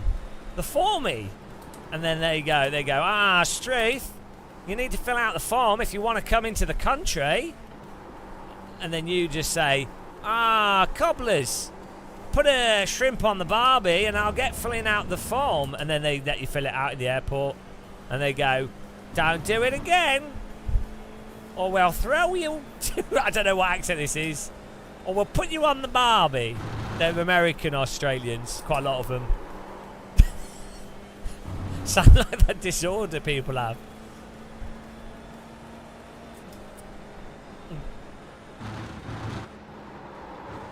Yeah, they're pretty chill. I don't know if you can do the same at British airports though. The British customs are normally miserable bastards.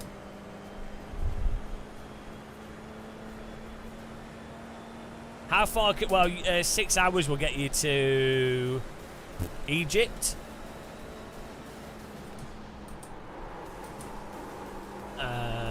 Crete. No, it's like Greece is like 4 hours. Turkey's like 4.5, 5 hours. So yeah, basically Egypt is 6 hours.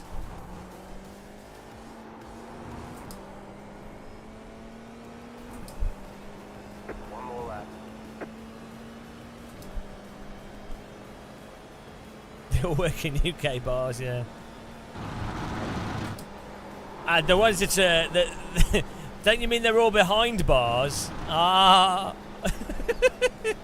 the old convict jokes. Oh dear, that's terrible. All the Australians work in Walkabout. I think Walkabout went out of business. What was it? But Boomerang and Walkabout, they were the student bars in the town that everyone went to for a cheap drink. Isn't it weird how promoted alcoholism is for students? Yeah, I used to go there for, it was beer and a burger for $4.99. Well good. And they had like kangaroo burger. And you got nice chips and a little bit of salad. $4.99 for a beer and a burger. That ain't happening these days. I mean, you're not even getting a McDonald's for that price. That was only like 15 years ago as well.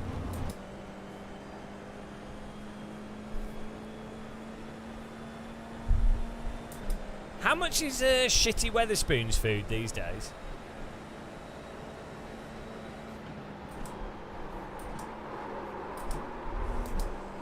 Is it still $4.99? Do they still do that? Oh dear. They must lose money on that.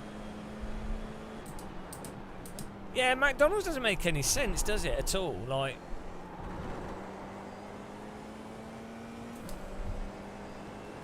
I think the problem McDonald's has is that they have the same price for every single location. I do need a cup of tea. It's over. So the problem is their prices. I'm pretty sure that's the case. Let's have a look.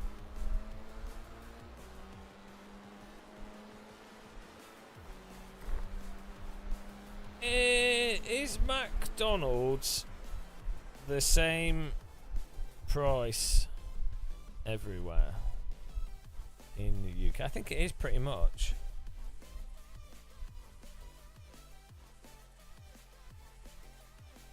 I know they do vary. I know they do have different prices. Okay. London McDonald's price versus Newcastle. Why, man? Howie, hey Pete, Howie, nee spending £5 for a burger? Howie, that's twice as much as Mitro. Oh dear, any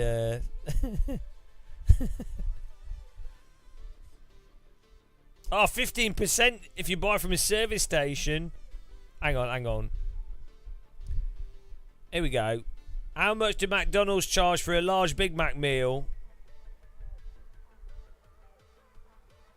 40p for Newcastle, 10p. This is a service station, bro. I want to know. Outside of the city centre. No, this is all service station prices. Hang on, did I forget to put... Oh, it's fixed that up. Howie! Did we do a new prediction? Guys, this was the old one, wasn't it? Or did I do a new one? Guys, do I need to do a new prediction? I'm doing a new prediction. I'm just going to do a new one quickly. I'm deleting this one. Delete. We're doing a new prediction. You ready? Oh, shit. New prediction inbound. Start prediction. 20 or more iRating. 2 minutes. Go! Get your prediction in. Ding, ding, ding. Prediction up. Ding, ding, ding. Prediction alarm. ImSim. Hello, ImSim. From Portugal. Who is it? Who is it at ImSim? Who's representing ImSim in the chat? ImSim. They're in the sim.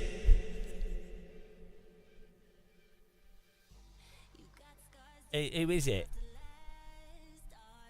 Abrigado. Francisco. Hello. And that's not how you say your name, is it? Shit, how do you say your name? Is that right? I always say everyone's name wrong in Portugal. I'm sorry. I'm too stupid. Thick brick that can't pronounce people's names. It's competitive out there. Head down, stay sharp. Here we go. This race is sponsored by ImSim. Perfect starter sim rigs. Check out ImSim Talento pedals, guys, if you haven't. Check out Random Call Signs video on their new sim rig. Here we go. They've got an absolutely sexy sim rig. Green, green, green. Sold! Right, here we go. Whoa, we're about to die. Curse of the ImSim. I've been salted codded. Left side. Here comes the cod assault. Fucking hell. Alright, mate. Keep to the right. Someone doesn't look before they turn. Still there. This guy. Stay on the right.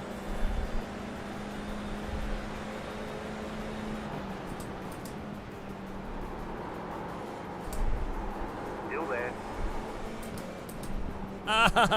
He's stuck on the outside. Unlucky. Deal with it.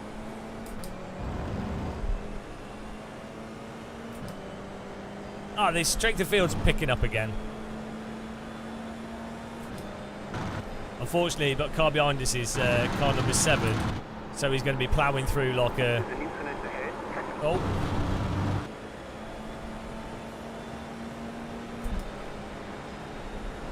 Right side. Clear. Ah. Go right. There's an incident behind. Right, guys, lap 1 replay. He just drove into the cars. I went to go pass on the left, saw the guy rejoining and went, actually, let's not do that. That's surely that's death.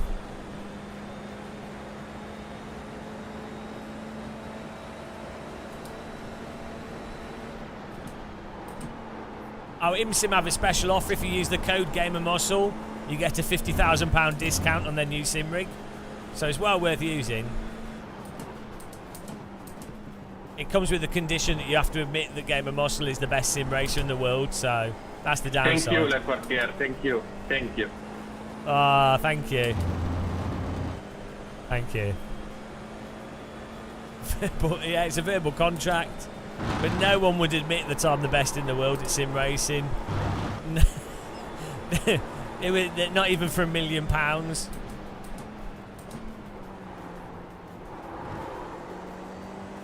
Yeah, the sim rig's free, but 50k shipping charge. That's how the Portuguese get you. They're shifty like that. Can you imagine? What's a bargain? I didn't buy anything. The shipping. The old eBay tricks coming into play.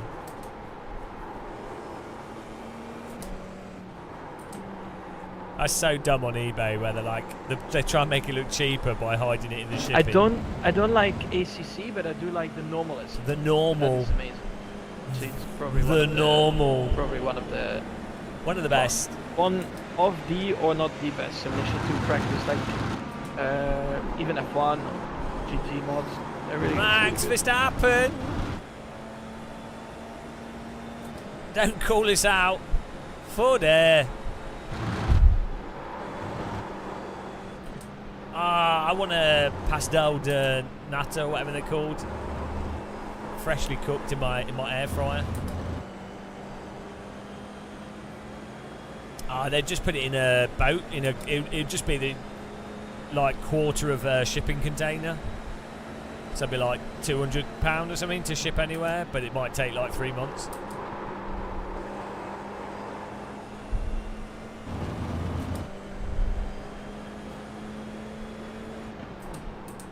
Yeah, I mean, I often get offered Ferraris, Porsches, but I have to turn them down due to the shipping fees. You know how it is.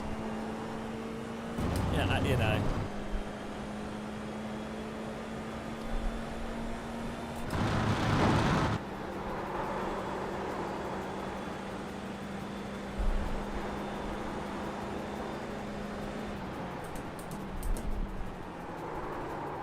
Left side. Keep to the right. Clear. Right side. Oh, what a move! Keep to the left. He's using Assetto branded car. He just got Mozered.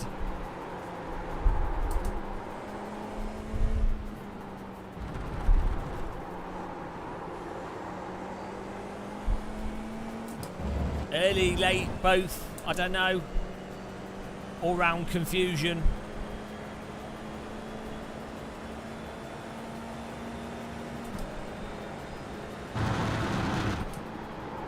The last 4 days I had such bad insomnia and headaches and stuff. Well, but before the VR I was having really bad headaches. Weirdly, I think the VR's actually the VR seemed to have cleared up the migraine, bizarrely. But yeah, I had like really bad insomnia, so just there's an incident behind. Feel all right today actually, which is nice. When you know if you have insomnia and like let's shit the bed, you just feel dead. You just feel dead for days. So. Car on your left. Mate. There, hold your line. Clear. Goes for the send when his miles back. Lucas, it's not Christmas. The car in C1. Sledge. Santa Claus in his sledge. 739. You're in the top 10.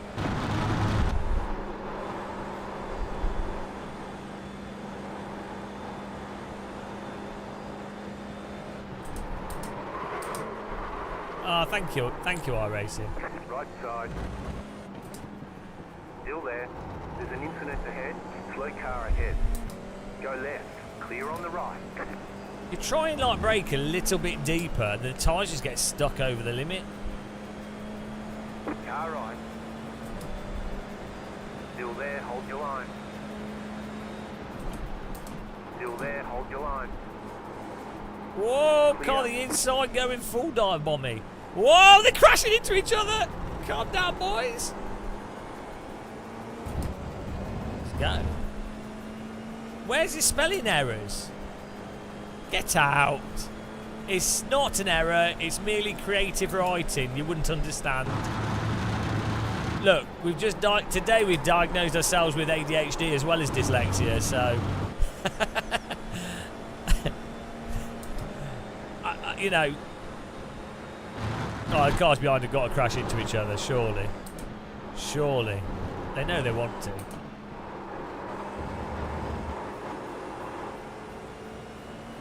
Wordsmithing, exactly.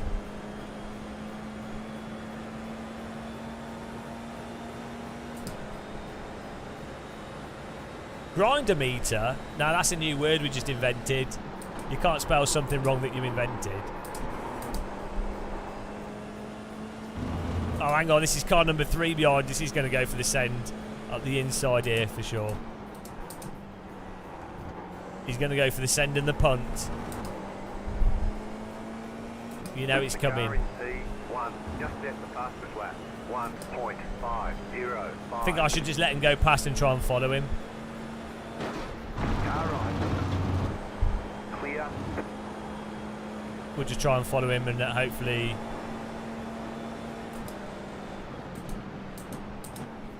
the car behind us, we can escape him, follow this guy onto the tail of the next cars in front of us.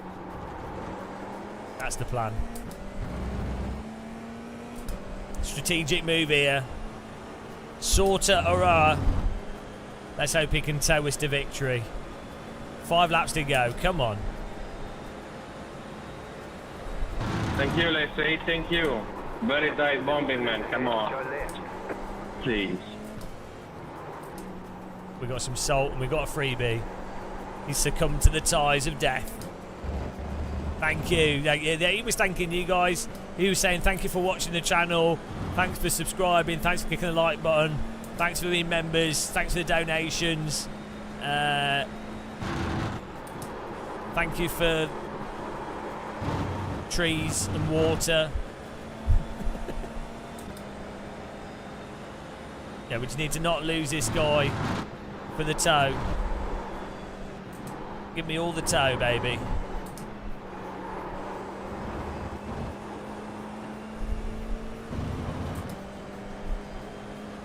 What? We're losing the tow. No, link cable's alright. The Oculus have done an update which has messed up the Oculus.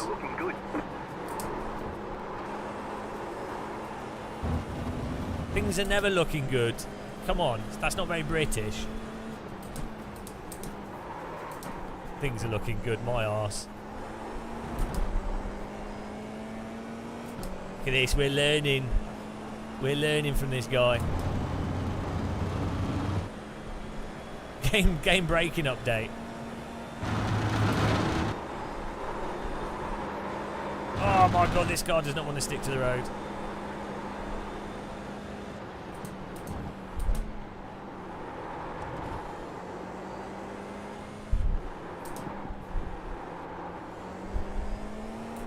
Wow, look at that. Car's a bit unhinged, but a lot better. It's still good. Like you still, the link thing only really matters to me because I use Oculus Mirror to capture the stream. If you were using the headset yourself, you might as well use like virtual desktop or wireless or Steam Link. I mean, the link cable's nice because it's lower latency and it charges, but virtual desktop works really well, so you could just use that. If you know. The only downside of that is it's ideally you need the router in the same room as your computer, but yeah.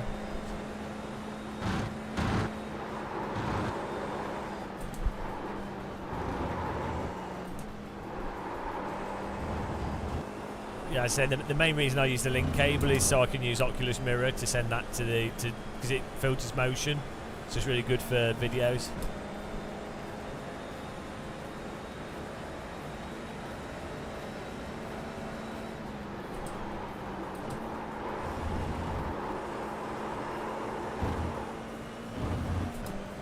Oh, you're joking! You've got to slow down and give up that time.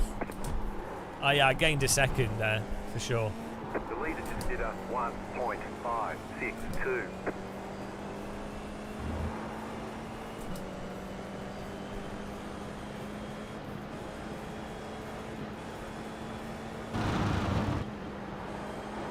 There we go. Bloody hell. Stupid penalty. I gained like a fraction of a second and it's just punished me the equivalent of like 5 seconds or 2 seconds.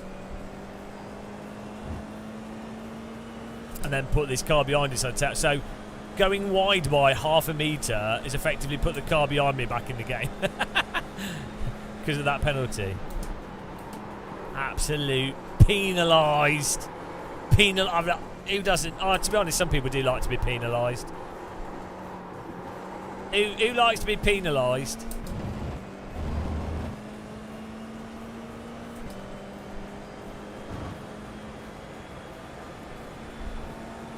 You don't need Wi-Fi 6. If Wi-Fi 6 will allow you to do higher quality over Wi-Fi, but Wi-Fi 5 you can still get like 200 megabits.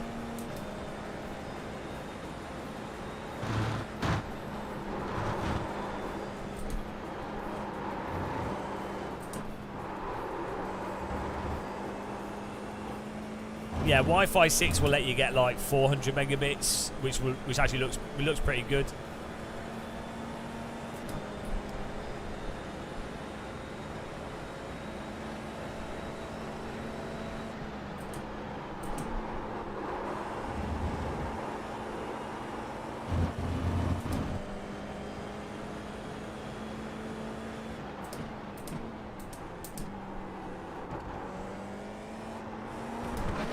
Sausage!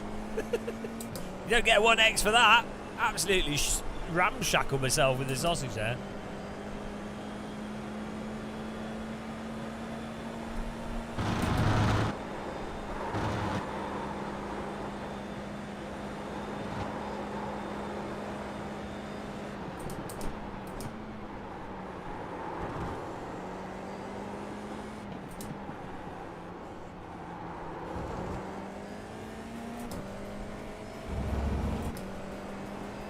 DD girls like to, yeah, she loves to be penalised.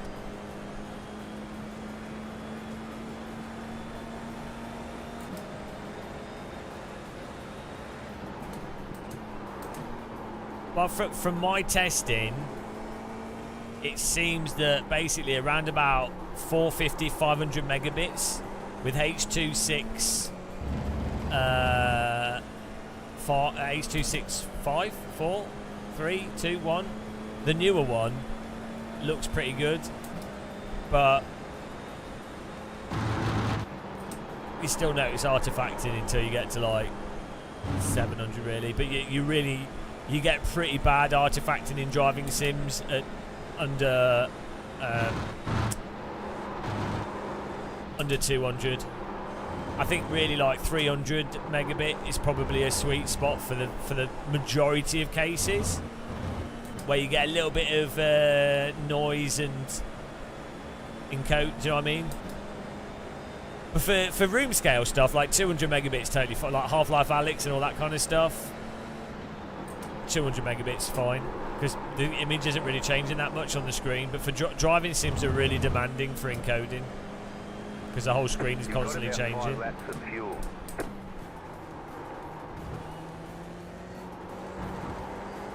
I don't know, they have a fixed setup, so it's whatever they use on their fixed setup.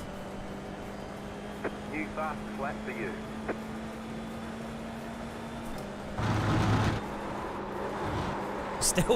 We're still 2 seconds off the pace, which would be a lot faster.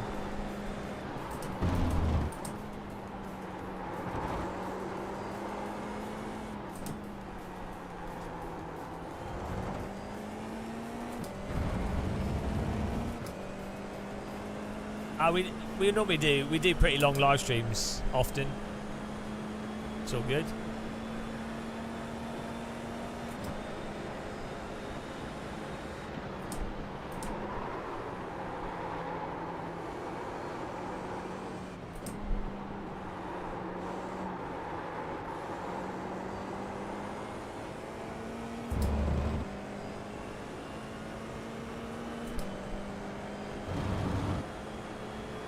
Yeah, it'll be in driving games if you have lots of trees or the track details quite high.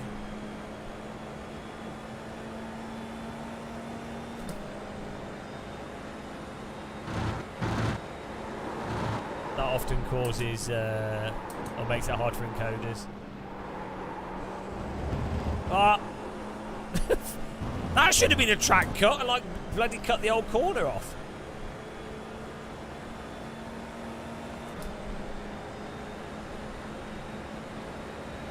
Car on your left. Still there. Clear.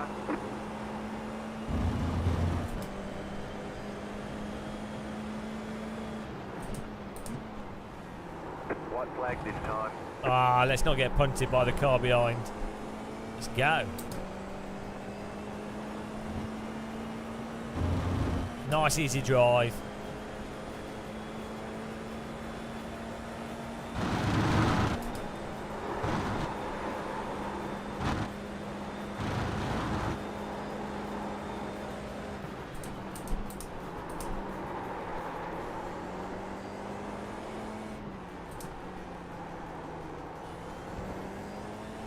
This corner is a bad one for me. Like, I always mess it up. Hopefully there's a crash up front and we get even more. We're getting plus 17 here. I'm hungry though. We had a pizza earlier. Probably do with eating something else.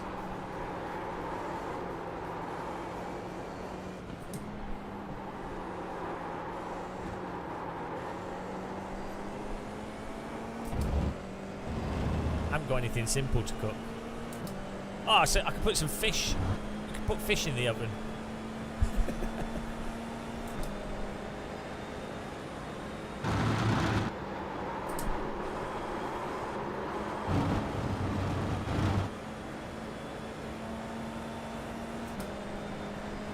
Yeah, I always squeeze my wheel with my left hand.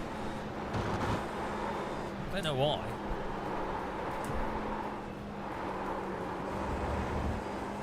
Oh, I'm going to be hugging the inside here.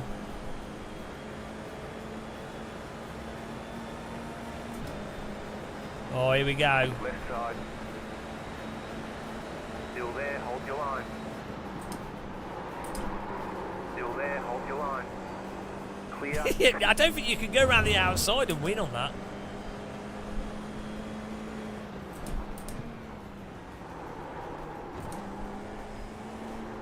You really should be able to.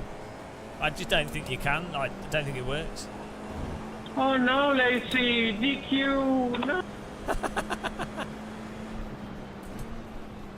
Alright, there's checkered flag. Do we gain a place due to a DQ? Great job. Hang You on. did really It says well. nine here. What happened? Oh, I don't have any breakfast, fry up. Yeah, good racing, good fun.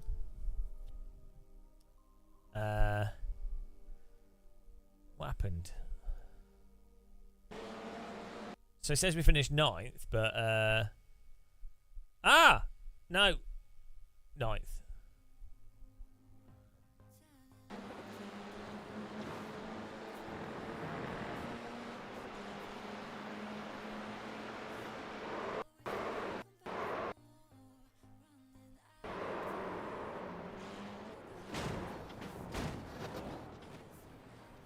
Yeah. Did he get a DQ for that? This guy.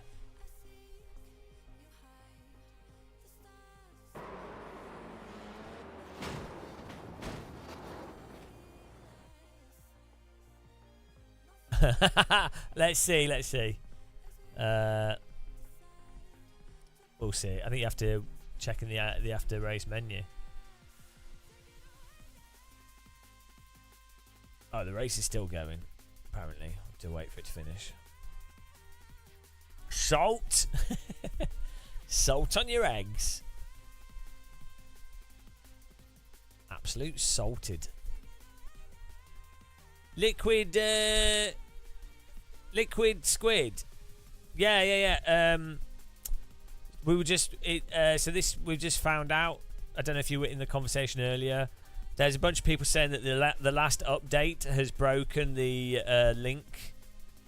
If you link cable settings at over 200, it doesn't work because the updates messed it up.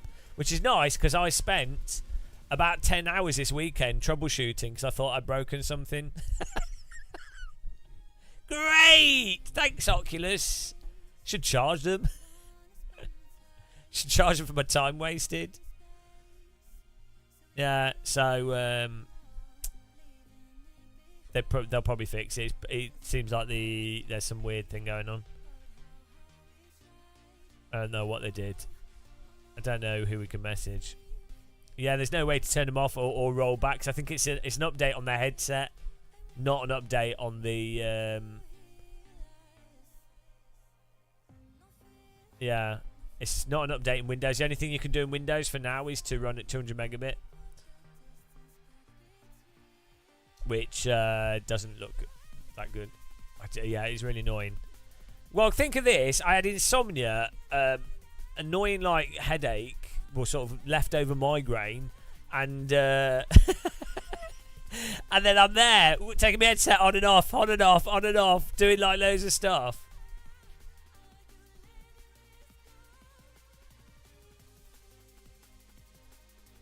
Yeah, I think you need a Meta account. You might be able to do it without one. I don't know. We got plus 17. Where did we finish? No, I know we didn't gain it. There wasn't a DQ. Plus 17. Choose outcome. Gain 20 or more. Nished. 9. Nay. No, not 20. I kind of feel like doing another one.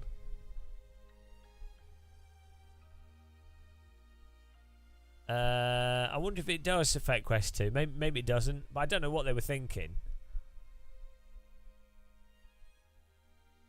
Right, let's keep doing them. We're moving up. Yeah, it's not really connected to Facebook.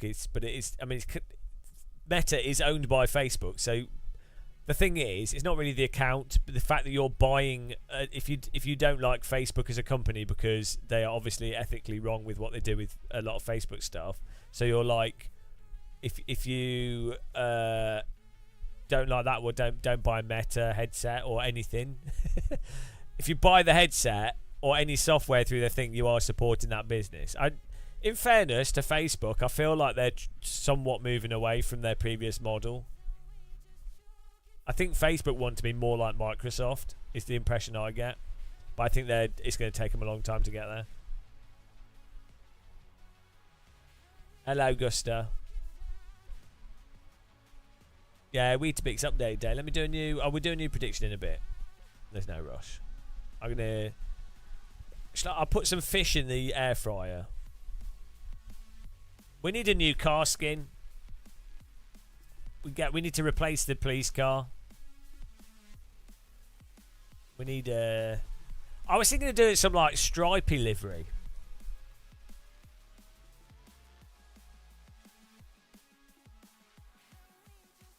Yeah, no, that's the thing. Like, I don't like Facebook at all. I don't.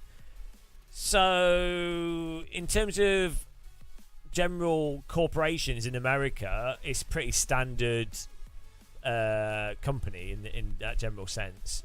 The problem with Facebook is, there's no difference between. I wouldn't say there's a difference between Facebook, Google, any of these megacorp American companies. They're basically the same sort of thing. But the problem with Facebook, like, I have Facebook accounts and stuff, but like I just don't use it, and I don't think so. Those sorts of social networks, I just don't think they're. I think they make so it's like Twitter and that. I think they make sense as a business thing of, here's a new product. This is what we're doing. Here's our post. I don't think they're good as social tools. So whereas I think WhatsApp, for example, is great as a social tool. You like add people you know. That's owned by Facebook as well. But you're messaging people directly that you know. It's not like a popularity contest of who can say the most moronic thing, and then who can like misconstrue and strawman that point, and then post another post, and then do you know what I mean? That's the problem with Reddit. Well, Reddit's probably the least worst, but it's still stupid. But that's the big problem with Facebook and Twitter, Yeah, we're still going, Ben. That they are just like garbage. Do you know what I mean? All they do is promote shit because of the way that the most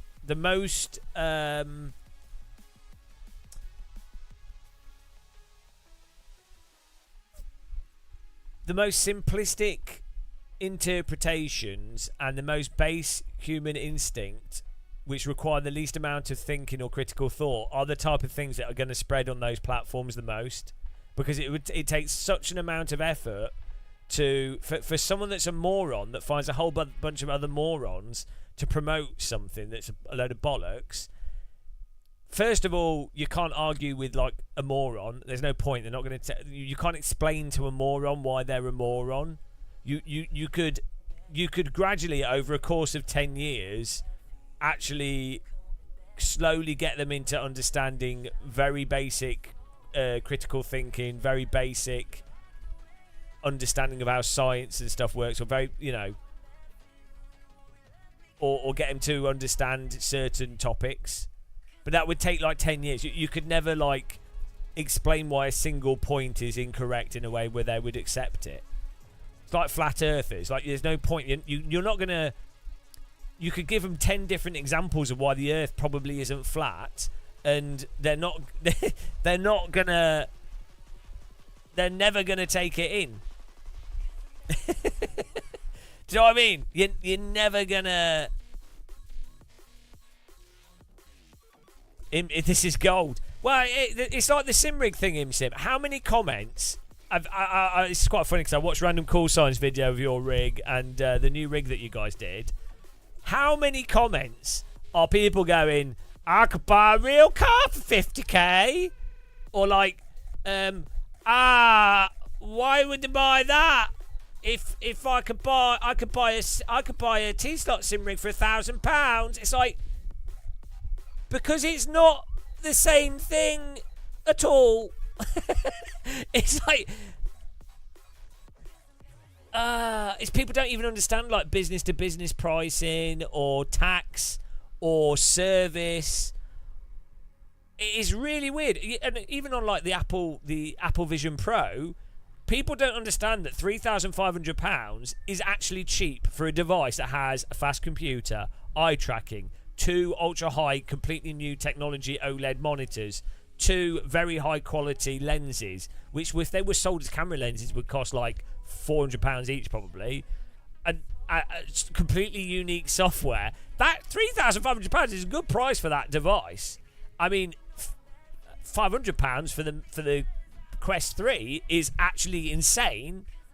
10 high resolution cameras, completely novel pass-through video technology, LiDAR that's on a quality level. You could walk around a racetrack and scan a track to a resolution that previously would have cost you 20k for staff and vehicle and everything, but like 20k to drive around a track and scan it with a mounted vehicle scanner. You could do that to a very high quality that could be good enough to produce iRacing quality tracks with a Vision Pro or some of the Apple devices that use LiDAR. Like, it wouldn't be as accurate, it wouldn't be quite the same. They've got their own process, don't get me wrong. But yeah, people, as I say though, it's partly Dunning-Kruger of like, if you don't know something, you're less likely to be aware that you don't know stuff. But yeah, what can you say? Are you gonna, if you explain that to someone? I mean, you could itemize stuff, but the only way they would understand, they wouldn't make the comment in the first place if they understood it. And then if you explain it, they're either going to take it on board and go, "Oh yeah, fair point." But typically, the type of people that are like flat earthers and stuff are not going to go, "Oh yeah, actually, maybe I didn't really consider it." They're going to just stick. They're going to want to stick to what they've said, aren't they? Oh dear, flat Earth. So anyway, Twitter is like heaven for those people because you can't ever reply to anything in a detailed way anyway, and a lie travels 10 times faster than the truth. So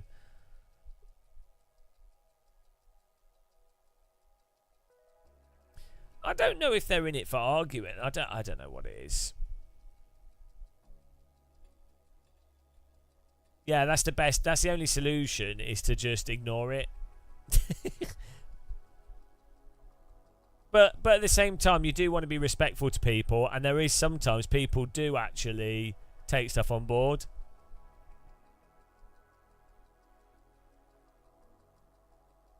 Stephen Tunstall. Yeah, don't get me wrong. I actually think the Apple Vision Pro is a bit of a stupid device in many ways.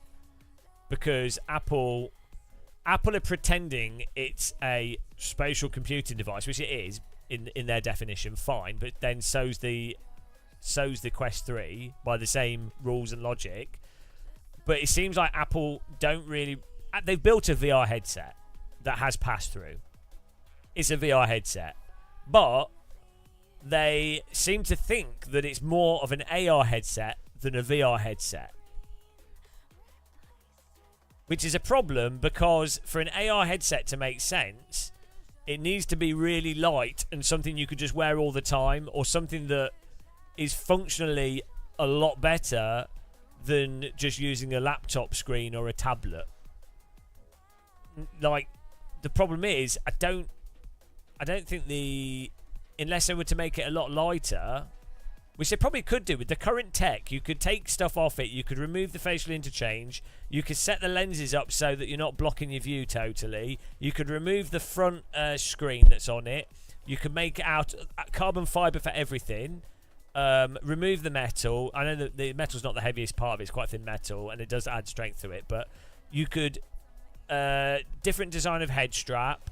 The headphones are shit on it, absolute mess up of that. Everyone is going to be able to hear. If it's an AR device, why would you want everybody around you to be able to hear all the audio? What you want is over-ear audio, like the Index has, where you can hear it pretty much almost entirely. No one else can really hear it, or some other solution. It's not. If you actually think about it critically, it's a pretty stupid device for what it's supposed to be used for. And also, I don't think it's waterproof. So how are you meant to use it outside reliably? If you're using it as a computing device for your MacBook or something, as a multiple screens and stuff, or even in and of itself, well, you're presumably going to need to use a keyboard eventually, because it's just too slow. Even if you use eye tracking, what sort of stuff are you going to do on it with the hand keyboard shit? It just doesn't make any sense. It would make sense as a VR media consumption device, but then as a media consumption device, it has the pancake lenses, which have like weird ghosting and stuff, and then it has smear. So it doesn't make sense. If you actually think about it properly, it's basically a crippled VR headset. But it's got the features there for Apple to develop on AR, and so that it makes sense for Apple. It makes sense as Apple have something to target and they can work on it, and they've got a few thousand beta testers.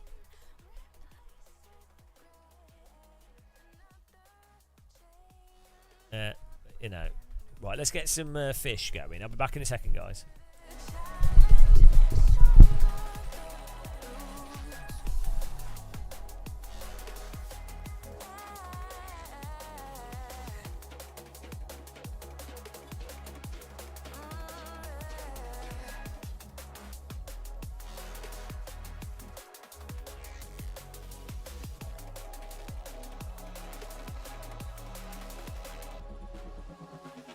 My feet in the sand and I'm waiting.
control.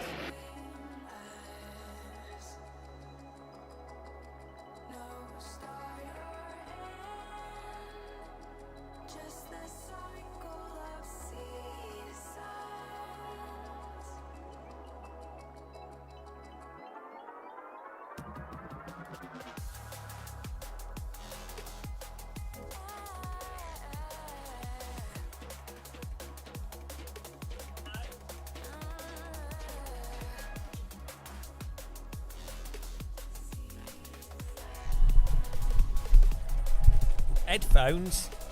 I'm using Sennheiser 599s. Really good. And I have some. Actually, I need to order some replacement. These. I'm a Sennheiser fanboy. These are 559s. I need to order replacement earpads. Sennheiser's awesome. They're really comfortable, and they have really good they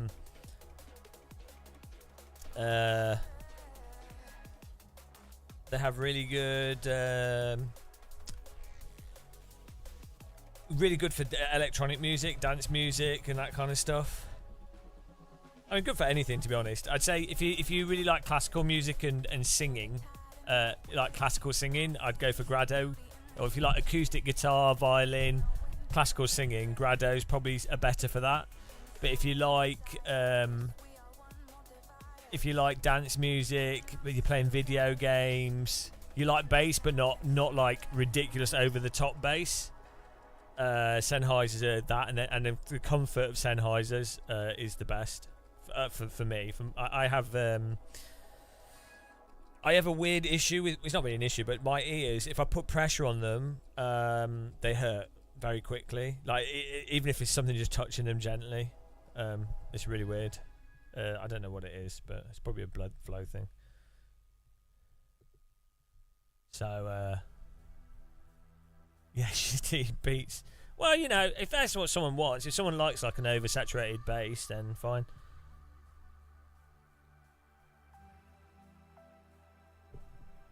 Yeah, it's 559.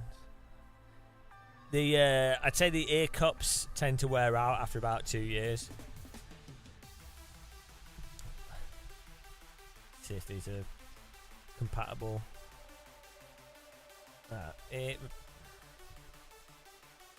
559 replacement ear pads.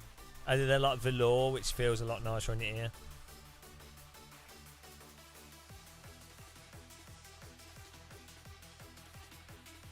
Oh, they got gel ear pads. Oh, yeah, it's really hard to find high quality velour. Oh, here we go.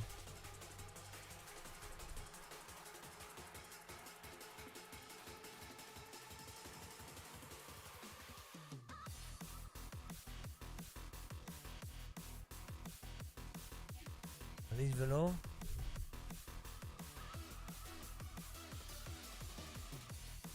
What is velour? You've got like velvet, you've got velour.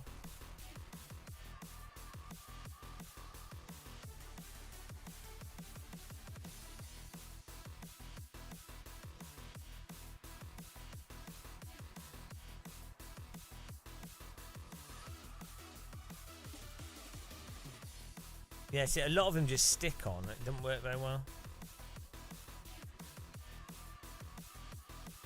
It's surprisingly hard to find good quality.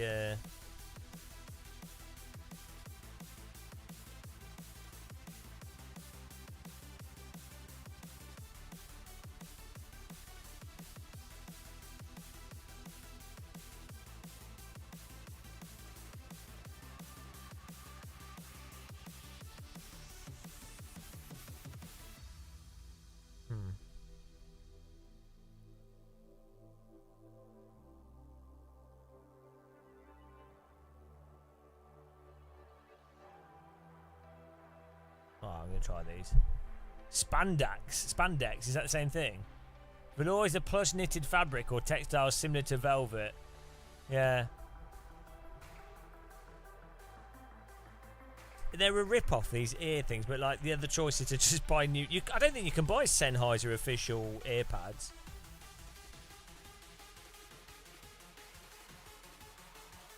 Right, let's get these. £17. Christ almighty.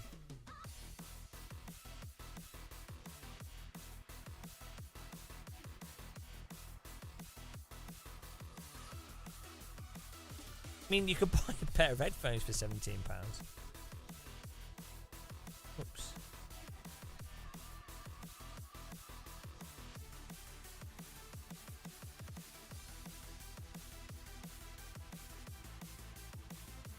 Oh, are they actually gel though? Oh shit! Should I try? I just saw them. I'm just buying them now on my phone. Are they good quality? Are they really nice quality, the gel ones? Should I get those, or should I buy the cheaper ones? I'll get the gel ones. Are they good? Use my Amazon link, guys, when you buy shit. You can buy anything with it.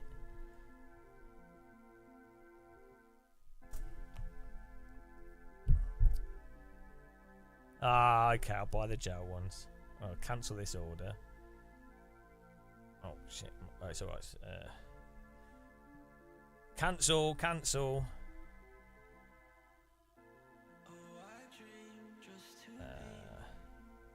order.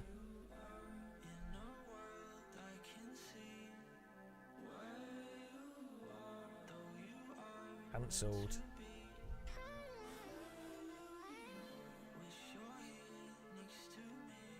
These better, the gel ones, £22. Solwit. Was it those? Solwit. Oh, black gold. What's this about? Gold cooling gel. Oh, the edges are black. Black lamb? What? Oh, it's leather.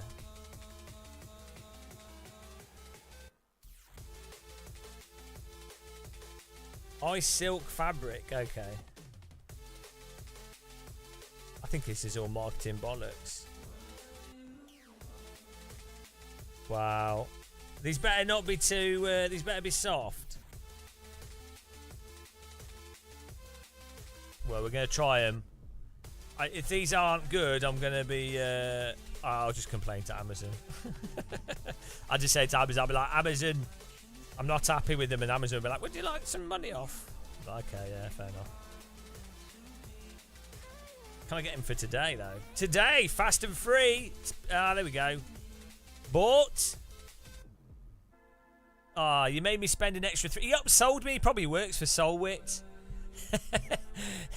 Stephen Tunstall's Solwit's biggest affiliate seller. Can't trust him.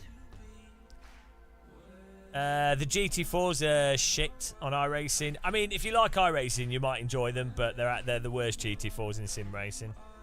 That's my review. They're so bad. I mean, I think the GT3s in iRacing are terrible as well. So, but if you enjoy the iRacing GT3s, then you might enjoy the GT4s. So, but if you enjoy like actual physics of cars, if you enjoy actually driving, then no. Then you go. If you like AC, then no, you'll hate them. But if you like how iRacing drives, then yeah, you probably like the GT4s. It's just as bad as everything else. They drive like a sledge. My thoughts of what? Oh, of these earpads. Yeah. Yeah, the Formula Ford is less worse. The force feedback's still complete shit compared to like AC and R-Factor 2. But yeah, you can drive them. Same with the F4 car, but like, it depends on what scale. If you're talking about what you'd expect from a sim 15 years ago, yeah. But if you're talking about what you'd expect from a sim in 2024, given that, you know... Do you see what I mean? Yeah, if you like listening to tyres to know whether you're braking too hard, fine. You can have fun racing in it, and it's entertaining, but the physics are absolutely terrible. Absolutely awful. You cannot drive like a car. So, but you can still have fun as a game. As I say, iRacing is a really good. It's a Simcade title. Saying that's controversial because people have been brainwashed, but you have to drive iRacing as much in an arcadey way as you would Forza, Automobilista 2, you know, other F1 2023. iRacing Simcade. That'll really trigger people, but that's the truth. So I'm not even saying that as a troll. I should do a video. Genuinely, 100%, not joking. If someone was going to call F1 23 or Automobilista 2 Simcade, you have to admit that iRacing is Simcade because the tyres don't work like R Factor 2 or R Factor 1, Live for Speed, AC. Like the tyres do not. The tyres in iRacing require you to chronically underdrive and not balance the car at the limit. It's as arbitrary as a full-on Simcade title. It's not Simcade under the limit. It's really good under the limit. But as soon as you get onto the limit, it's pure Simcade, which is a problem because you race. When you're trying to go as fast as possible, you are driving your balance on the limit.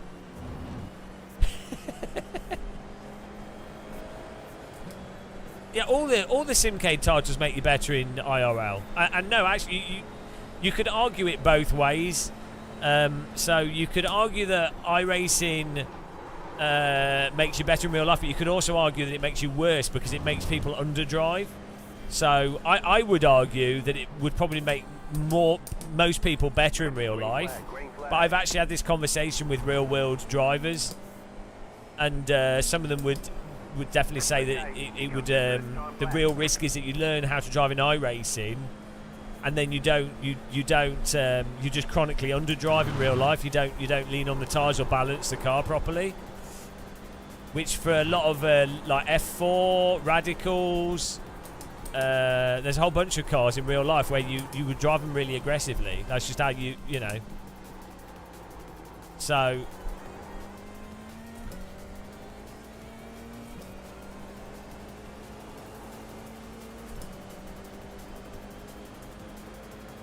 do I drop? Well, I don't play iRacing that seriously, so to be fair, my actual skill level in iRacing is probably like 3.2k iRating. I mean, it depends what you mean by that, though. Like iRacing is just a hot lapping simulator, basically. If you hot lap so that you're at X pace on the track, and then you just do lots of races, you will get iRacing because, and you don't race people, you will gain iRating because on average you will beat the other people that are a slower pace. Because you can just do so many races. It just comes down to lap time on average. Which that's kind of what would happen with everything, to be honest.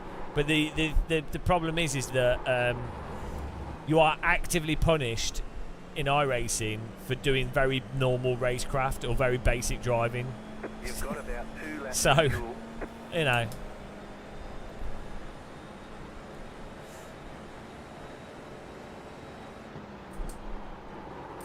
It's entertaining though, so that's all that really matters for a video game.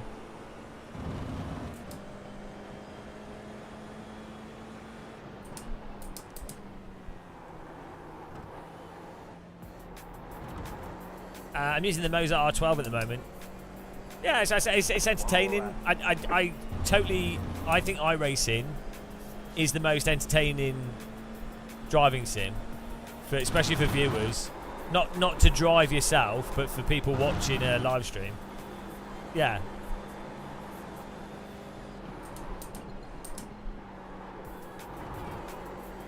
And the crashes look good in it.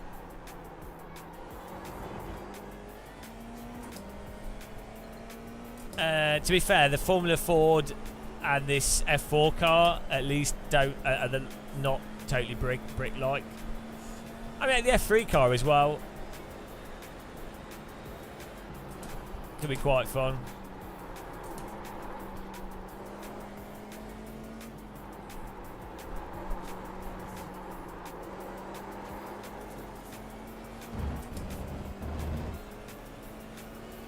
I think they don't want the hassle, and LFM doesn't want it to be toxic. It's just for chat.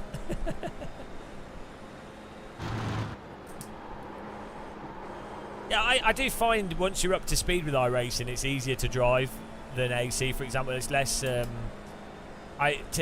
me to be quick in AC, I have to really concentrate. Even when I've done a lot of practice at a track, I'm having to be really active on the steering, the braking, and the accelerator to try and get the most out of it, like balancing the car. And that's very tiring. Whereas in iRacing, because it's all about brake, turn, single move, and not actively balancing the car, any active balancing in iRacing is just outright slower all the time. So that means that you're actually better off approaching it like a bobsled, which is much more relaxing once you know what you're doing. A lot easier in many ways, unless you're at like esports level. But at like at lower level, like if you're a second or two off the pace, you know, it's a lot easier. Esports level is a whole nother thing. That's insane. Like those guys that manage to drive 0.2 off actual alien pace consistently without making any mistakes ever, or very few mistakes, and you know, with other drivers really pressuring them all the time. That's insane. that's a whole nother thing. That's just insanity. We've got a few wheelbases. We've had this Moza R12 because I was putting it through its paces, and after this Moza R12 we're going to do we're going to go to the Fanatec Club Sport wheelbase.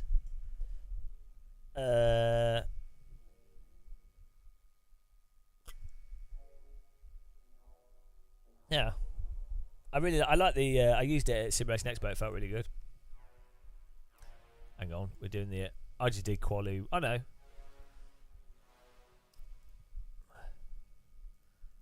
I'm gonna put 16 litres in.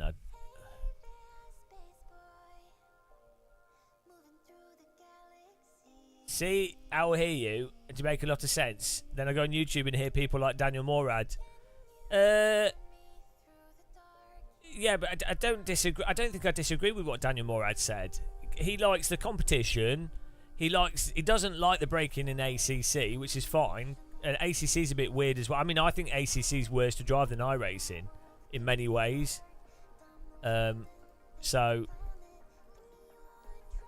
yeah, you know, I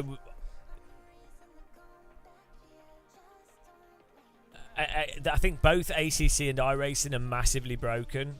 I mean, all sims are broken in different ways, but I think only AC, R-Factor 2 and AC, I think let you drive in a fairly natural way.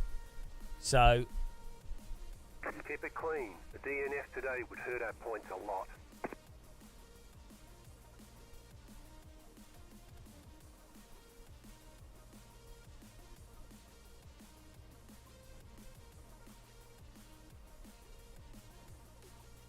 You should Good luck, everyone.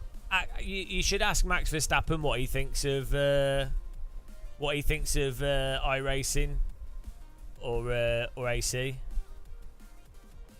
Yeah, because I hated it since it came out because it's always had like broken force feedback and broken physics at the limit. There's no depth. I don't like. Oh, there he goes again. I do like the normal Assetto. That is amazing. So it's probably one of the one of the or not the best simulation to practice, like even F1 or GT mods. It's really good. Car on your left. Fuck. Still there, hold your line. Okay. Whoa! Left side. Someone doesn't care. Or he did. Oh, it's Red Bull livery.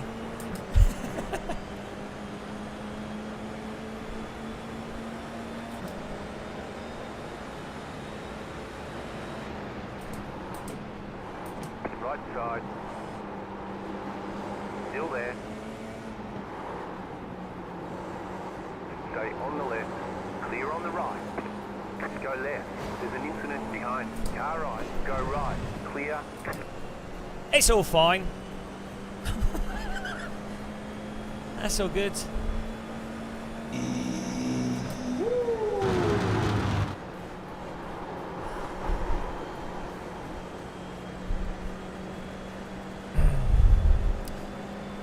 Now my heart rate can go up a little bit. What on earth was that? I made the right choice. I don't know how. I like, it felt like every choice there was the wrong choice, but like I was waiting for the crash. A nice one, Phoebe. You'll enjoy it. You can't really go wrong. I don't know how we got through that. Number 9. It was obviously intentional, pure skill. Number 9, you almost took out a bunch of us at the start, man. Careful. We'll probably get taken out by the Red Bull behind us, though. So, oh well.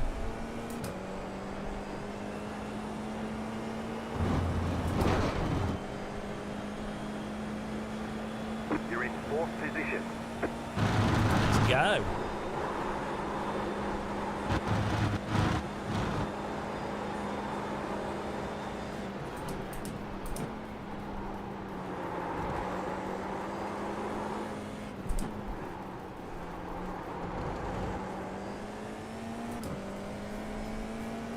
Yeah, the QR2 is nice and satisfying in that it just, like the Moza quick release and the Sim Magic and even the Assetto quick release, they're all really nice.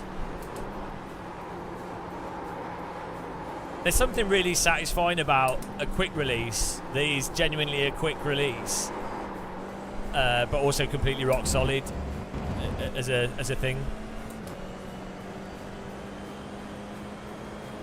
It's well worth getting.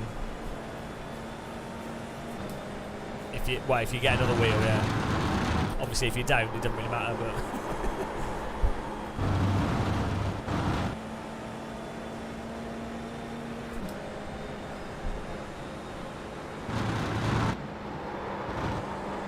so, yeah, I quite like Fanatec stuff. I know they've had problems with shipping and their service and stuff, and I think the company's grown too quickly with them without them expanding parts of their staff quick enough, you know. So they've had issues. I mean, I'm a total shill, so I'm biased because I know people at Fanatec. I like some of the people that work at the company. I've known them for like 5 or 6 years. They've taken me to Formula 1 races. They've driven me around Spa in a van before the 24-hour race, so you know I'm obviously compromised. I did buy Fanatec stuff before that, you know, in my defence, but yeah, I'm not gonna, like, if you know, this is a problem I have, is that I know people at a lot of the sim companies and I like them, to be honest, you know, so I'm obviously gonna look at stuff from a different perspective than an average customer. Right, also being a YouTuber, I make money out of doing videos and reviews. You know, you're never going to get like no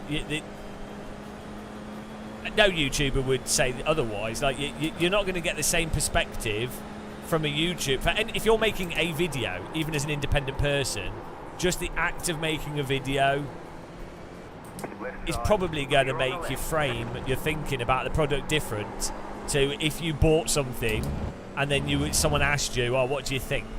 And someone that's just bought something is going to have like a bias as well.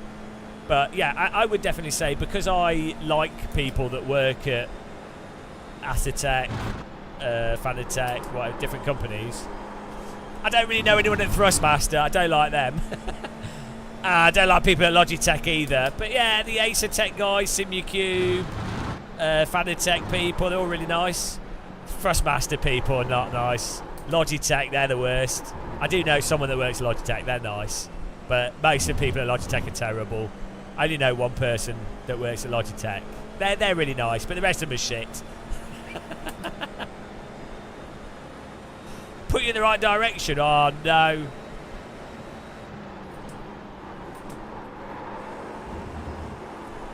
I do think that the weird thing with Fanatec is,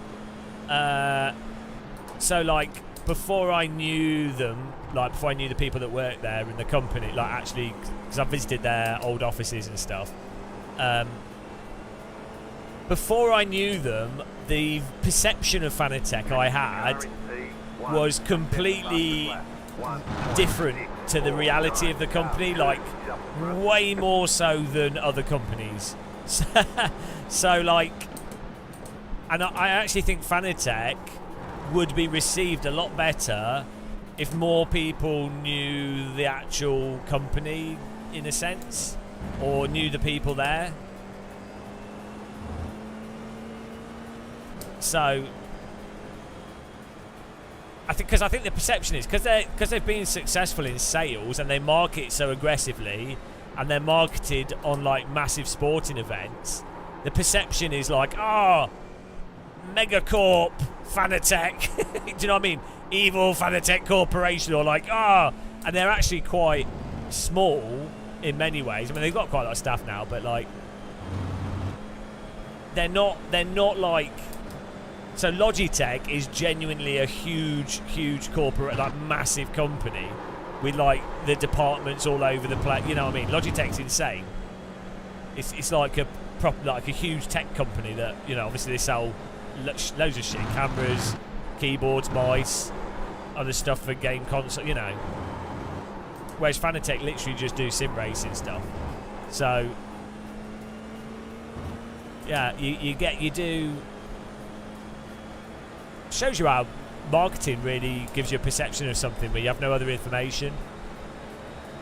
It's like how people think the UK is a nice place. I keep bumping into people in Europe that are like, oh, I'd really like to move to the UK. I'm like, yeah. I mean, it's not the worst place, and there are good parts to the UK, like every country. And there are lots of nice people in the UK, but I wouldn't move to the UK as a young European. You'd be stupid. Oh, you get acid thrown in your face now. It's even more fun than being stabbed. It's like a stabbing that lasts.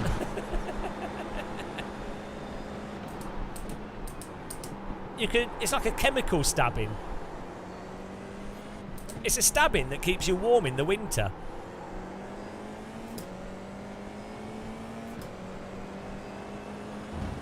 A liquid stabbing. Trust the Brits to innovate. Right side. Cup of tea and a chemical attack. Come to London. Clear on the right. Oh, and you guys think I'm talking about acid attacks. I'm just talking about eating your average, eating in Wetherspoons. Cup of tea and a chemical attack. That is your average Wetherspoons curry.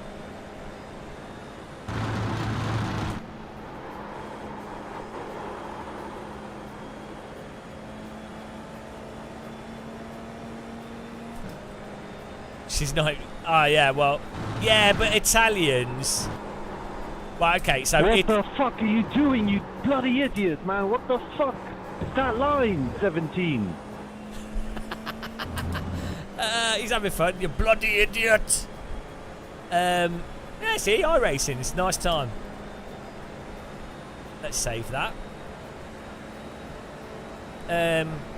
I noticed I've only been to Italy twice. You are an absolute cunt. Honestly, I've never worse driver than you, man. Mate, you just ran straight at the back of me. Learn to drive. Oh, I learned to drive.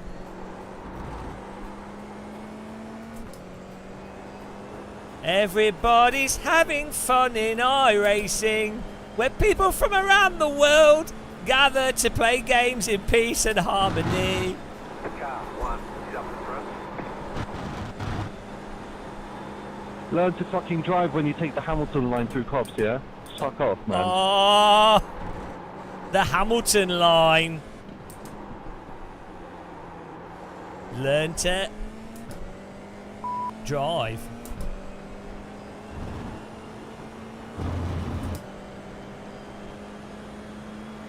Tonight on Happy iRacers.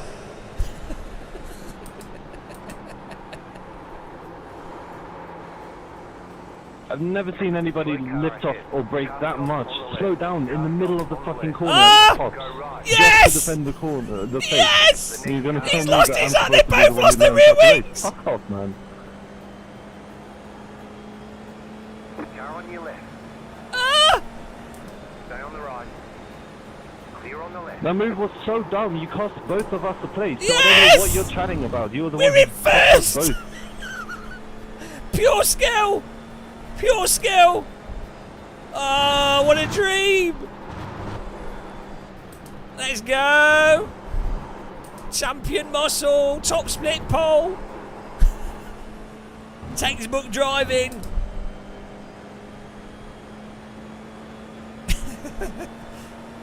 On skill alone. Car on your left. Still there, hold your line.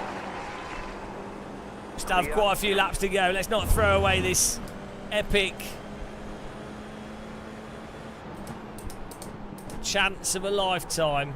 First ever F4 Silverstone race possibility. Please don't pump me. It's a Red Bull behind us. Clear on the left. The punt is real. Okay, you are the leader. Still there, hold your line. Let's just let him go in front and try and stay with him. So, because we don't want the cars behind to catch. So, let's hope he's got a good pace.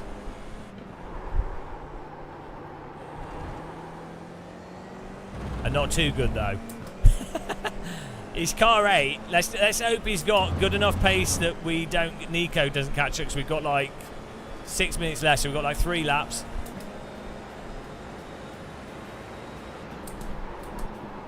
We just need to stay behind him and then overtake him on the final lap.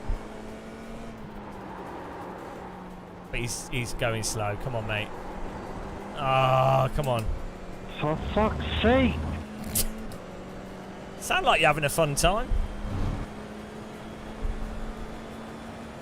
Mate, I literally tried to go round the outside, giving so much space, and this guy just goes deep and straight into me and into my fucking wheel. What is up with these people? It's iRacing. It's iRacing. champion of the ninjas. Oh, thank you, Unlucky Vader. You embrace the pain. You could either buy a leather gimp suit and whip yourself, or you can play iRacing. iRacing is more expensive, but it's even more painful. Shit, Nico's catching us. Christian, I'm not attacking you until we get to the final lap, because I just want to keep a gap. So let's just go.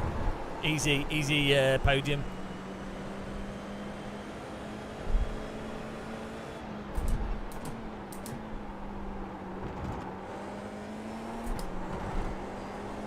I mean, you're probably faster than me anyway, so.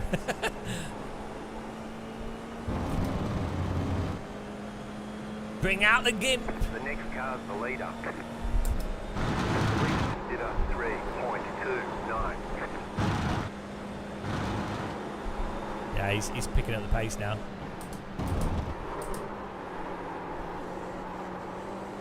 You have about 5 laps of fuel left. I think this is better, just rather than me battling him and then Nico coming in.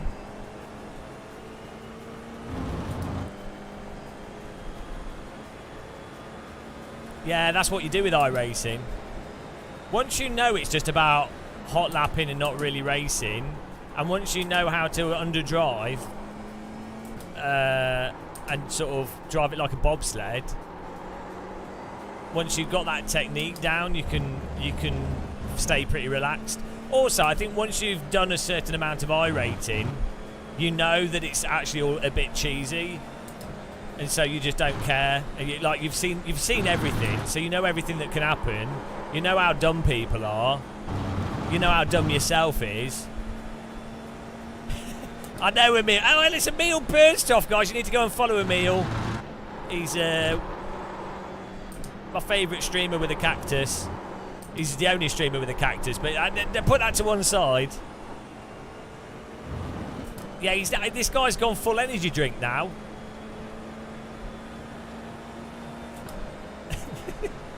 Yeah, who's following Emil? Emil Bernstorff. I'm putting the pressure on. Emil, race strategist Emil Bernstorff has told us that we need to up the pressure. James, this is Emil. The sponsors want to see a victory. Don't worry. I plug the kettle back in. The kettle gets plugged in for the final lap.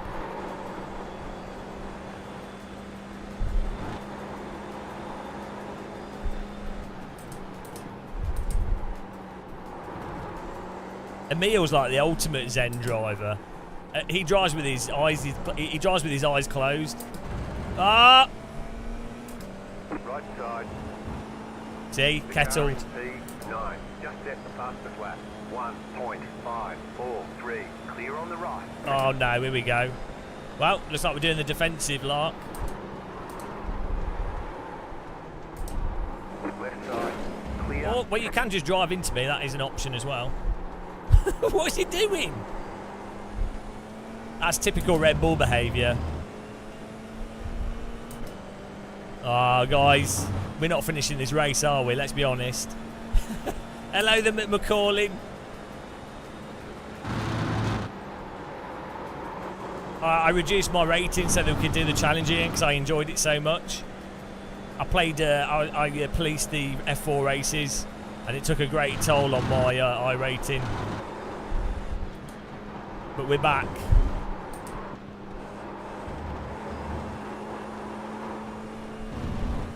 We're channeling the Bernstorff.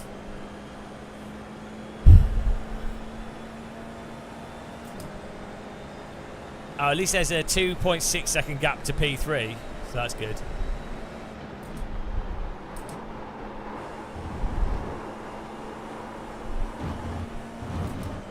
Oh, final lap's gonna be a spicy one, guys. Fasten your nipples. Glue them together. Last lap. Get ready for some white lining.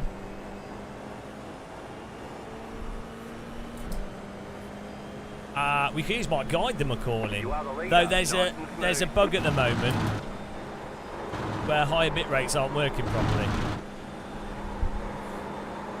So hopefully they fix that.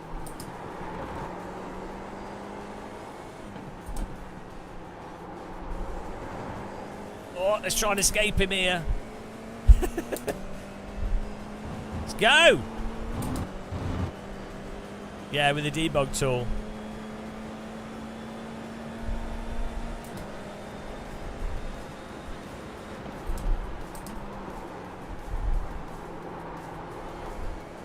Oh, I think he's waiting for the final corner lunge. I'm going to park my car on the apex. Oh, guys. Is it going to be a dreamy win or a sacrilegious bin? I think the bin. I think it's going to be a bin. You never survive a Red Bull behind you, do you? In the history of iRacing, nobody's survived a Red Bull. The old Red Bull in the bottom, he's a bit slow through there, unless he's creating a gap to go for the draft.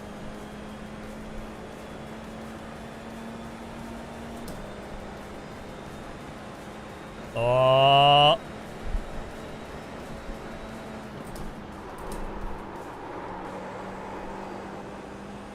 Get ready for some white lining. Car right. Keep to the left. Clear. Woo! He drove into me. We survived it though. Car in the bomb. Lots of fun. P1. Ah, 76 I rating. Oh, what a drive, guys. A sensational win, all from raw pace on the track and not to do with anyone crashing. I think Nico has been a bit kind to us there.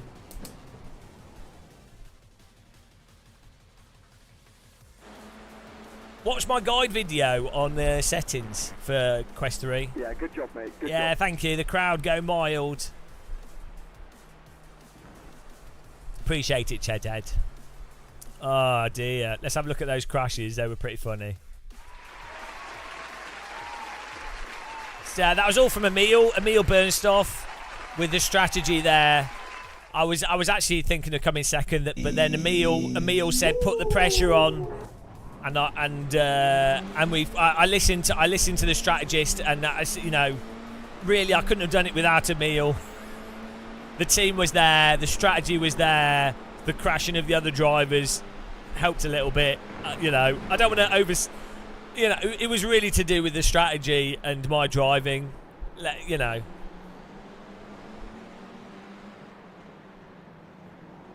Yeah, there was a lot of salt in this. Oh, it was a beautiful drive, though. Textbook. Oh, what was this? Oh, yes, this was it. This was the decisive. This was the decisive moment of the race.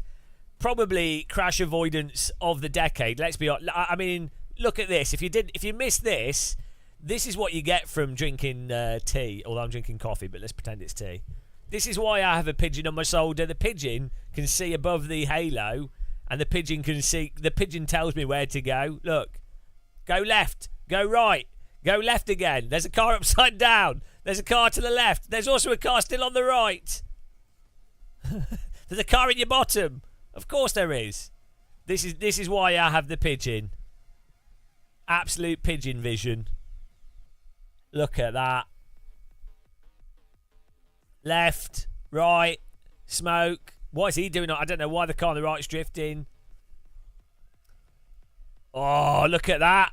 Woo! Over his nose cone. That could have been risky. I thought this guy was going to rotate around, so I did more space here. Probably gave this guy a heart attack. It was all calculated by me.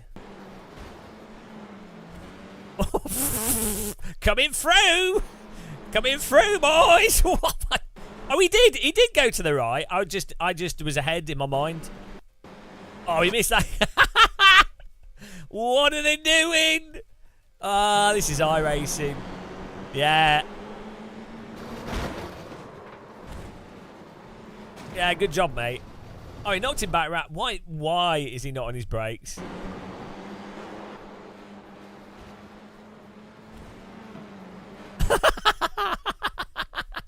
iRacing, guys. iRacing. I don't get better than this. I mean, to be fair, this is entertaining. You know, you just don't get stuff like this in other sims. This is where it... Look, I mean, look, this guy... Just imagine being Andre Odin the second. That's his name. You can't see it. He's having a nice day. He's having a fun race. He's seen a crash. He's like, I'm out of the way. I'm going to get some places. I've got plenty of space in front of me.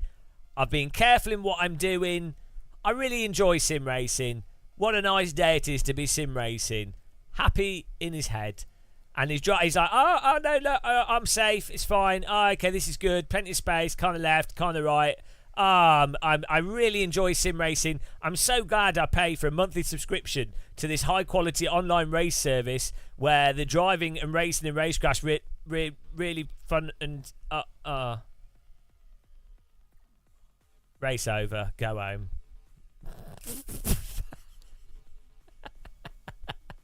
But Andre Odin, happy, really enjoying myself, and I hate iRacing. Oh, I love sim racing. It's the most fun you can have in your home. I love iRacing. It's amazing. I'm having so much fun. Oh, it's so good. And I'm quitting sim racing. I'm quitting sim racing. Oh, I'm so glad I spent £1,000 on the servo motor, and my sim rig is great as well. T-slot, oh, it's amazing. It was well worth the time it took to set up. I've learned how to drive iRacing. It's so fun online racing. Oh, I love sim racing. It's the best. Oh, I hate sim racing. It's the worst hobby. I want to kill myself.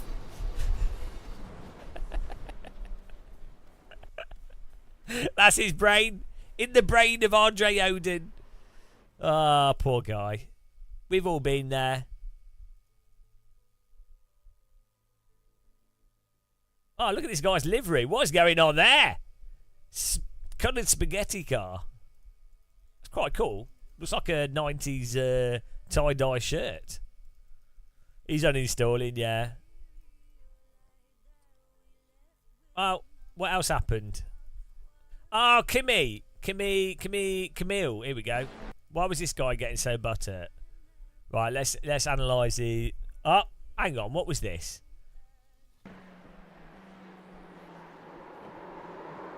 Yeah, you see, what he needs to do is not... He needs to learn how iRacing's tyres work, because i.e. they don't. Got to work on that. I think this guy's struggling.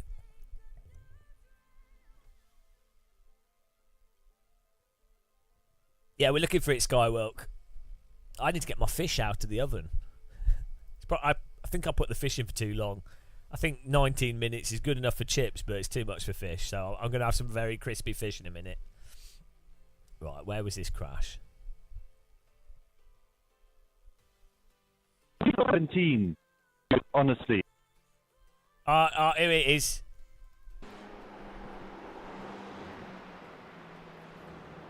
Right.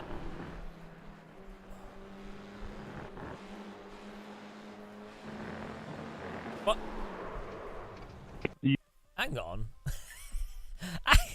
Hang on. Didn't he just drive into the back of him?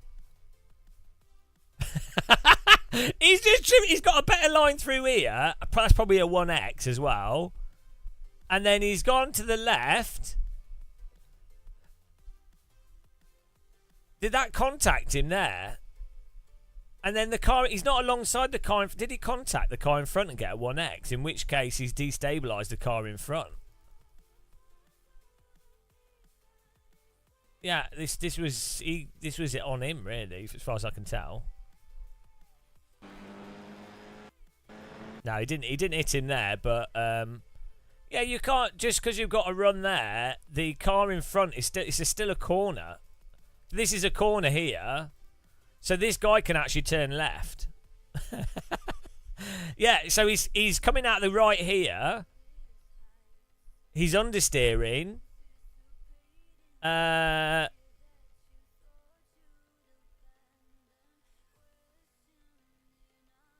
this is on him. There's not enough space for a car there. And then he drives into the back of him. His wheels have driven into the back of him. How is he blaming this guy? How is he blaming him?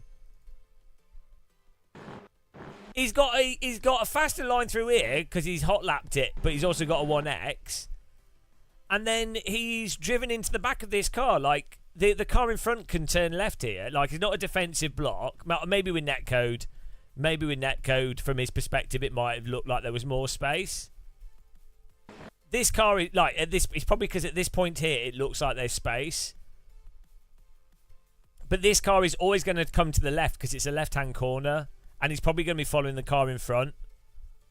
So he's basically... He's got the momentum. He's seen this here. So then he's thought, oh, I've got space. But he doesn't realise he hasn't got enough momentum. If he was alongside at this point here, it would be fine. Like, he would have to be halfway side by side. But he's not. And so obviously this car's turning left because it's a left-hand corner. Yeah, but you, like, from his cockpit, he's not got the momentum unless he... maybe he's lifted because he thought he was going to hit him here, which has then made him lose the momentum. If he had the same momentum as before, yeah, he's lifting. What's happened is, in his mind, he thought he still had this same momentum, which if he had this momentum that he's got here, if he still had it, at this point here, he would have been alongside him. But he lifted, and he's also out of the draft, and this car's in the draft, so he no longer has the momentum that would be enough to put him by the side of this car, which has then meant that when this car has come to the left, this guy in his head is feeling, oh, I've got enough momentum, I'm actually going to go forwards. But actually he's not, and this car is fully entitled to turn left. But you can watch this guy's actually throttled into this car, basically, because he still is moving forwards a little bit. This basically he just had to lift. He can't just. You can't demand that the car in front opens up the space for you.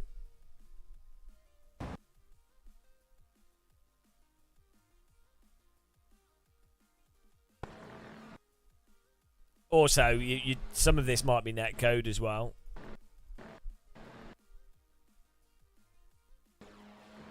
You can see the car. You see the this card basically do the same thing. They go to the left and then to the right and then back to the left is how you take that corner. It's not him doing a defensive block. Like, see, the car in front's done that, and he would have to be another like meter forwards for him to be able to complain. It's not a racing incident. It's Camille's fault for driving into this car, which has then punted him. This is Camille's fault. If you're driving into the back of a car in front, you are an absolute cunt. Honestly. He's called him a cunt. Hang on, let me get my fish.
We got fish and balsamic vinegar. Don't get more middle class than that. There's fish in the bowl. You can't really see it. Beige dinner. It's alright, actually.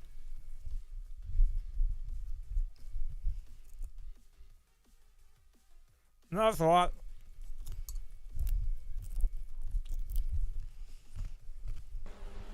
It wasn't on for 30 minutes. You are an absolute cunt. Honestly, I've never seen a worse driver than you, man. Mate, you just ran straight at the back of me. Look. Never seen a worse driver. Isn't it weird that someone could drive like that and then blame the car in front entirely? Do you know what I mean? Isn't that strange? You are an absolute cunt. It's entirely his fault.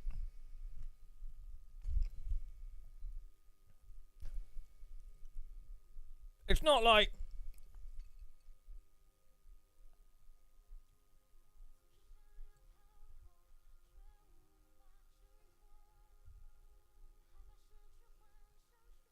That's really weird.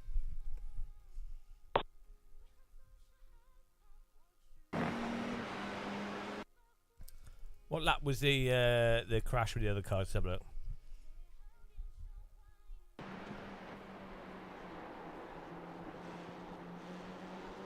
I've never seen anybody lift off or brake that much. Slow down in the middle of the... Right. iRace. Right, come on, guys. Tell me that this isn't a problem with the physics. The car in front,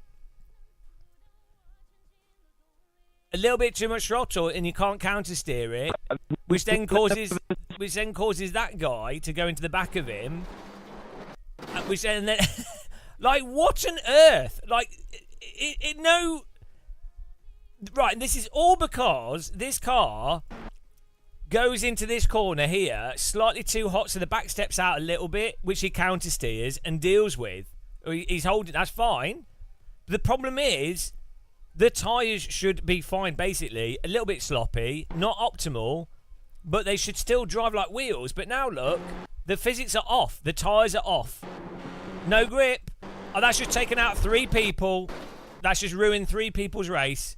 Why do iRacers just accept this? This is a really good example of how bollocks the tyre model is and how this removes proper racing.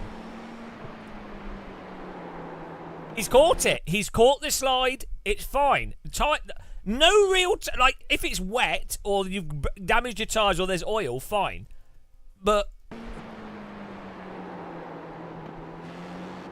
look at that! It's absurd! It's ridiculous! You would just counter steer. And also, in a real car, you would counter steer this first slide soon, like straight away, and it would correct. You would just immediately counter steer. As soon as the back started stepping out, you would just counter steer very quickly, and it would be fine. You wouldn't do this protracted, drawn-out slide. You'd do a little slide, and you'd catch it, totally fine. But even if you did this long slide, and you've caught it, and the car settled down, it wouldn't just turn off. Like, that would be the most ridiculously dangerous tyres you could have in motorsport. It would kill people. Look, it's off. The physics are off.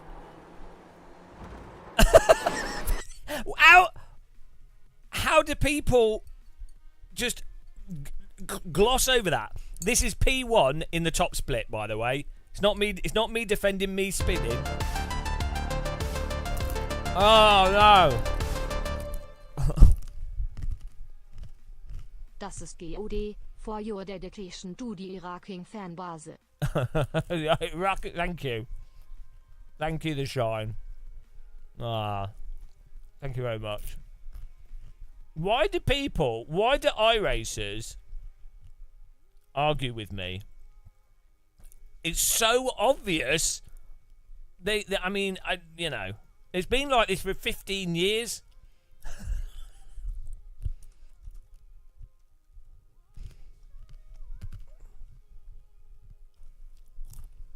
It wouldn't happen in R Factor 2. It wouldn't happen in Race Room. It wouldn't happen in Live for Speed. It wouldn't happen in R Factor 1. It wouldn't happen in Netcar Pro. It wouldn't happen in Ferrari Virtual Academy.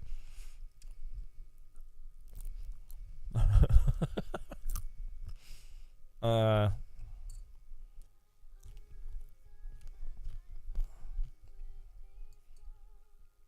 well. It is what it is. You just have to. You just can't drive properly. You can't drive aggressively. And the fact is, it totally ruins this guy's race and this guy's race. But it meant I got a win, so really, I can't complain, can I? Really, you know, it's for my benefit. The Game of Muscle Benefit Foundation.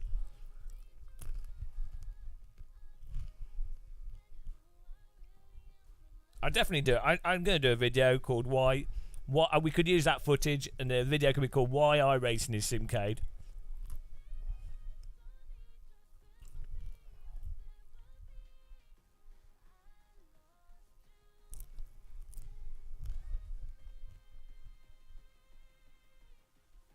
Have you seen the video? Look at this.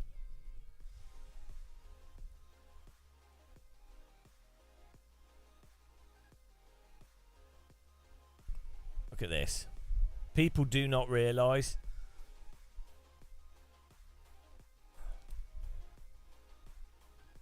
We signed up to the next race.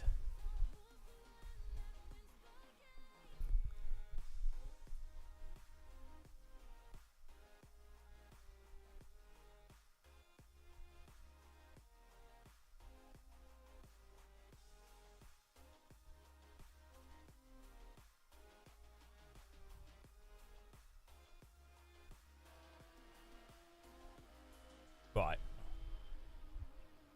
Look at this. This is how much you can overdrive on slick tyres.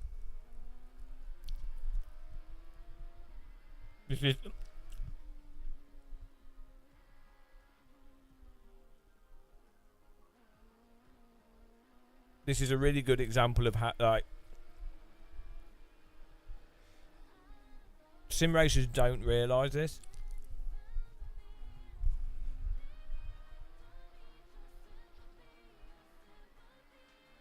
He's literally driving onto... Look at that opposite lock. He's literally in sand. Oh, look how the sand slowed the car down. That's funny.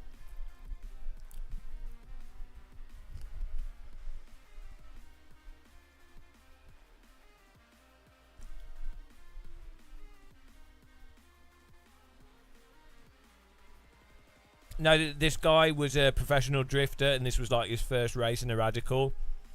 So he was like massively overdriving, but because he knows how to counter steer and he's got a good feel for the car. But the point is, I'll have to have a look, Emil. I mean, in fairness, in real, like, a radical SR3 is able to be overdriven a lot more than a F4 car. Like, look at it. It's like opposite lock through that. Like, so yeah, I'm not saying that the F4 car should be able to be driven around like this, because it can't. It wouldn't be. The way that downforce works on a Formula car is not as like the flow has to be over the surfaces. The radical, the whole car is a wing, whereas in a Formula car you've just got the front and the rear wing, and so you have to. You can't just drift you can't get away with it to this extent in the Formula car. It wouldn't work. But the point is still a slick. Like, look at it.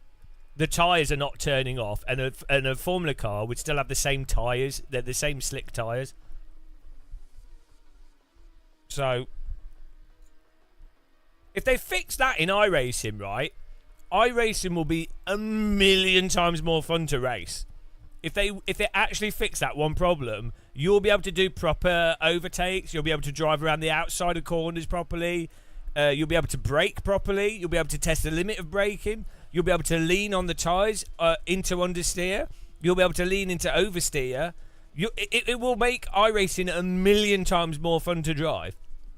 Like, it will allow for way more racecraft. It will absolutely transform iRacing from being frustrating, really frustrating to learn, to being fun to learn. Oh, yeah, post a link. Alright, let me mod you up. I can't believe people argue with me about it, though. Like, it's like, guys. If only, like, I had, like, if I was rich and I'd been able to do real motorsport, or, like, if I had enough money to just do an F4... Like, if I could blow, like, £5,000 on a video, I would get an F4 car. I know people that own Formula cars, so if I had like £4,000, I could borrow the Formula car. I could just do the thing.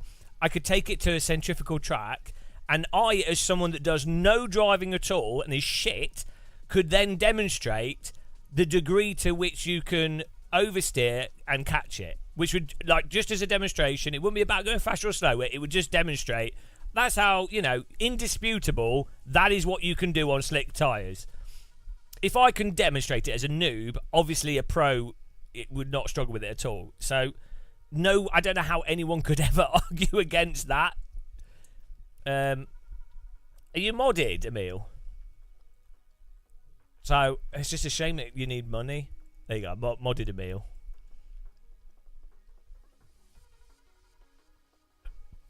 Real life at Road America. Okay. Right now.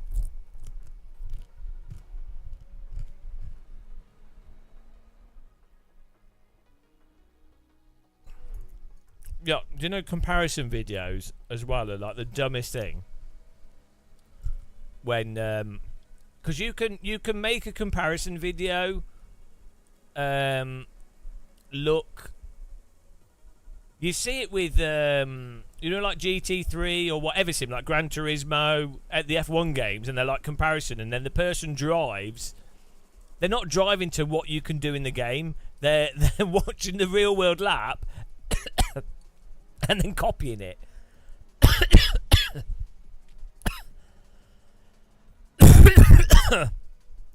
Oh, no.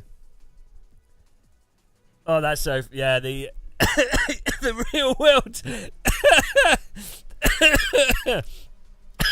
Oh, I'm dying. I breathed in my chips. Oh dear, choking to death. Wrong hole. Oh dear.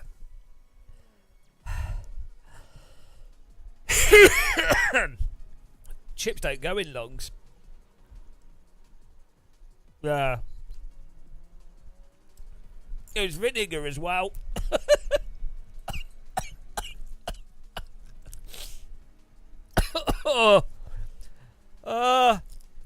Vinegar chips in the lung. Oh no. Oh, vinegar in the lungs.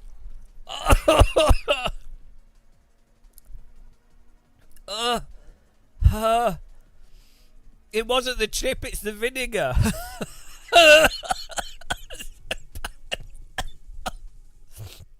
Oh, it's so bad. Vinegar lungs. Oh no. It's not stopping.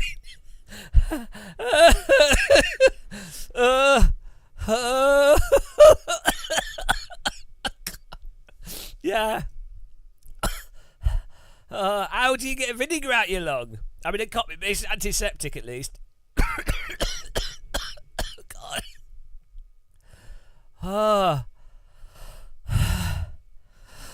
How do you get vinegar out your lungs?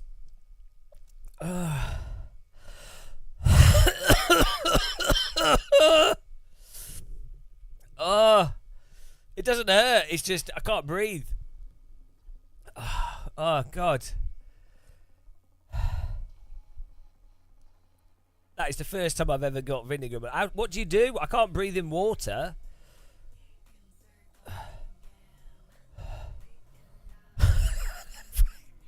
At least it's antiseptic, so it's not gonna. You can't get an infection. Yeah, if you want to get rid of shimmering, you need to run higher AA.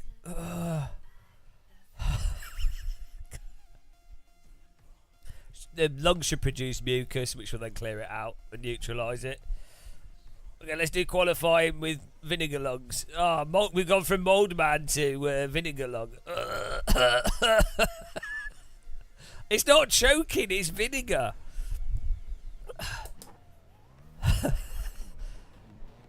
I can now say for sure that you don't want to breathe vinegar.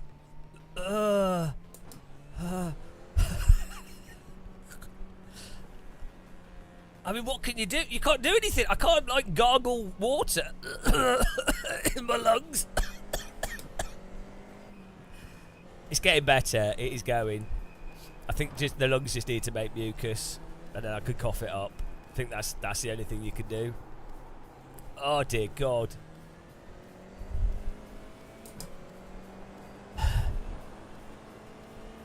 It's going.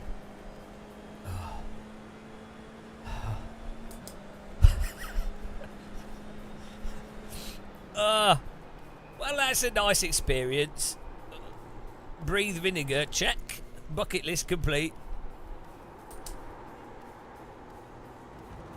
Lung cleaner. It's a new COVID cure.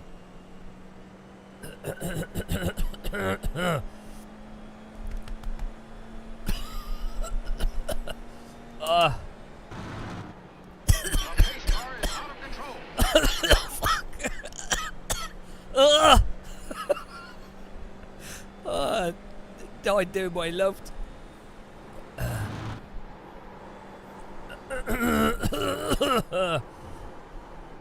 Oh, God.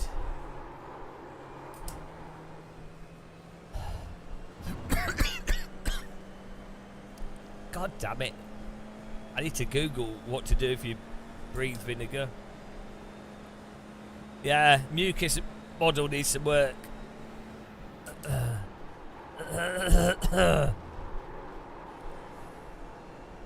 Yeah, guys, don't breathe vinegar. 3 out of 10. Not recommended. Still, not as bad as iRacer's tyre model. So, there's that. Okay, here comes your first time lap.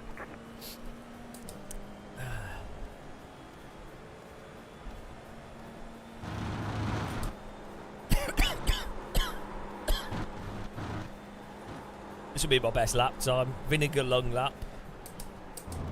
What's your tip, Gamer Muscle, for doing a fast lap time? Oh, just breathe in some vinegar. It really spruces you up. Helps you concentrate.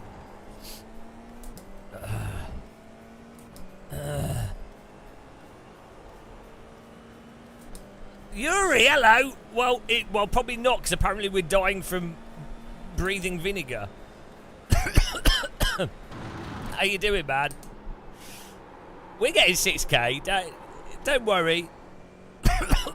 Unless I die before we do. Oh.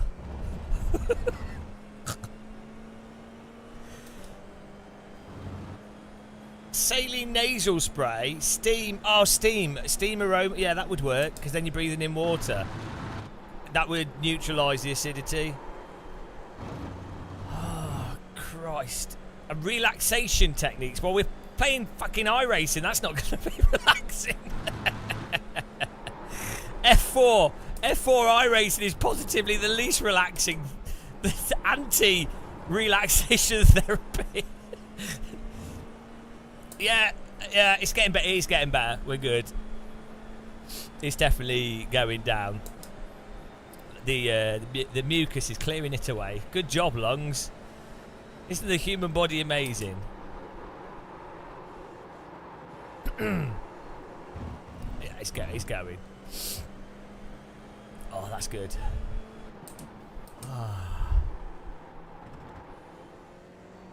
Yeah, guys, go and follow Yuri. He's a bit of a new sim racer.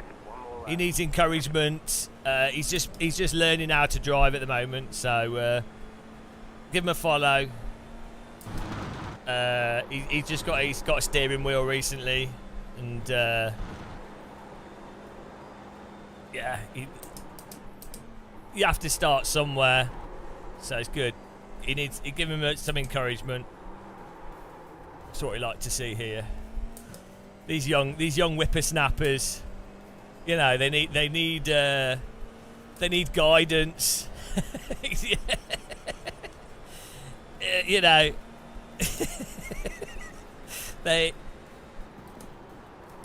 it can be easy for their confidence to get knocked, you know, when they're just picking up the basics and struggling through the game.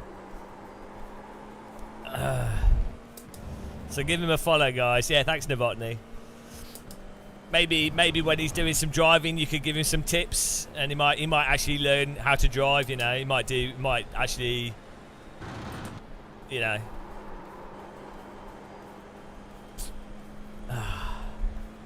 Maybe we could teach him how to eat, how to breathe vinegar. How to breathe vinegar.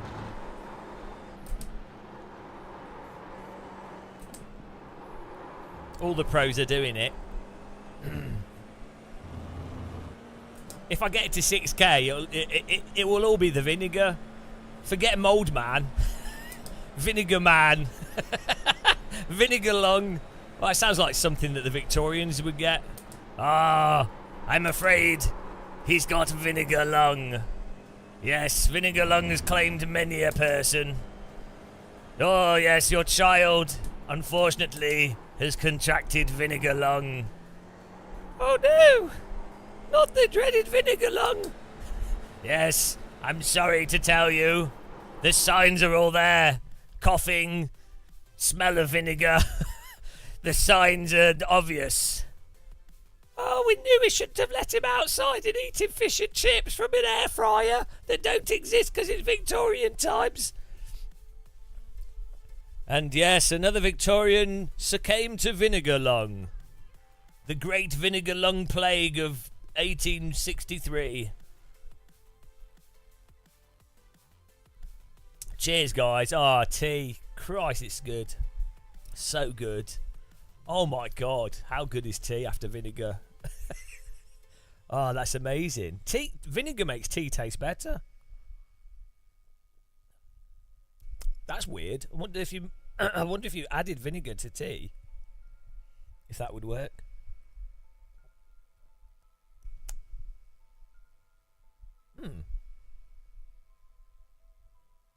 That's a good idea. Might have to try that. Vinegar. You wouldn't think it would go with tea, but then again, like pickles in sandwiches, which you might have with tea, are really nice. Why would how are they poisoned with it? What are they doing? Drowning in it? Oh Christ! SOF is 2,540. I will. It was balsamic vinegar as well. That was it. It was Yuri Kastrop putting vinegar in my lungs to try and take me out because he's intimidated by my prowess and skill. The guy's a bit, you know, he sees elderly bald men, and he's like, oh no, I need to take this guy out. I'm so intimidated by his skill. Ow, ow, I've got cramp. Green, green, green. Cramp in my foot trying to hold the brake and the accelerator with one foot. Oh, here we go. Well, we won the last one, so... Oh, I didn't do the pole! Shit. Remind me after this race to do the pole. You're on the right. Send wide. it! Left side, 2 wide. Still there. Keep to the right. Clear on the left. Let's go. Ah, that's so nice. I know, cramping foot. Full send. That's how I get going in the morning. Car right. Keep to the left. Send it! Clear. Oh, you had to get on the brakes there. Sorry, Matthew, for being a bit aggressive there. I didn't mean to come across your nose. He had to back out of that because that was me driving badly. Yeah, sorry, Matthew. I didn't mean to go across your nose so much. Okay. I'll apologise to him. I didn't hit him, so it's alright.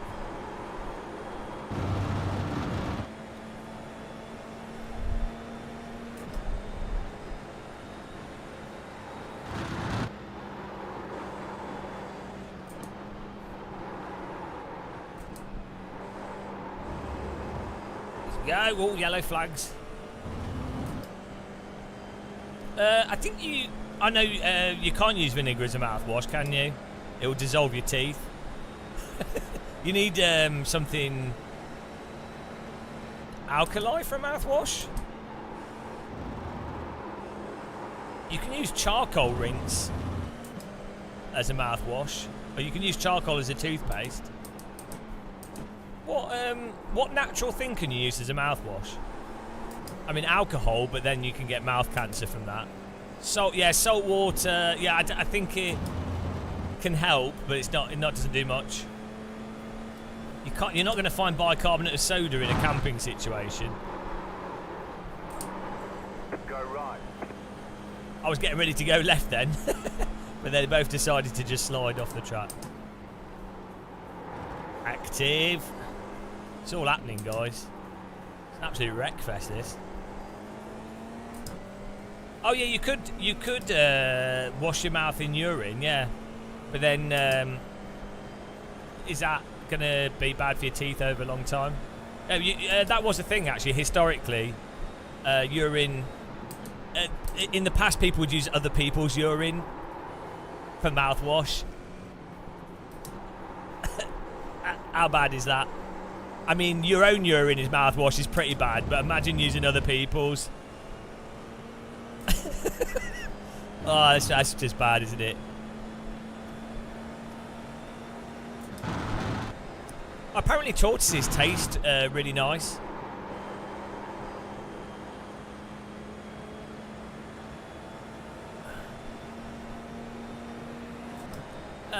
White vinegar, yeah. But hang on. Gotta hold your brakes, mate. Is vinegar's alkali, or is it? Vinegar's alkali, right? It's not acidic, so yeah, it would be all right. It's acidic stuff that breaks down your teeth, so like lemon juice and stuff would be bad for your teeth. But like, yeah, so vinegar would be all right.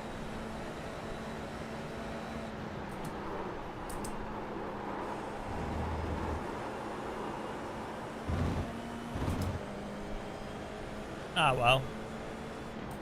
Why not? I mean, if you want someone to pee in your mouth, it's a good way to come up with it. Pretty creative. There's an infinite behind. Oh, is it? No. So, yeah. So you're not going to want to. You don't want to use vinegar as a mouthwash then. What? Maybe wine. Wine's quite sweet. That's not alcohol, but wine's only. Wine is what, like, Christ! Left side. Tyres! Keep to the right. Just anything slightly wrong and they turn off. It's the best. But I've not complained about the tyres once. Yeah, I guess it is, yeah. Hang on, did the car in front of you... Oh, no, he's back, yeah, I was going to say. I looked at the chat. The car disappeared. And then I look back at the track and he reappears. I'm like, hang on. Did I just imagine that? I mean, honey's antiseptic, but it's also full of sugar, so for a brief moment in time... Oh! Lol! He's gone. You're having a fucking laugh, aren't you, fucking mate? Oh, salt activated. Are you having a laugh? That's the world's worst rejoin.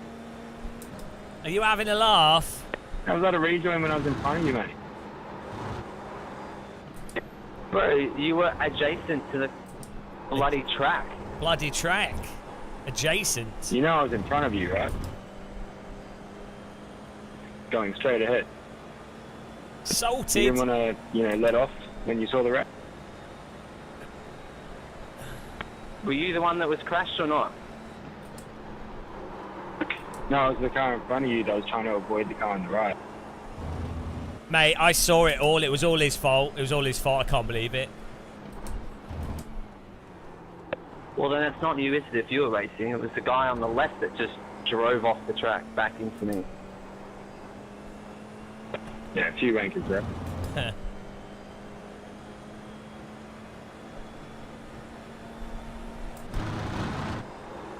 Yeah. All his fault. The pace car is out of control. Strafe. Cobblers. Put a shrimp in there on the racetrack.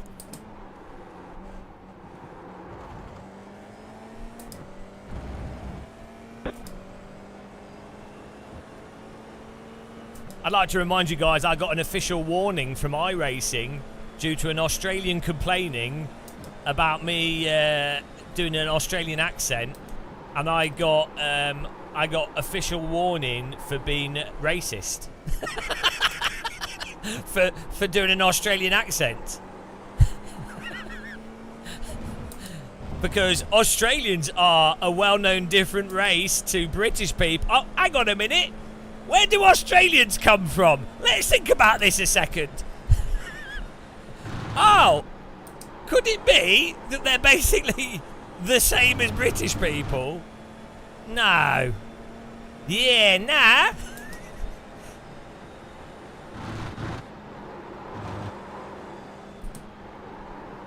Yeah, I mean, I thought it was pretty funny. Also, it was just someone being a CUNT. It was a humourless Australian, which is weird because Australians typically, as a generalisation, have a wicked sense of humour, can take shit, give out shit, really funny, really nice, you know. Hey Andrew, do I have a wing? Do you know what I mean? Like, Australians are like, from my experience, Sorry, Anthony. Australians have like the best general banter of any, like, do you know what I mean? Just awesome. Same as like the Irish. And yeah, so well, the problem is people can complain, can't they?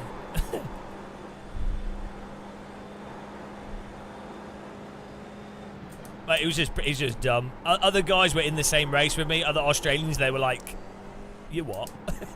After, like, they were in another race afterwards, and I explained to them, and they were like, what on earth? Yeah, you know, I thought it was funny though, to be honest. Fair play to them. They're using the iRacing system. They're the ones that are lost out by the fact that they complained about that, you know. The fact that they imagine going through life with no sense of humour. That's that.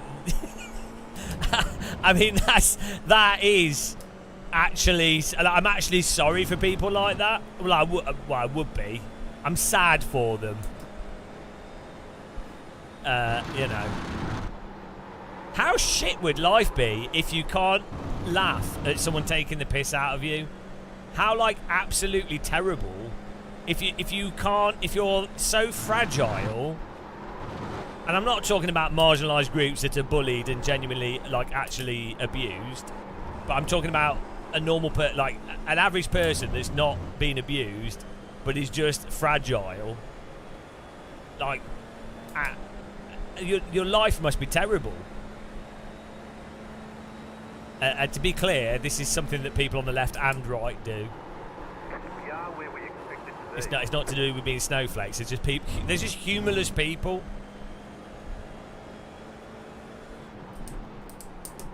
No, there's people do it. Gay men, straight men, trans women, trans men, whatever. There's people of every persuasion that are humourless morons. The mistake a lot of people make is they think, oh, someone's right wing, so they're not a snowflake. Or, oh, someone's left wing, so they're not a snowflake. Or someone's straight or gay or whatever. Like, no, morons exist in every denomination. You do like hard mode? Wow, you got to try tabs. No, there aren't. There's loads of good people. The average... I've actually found in iRacing, the vast majority of iRacers are actually pretty sound. And actually nice. They're, in fact, what it is, let's say you've got a 25-car grid, there will be maybe two or three morons. And that is what it's like in real life.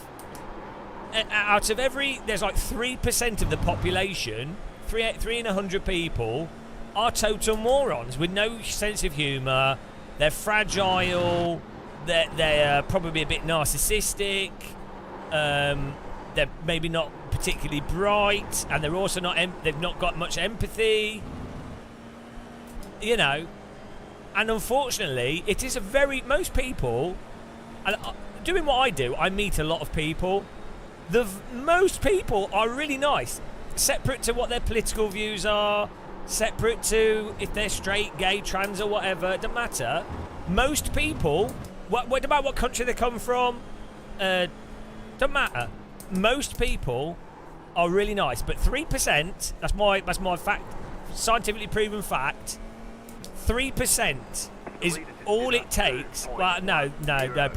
We were saying earlier that Birmingham needs to be nuked and no one would notice. But let's say, putting aside Brummies, what are it? Oh, you're bullying the Brummies. They're not people, though, are they? So obviously, I'm not talking about them. They're not human. Brummies are a different category. You can leave Birmingham, so it's fine. Like, as soon as you cross the Birmingham boundary, you're fine. It's not like you're always a Brummie. You know, that's optional. So it's just a geographical thing.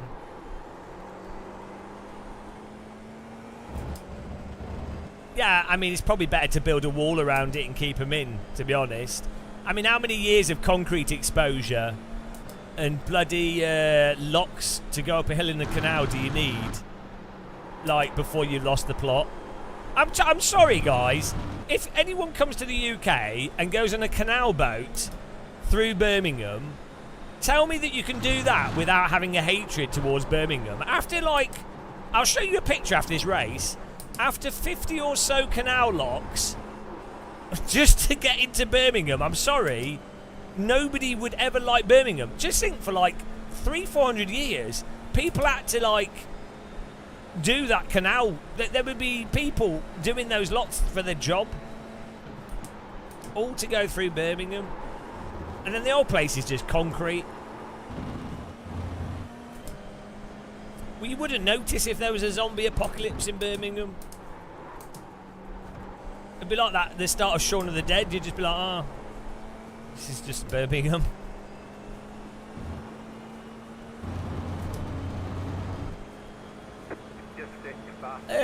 Well, that's one of my perfectly reasonable complaints of Birmingham, is the canal locks, which I think is totally valid of a reason to dislike a place. And too much concrete. What more reasons do you need? It's old. It's like Victorian. They redid the locks in the Gas Street Basin, I think it's called, in the centre. But it's like, it's before rail, isn't it? The canals were built like 100 years before rail, I think. It's like 200 years ago.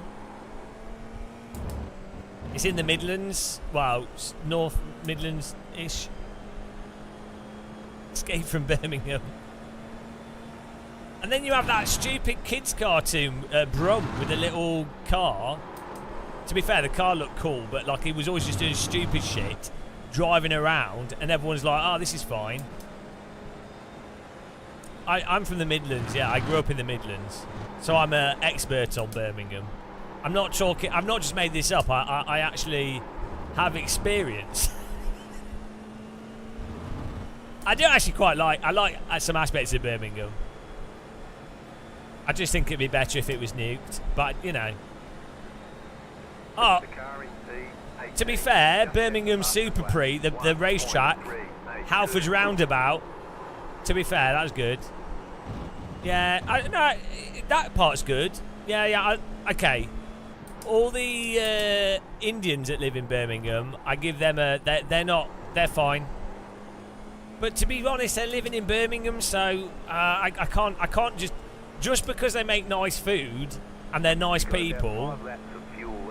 It's just Birmingham. You can't. I'm afraid that they're going to have to be lost for the betterment of everyone. Everyone in Birmingham, their sacrifice will be appreciated. You know? Yeah, Halford's Roundabout is cultural.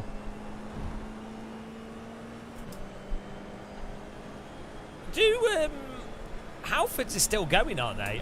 There's none near me. I used to go to Halfords all the time. They used to do like everything, like bike tyres, gloves, lights. I used to go there for like bicycle stuff rather than car stuff, obviously. They do tyre replacement and things. Like, but now if you were like doing bike stuff or you're buying sports stuff, you go to Decathlon instead. But in the 90s we didn't really have. They only just started doing Decathlon in the UK in the 90s. They started to put them next to IKEAs.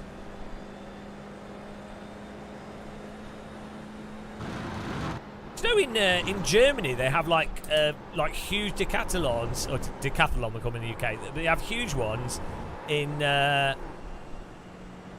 city centres, like in Dortmund.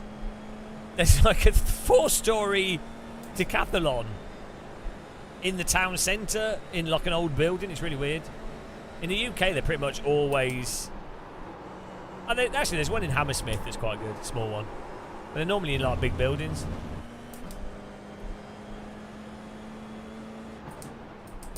It just feels weird to me being in a Decathlon and it's an old building.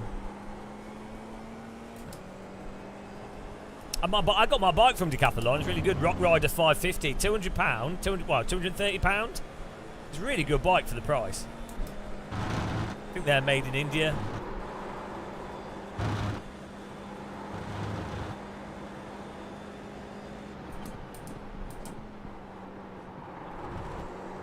Right, this is a nice little race, this. Plus 48 iRate. Oh, we're poning it, guys. Absolutely poning it. It's French, isn't it? And they call it Decathlon.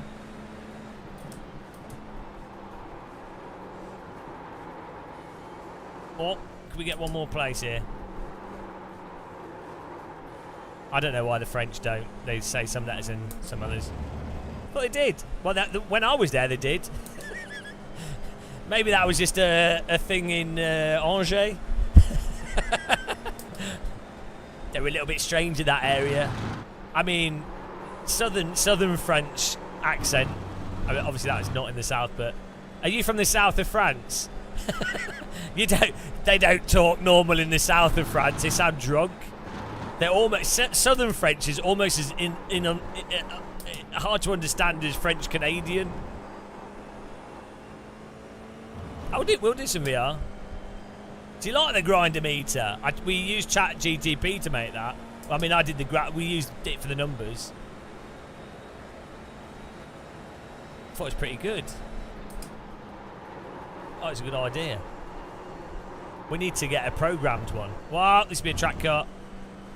No. Oh, come on, guys. Have a little crash. Ah, they're being too nice to each other. Oh, he sausaged himself. That's all right, though. We're poning it today. We're on 2007. We started on like 2,500 today. So we've gained like 200 I rating. There's the flag. It's over. Get in there, 48. And we won the last race we did. You did really well. Yeah, we're poning it. absolutely. I get better by about the 11th hour. after breathing vinegar, that's when my lap times get. I'm going to phone up Max Verstappen.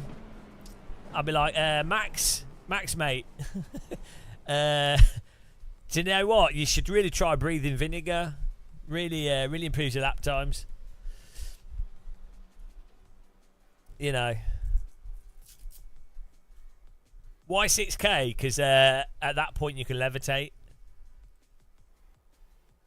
Right, let's have a look at this.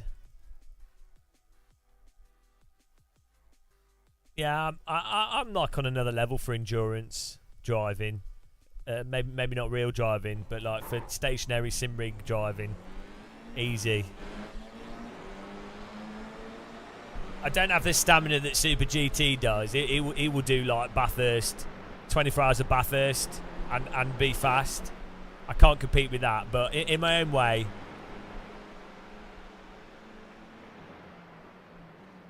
Look at that. Lunge, plunge, lunge. Incroyable.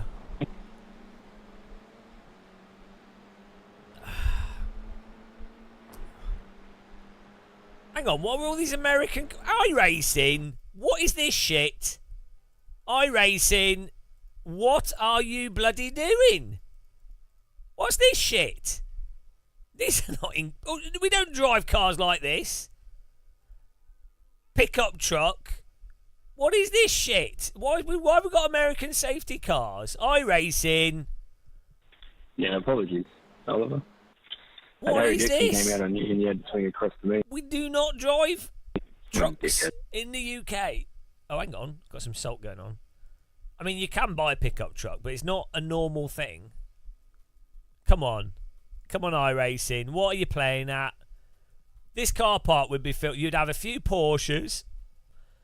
You'd have some McLarens, but it would mostly be Ford Focuses, occasional Peugeot, quite a few Skodas. What else? What do we have a lot of? A lot of Golfs, Volkswagen Golfs. What's a really common car in the UK that a lot of people have? Some MX-5s, but not that many. Like a few MX-5s, a few RX-7s.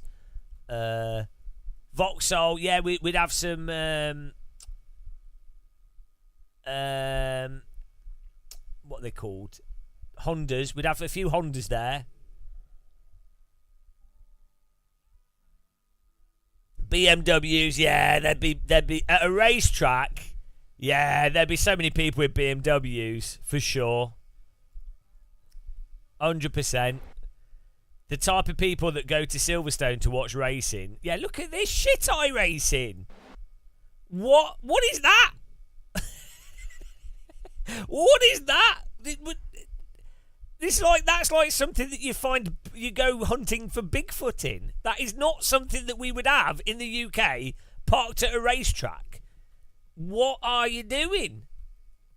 This is completely immersion breaking. This car wouldn't fit on the UK, but this wouldn't fit on the road. Like, this would take up 2 lanes on the motorway.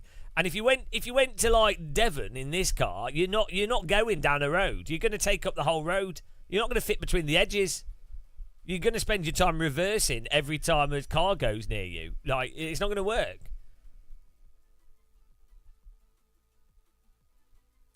Absolute disgrace. I mean, if it wasn't for the tyre model being so bad, the cars parked in the car park. This is the second worst thing about iRacing, is that the cars parked are all American at a British racetrack. It's absurd. Apparently everyone's importing cars that are completely pointless in the UK. I mean, just think how much fuel this would take to drive in the UK. Like one of these pickup trucks, it would cost you like $1,000 to drive to Silverstone from Milton Keynes, just in fuel. Forget congestion charges as well. Not going to work. No wonder America has to build like 40-lane roads. Fit all the cars down. Let's have a look at the park. We should do a racing sim parking lot comparison.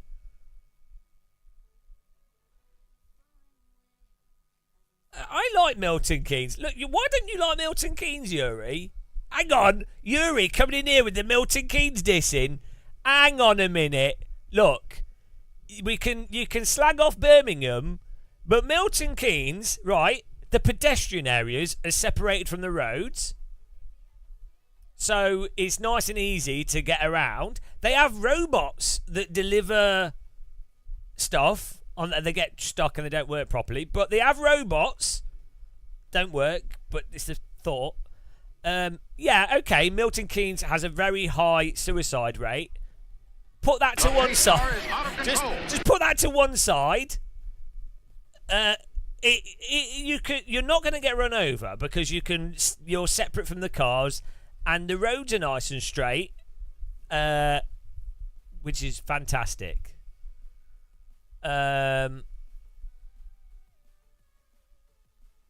Milton Keynes was the first time you visited the UK, and it'll be the last. Where did you visit? Did you go? Were you in the centre? To be fair, I went to Milton Keynes when I was like 17 for the first time, and it feels like really sinister. It feels like oh no, that's everywhere in the UK, Yuri. There's loads of places like that. Oh yeah, that's not a Milton Keynes thing. Yeah, Milton Keynes to me feels like a Black Mirror episode. There's something really sinister about it. But I tell you what, if you're going to Silverstone for something, Milton Keynes, the hotels in Milton Keynes are quite affordable, and it's only like 30 minutes to Silverstone. You have to take a weird country road to get there, which is a bit strange. But the hotel, like if you're going to Milton Keynes as a business, like you have to be there for work, so you're staying in a hotel. It's actually quite pleasant. Maybe not living there, but staying there for like a few nights is very convenient, and I don't think the crime's too bad. It's not like Nottingham where you're going to get stabbed, or London where you're going to get stabbed. I mean, London you get stabbed and an acid attack, double combo. Yeah, Milton Keynes has grown on me a little bit for some reason. I used to hate it more than Birmingham, but I could see why you wouldn't like it. I mean, if you're where did you come from when you went to Milton Keynes? Because the thing is, France, most places I've been to in Germany, I've only been to Maastricht in Holland, so I don't really know. Well, I mean, I've been on the coast in Holland, but it's countryside. Lots of places in France, lots of places in Germany are all nicer than Milton Keynes. to be honest, I can't.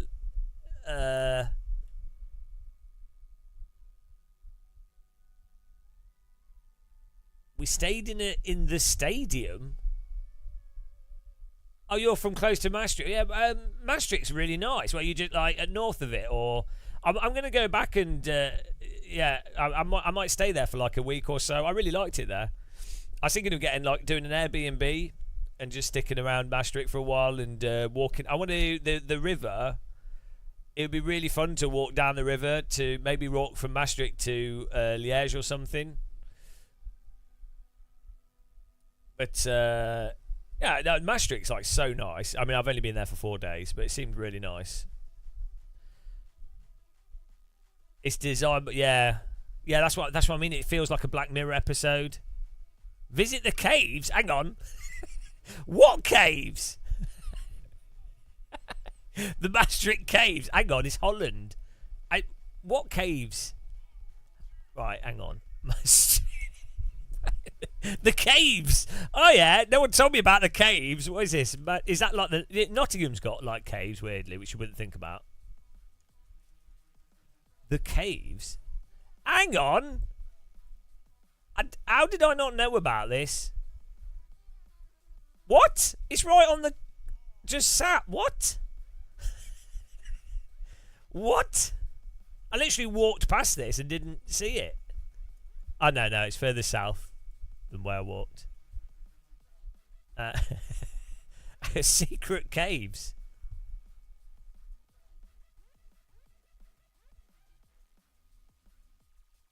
Hang on. Oh, it's a bunker from World War Two. That makes sense. It's man-made. It's not actual caves. it's not actual caves. I was just thinking, like, how on earth does that work geographically in Holland?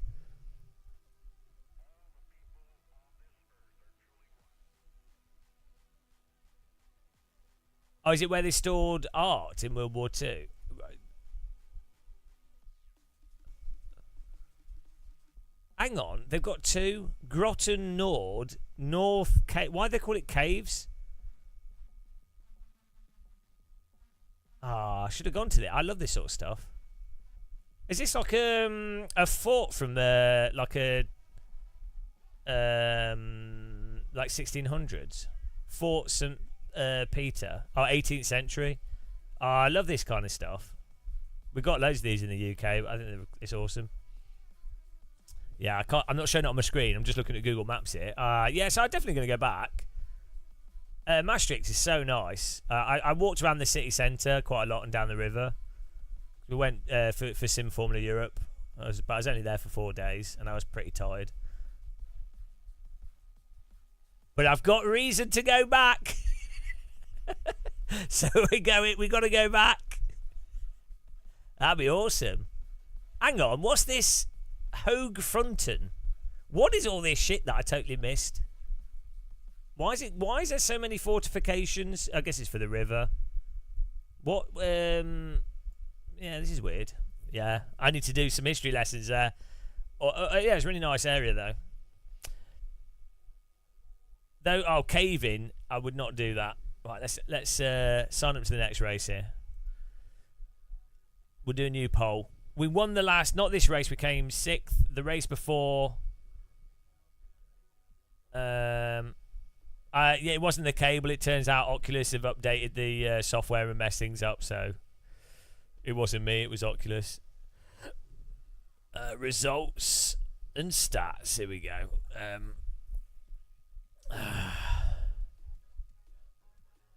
Yeah, at the moment, if you can't get your link cable to connect, you need to set to 200 megabits. Hopefully Oculus fix it. It's a bit annoying.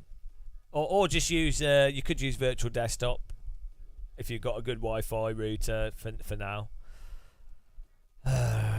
So all that time I spent messing around, now there's going to be loads of people. There'll be loads of people that get the link cable. In fact, 68 people bought the link cable using my affiliate link. So there's going to be 68 people that have bought a Quest 3, got a link cable, watched my video, done the settings, and they're going to find out that it doesn't work. And they're all going to be like, Game of Muscle, why doesn't this work? 68 people. Thanks, Oculus. Thanks for making me look like a tit. Did I try Quest 3 in iRacing? Yeah, it's really good. There's shimmering. Yeah, what you need to do is you need to turn the anti-aliasing up to higher or turn the link filtering down, the sharpening, and that'll reduce shimmer. So shimmer is caused by aliasing. So when you've got thin lines, i.e. fences, edges of track, anything with like a really like defined like straight line will cause shimmering. So anti-aliasing will reduce shimmering, but sharpening, any sharpening filter or sharpening will increase the shimmering. So the thing is, the sharpening makes up for how blurry the image is, and that's nice in VR, but obviously that will cause shimmering. AA will smooth it whilst maintaining a lot of the sharpening, but a higher AA will obviously cost a lot of performance. So it's going to be a balance between, if you can run 4x AA, I think you'll be all right. But like if you can't, then you just need to turn the sharpening down, and that'll get rid of it. You might prefer it to be a less sharp image and with less shimmer, in which case just turn the sharpening down. It might look a little bit blurry generally on the track, but we got 48 then. You might, that's basically it. You can do it in the game. Oh, if it's off in the game, it's probably doing it in the control panel. But you could do it in the NVIDIA control panel, or you can do it in the game. It doesn't really matter where you do it. Personally, I tend to set it in the game because you could do it game specific in the control panel, but you'll find different sims and different games obviously run differently. So what I like to do is, like that guide video, I set the resolution of the headset and the frame rate of the headset in the Oculus tool, because that's like a baseline for what is a nice refresh for the headset and a nice resolution for raw quality of the headset. And that's what I'd want in every single game. And then I turn the graphics settings down in the game, in each game, to my preference and to the performance of each game or how you're playing each game. So like with AMS2, if you only play in the daylight, you can have higher graphics, because basically it's only day to night with all the headlights on, or rain, where that's another 25% performance impact. So if you're not doing that, well, you might as well turn the graphics up. AC's pretty consistent all the time, to be honest. I mean, it's a little bit slower in the rain, but and iRacing is very consistent, unless you're driving. If you're doing an endurance race with lots of cars, iRacing is a little bit more demanding. And if you're driving tracks with lots of trees or big open areas like Daytona, VIR,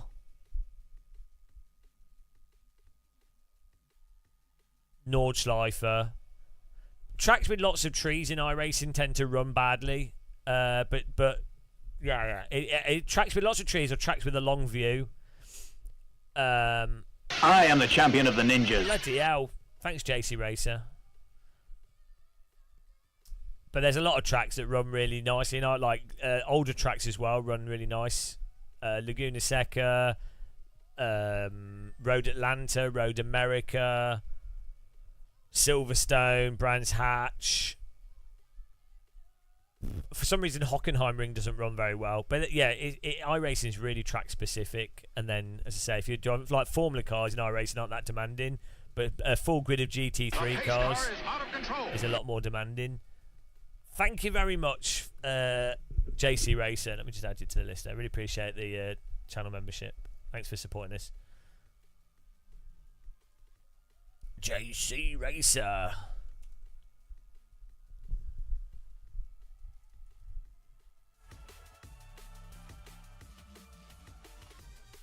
Well, I do a new poll. We got the last prediction. We'll do 20. We'll do 30 or more because we seem to be doing better, but we're well overdue a wreck. And the next race is in 20 minutes. We'll do it. There we go.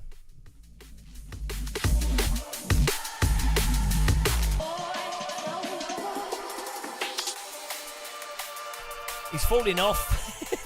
My pigeon's tipsy.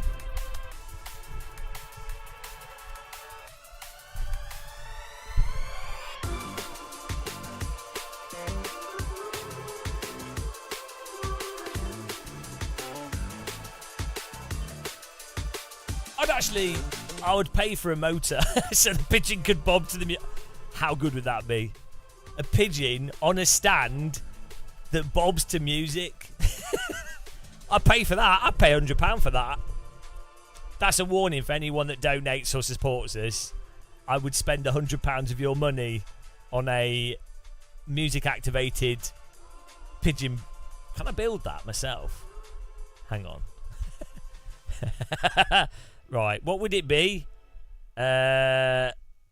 Motorized stand that moves to music. You can get rotational. You need something with tilt. What bobs up and down to music? Music moving toy. That. Hang on. Music activated toy. We could like hack it. Oh, well, maybe one of those fish. And then we could stick the we could take the motor out of the fish and put it into the pigeon. I mean, you singing cactus, but that motor's not going to be strong enough. They've all got weak motors.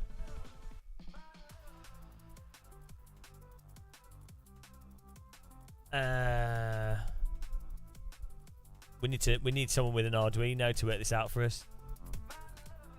AC has rain physics and visuals. They can be used separately. Yeah. Yeah, with the hunting stuff's not going to move to music though, is it? Hang on. Fish that moves to music. Yeah, but the flowers don't they don't have a big enough motor in them. They're really weak. What's that original singing fish called? Like is it Billy the Bass?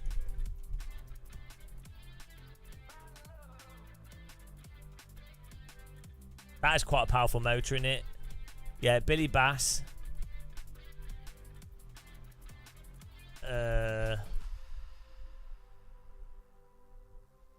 That's probably the closest thing.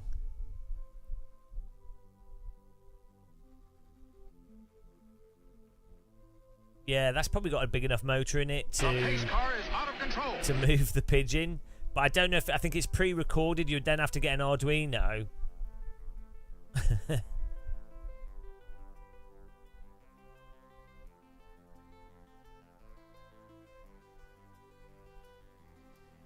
Yeah, well, that's the dream. We'd have to get an Arduino and do it itself. Use a spare DD wheel.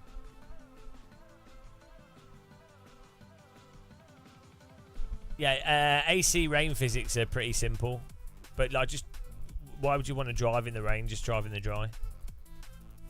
Oh yeah, here we go. Emil sent us this video of the radical comparison. Here we go.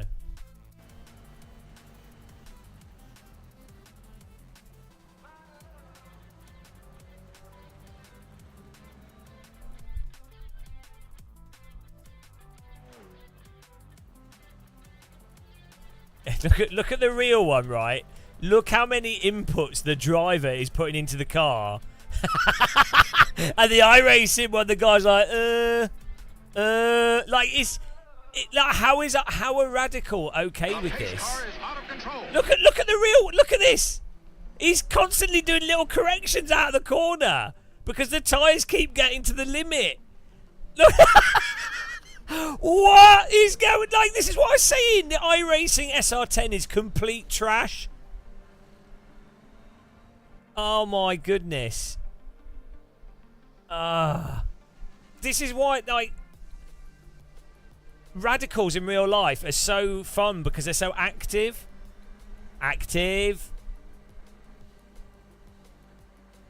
Yeah, look, he's like, because the grips, he's turning and the grip's going, so he's counter steering. You feel that, you could feel that through your wheel with force feedback. You feel it through your body in a real car, and you'd feel that the tyre's starting to go, so you have to counter steer out of it, which is really fun. And then you'll be hunting for grip. Yeah, look at the iRacing one. He's just driving like a bobsled, like oh my goodness. This is what I mean about iRacing. Like, how do people defend it? Like, it's entertaining, it's great fun, but iRacing, God, they need to get on it. They need to sort it out. AC does this. R-Factor 2 does this. I mean, even R-Factor 1. Ah, come on, iRacing. I hope the new tyres are more like that, because it would be so fun. iRacing, with its online structure, with actual realistic tyres, little tweaks to netcode and damage, perfect. Yeah, this is iRacing's official. Like, this is like, unironically uploaded this a year ago. Emil just sent us this. Look at it. That would have been a spin in iRacing. That would have been it. That would have been a crash. Look. Back stepped out. You can see the car turning in. He's used the weight of the vehicle and pushed the car over the limit to turn it in, and then he's had to do a quick counter steer to basically stop the rear from keep on going, but he still wants to keep the trajectory. So he's done a quick counter steer, which basically counteracts the rear and the whole vehicle moving. Car is out of control. And then he just, and that's it, it settles and you go into the corner.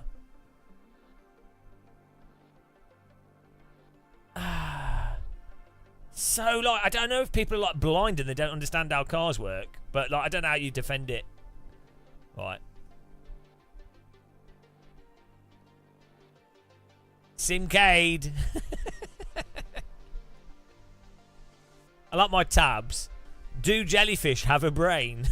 Fly round trip to Christchurch. Fly direct from London to Australia.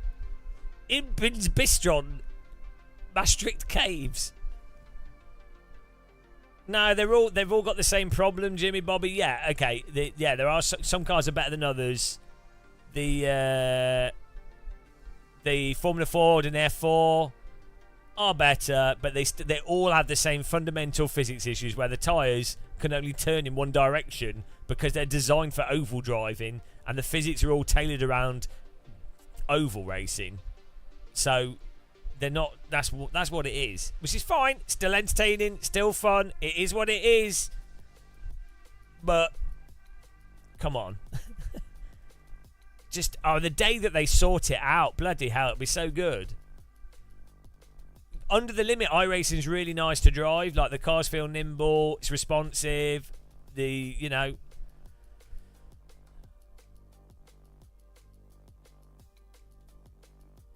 a Simcade title, but people are deluded into thinking through marketing that it's not.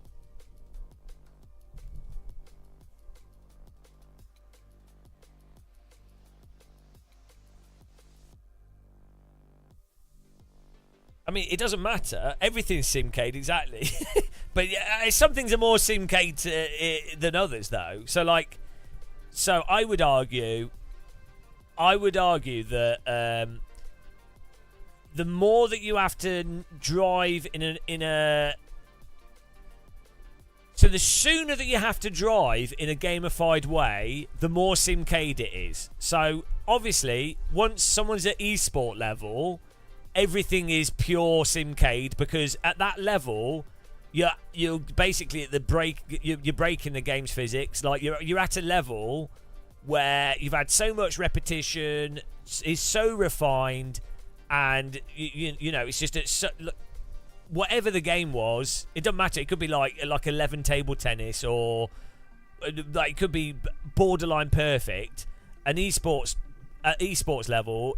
Like you see it in Counter-Strike 2, it's like the way that you play level, the way that games are played by people at that level is that's what real drivers are doing with real life as much as they can, but real life just has infinite depth to it.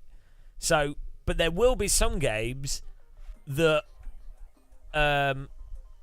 you get to like a point where it's completely unrealistic how you drive it sooner than other games. So yeah, so I think that's how you would define it.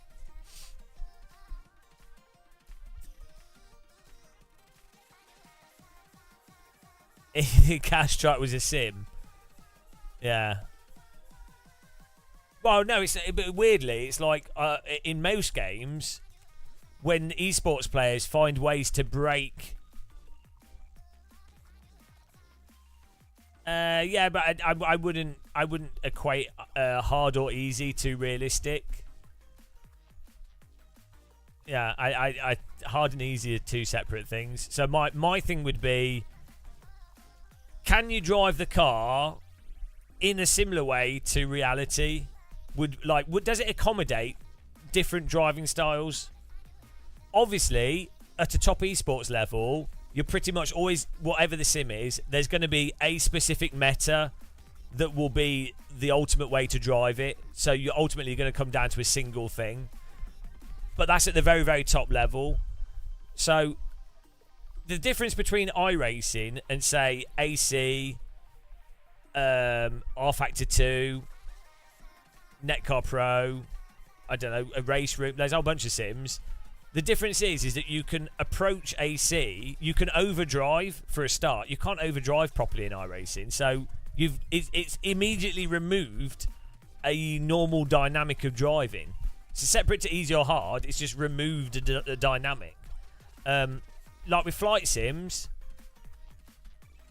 for example, IL2, you can do proper stalling in IL2 and in X-Plane and in Microsoft Flight Sim 2020, you can do proper stalling. So if you were doing like air displays, you've got the dynamics of the plane stalling and a bit of like preemptiveness before it stalls, and you can manipulate it.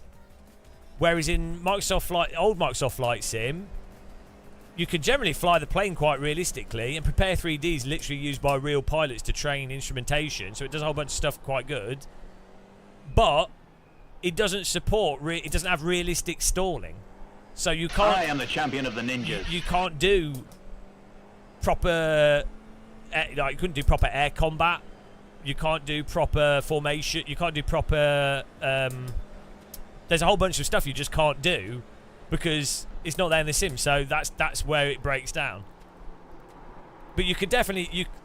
other aspects of, say, X-Plane are definitely less realistic than Microsoft Flight Sim was. Microsoft Flight Sim 2020 actually brings parity between Microsoft Flight Sim and X-Plane for the most part, not entirely. So I think that's the difference. I think the problem, like all sims have good and bad parts. All sims, pretty much every sim has something that's better than other sims and worse than others. But sometimes there's stuff completely missing from the physics model of a given sim, and that should be rectified. Yeah, well, they're all games. I just use sims because that's the word used to describe them. But yeah, I think all games. Can you ask you how much it costs VRS setup? I don't know, you have to go on their website. You can just subscribe. But the thing is, VRS, the value of VRS is more in the driver training, and the coaching videos they have are really good. So if you wanted to get up to speed and watch their like data packs and stuff, that's really good for people learning. Okay, here comes your first time lap. You don't necessarily need VRS setups to drive okay.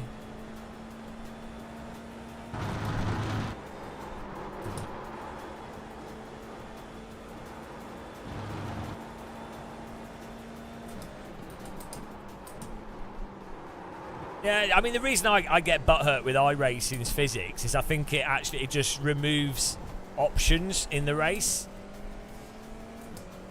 It reduces the fun that people can have in iRacing. That's why it's a problem. And it causes, well, to be fair, it causes a lot of entertaining crashes. So maybe not. Like the grass, when the grass was like crazy slidey, it caused so many accidents. And you could argue in some ways the slidiness was realistic as a worst case scenario, but it was causing so many crashes, whereas now, making the grass more grippy and the sand even grippier, it's massively cleaned up the racing. It's meant that you get less game over crashes from people sliding into you off the grass, or people going from the grass onto the road and then spinning into you due to the way the grip changed from the grass to the road and stuff. I know it's not quite that simple. There's subtle things that changed as well, but do you know what I mean? It's like, that's a really good example. So if iRacing fixes the tyre carcass overheating issue and the time it takes for the grip to return, it will massively improve the quality of racing. And for people that have racecraft or more racecraft, give more opportunities and make the driving more interesting. You know, it'll make the driving more dynamic, which I think is only a good thing, really. Like, I don't know why that would be a bad. But they're working on it. I hope it comes with the rain update, but.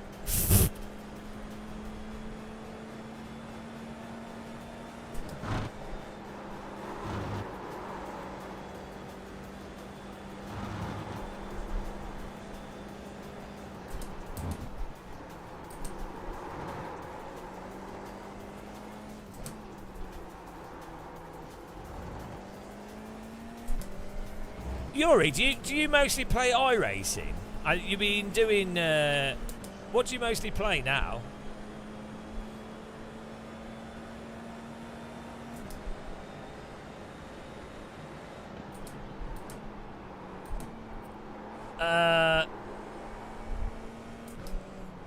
Yeah, but I mean, you oh, fucking hell.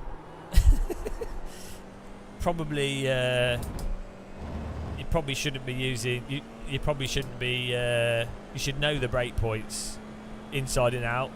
Like, the problem with using a racing line for brake points is that if you're racing another car and you're side by side and you need to brake in a different position and you only know where to brake based off of racing, so you need to have, like, for every single, well, you need to know the simulator enough to preemptively know where you need to brake depending on where you enter the corner from and where you need to brake for where you're going to end up, so that if you're side by side or you're in a different position for whatever reason, maybe 3 wide, 2 wide, whatever, you need to be able to brake without understeering, or know that how much you're going to understeer from how much you brake, especially in iRacing where you can't, once you start sliding you ain't doing anything. So you need to know preemptively all the, like, physics dynamics of what occurs based off the entry point into the corner for a specific angle in a specific corner.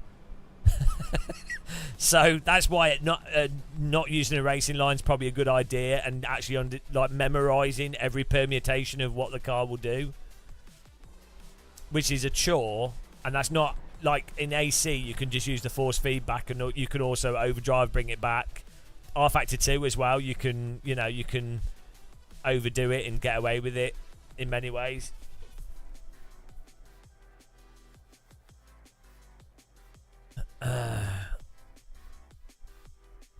Hang on. Oh, this is the fixed setup race. No? Oh, I forgot. Oh, well. We had fuel and everything. Don't really matter. Yuri, what did you say you do? iRacing for strip? Yeah. Yeah, it makes sense. Well, iRacing is definitely the most entertaining sim to watch. You know, makes sense. And it's great that you can have big events and all that stuff. Yeah. Yeah, that's the thing with esport. Like, so this is the other thing. Esports people in anything are going to go where the money is in the esports, so where they're most prestigious. Anyone know how much fuel you need?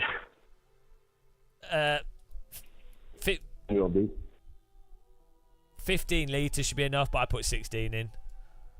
Esports people in anything, they need to make this their job, so they need to do stuff where there's pay. So it really wouldn't matter which is the most realistic, less realistic, most fun, or whatever. In any esports thing, someone's going to go, which game do I happen to have the best aptitude in, and what am I most likely to win in? Okay, I'm going to do that. That's the same with, like, real sports. People don't go, oh, I really like tennis. I mean, they might do initially. Or they might, they might like skiing, or they might have got into it because they like it. But normally what it is, someone does a bunch of activities and then they happen to be good at one of them, and so they then train and focus on that thing that they seem to be better than most people at. So, like, when I was at school, I was really good at running. And then so I did... Crikey, it's a Silverstone rock. Did 200 metres. This is really like young school. And then it turned out I was shit at that. So then I did 800 metres. And then the other kids got good at that, and then I had to quit. But yeah, for competition, you just do what you're good at. And then train it. I don't really know many people that... I guess you have to still enjoy it, but I can't really think of... Car on your left, you're on the right, 3 wide. Left side, 2 wide. Clear on the left side, you're in the middle, 3 wide. Sorry, Clear on 0x. the left, 2 wide. You're in the middle, 3 Sorry wide. for the tap in the bottom there. It was only a 0x. There's an incident ahead. What the fuck? Oh, hello. It's all happening.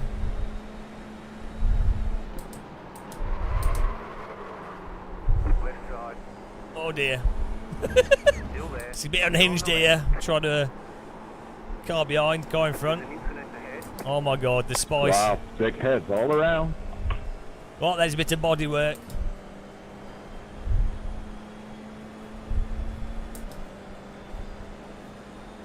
I mean, I know quite a few people that do real racing that use AC. Come on.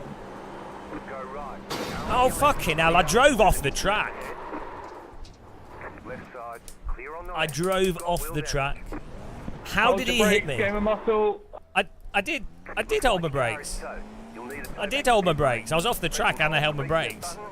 I can't stop the car from sliding with my brakes on anymore. How did that guy hit us? Okay, fair enough. I drove off the track. How did he manage to drive into us? Ah, dear, what a penis. Oh. Well, we should be able to get a fast repair. Be alright. The car behind has gone off. And my car's fine. Why are we getting it? Ah. So dumb. This is another part of the game design in this game.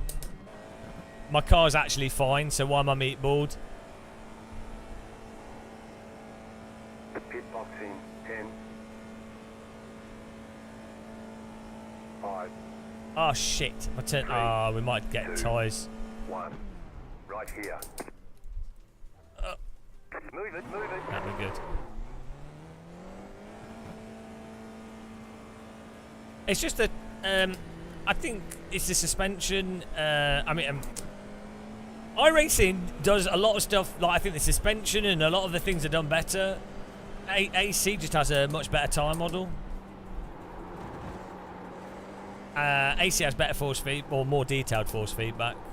Lads, come on. We've got to lead it now. Ah, it's a shame that. I don't know how that guy drove into us.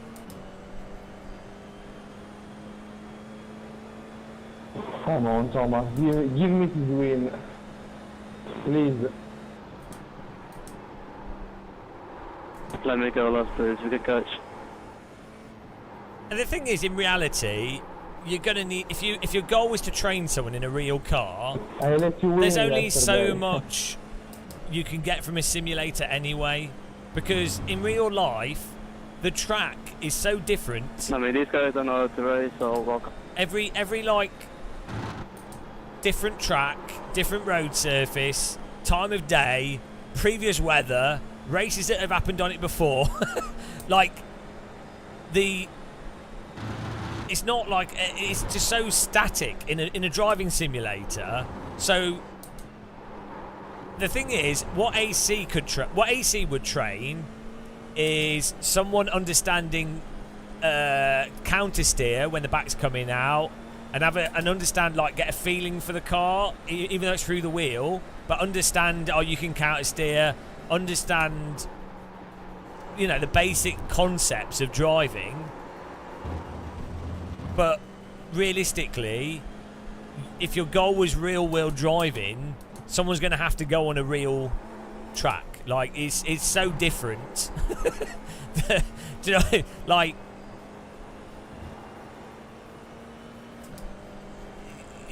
you can understand the concepts, you can learn the track, you can learn braking, you can understand, you can learn all the techniques,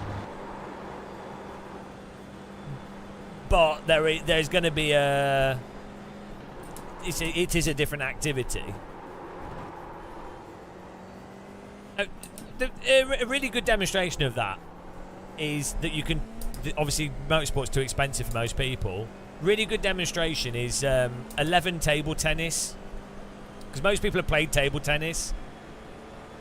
To be fair, like, table tennis is less variable than car tyres in real life. But if you play 11 table tennis, it's very, very good. It's really, really good as a simulator. It's crazy good. But it's subtly different. So, and it's a good demonstration. Like, it really describes the difference of, like, reality to even I think 11 table tennis is actually closer to reality than driving sims are. Alright, Dim Concode, thank you for watching. Have a good one. Yeah, so it's amazing. If you've got a VR headset, you need to play. It's absolutely insane. It's really fun multiplayer, and it's got mini games. It's really, really, really good. I had the unfortunate... I played with the developers when it first came out, and then I was playing randomly online, and like this German like university champion table tennis player joins the game, and I was just like, it was ridiculous. It was like, you know, Forrest Gump. It's just ridiculous. It was like, what's the point? Like, honestly, what was? It's like, no, they're pure Forrest Gump. Like, no way of beating them. Absolutely ridiculous. It's like trying to play Tetris against Japanese people. Impossible. Might as well just not bother. Tetris 99 in the Japanese time zone. Just don't bother. Don't even bother.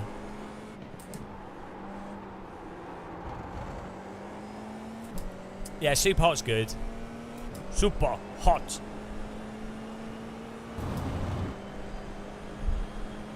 I'd like more games. So you know how Super Hot plays? I would like more games that are like that, but they don't need that time mechanic. So just basically like a Max Payne type game, like Super Hot.